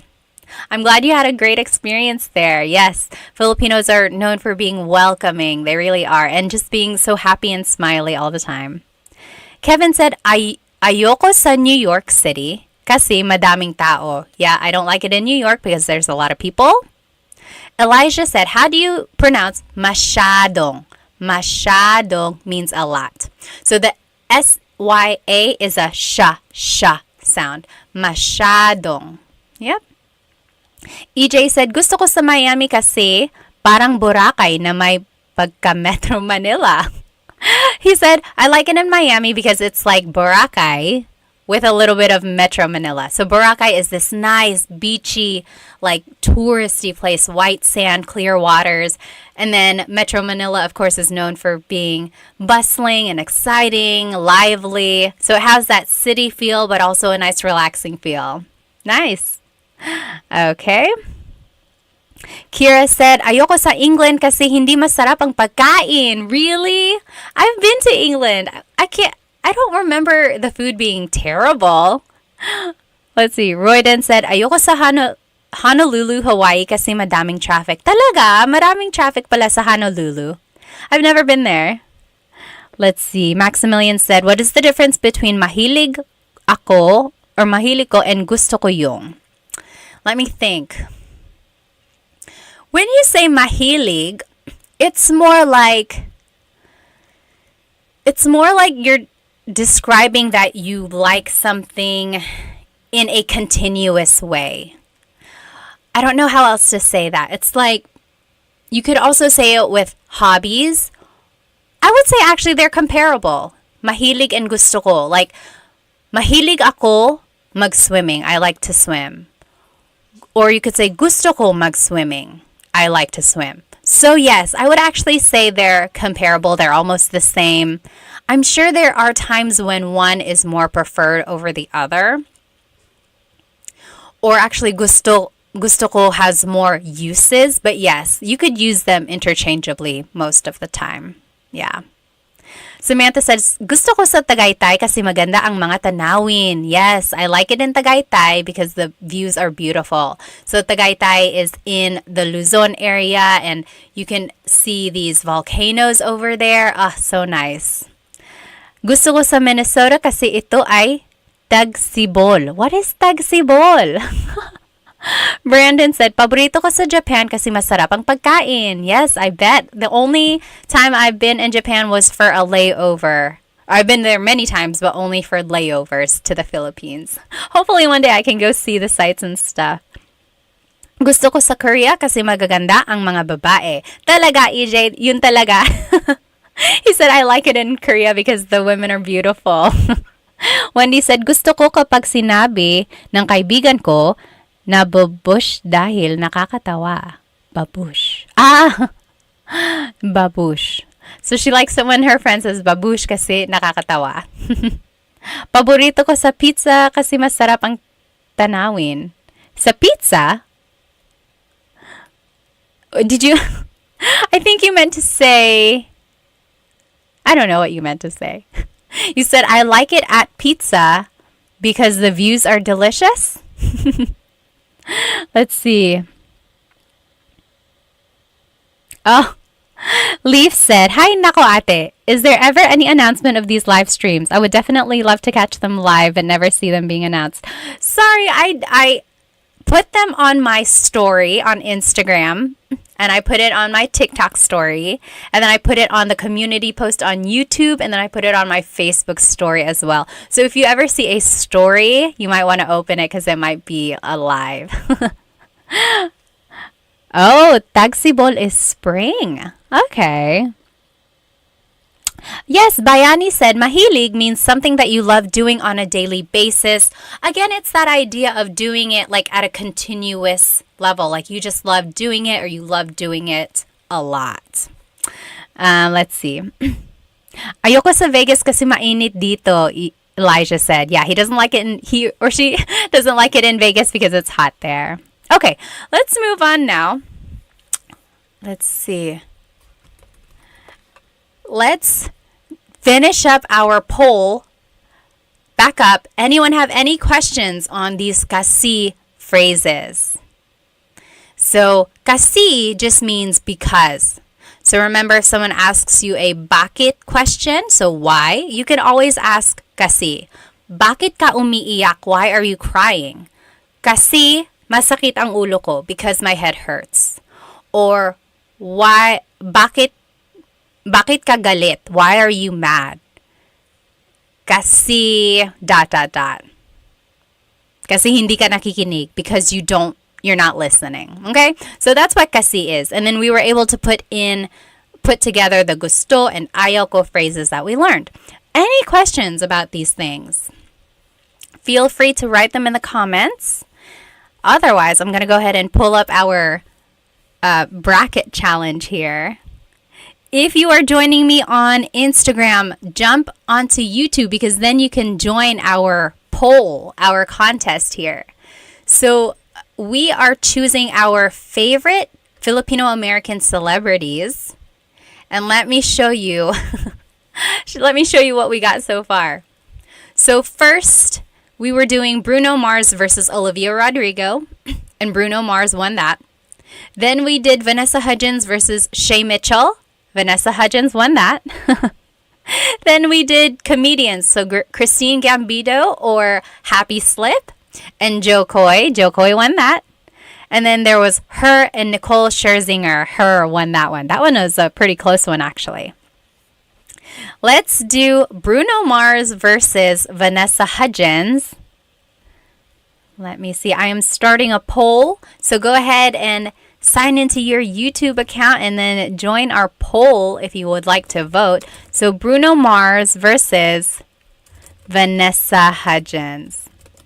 So this is where it gets a little unfair because they're all different genres now, right? Because Bruno Mars is a singer, Vanessa Hudgens is an actress. But I mean, who's your ultimate favorite Filipino American celebrity?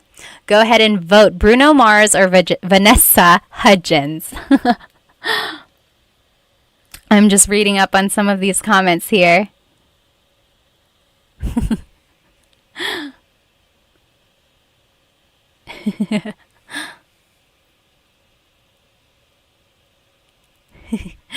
Kira said, gusto ko sa China, Korea, Japan, and Pilipinas kasi guys ang maganda. Or you could say kasi guwapo ang mga lalaki because the guys are handsome. Liza on Instagram is voting for Bruno Mars.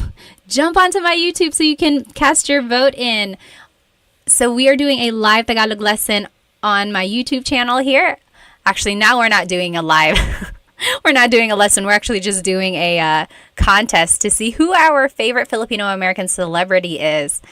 And it's between Bruno Mars and Vanessa Hudgens right now. Take 10 seconds. Oh, I didn't know that. Sure said the lead guitar player from Metallica is Benoy. He's my fave. I didn't know that. Okay, 3, 2, 1. Bruno Mars. Bruno Mars is the winner. He is going to move forward. I didn't make my bracket right, but you get the idea. There it is. Next is Joe Coy versus her. Who is your ultimate favorite Filipino celebrity? Filipino American celebrity. Favorites. Let's see. Joe Coy or her. Oh, that's hard. I love her. And I love Joe Coy. But you got to choose one. Only one. If you were going to be stuck on an island, who would you choose to be with?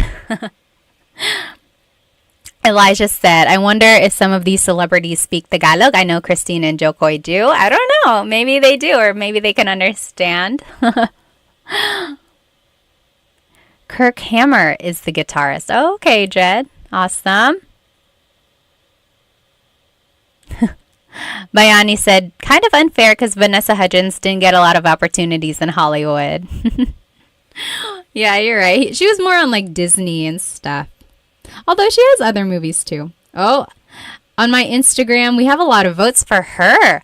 Oh, wow. Even on YouTube. I'm actually kind of surprised. I thought Jo Koy would win. So again, if you're joining me on Instagram, we are on YouTube doing a live Tagalog lesson. We are doing our bracket challenge.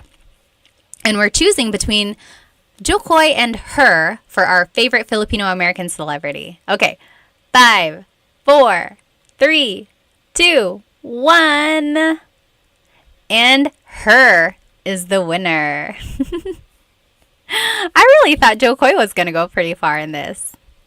Her, okay. Oh, this is going to be a close one. So this is for all the marbles. Bruno Mars versus her. Bruno Mars versus her. This is really hard. I don't even know if I could choose. Favorite. So Bruno Mars or her. Hello, hello. If you're just joining on Instagram, we are on YouTube and we are doing a poll. Oh, sure said, hindi ko kilala or hindi ko alam her. Her is a hip-hop, R&B pop singer. She plays the guitar. She is half Filipino. Yes, you should definitely check her out. She was on the Super Bowl with Usher this year. She's so talented. Oh, goodness. She's on a commercial. I think it's State Farm. Is it State Farm? No, Nationwide, I think. It's Nationwide. But she's so good. Brandon said, Tito Mars. He's just Tito now. Wow, Bruno Mars is winning. Let's see here. Take another 30 seconds to vote. In the meantime, I'm going to ask you, what are some things you want to learn in these lives? Go ahead and write it in the comments. What do you want to learn in our next live? I want to know so that I can make a lesson plan for us. Okay, 5, 4, 3, 2, 1. Bruno Mars is the ultimate favorite Filipino-American celebrity. Okay. I'm going to answer some of your questions here. So someone asked here on Instagram, how do you say this in Tagalog? Let me open up my screen again here for our friends on YouTube. Again, this is a live Tagalog lesson on YouTube. Feel free to join us here. Oh, I must have... Okay, so the question was, how do you say this in Tagalog? Oops, let me turn my screen back on. Oh, where is it? There it is. Oh, wrong. Anyway, if you want to say, how do you say this in Tagalog? It would be, ano ang blank sa Tagalog? Ano ang blank sa Tagalog? So, how do you say in Tagalog? So, someone asked that on my Instagram here. How do you say blank in Tagalog? It would be, ano ang blank sa Tagalog? That is a very good phrase to know, because if you're traveling in the Philippines or even if you're just trying to learn more vocabulary, always ask this phrase. So I would say like, ano ang car sa Tagalog? Ano ang car sa Tagalog? Kotse. Kotse, right? So ano ang blank sa Tagalog? Or Ano ang ano ang dog sa Tagalog? Oh, sa Tagalog, aso. So that is a good phrase to know if you just want to learn more vocabulary. Ano ang blank sa Tagalog? Yes. Let's see. What else? What else? Oh, someone asked, what is the difference between hindi ko alam and ewan ko? Hindi ko alam, ewan ko. Anyone know? What is the difference between hindi ko alam and ewan ko? Hindi ko alam and ewan ko both mean I don't know. That's all it means. And they're used interchangeably. Ewan is more slang. Like it's just quick and easy, whereas hindi ko alam is, I would say, the more proper or formal way to say it. Yep, Odisari said formality. Yep, pretty much. That's the only difference there. Let's see, a couple more questions before I let you go. David said ewan ko is more abrupt. Sometimes, yeah, maybe if you're like a little upset with someone, you're like ewan ko. Yeah, it could be. All right. Anyone have any other questions about anything we talked about? Sorry if I missed your question or your comment. Otherwise, I will see you next time. And let me go ahead and turn my screen back on. I will make sure that this recording is up on my YouTube channel. Hello. And it should be under the live tab. So if you weren't able to join us on YouTube, but you were here on Instagram, then you should be able to see the lesson recording there. Okay, well, I will let you guys go. I hope you have a good rest of the night, and I hope to see you next time. Paalam! Hello, everybody. Welcome to another live Tagalog lesson. Let me go ahead and start my Instagram as well. You know I like to do a couple different platforms. Hello, everybody. Welcome to another Tagalog Time live lesson. You are joining me on Instagram right now, but if you would like, you can jump onto my YouTube channel, but actually there isn't a presentation. Today, we're actually going to be doing something fun. We're going to be playing Tagalog Bingo. I'm sorry, not Bingo. Jeopardy, Tagalog Jeopardy. So I'll let everyone come in and we will get started by playing Tagalog Jeopardy. I'm so excited for this. In the meantime, go ahead and write where you are currently watching and your age and maybe a fun fact about yourself. Let me know if you need any audio changes or anything like that. My name is Pat. I'm 32. I'm currently here in North Carolina. It is 8:54 over here where I live. What time is it over there? Oh, it's backwards on the cam. Let me see if I can fix that. Hang on. I know there is a way to do it. I'm going to log off and log back on. Okay, hang on one sec. Wait, maybe I can do it from here. Oh, yes, I did it. Is that better? Can you see? Yes, that should be good, right? Okay, awesome. Okay, let me see where everyone is currently watching from. Oh, hi, Love and Lulu. Good to see you again. Oh, I like your dress too. Thank you. Let me see. Mick Buck is from Boston. Hello. Joe Markin is from Washington. It's Ash is from Texas. Hello. Callie is from South Carolina. Hello. Grace is from Canada. Subi is from Hawaii. Hello. Mr. QN is just said, ayos galing. Salamat. I'm in South Carolina, Callie said. And M. Daly is from San Diego. Hello. Fred is from Talisay, Cebu. That's so cool. Married to a lovely Filipina, Bumper says. Watching from Singapore, Aubrey says. Hello. And then Gully is from Chicago. Dilshan is from New Zealand. Rom Balloon is from Quebec. Hello. Rob is from California. Mari is from Australia. All right, let me go ahead and just check from YouTube. Where is everyone watching tonight? Let's see. Crowfish said fun. Yes. Sure said Jeopardy. Yes. Oh, from New Mexico. Hello, hello. Amos is from Guam. Conan is from Texas. Kitamaru is from Pennsylvania. Robert from San Antonio. Vince from Santa Barbara. Hello, hello. Rolando from Vegas. Crowfish, 21 from Texas, currently 7:55. Awesome. Null is also from North Carolina. Hello, hello.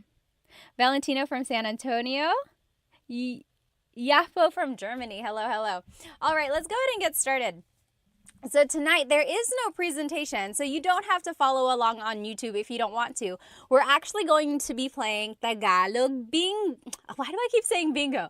Tagalog Jeopardy. Tagalog Jeopardy, all right? So here are the different headings or the different categories that you can choose from.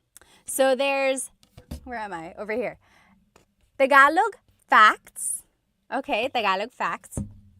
Then there's nouns. It's hard to see in reverse here. Nouns. Then there's verbs. Common phrases. Questions. So just like some common questions in Tagalog. And then Philippines trivia. So it's not even really Tagalog. It's just about the Philippines in general. Okay, who would like to go first? Just type it in the comments, name your category, and then the price. So it goes from 100 to 500. I tried to make 500 a little bit harder, but it can only get so hard, right? All right, so what do you think? Anyone want to try what? Oh, okay. Sure said phrases for 100.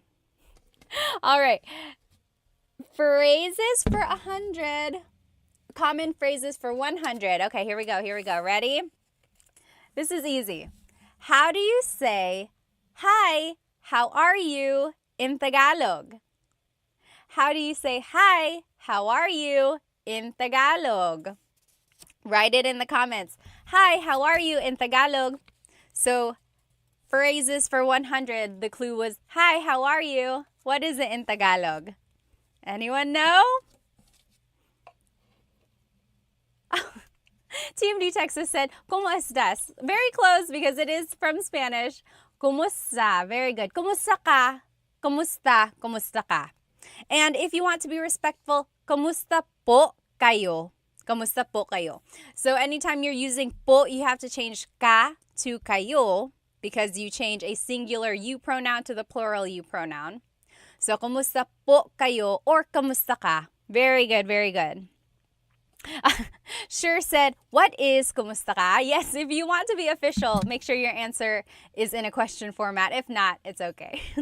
All right. What is the next question that we should do? Hang on, I saw some up here. Okay, TMD Texas said, trivia for 500. Okay, go big or go home, obviously. Philippines trivia for 500. Let's see what it is. Where is it? Right here. Oh, can I get it?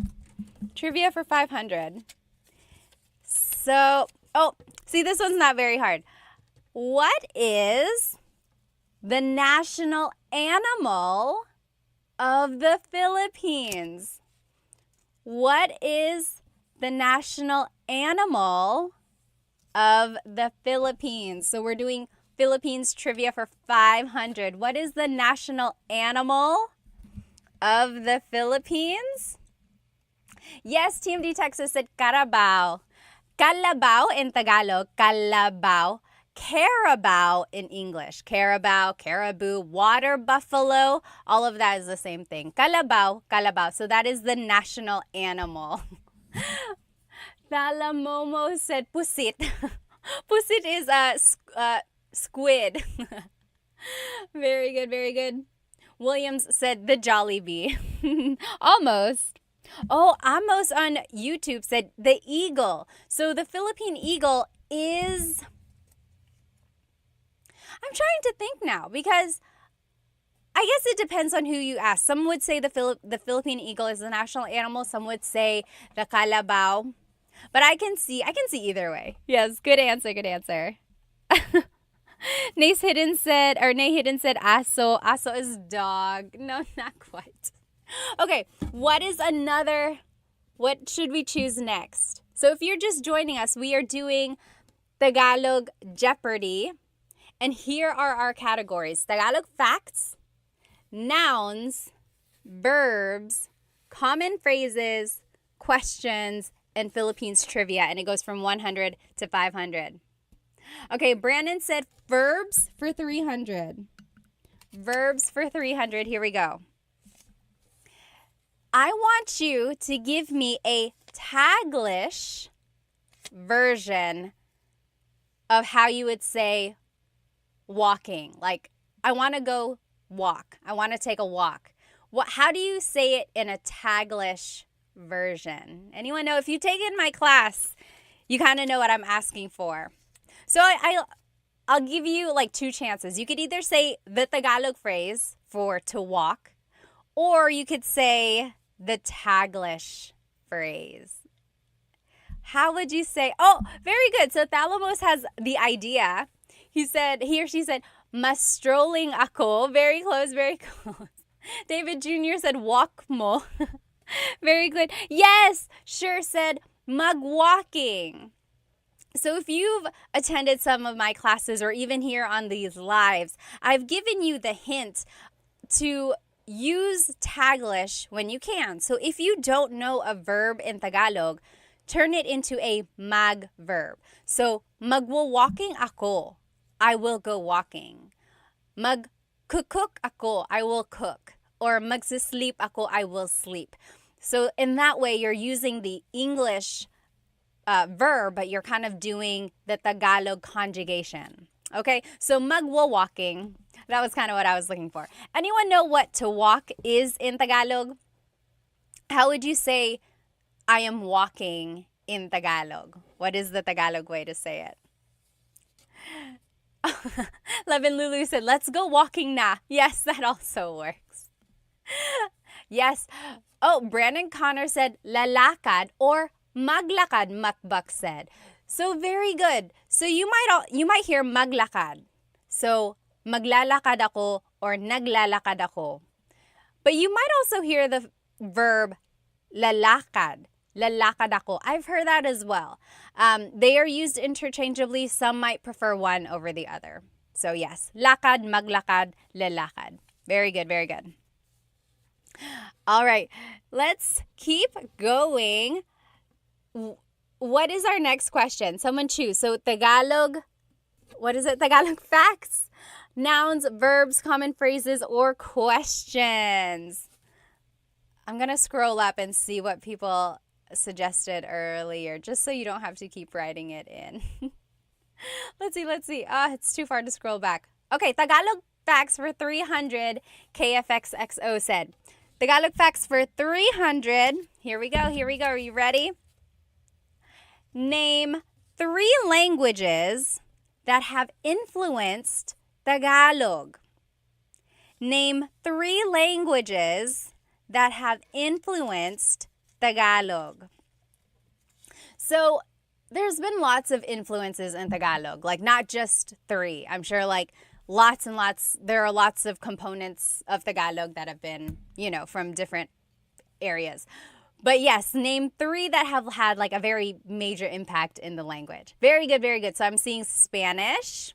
Oh, Arabic. I didn't think of that. That wasn't one on my list. Yes, English.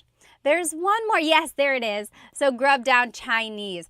So I'm seeing Japanese in there as well. Yes, my main 3 from what I've kind of looked up is Spanish, then Chinese, actually, and then English. So those are 3 main influences in Tagalog. And of course, Tagalog itself is an Austronesian language, as they call it. So there's a lot of overlap in languages in the Southeast Asia region. So there's a lot of like similarities there. Very good, you guys. Okay, next, let's see. what has everyone suggested? Question for 200. Question for 200, someone said. Here we go. How would you say, where are you from in Tagalog? So questions for 200, the question was, how would you say, where are you from in Tagalog? Where are you from? Yes, very good. Brandon Connor said, taga saan ka? Taga saan ka? So taga means from, saan means where, ka is referring to you. Taga saan ka? Taga saan ka?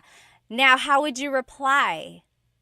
Very good, very good. Almost polyglot said on YouTube, taga saan ka? Conan said, saan mo? Not quite, not quite. Yes, taga saan ka? And then how would you reply if you wanted to say, oh, I'm from Manila? Yes, Brandon Connor, you got it right. So, taga California, ako. Makpak said, taga Boston. And then you could say, ako. Very good, very good. Rio Rossi, taga Tondo. Talaga, you must be tough. TMD Texas said, taga dito. I'm from here. Very good, very good. And David Jr. just said, San Diego po. You could say that. Very good. So if you want to say, where are you from? It's taga saan ka? Taga saan ka? Where are you from? If you want to reply, it would be taga blank ako. So taga Manila ako, and so on. Okay, very good, very good. Someone suggested verbs for 100. Verbs for 100. Here we go. Easy peasy. How do you say to eat in Tagalog? How do you say to eat in Tagalog? What is to eat? Anyone? Anyone? What is to eat in Tagalog? To eat in Tagalog is kain. Kain, yes. Mari said kain na. Very good. Julia Chu, kumain. KFXXO said kaon. Kaon is actually Bisaya. I hear that a lot from my in-laws. Kaon. Very good, very good. Very close. Mukbak, kumain. Yes, very good. Everyone got it right. Kumain, kain. Yes. Kain, magkain. So, Sean said magkain. So, kain is actually not a mag verb. It's an verb, sometimes an in verb. So, yeah, you wouldn't really use mag with the word kain. But I see where you're coming from. All right, very good, very good. Okay, next, what is our next clue going to be? Let me see if I can scroll up and see what people have suggested. What should our next clue be? Okay, I see Philippine trivia for 200. Philippine trivia for 200. How many islands are in the Philippines? How many islands are in the Philippines, or how many make up the Philippines? This one is tricky, depending on who you ask. Yes, so Ria Rossi says 7,107. So that's a very common number. I think it's in like some songs. It's just like the trivia that everyone knows. 7,107. And then, see, our Woody said 7,109. Some people are saying 7,000, 7,100. It really depends on whether or not it's high tide or low tide. This is what the internet says, and the internet is never wrong, right? Just kidding. Well, when it's low tide and all of the islands are out, yes, Samantha, you got it right, 7,641. So when it's low tide and all of the possible islands are out, it's 7,641. But the common number that everyone knows is 7,101, right? So it kind of just depends. Just know that there's over 7,000. Crazy, right? Crazy, crazy. Okay.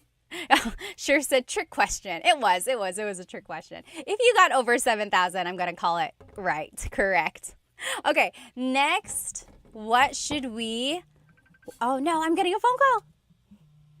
We'll have to skip that one. Okay, what should our next question B. So we have Tagalog facts, we have nouns, we have verbs, we have common phrases, questions, and then trivia. I think my nouns is falling down here. Okay. Oh, Kenneth said, how many of the islands are inhabited? That is a very good question. I don't know the exact number, but I know it's not all of them. Like a very large amount are just almost like rocks in the sea, and they count that as an island. Very good question.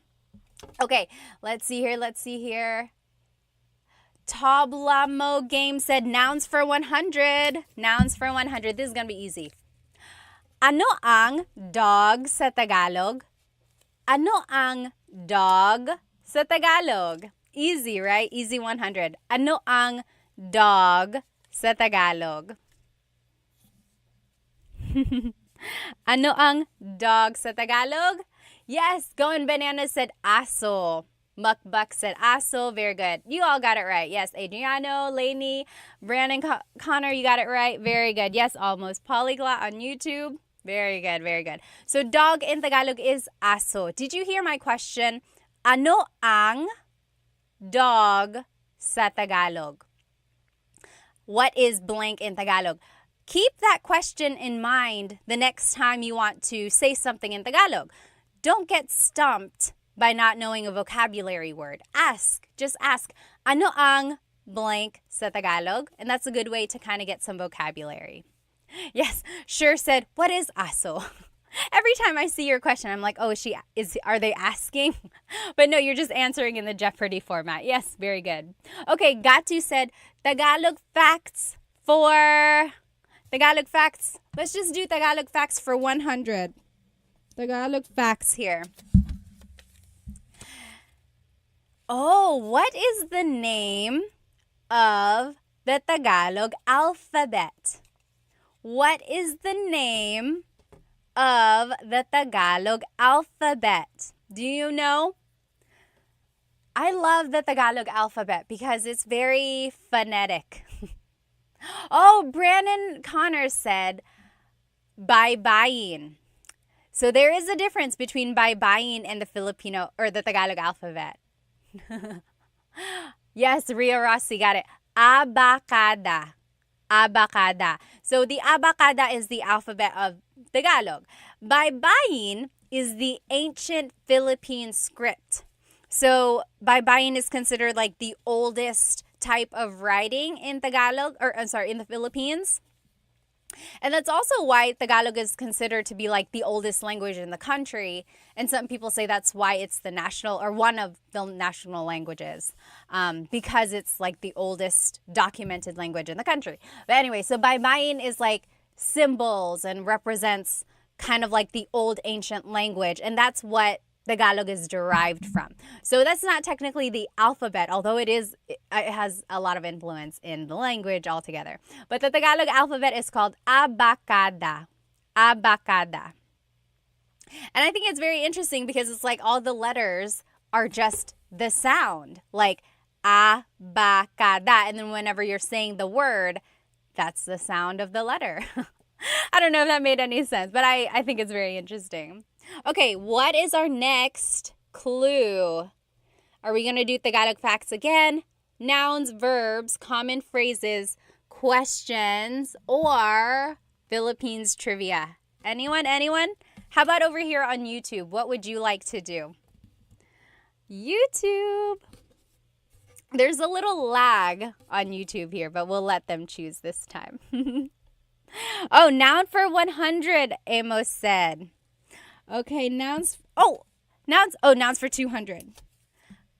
Oh, how do you say hands in Tagalog? Hands. How do you say hands in Tagalog? There's something about this that I want to make sure you know. So it might seem easy. Oh, see, Adriano said kamay. Kamay. How do you say hands? Is kamay correct? Yes, Going Bananas, you got it. Mga kamay. Mga kamay. So kamay is hand. One hand, kamay. But if I want to say hands, both hands or multiple hands, it's mga kamay. Mga. Don't forget the mga when you want to make something plural. So in English, we always add an S at the end. But in Tagalog, if you want to make something plural, it's mga. Mga kamay, hands. Mga aso, dogs. Mga babae, women. Okay? So mga was the thing I wanted you to get from that. Very good, everybody. Yes, sure got it. Yes, David, very good. And just don't forget the mga. All right, next. All right, let's do, someone up here suggested, let us do common phrases for 200. Common phrases for 200 here. Common phrases, easy. How do you say thank you in Tagalog? How do you say thank you in Tagalog? Thank you in Tagalog is... Kaylin said, thank you for doing this. You are so awesome. Salamat, salamat. Thank you for spending some time with me tonight. Yes, Residue 1830 said, salamat. Yes, Samantha said, salamat po. Very good. Ballroom, yes, you got it. Salamat. Yes, JR said, or JB said, salamat po. Yes, Conan, got to, you guys all got it. Matthew, Sean, everyone. Yes, sure. What is salamat? Yes, Mark, got to, everyone. So you can say salamat, salamat. That means thank you. If you want to be respectful, it's salamat po, salamat po. You add po if you're speaking to someone older than you or to someone in authority. So priests, doctors, lawyers, police, anyone you want to be respectful to, you would add po. Now, if you want to say I'm very thankful or thank you very much, that would be maraming salamat po. Maraming salamat po. Okay? But you could just say salamat. That also means thank you. All right. McClaskey said, this is so fun. Thank you. Salamat, salamat din. Lavin Lulu said, salamat po. Salamat times 1,000, Matthew said. All right, pick the next one. Should we do Tagalog facts, nouns, verbs, common phrases, questions, or Philippines trivia? What should we do? JM said questions for 100. Let's do it. How do you say, what is your name in Tagalog? How would you say, what is your name in Tagalog? So we are doing questions for 100. How would you say, what is your name in Tagalog? What is your name in Tagalog would be? Yes. Urkaz said, anong pangalan mo? Anong pangalan mo? So anong is ano ang, what is. Pangalan is name, mo is referring to you. Ano ang pangalan mo? What is your name? Very good. Almost got it. Ballroom. Very good. You guys all got it. JB, Matthew. Got to very close. Oh, yes. I think you just got some words put together yet there. Yes, sure. You guys all got it. Ano ang pangalan mo? Now, how would you reply? How would you say, my name is blank? My name is blank. So if you wanted to reply, there are a couple different ways. I would say, ako si Pat. Ako si Pat. I am Pat. Now, if you are looking at like a Tagalog learning book, they would say, ang pangalan ko ay Pat. Ang pangalan ko ay Pat. So that is technically correct, but it's really formal. No one ever really speaks like that. Yes, very good. Mukbang got it. Ang pangalan ko ay McKenna. So that is correct. It is absolutely correct. It's just not very natural. If you were to say it in a common conversation, people would be like, it's like Shakespearean almost. So it's easier to just say, ako si Pat. Ako si Pat. I am Pat. Very good, very good. Okay? Very good. Next, I saw verbs for 100. Oh, we already did 100. Verbs for 200. Let's do that. Verbs for 200. How do you say to cook in Tagalog? To cook. How would you say to cook in Tagalog? To cook in Tagalog. To cook in Tagalog, let me see. Urkaz said, why don't we say, ikinagagalak kong makilala ka anymore?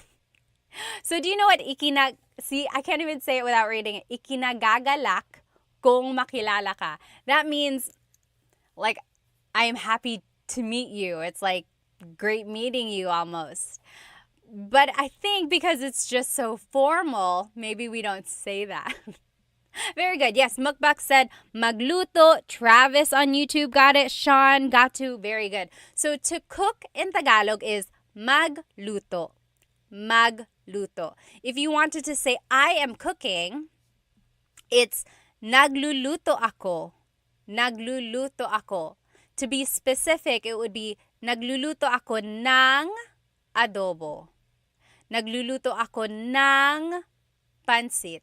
So, ng means some or a thing. Nagluluto ako ng blank. Okay? Very good. Next, what should we do? This verbs one is gonna fall off.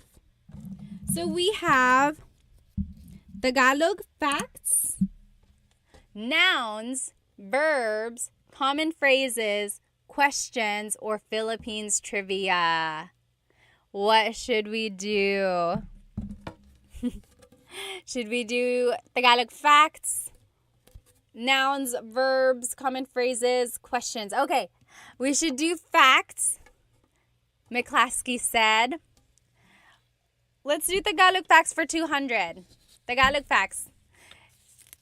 Oh, what fraction of Tagalog comes from Spanish? So, like, what fraction of all the words in Tagalog have a Spanish origin? Is it like half of the words, 3/4 of the words? What do you think? How much of the Tagalog language comes from Spanish? What do you think? Oh, McClaskey said half. Oh, Urkat said 30%. Mukbak said 3/4.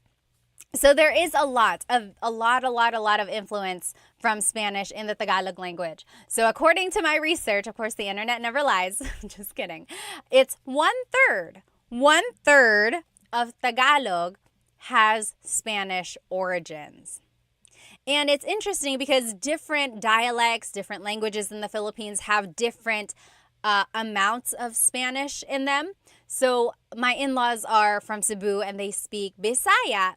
And there is a lot of Spanish words there. Like, there's a lot in Tagalog, but it's like there are some things that they would say that Tagalog they don't say. And it's just very, like, a lot more Spanish in what they're saying.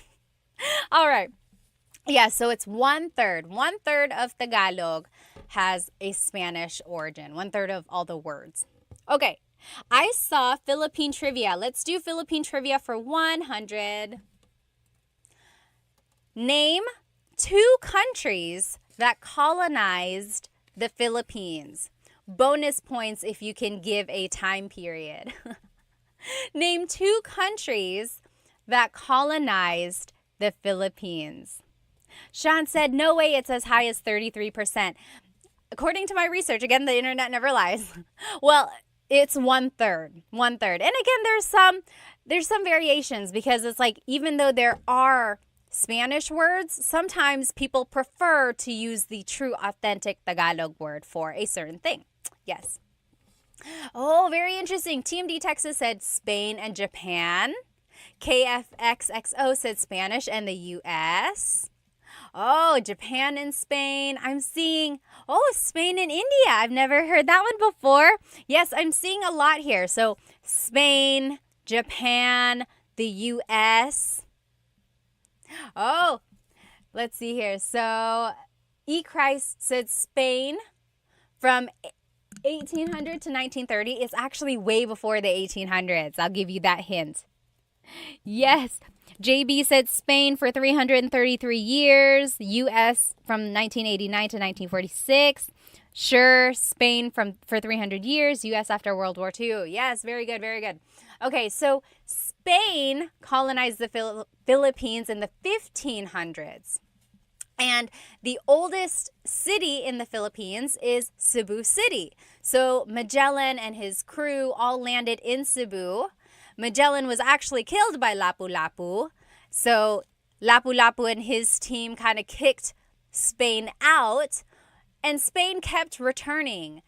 And it wasn't for a while that Spain actually colonized. So like Lapu-Lapu killed Magellan. Their fleet kind of left and tried to keep coming back, but then they just kept getting like attacked by the natives. But then ultimately, maybe like with more and more weaponry and the development of war and everything like that, eventually Spain was able to colonize the Philippines in the 1500s until the early 1900s. Then in the early 1900s, late 1800s, like early 1900s, the U.S. came and colonized the Philippines. The U.S. bought the Philippines from Spain, and then the U.S. was there until World War II. So now people are saying Japan, right, in the comments. That's because during World War II, Japan occupied the Philippines. It was very, very sad. They were very, very mean. If you talk to people's grandparents or great-grandparents, they have some really, really bad stories of things that the Japanese did to Filipino natives there. There's like the Bataan March, and then just things they did to kids, and just a lot of torture, and then a lot of towns and cities were destroyed. So that's why Japan is being listed here. But technically, they didn't colonize. I don't think it's not really considered. Yes. McClaskey said Japan tried. They tried. They really did a lot of things there. And then after World War II, the Philippines was granted independence. And their Independence Day is actually coming up, June 12th. June 12th is the Philippine independence. What's interesting, actually, June 12th is the Philippine independence from Spain. July 4th is the Philippine independence from the U.S. And what's interesting, we'll get back to our Jeopardy game. I get so sidetracked. I remember in high school, I took AP U.S. history, and my teacher asked, when is the Philippines Independence Day? And I was so confident that it was June 12th. I know for a fact that it is because I was in the Philippines on June 12th one year when I was a kid, and there was a big celebration for Philippine Independence Day on June 12th. So I shouted it out. I was like, June 12th. And my U.S. history teacher said, no, it was July 4th. And he was very sure about that. And that's what it said in the book. And you're exactly right. G.W. Wenny said July 4th is considered Filipino American Friendship Day. That's kind of like when the U.S. granted us like independence from the U.S. But in the Philippines, their Independence Day, they consider it to be June 12th because that's when we got independence from Spain. Very interesting. I'll never forget that. Like, I was so confident. I was like, June 12th. And he was like, no, it was July 4th. And I was just so confused because in the Philippines, it was celebrated on June 12th. So now I get it. Okay. All right. Next. So are we going to do Tagalog facts, nouns, verbs, common phrases, questions, or Philippines trivia? Okay, Sean said it wasn't bought. It was a settlement given to the U.S. after the Spanish-U.S. War. I see. It was like their settlement there. Yeah. Yes, Sean said given the Philippines. Very good, very good. Oh, interesting. Dio said the reason the U.S. granted independence was because they didn't want to rebuild the Philippines after World War II. Oh. Okay, Jay said phrases phrases for, let's do phrases for 300. That's 400. We're just going to do 400 because that's what I grabbed. How would you say, we already did this. My name is blank. My name, just try it again. How would you say, my name is blank? I didn't realize I made another one for that. So remember, we learned, how do you say, what is your name? Ano ang pangalan mo? And then if you want to say my name is, it would just be ako si blank. Ako si Pat. Very good. Okay. I saw one up here. Let's see. Trivia. Let's do trivia. Philippine trivia for 400, David Jr. said. Philippine trivia for 400. The last Philippine trivia here. Hang on. Can we get it? Who is the current president? Oh, Alpha, thank you on YouTube. Became a Tagalog Time subscriber on YouTube. Thank you so much. Who is the current president of the Philippines? Oh no, lost my audio and microphone. Is it back? Can you hear me on YouTube? It said lost the audio on the microphone. Hello. Let me know if you can hear it again.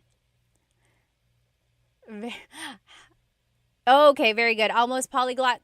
So I think you can hear me because you're answering. So who is the current president of the Philippines?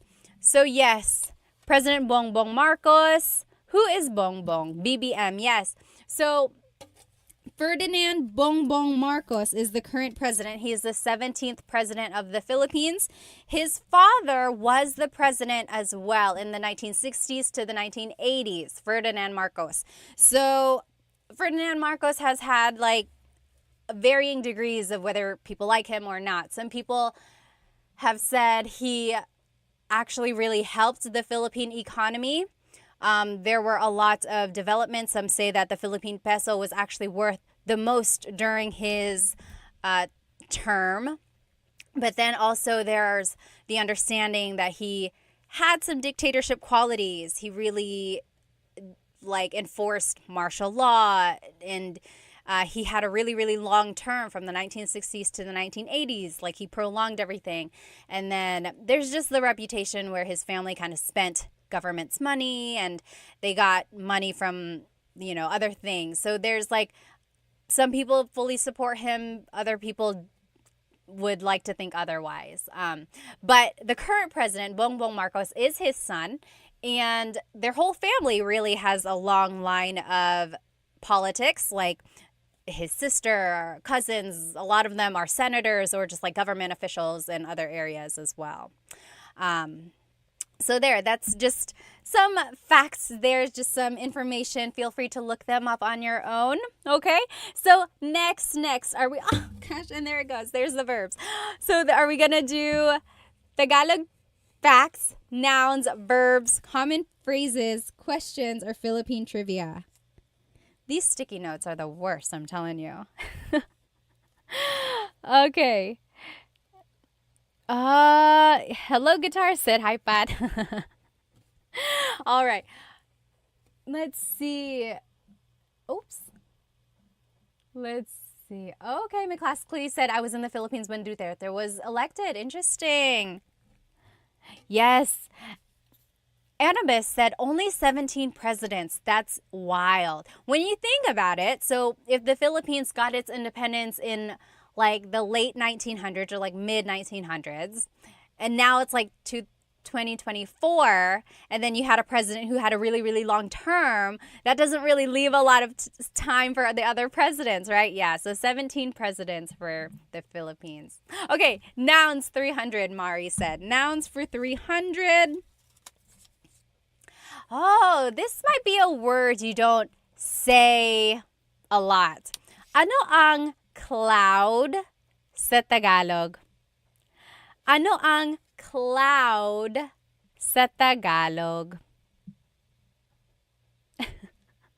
Ano ang cloud sa Tagalog? Do you know? What is cloud in Tagalog? Valentino said, you're doing great even with those stubborn sticky notes. I know. Next time I'm going to tape them or something.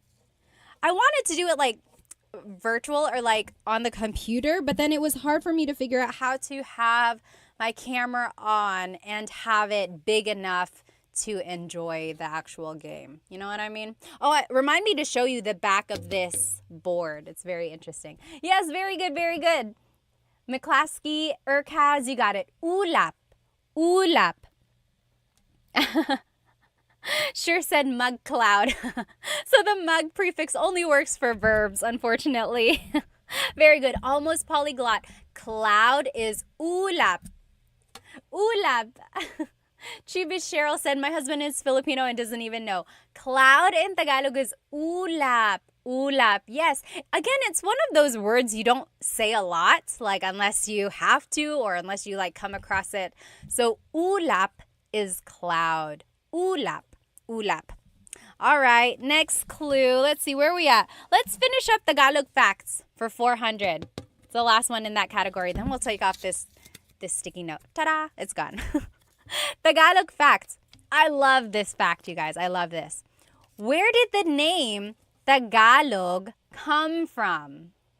Where did the name Tagalog come from? Oh.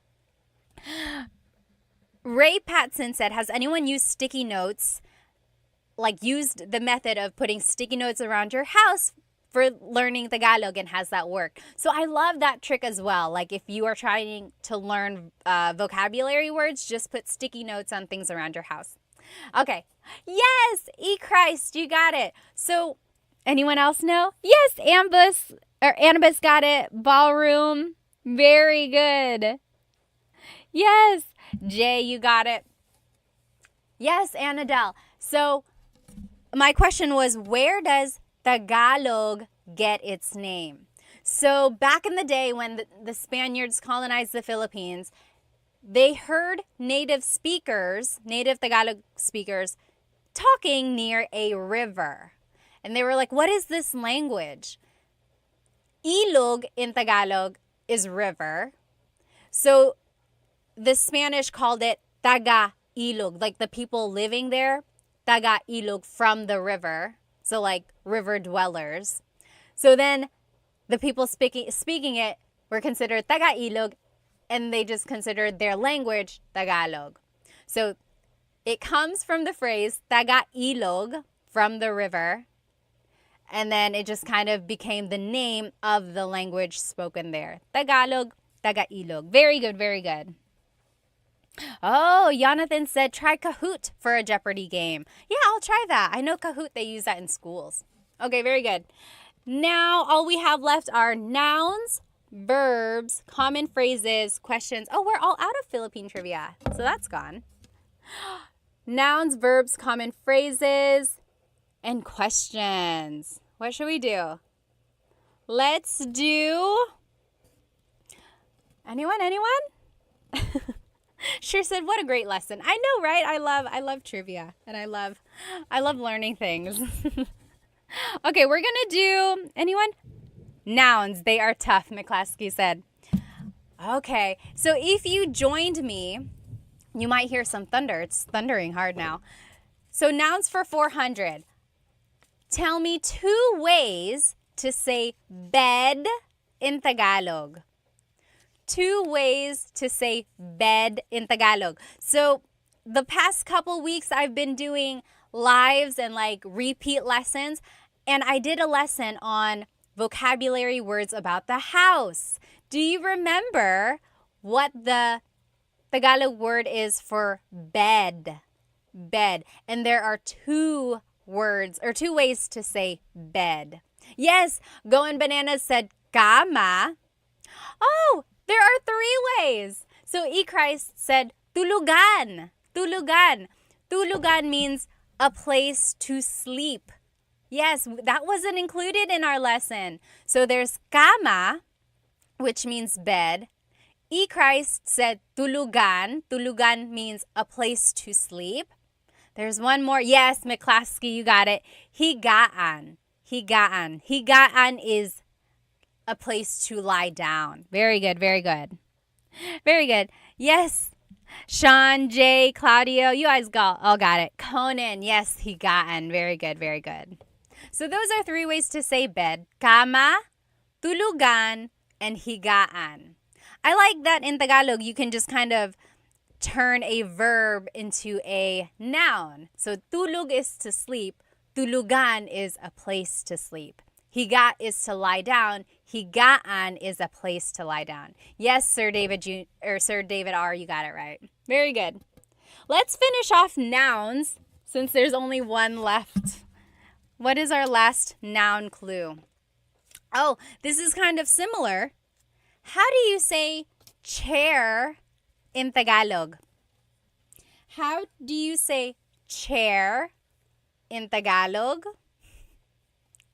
Chair in Tagalog, 2 ways. 2 ways. I like this second way to say chair. It's not used a lot. Oh, yes. Binyeves said silya. So, okay, we'll say 3. That wasn't on my list. Yes, Mukbak said upuan. Upuan. Christ, you got it right. Oh, Annabis, it's tulog. Tulog means chair. Tulog. Not tulo. Tulog. Very close. Very close. Yes.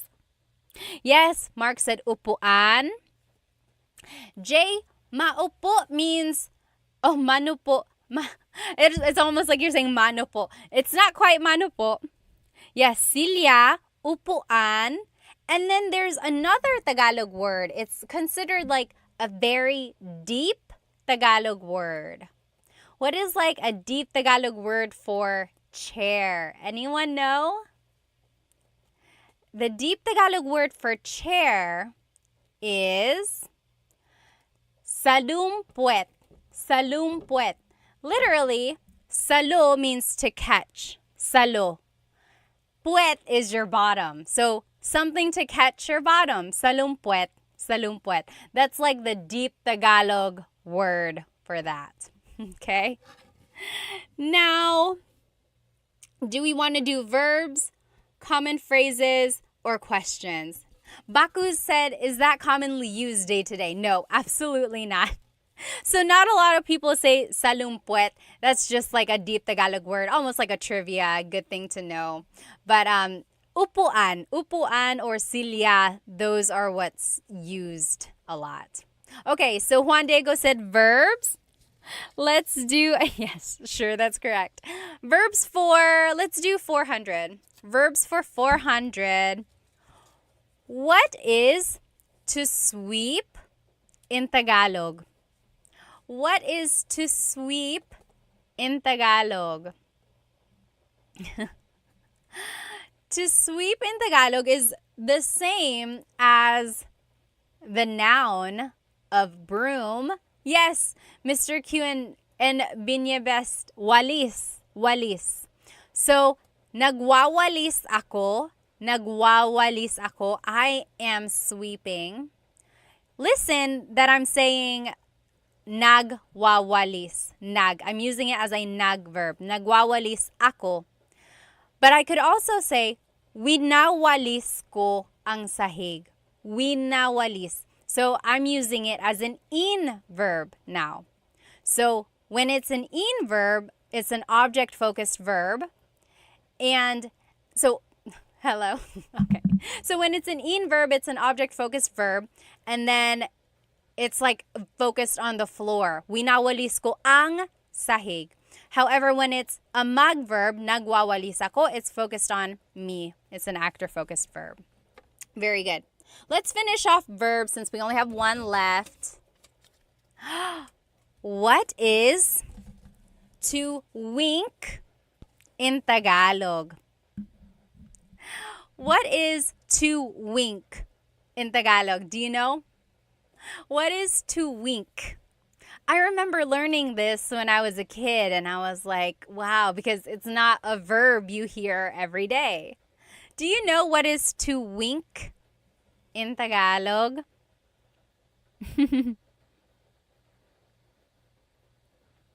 Sean said, why do Filipinos repeat words like walis walis? Sometimes I think it's just to emphasize that they are sweeping, but technically it's just walis. Yes, very good. Going Bananas said kindat. Kindat. Yes, very good. So, kindat, kindat, wink. Kindat.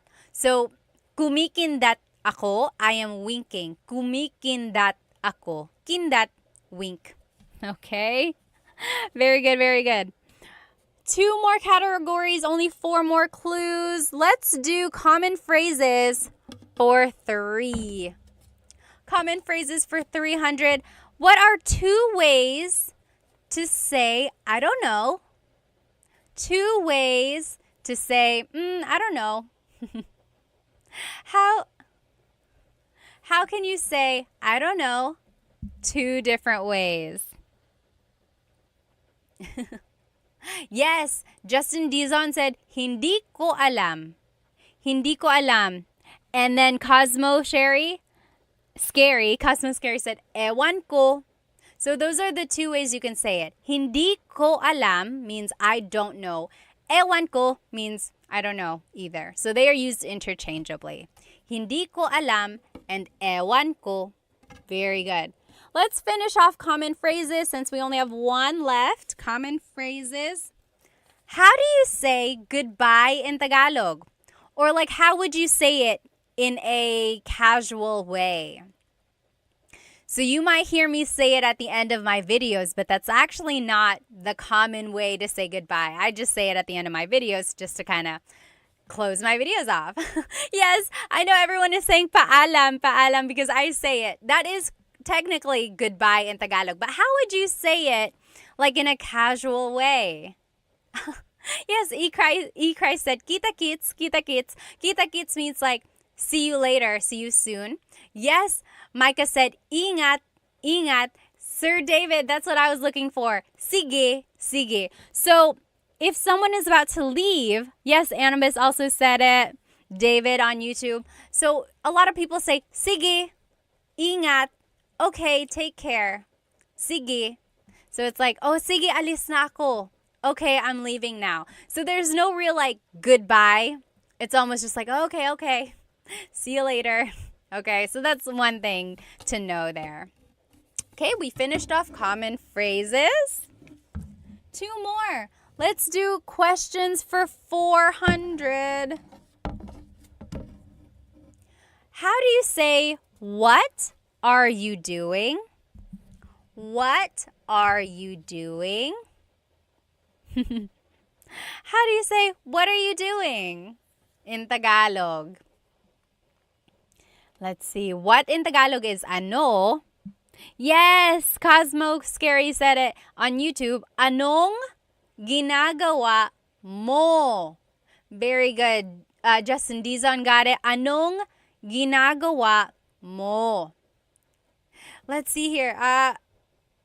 A Amorous Rap Sing said, anong ginawa mo? That's past tense. Anong ginawa mo means, what did you do? Anong ginawa mo? But in the present tense, what are you doing? It's anong ginagawa mo. Okay? Anong ginagawa mo? And then the last clue of the night. Questions for 500. How do you say what happened in Tagalog?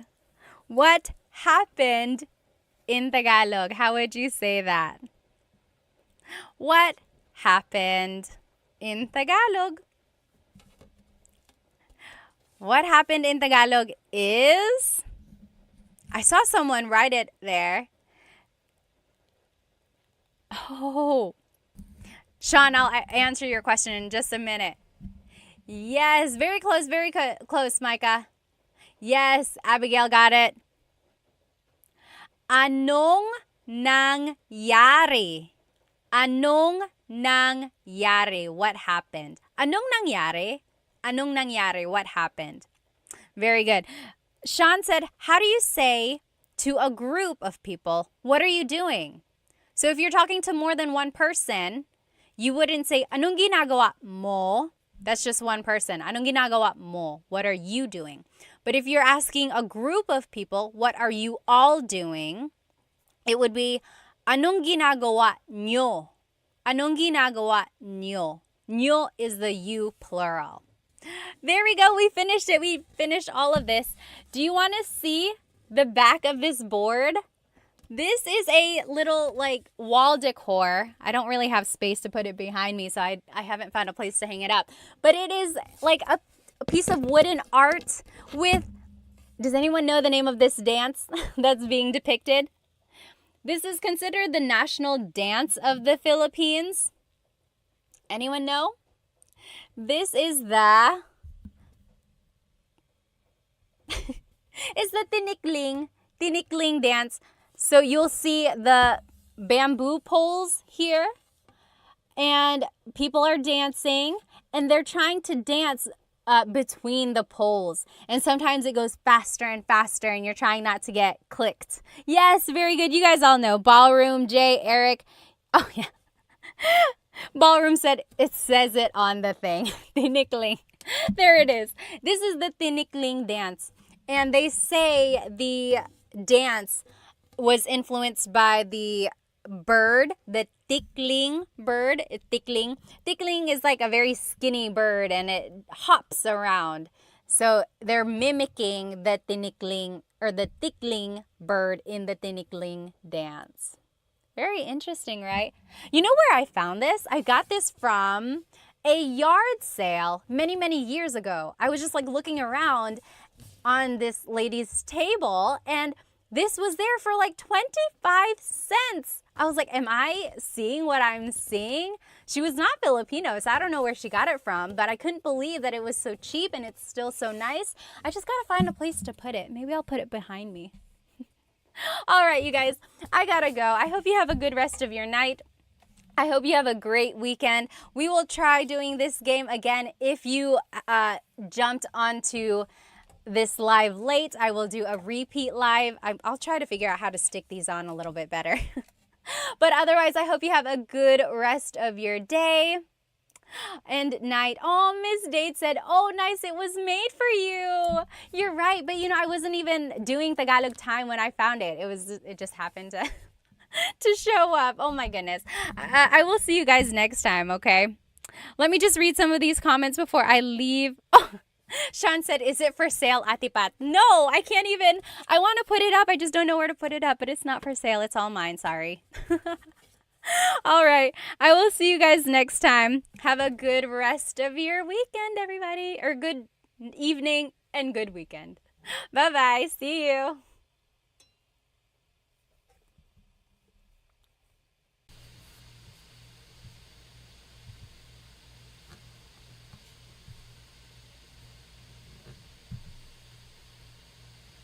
Okay, good. So we are going to go ahead and get started. So sorry for the delay. I have only gone live on Instagram, so I've never gone live on YouTube, but I wanted to give it a try because I know YouTube can make it horizontal versus when I go live on Instagram, it's always vertical. And I wanted to share my screen with you because I have so much information I want to share. And the way I used to do it was that it would just kind of display behind me and then I would cover it and everything. Let's just give everyone another minute to get on here. That's a good question. Why is the video quality 480 versus 1080? That is a very good question. Oh, I think it says on my end, it says the stream's current bit rate is lower than recommended. You know, I'll have to play around with it. Is it really bad, like the quality? Can you not see? Like if I were to show this, can you see it? Can you read it okay? Okay, it looks like it might be bad. Hang on one sec. So, okay, so some people are saying it's clear, it looks good, it's not bad. Okay. Okay, we'll just keep it like this for now. If it goes really bad, then let me know. Alrighty, so today we are going to be learning some possessive pronouns and question formation. Also, how is my audio? Is it okay? Is it fuzzy? Is it too soft? Let me know. And sorry if I'm looking to the side because I have two monitors here. This one is where all of the information is, and over here is where all of the comments are. Okay, good. So it looks like the quality is good. We're going to go ahead and jump right into this. So go ahead and grab yourself a piece of paper and something to write with. Audio sounds good too. Good. We got everything going. We're going to get going here. So I'm going to actually turn off my face just because I'm covering up some of what we need to see. So this is what we're going to be learning today. So we're going to be doing some possessive pronouns. So my, your, his or her. Then we'll learn some adjectives. Then we'll put it all together into a simple sentence structure. And then at the very end, we will learn some question words, how to ask questions in Tagalog.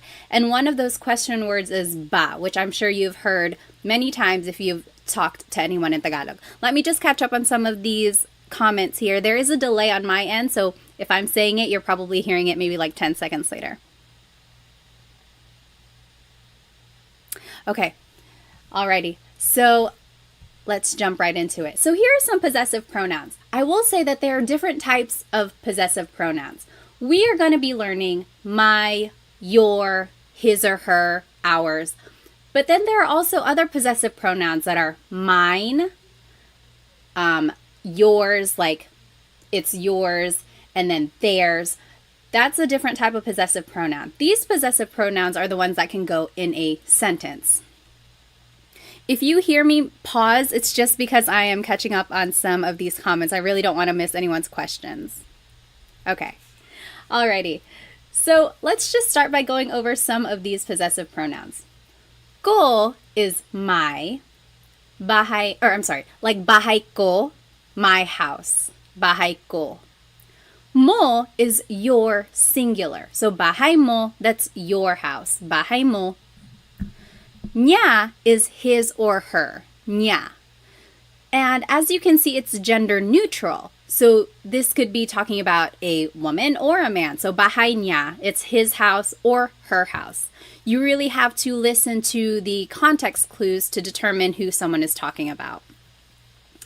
And then natin is ours inclusive, namin is ours exclusive. So there are two different types of ours. Natin means you and me, all of us. We are all living in the same house. That's our house. Natin. Everyone is included, so that's inclusive. Namin is exclusive. So that's just like me and my husband, Chris. It's our house. Bahay namin. You're not included. I'm just telling you about it. Bahay namin. So that's exclusive because you're not included. Then there's ninyo and nyo, which is your plural. So maybe you all as a class, you all live in one house. Bahay nyo. That's your house, all of you. And then there's nila, their house. So over there, that's their house. Bahay nila. Okay, so those are the different types of possessive pronouns. And in order to make a sentence, usually we're using it to describe something. So it's like, my house is red. Pula ang bahay ko. So here are just some adjectives. We will start with colors. Colors in Tagalog is mga kulay. Pula is red. Kahel is orange. Dilaw is yellow. Verde is green. Azul is blue. Lila is purple.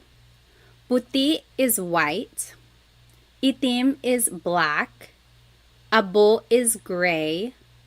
Rosas is pink. Ginto is gold. Kayumangi is brown.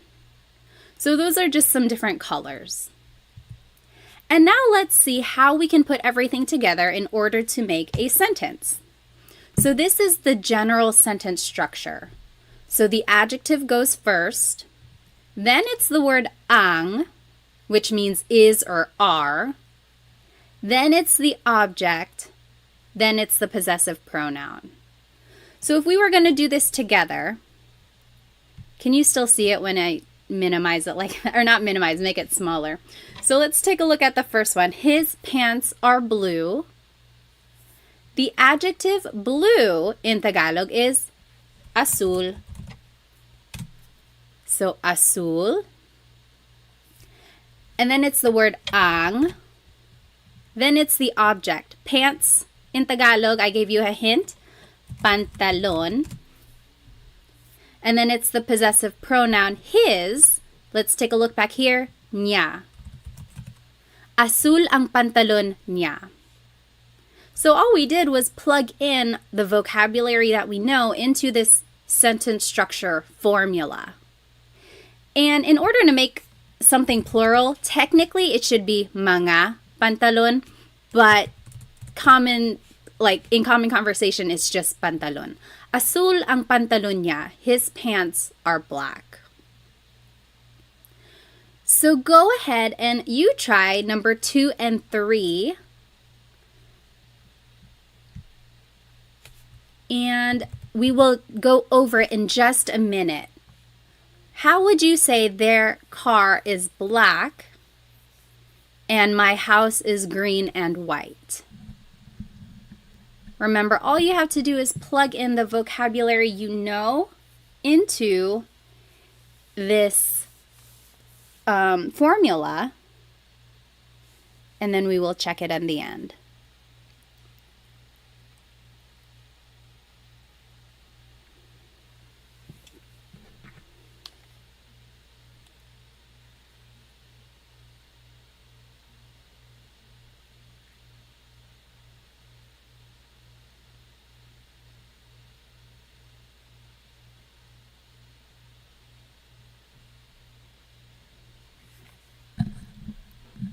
Yes, okay, so I am seeing some of the right answers, or one of them is already in the chat. Go ahead and take maybe just another minute or two just to answer or translate what is their car is black and my house is green.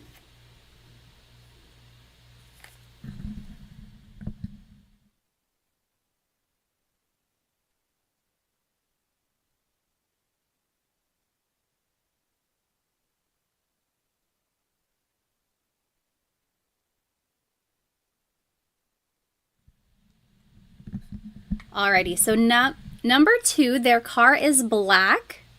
Tenfold for 10. Itim ang kotse nila. That's what they said. Itim. That's the adjective. Then it's the word ang, which means is or. I'm sorry, is or are. Object car is kotse. And then the possessive pronoun there is nila. Itim ang kotse nila. Yep, that is correct. Itim ang kotse nila. Number 3, who wants to give it a shot? Write it in the chat. My house is green and white. What do you think?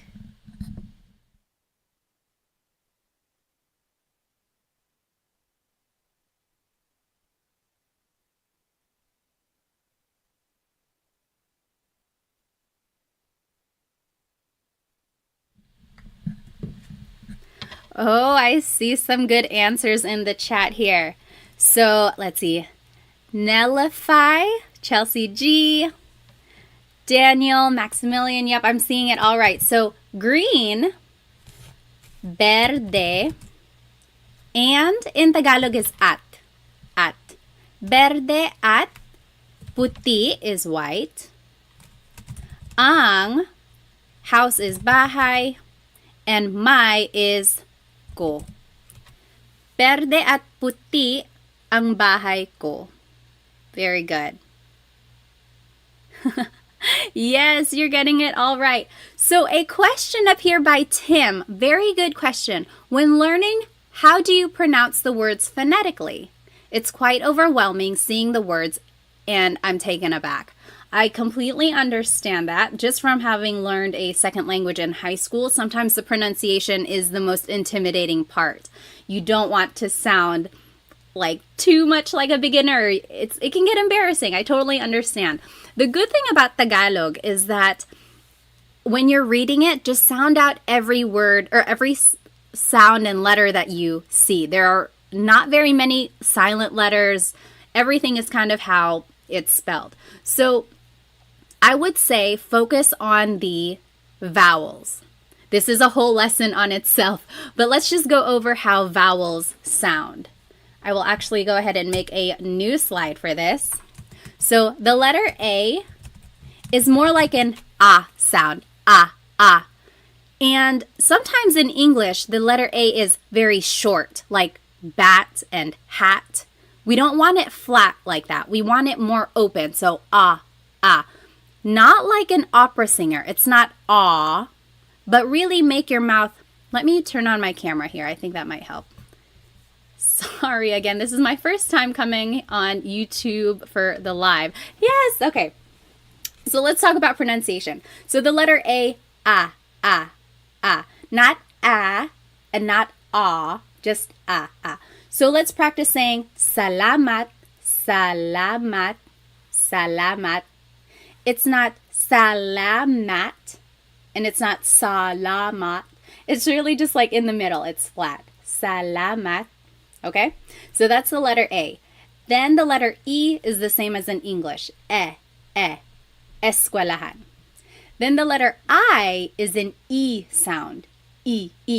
Isda, fish, or isa, one.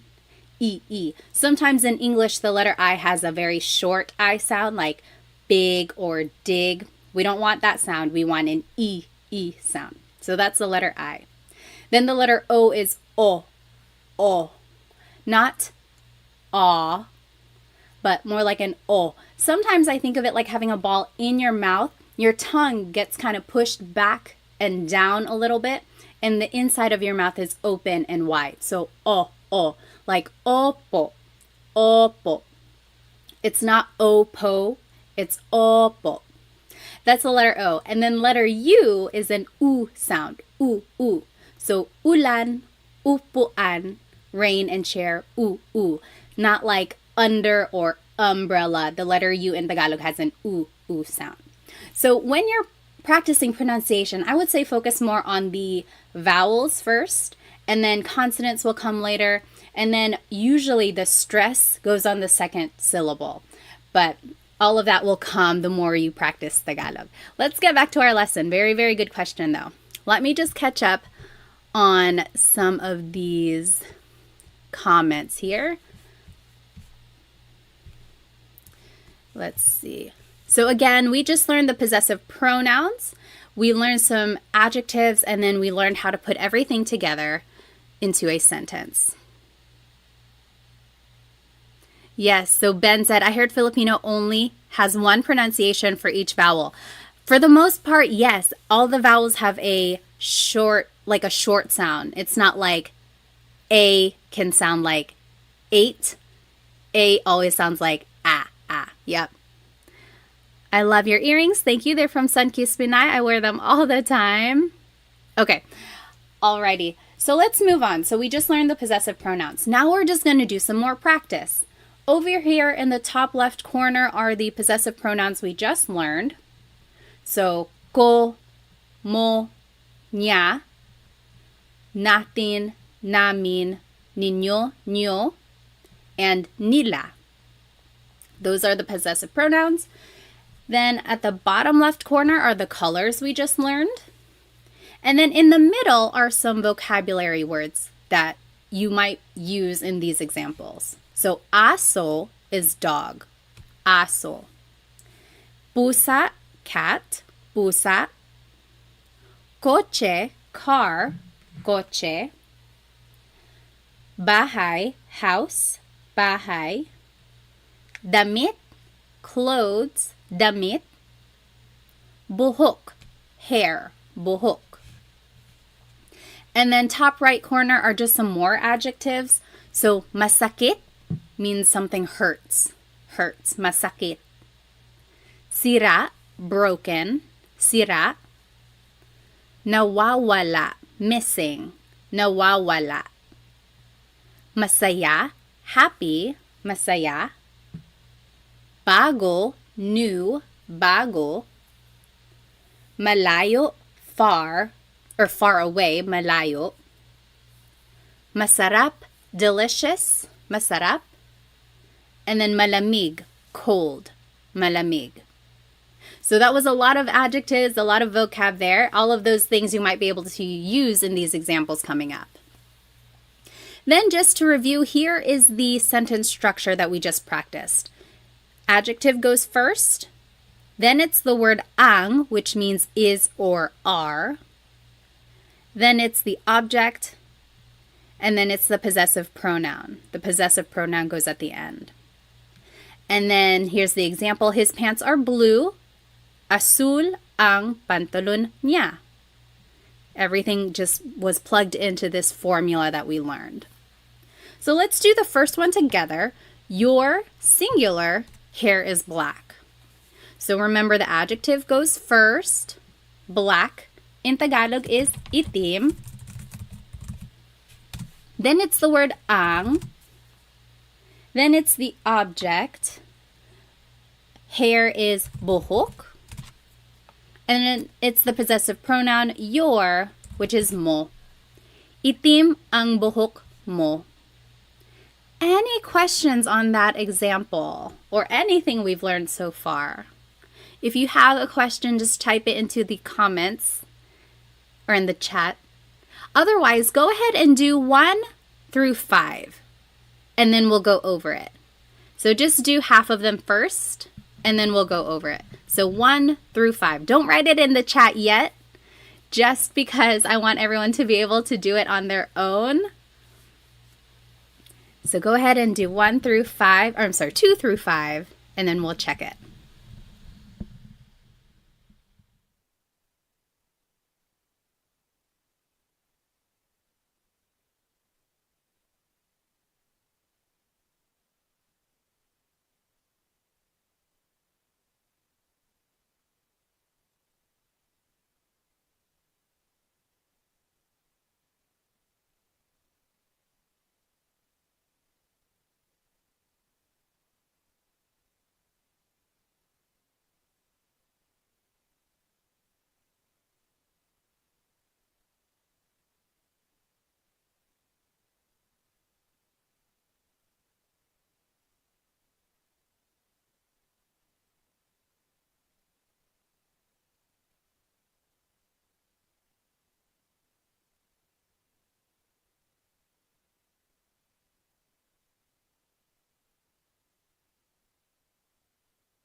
Let's see, is it available for replay? I think it might be recording. As for the rewindable, let me see if I can change that. I'm not sure.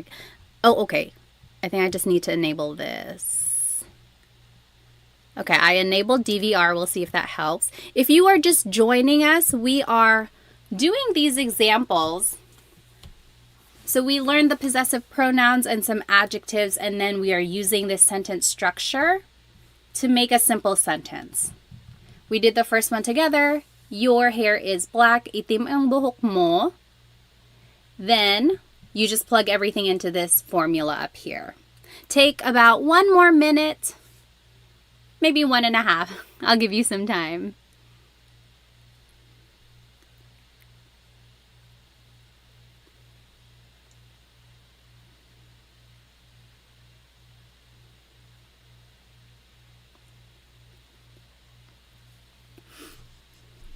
Oh, that is a very good question, Chelsea G. When would you say ma before the color? Like maitim ang buhok ko.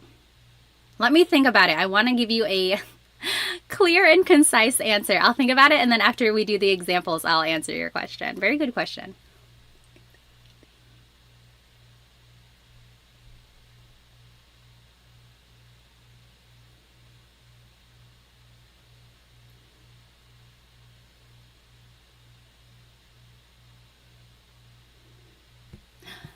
Okay, we'll go ahead and start with number 2. My head hurts. Head is ulo. Oh, Angel, missing in Tagalog in the top right corner, nawawala. Nawawala, missing. Okay, so number 2, you go ahead and write it in the chat. My head hurts. What do you think that is in Tagalog? My head hurts. Whoops, sorry.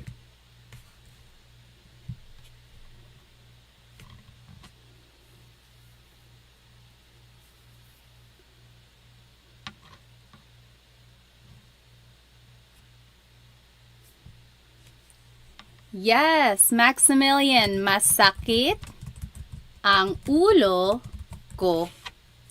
So remember, adjective goes first, masakit. Then it's the word ang. Then it's the object ulo. Then it's the possessive pronoun ko. Masakit ang ulo ko. Yep. Number 3, my hands are cold. Hands in Tagalog is mga kamay. What do you think that is in Tagalog? My hands are cold. Let's see. My hands are cold.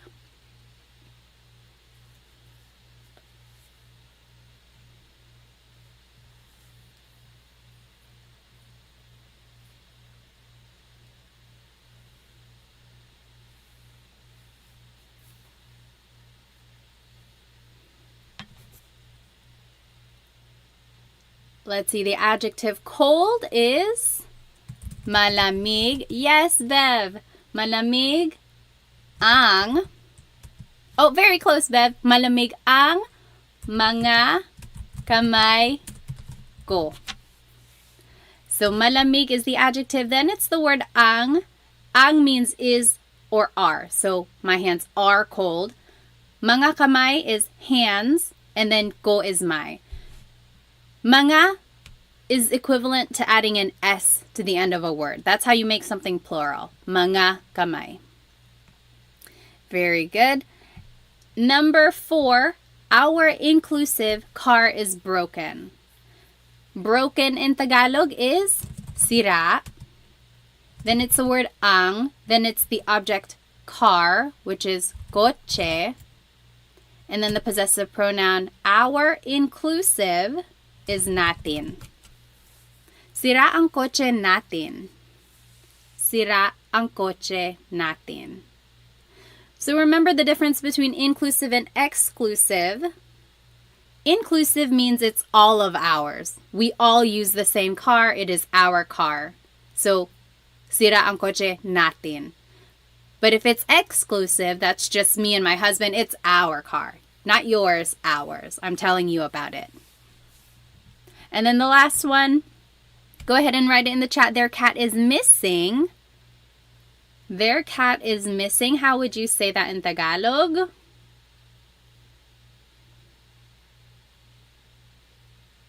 Yes. Dean got it. Nawawala. Nawawala, that means missing. Ang pusa nila. Nawawala ang pusa nila. Their cat is missing. So remember everything, all of the vocab is already here. It's just a matter of plugging it into this sentence structure. Let me catch up on some of these. No, you're not slow. Totally fine, totally fine. When would you use I versus ang for the verb is? Let me think about it. So, I see what you mean. Because sometimes I can mean is. So Rachel asked a good question. When would you use I, ay, versus ang for the verb is? I want to say I is more like an adverb. So it's more related to a verb versus ang, which is more related to an adjective. If I can think of a good I example, I'll write it in the chat or I'll mention it, but I can't think of one right now. For the most part, in these cases, ang is more fitting. And I think it is because like the adjective is going first. It's just the sentence structure in this case. Very good question. If I can think of an example when I is used, I'll bring it up. Back to the question for, let's see, when would you say ma in front of an adjective? So Chelsea G said, maitim ang buhok ko. That also means my hair is black. However, I would say in that case, maitim is like saying my hair is kind of black. My hair is kind of black. Versus like when you say itim ang buhok ko, my hair is black. So the ma prefix in that case is kind of making it not unsure, but it's like not as certain for some reason. That's how I've always heard it that way. But usually, yes, a lot of adjectives start with the ma prefix. Itim is one of those where it does not. Or like for colors, when you add the ma prefix, it's almost like you're just kind of describing it, but it's not exactly that. I don't know if that's making any sense at all. But it's one of those things where it's like, it's almost right. And if you said it in Tagalog, no one's going to be like, oh my gosh, they don't know what they're talking about. But it's just more correct to use itim without the ma. Very good question. Let's go ahead and finish up these examples. So 6 through 9. And go ahead and write the answers in the chat so that we can go over it a little bit quicker.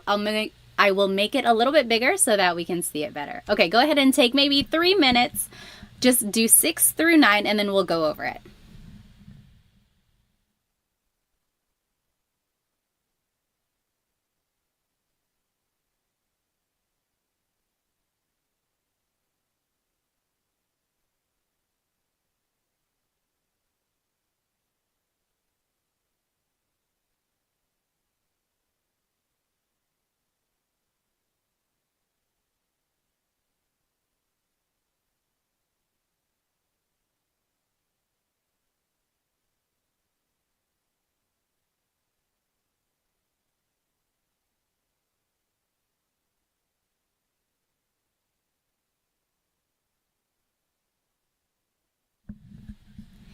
If you are just joining us, your audio is not broken. We are all trying to answer number 6, 7, 8, and 9. Oh, sorry. Your audio is not broken. Anyway, yes, we are all trying to answer or translate these phrases, and then we're going over it.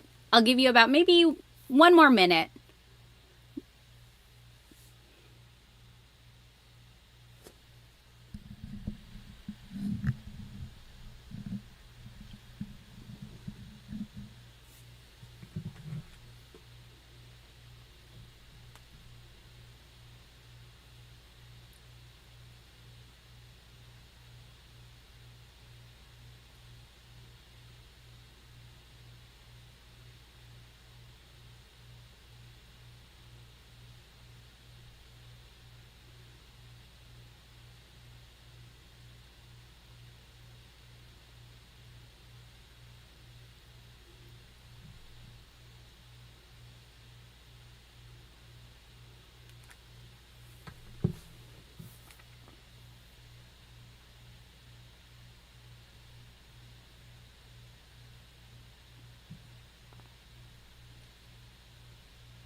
Okay, let me go ahead and just read some of these comments. So Dean asked, some adjectives have repeated, or I'm sorry, I've seen or heard some words like adjectives repeat the first syllable, like sasakit.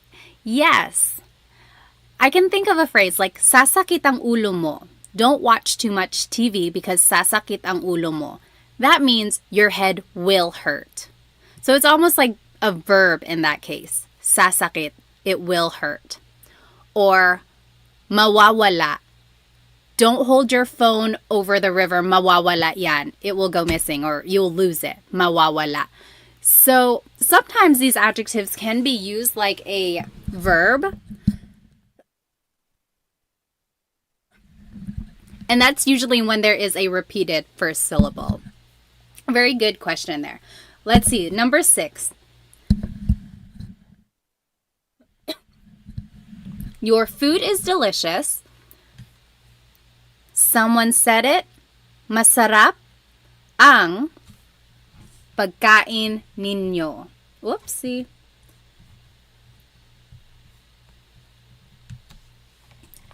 Delicious is masarap.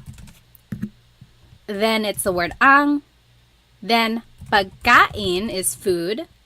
Your, ninyo or nyo.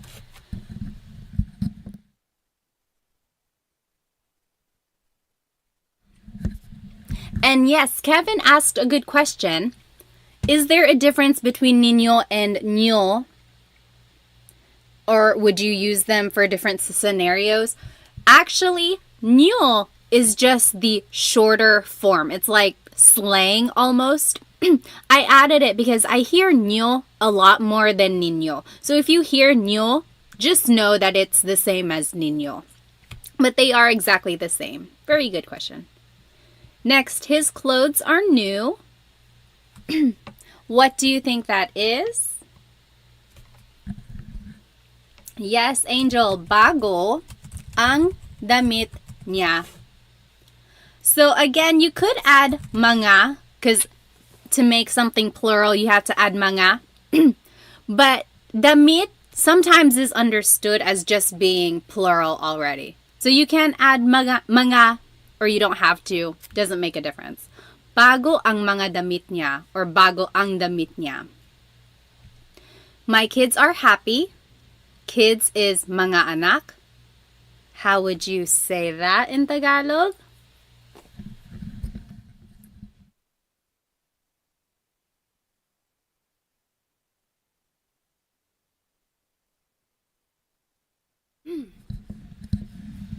Yes, masaya ang mga anak ko. My kids are happy. Masaya ang mga anak ko. Lastly, our exclusive house is far away. So, our house is far away. Malayo ang bahay namin. Malayo ang bahay namin. Our house is far away. Good. Yes, Angel, you can add mga, but again, you don't have to. That's perfectly fine if there's no mga damit. Any questions about possessive pronouns or adjectives or this sentence structure that we learned?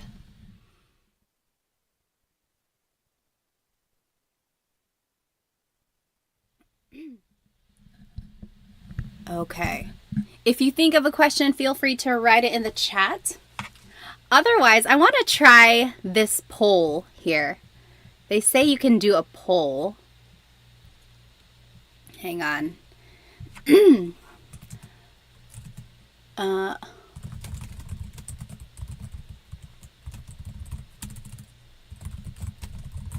Okay.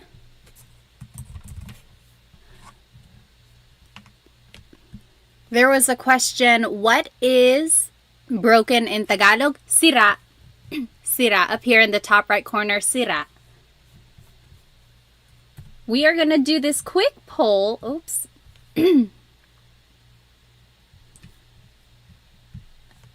Let's see. Okay. See if that works. We're going to do a little contest to see what our favorite food is. Oh, it's not even showing up on your screen. Hang on one moment.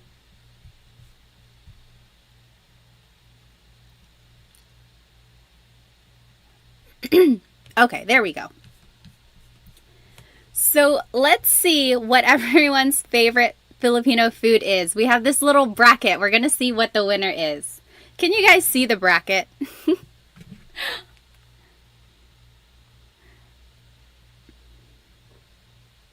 Okay. Oh, I see. It's very small. Well, you get the idea. I won't make it too big. Let's take about 30 seconds. Put your vote in. What is your favorite? Adobo or kare-kare?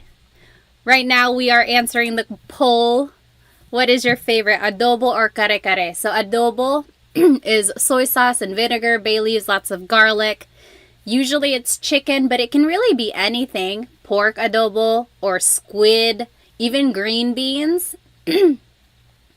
Then kare-kare is usually beef, and it's like a peanut butter sauce. So yummy. I would actually choose kare-kare.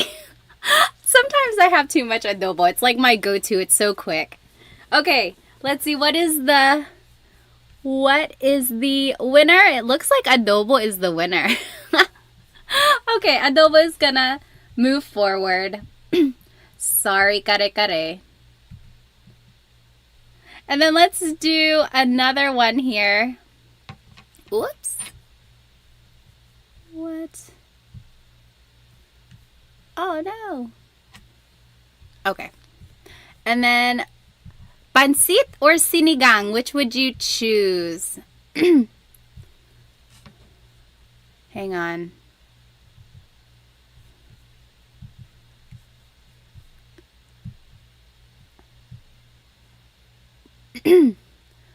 Let's see.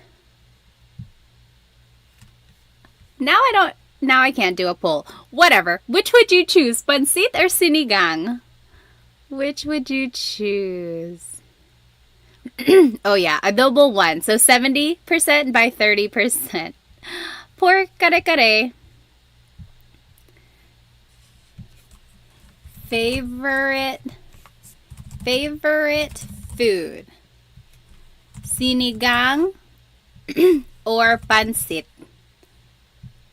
Okay, there. I started the poll. Put your vote in. Take 1 minute. And we'll see which one wins. Ooh, it's close.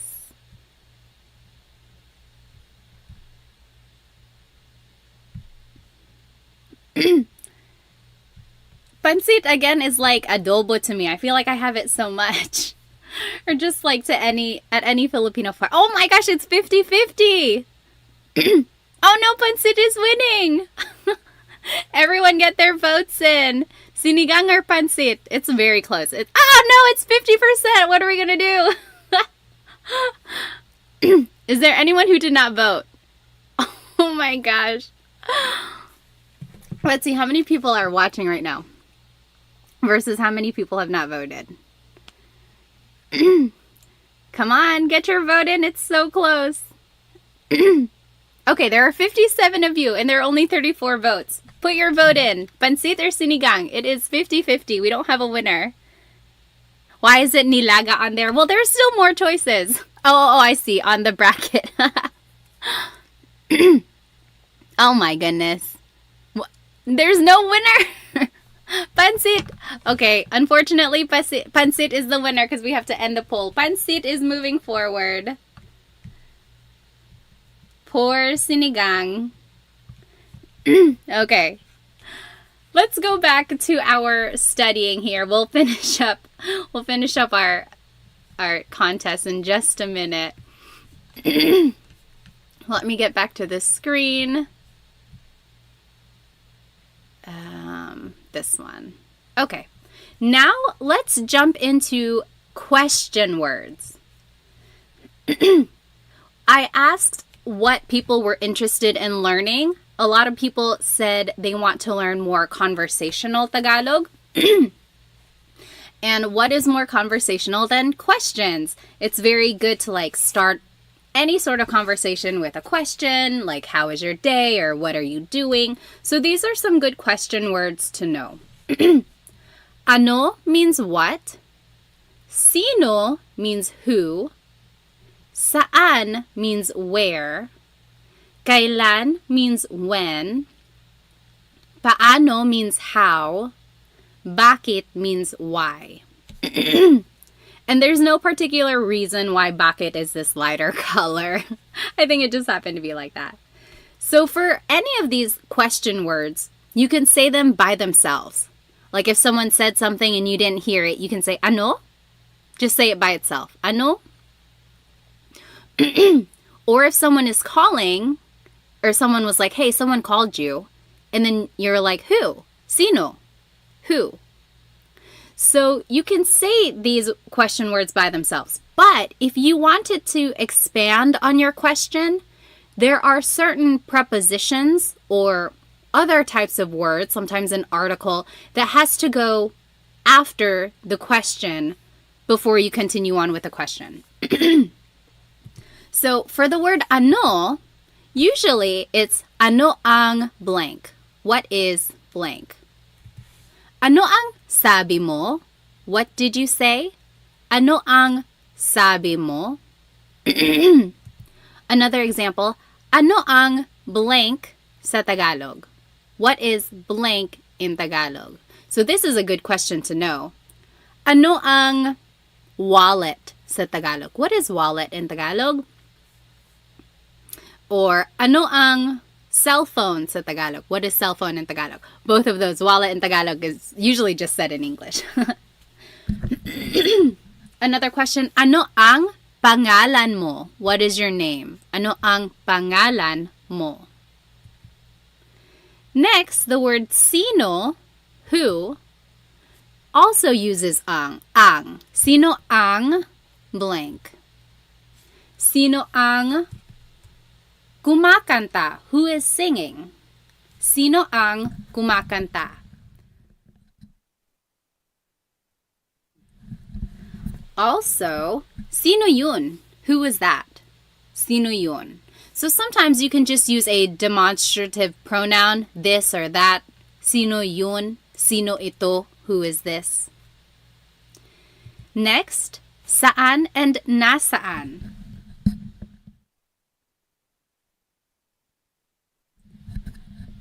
So there are two types of where, saan and nasaan. Saan always goes with a verb, like, saan pupunta si Jake? Where is Jake going? Saan pupunta si Jake? Or I'm sorry, nasaan always goes with a noun. Nasaan ang CR? Where is the bathroom? CR is comfort room, and that's what a lot of Filipinos call the bathroom in the Philippines. Nasaan ang noun?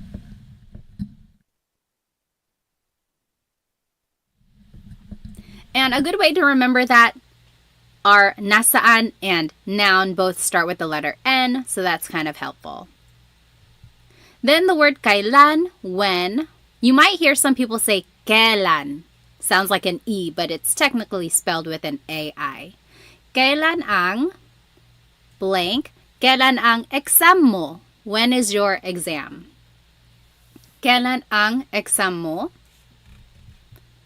Next, the word how is paano.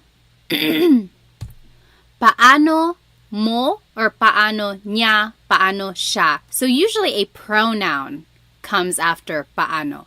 How did you do something? How did she do something? So those are just, it kind of goes with the question, how, and then pronoun follows. Then, paano mo ginagawa yun? That's an example. So, paano mo ginawa yun? How did you do that? And lastly, the word why is bakit. Bakit mo, bakit niya, bakit siya. Again, pronouns usually follow the word bakit. Any questions about these questions before we do some practice?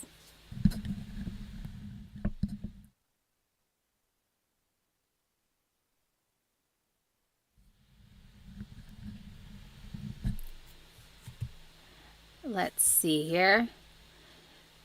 So on this next slide, in the top left corner are the question words we just learned and the usual sentence structure or the format of the question. Bottom left corner are the possessive pronouns we just learned. And then to the right are the questions that I want you to translate into Tagalog. So let's do the first one together. What is your name? What is your name?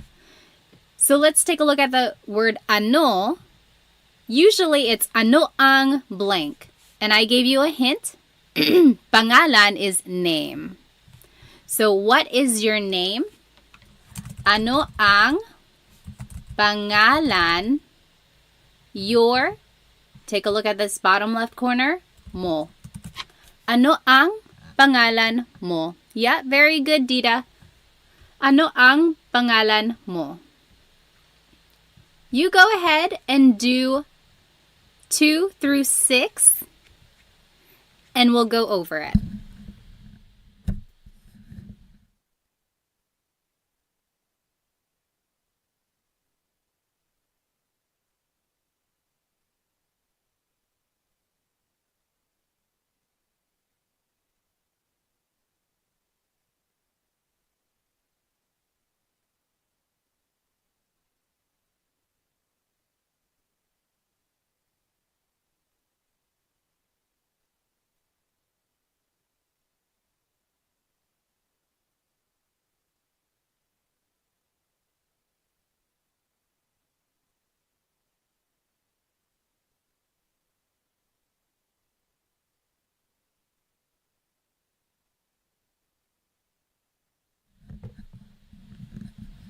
If you are just joining us, we are translating these questions on the right side into Tagalog.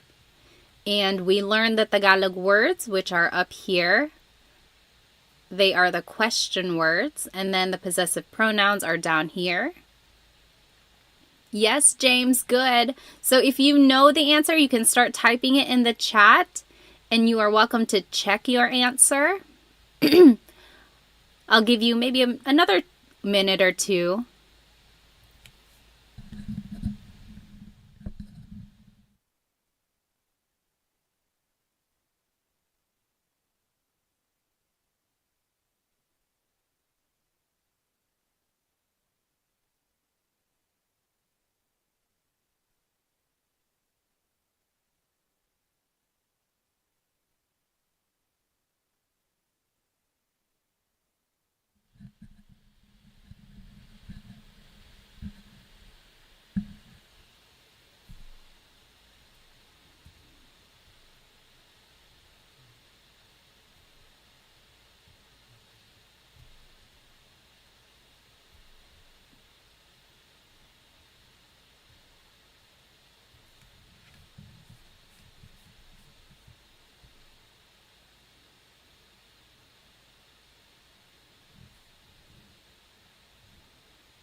Okay, take 30 more seconds. And if you're not done, no worries. We can all do it together.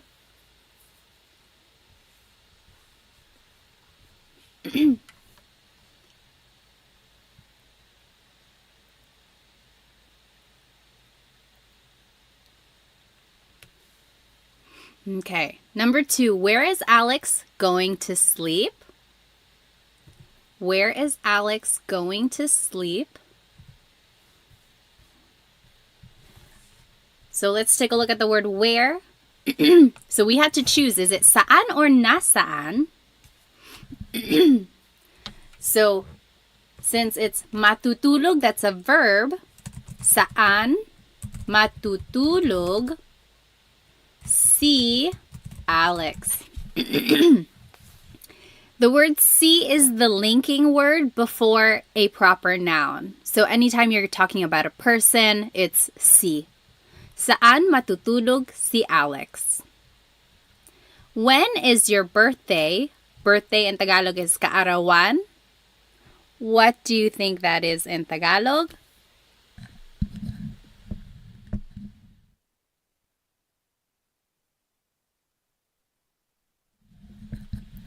Yes, James. Kailan ang kaarawan mo? Kailan ang kaarawan mo? Oh, good question. So Maximilian said ni or si. So take a look back at number 2. Sometimes ni is the linking word. That's more of a possessive linking marker though. Like bahay ni Alex, kotse ni Alex. So that's Alex's house, Alex's car. That's ni. But if you're talking about what Alex is going to do, it's si. So, saan matutulog si Alex? Okay, next. Who is their father? Tatay. Tatay is father. Sino ang tatay? There in Tagalog is nila. Nila. There is a question up here. Oh, Chelsea, when do you use ang versus yung? So we've been using ang, but sometimes you might hear sino yung tatay nila. Ang translates to is or are. Yung is also is or are, but it's very specific, like that specific dad. So who is their dad versus who is their dad? Okay, that's a very bad explanation. A good thing to, or like a good explanation is the dress versus the dress. So, ang damit versus yung damit. Yung is the emphasis, the dress. It's that particular dress or that particular dad or that particular thing. That's when yung is used. Yung is used a lot, actually, in common conversation. But ang and yung are usually interchangeable. If you use one over the other, you're not wrong. It's not going to be incorrect. The more you hear Tagalog, I think you'll catch on to when people use ang versus yung.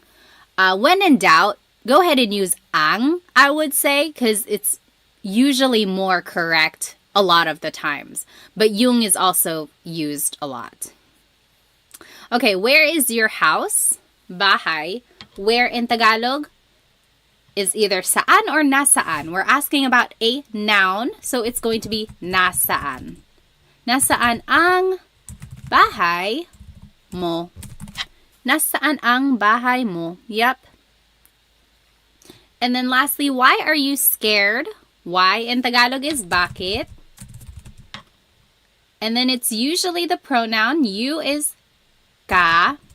Bakit ka natatakot? I don't expect you to have known this because we didn't talk about the pronoun ka in this lesson. But if you have heard this phrase before or if you are familiar with ka, then that is the pronoun that you use. So it's different from mo because this isn't a possessive pronoun. Ka is a subject pronoun. And some verbs use a possessive pronoun, some use a subject pronoun. And that's another lesson in itself. Any questions about this lesson? So yes, James, what is the difference between nasaan and saan? Very good question. So saan always goes with a verb. So where is he going to sleep? What is he eating?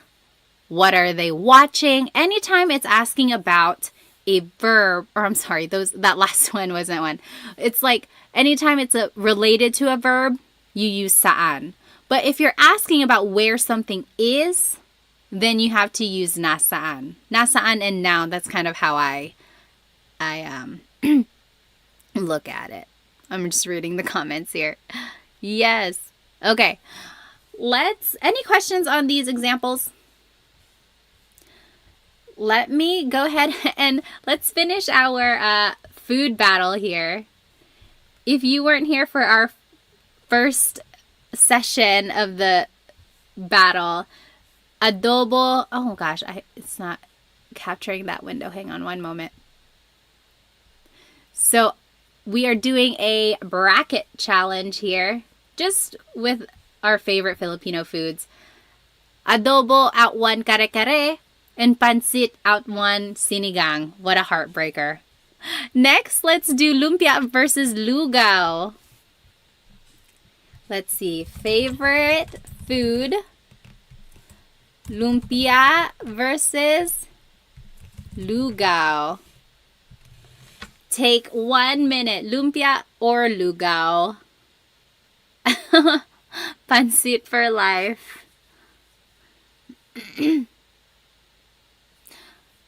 Very good question, Trish. So Trish asked, when would you use asan? So some people say, asan yung susi ko? Where are my keys? Asan yung CR? Where is the bathroom? Asan is short for nasaan. That's all that is. It's just a shortcut way to say it. Okay.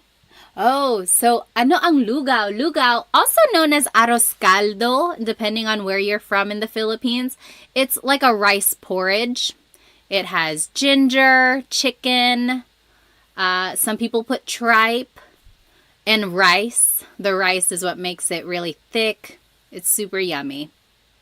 Sometimes it's topped with fried garlic or chicharon. I've seen that too.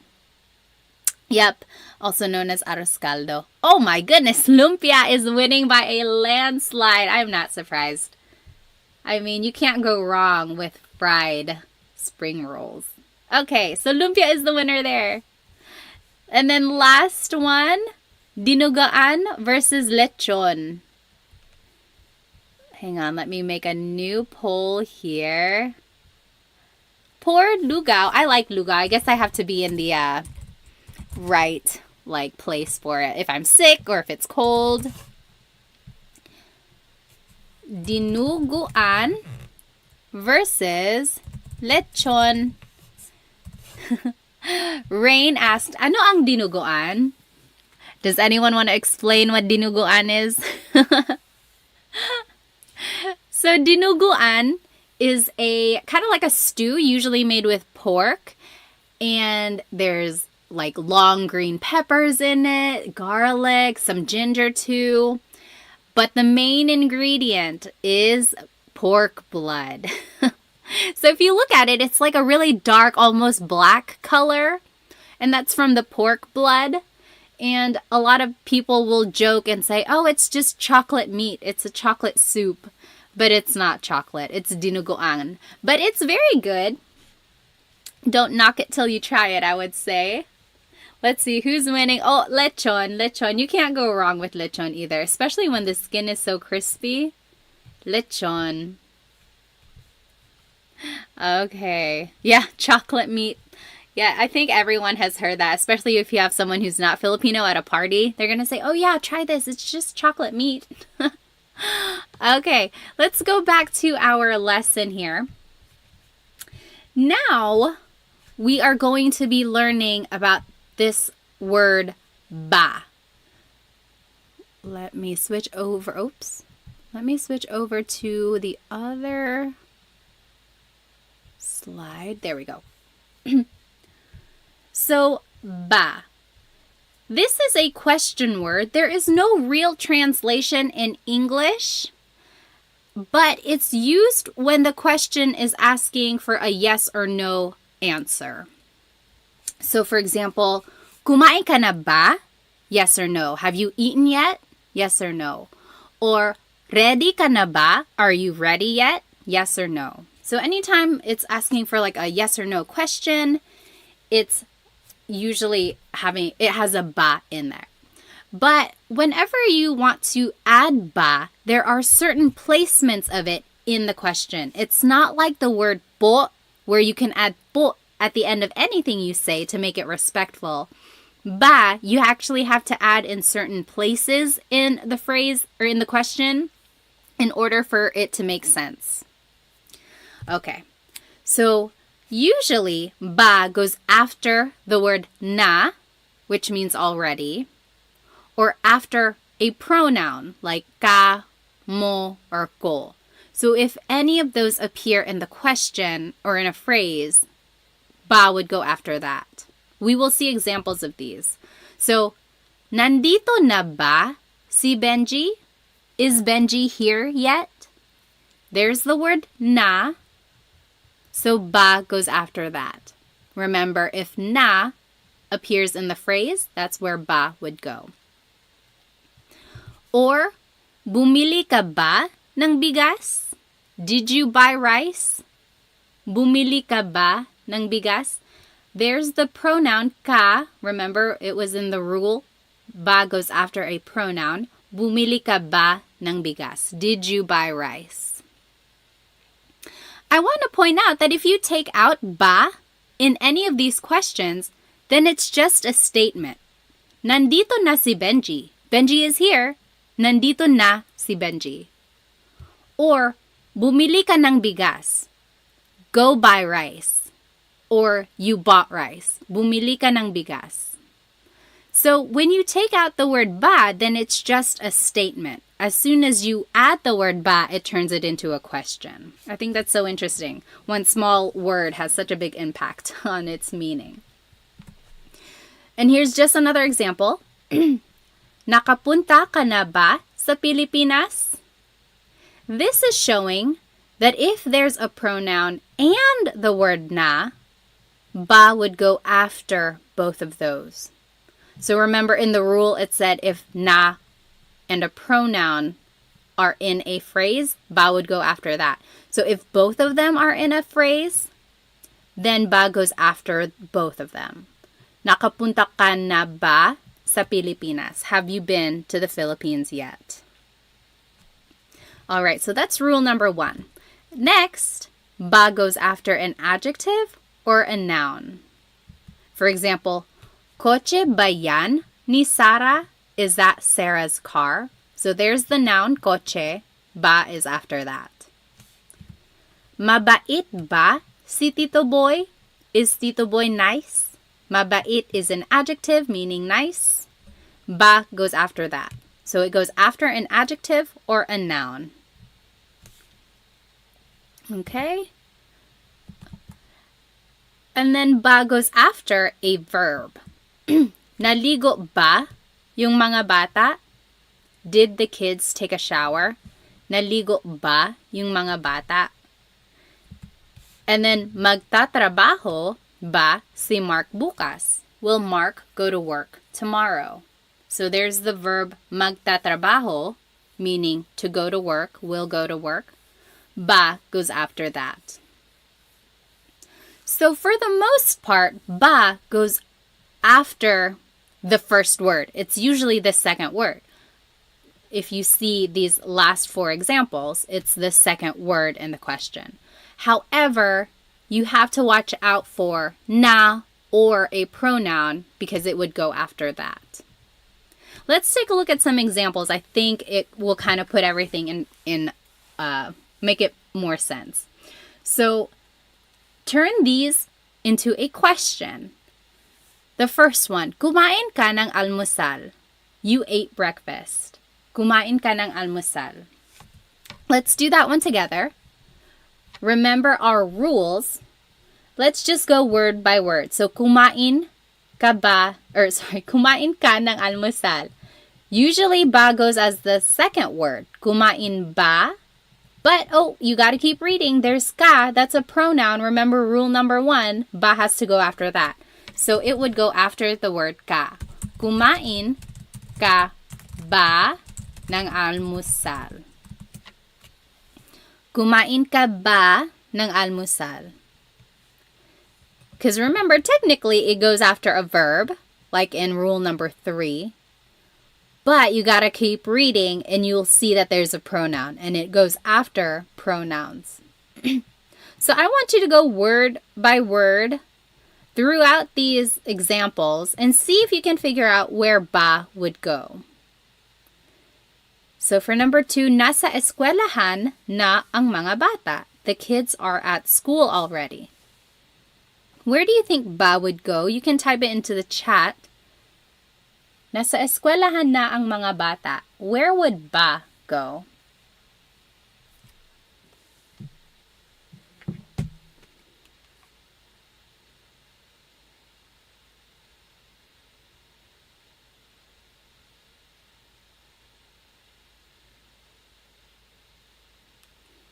Yes. So after na. So nasa eskwelahan na ba ang mga bata? Are the kids at school already?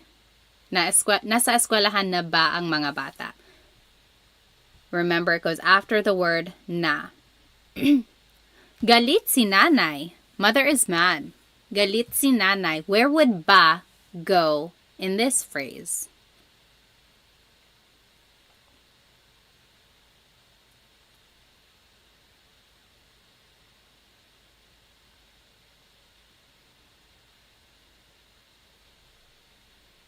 Galit si nanay. Mother is mad. Where would ba go?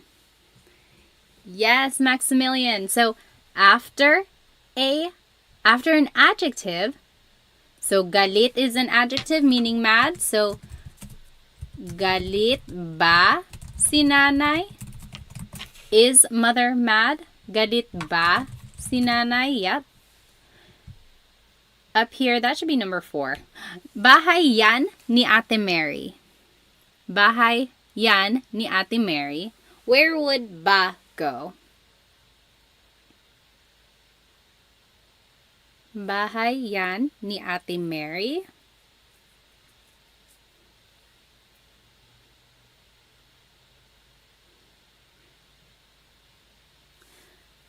Remember, it goes after a noun. So, bahay ba yan ni Ate Mary. Yeah, very good. Number 4, aso mo yan. That is your dog. Aso mo yan. Where would ba go there?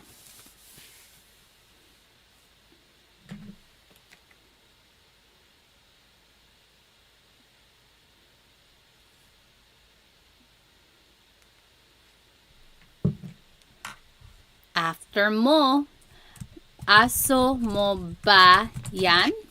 Yep. Aso mo ba yan? Very good.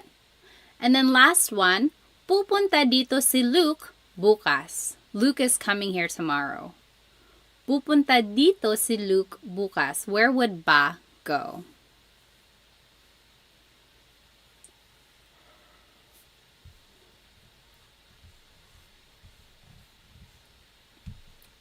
Yep. After pupunta. So, pupunta ba dito si Luke bukas. So, after a verb, that was rule number 3. Pupunta ba dito si Luke bukas. Any questions about ba placement? Usually, it's the second word in the question. You just have to watch out for na or any pronouns because ba would go after that. All right. Last thing here before I let you go. This last slide is an interesting activity because so far I've been having you translate things from English to Tagalog. But now I want you to translate things from Tagalog to English. So here are some common questions in Tagalog. I want to see what you think they mean. For the most part, you could probably figure it out, but towards the end, they're a little bit trickier. So jot it down. What do you think? Anong oras na? What do you think that means? Do 1, 2, and 3, and then we'll go over it. Translate these questions to English.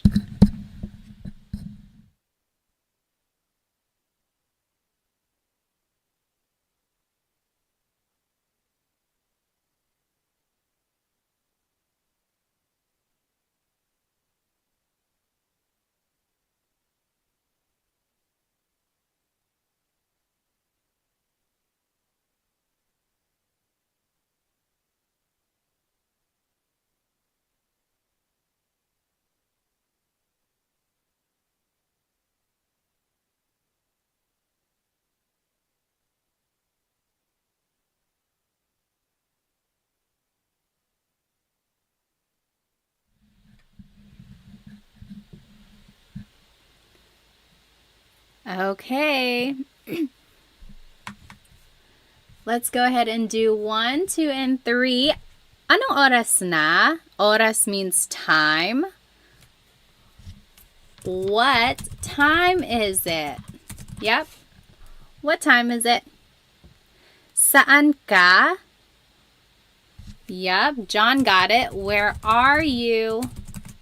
Saan ka? Number 3, anong sabi mo? Sabi means to say. Anong sabi mo? Yep, Jimmy got it. What did you say? Let's do the rest together. Sino ka? Sino ka? John got it. Sino ka? Who are you? Remember, sino means who. Saan ka pupunta? Saan ka pupunta? What do you think? Oh, good question. So Max said, why did you add ng to ano? Technically, this is ano ang sabi mo. And then you put it together and it's anong. That's all that is.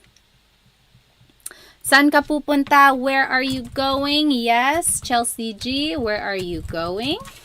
Number 6, kailan ka uuwi? Uwi means to go home. Kailan ka uuwi? John got it. John got them all. When are you going home? This one is interesting because it can mean when are you going home or when are you coming home. So if you're at a party and you're giving your friend a ride, you could say, oh, kailan ka uuwi? Can I ride home with you? When are you going home? Can I get a ride? But if your mom is calling you and she's like, hey, kailan ka uuwi? When are you coming home? It would be the same thing as well. So it's either going or coming. You just got to listen to the context. Sino ang kasama mo? Kasama means to be with. Tony got it. Who are you with? Sino ang kasama mo? Number 8, bakit ka umiiyak? Umiiyak means crying. Yes, Dita, why are you crying? And bakit ganito? These last two are tricky. Bakit ganito? So bakit means why. Ganito means like this. So it's technically asking like, oh, why is it like this? Why is it happening? Why is it happening? Why is it like this? So it's like, oh no, I got a flat tire. Bakit ganito? It's more rhetorical. And then number 10, paano na ngayon? Paano means how. Na means already. Or like an emphasis sometimes. And then ngayon means now. So it doesn't translate directly, but it means like, what am I going to do now? What now? So these last two are just rhetorical. They're not like literal. So if you hear anyone say these last two, that's just what they mean. Bakit ganito? Paano na ngayon? Those are things that you say when things go wrong. You're like, oh no, why is this happening? What now? Alrighty. So those are the questions that you might hear in Tagalog. And then now you know how to use ba. You know some question words as well. Let's see, does anyone have any questions before we finish our food contest? Any questions about anything we learned today? We learned so much. Hopefully you can use some of these questions the next time you are talking to someone. Let's go back to this last contest here. Let's see. Okay, final poll of the night. Oh wait, am I missing? Oh, no. Now we got to do adobo versus pancit. Wait, how is that going to work? I think I'm missing like a step. But anyway, favorite food. So adobo versus pancit. What is it? What do you think? Adobo versus pancit. Take 1 minute. Which is your favorite?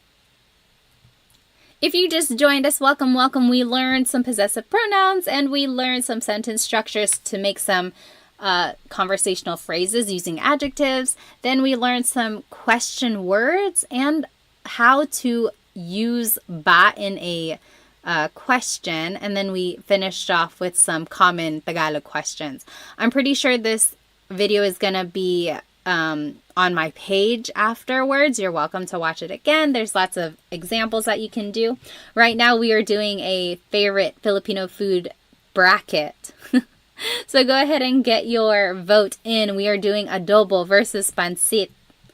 What do you think? Take 10 more seconds.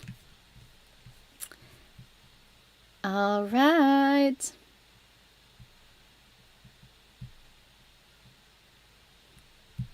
Okay, let's see. Oh, adobo is the winner. Adobo with lots and lots of rice, of course. Okay. And then last one. Or I guess we would have another one after this. Let's see. Lumpia versus lechon. Favorite food. Lumpia versus lechon. Oh, that's a hard one. They're both crispy and yummy. Which would you choose? Lumpia versus lechon. Let's see. Lumpia versus lechon. Those are both very popular party foods too. I think I would probably choose lumpia. Oh no, it's 50-50 again. Make sure to get your votes in. Every vote counts. Oh, lechon is winning. Let's see. Get your vote in. Lumpia versus lechon. 10, 9, 8, 7, 6, 5, 4, 3, 2, 1. It is a tie. Oh, lechon won. Oh no, now lumpia won. Okay, 3, 2, 1. And oh, lechon won. Lechon is the winner. And then last one. Now it's between lechon and adobo. Who is going to be the winner here? Lechon or adobo? Adobo has been a crowd favorite tonight. Adobo versus lechon. 1 minute. I'm going to set a timer. Adobo versus lechon. Hang on. The minute is starting now. Get your vote in. Amy said adobo will totally win. Oh, I don't know. Lechon is winning right now. Make sure you get your vote in. Adobo versus lechon. If you're just joining, no, this is not a Tagalog lesson. We just finished our lesson. Now we are just figuring out the ultimate favorite Filipino food. You have 30 seconds to vote. Get your vote in. Every vote counts. This is for the championship. Adobo versus lechon. Who's it gonna be? Oh no! Lechon is winning. Amy, you jinxed it. I'm just joking. Let's see. 10, 9, 8, 7, 6, 5, 4, 3, 2, 1. Lechon is the winner. It does take a long time to make a lechon. It's totally worth all the effort. Lechon is the winner. Okay. When do I do my live Tagalog lessons? I haven't done one until like tonight. I used to do them pretty frequently on Instagram. And then I went to the Philippines and then life got so busy. But now I'm hoping to do these a little bit more. Thank you so much for sticking with me. And sorry I was late. I was trying to figure out this whole technology thing. I usually did them on Instagram. And on Instagram, it's usually vertical. So this was my first time doing these on YouTube because I wanted to share my screen.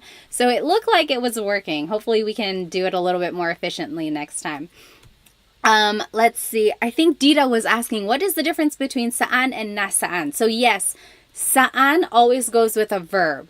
Saan ka pupunta? Where are you going? Saan ka matutulog? Where are you sleeping?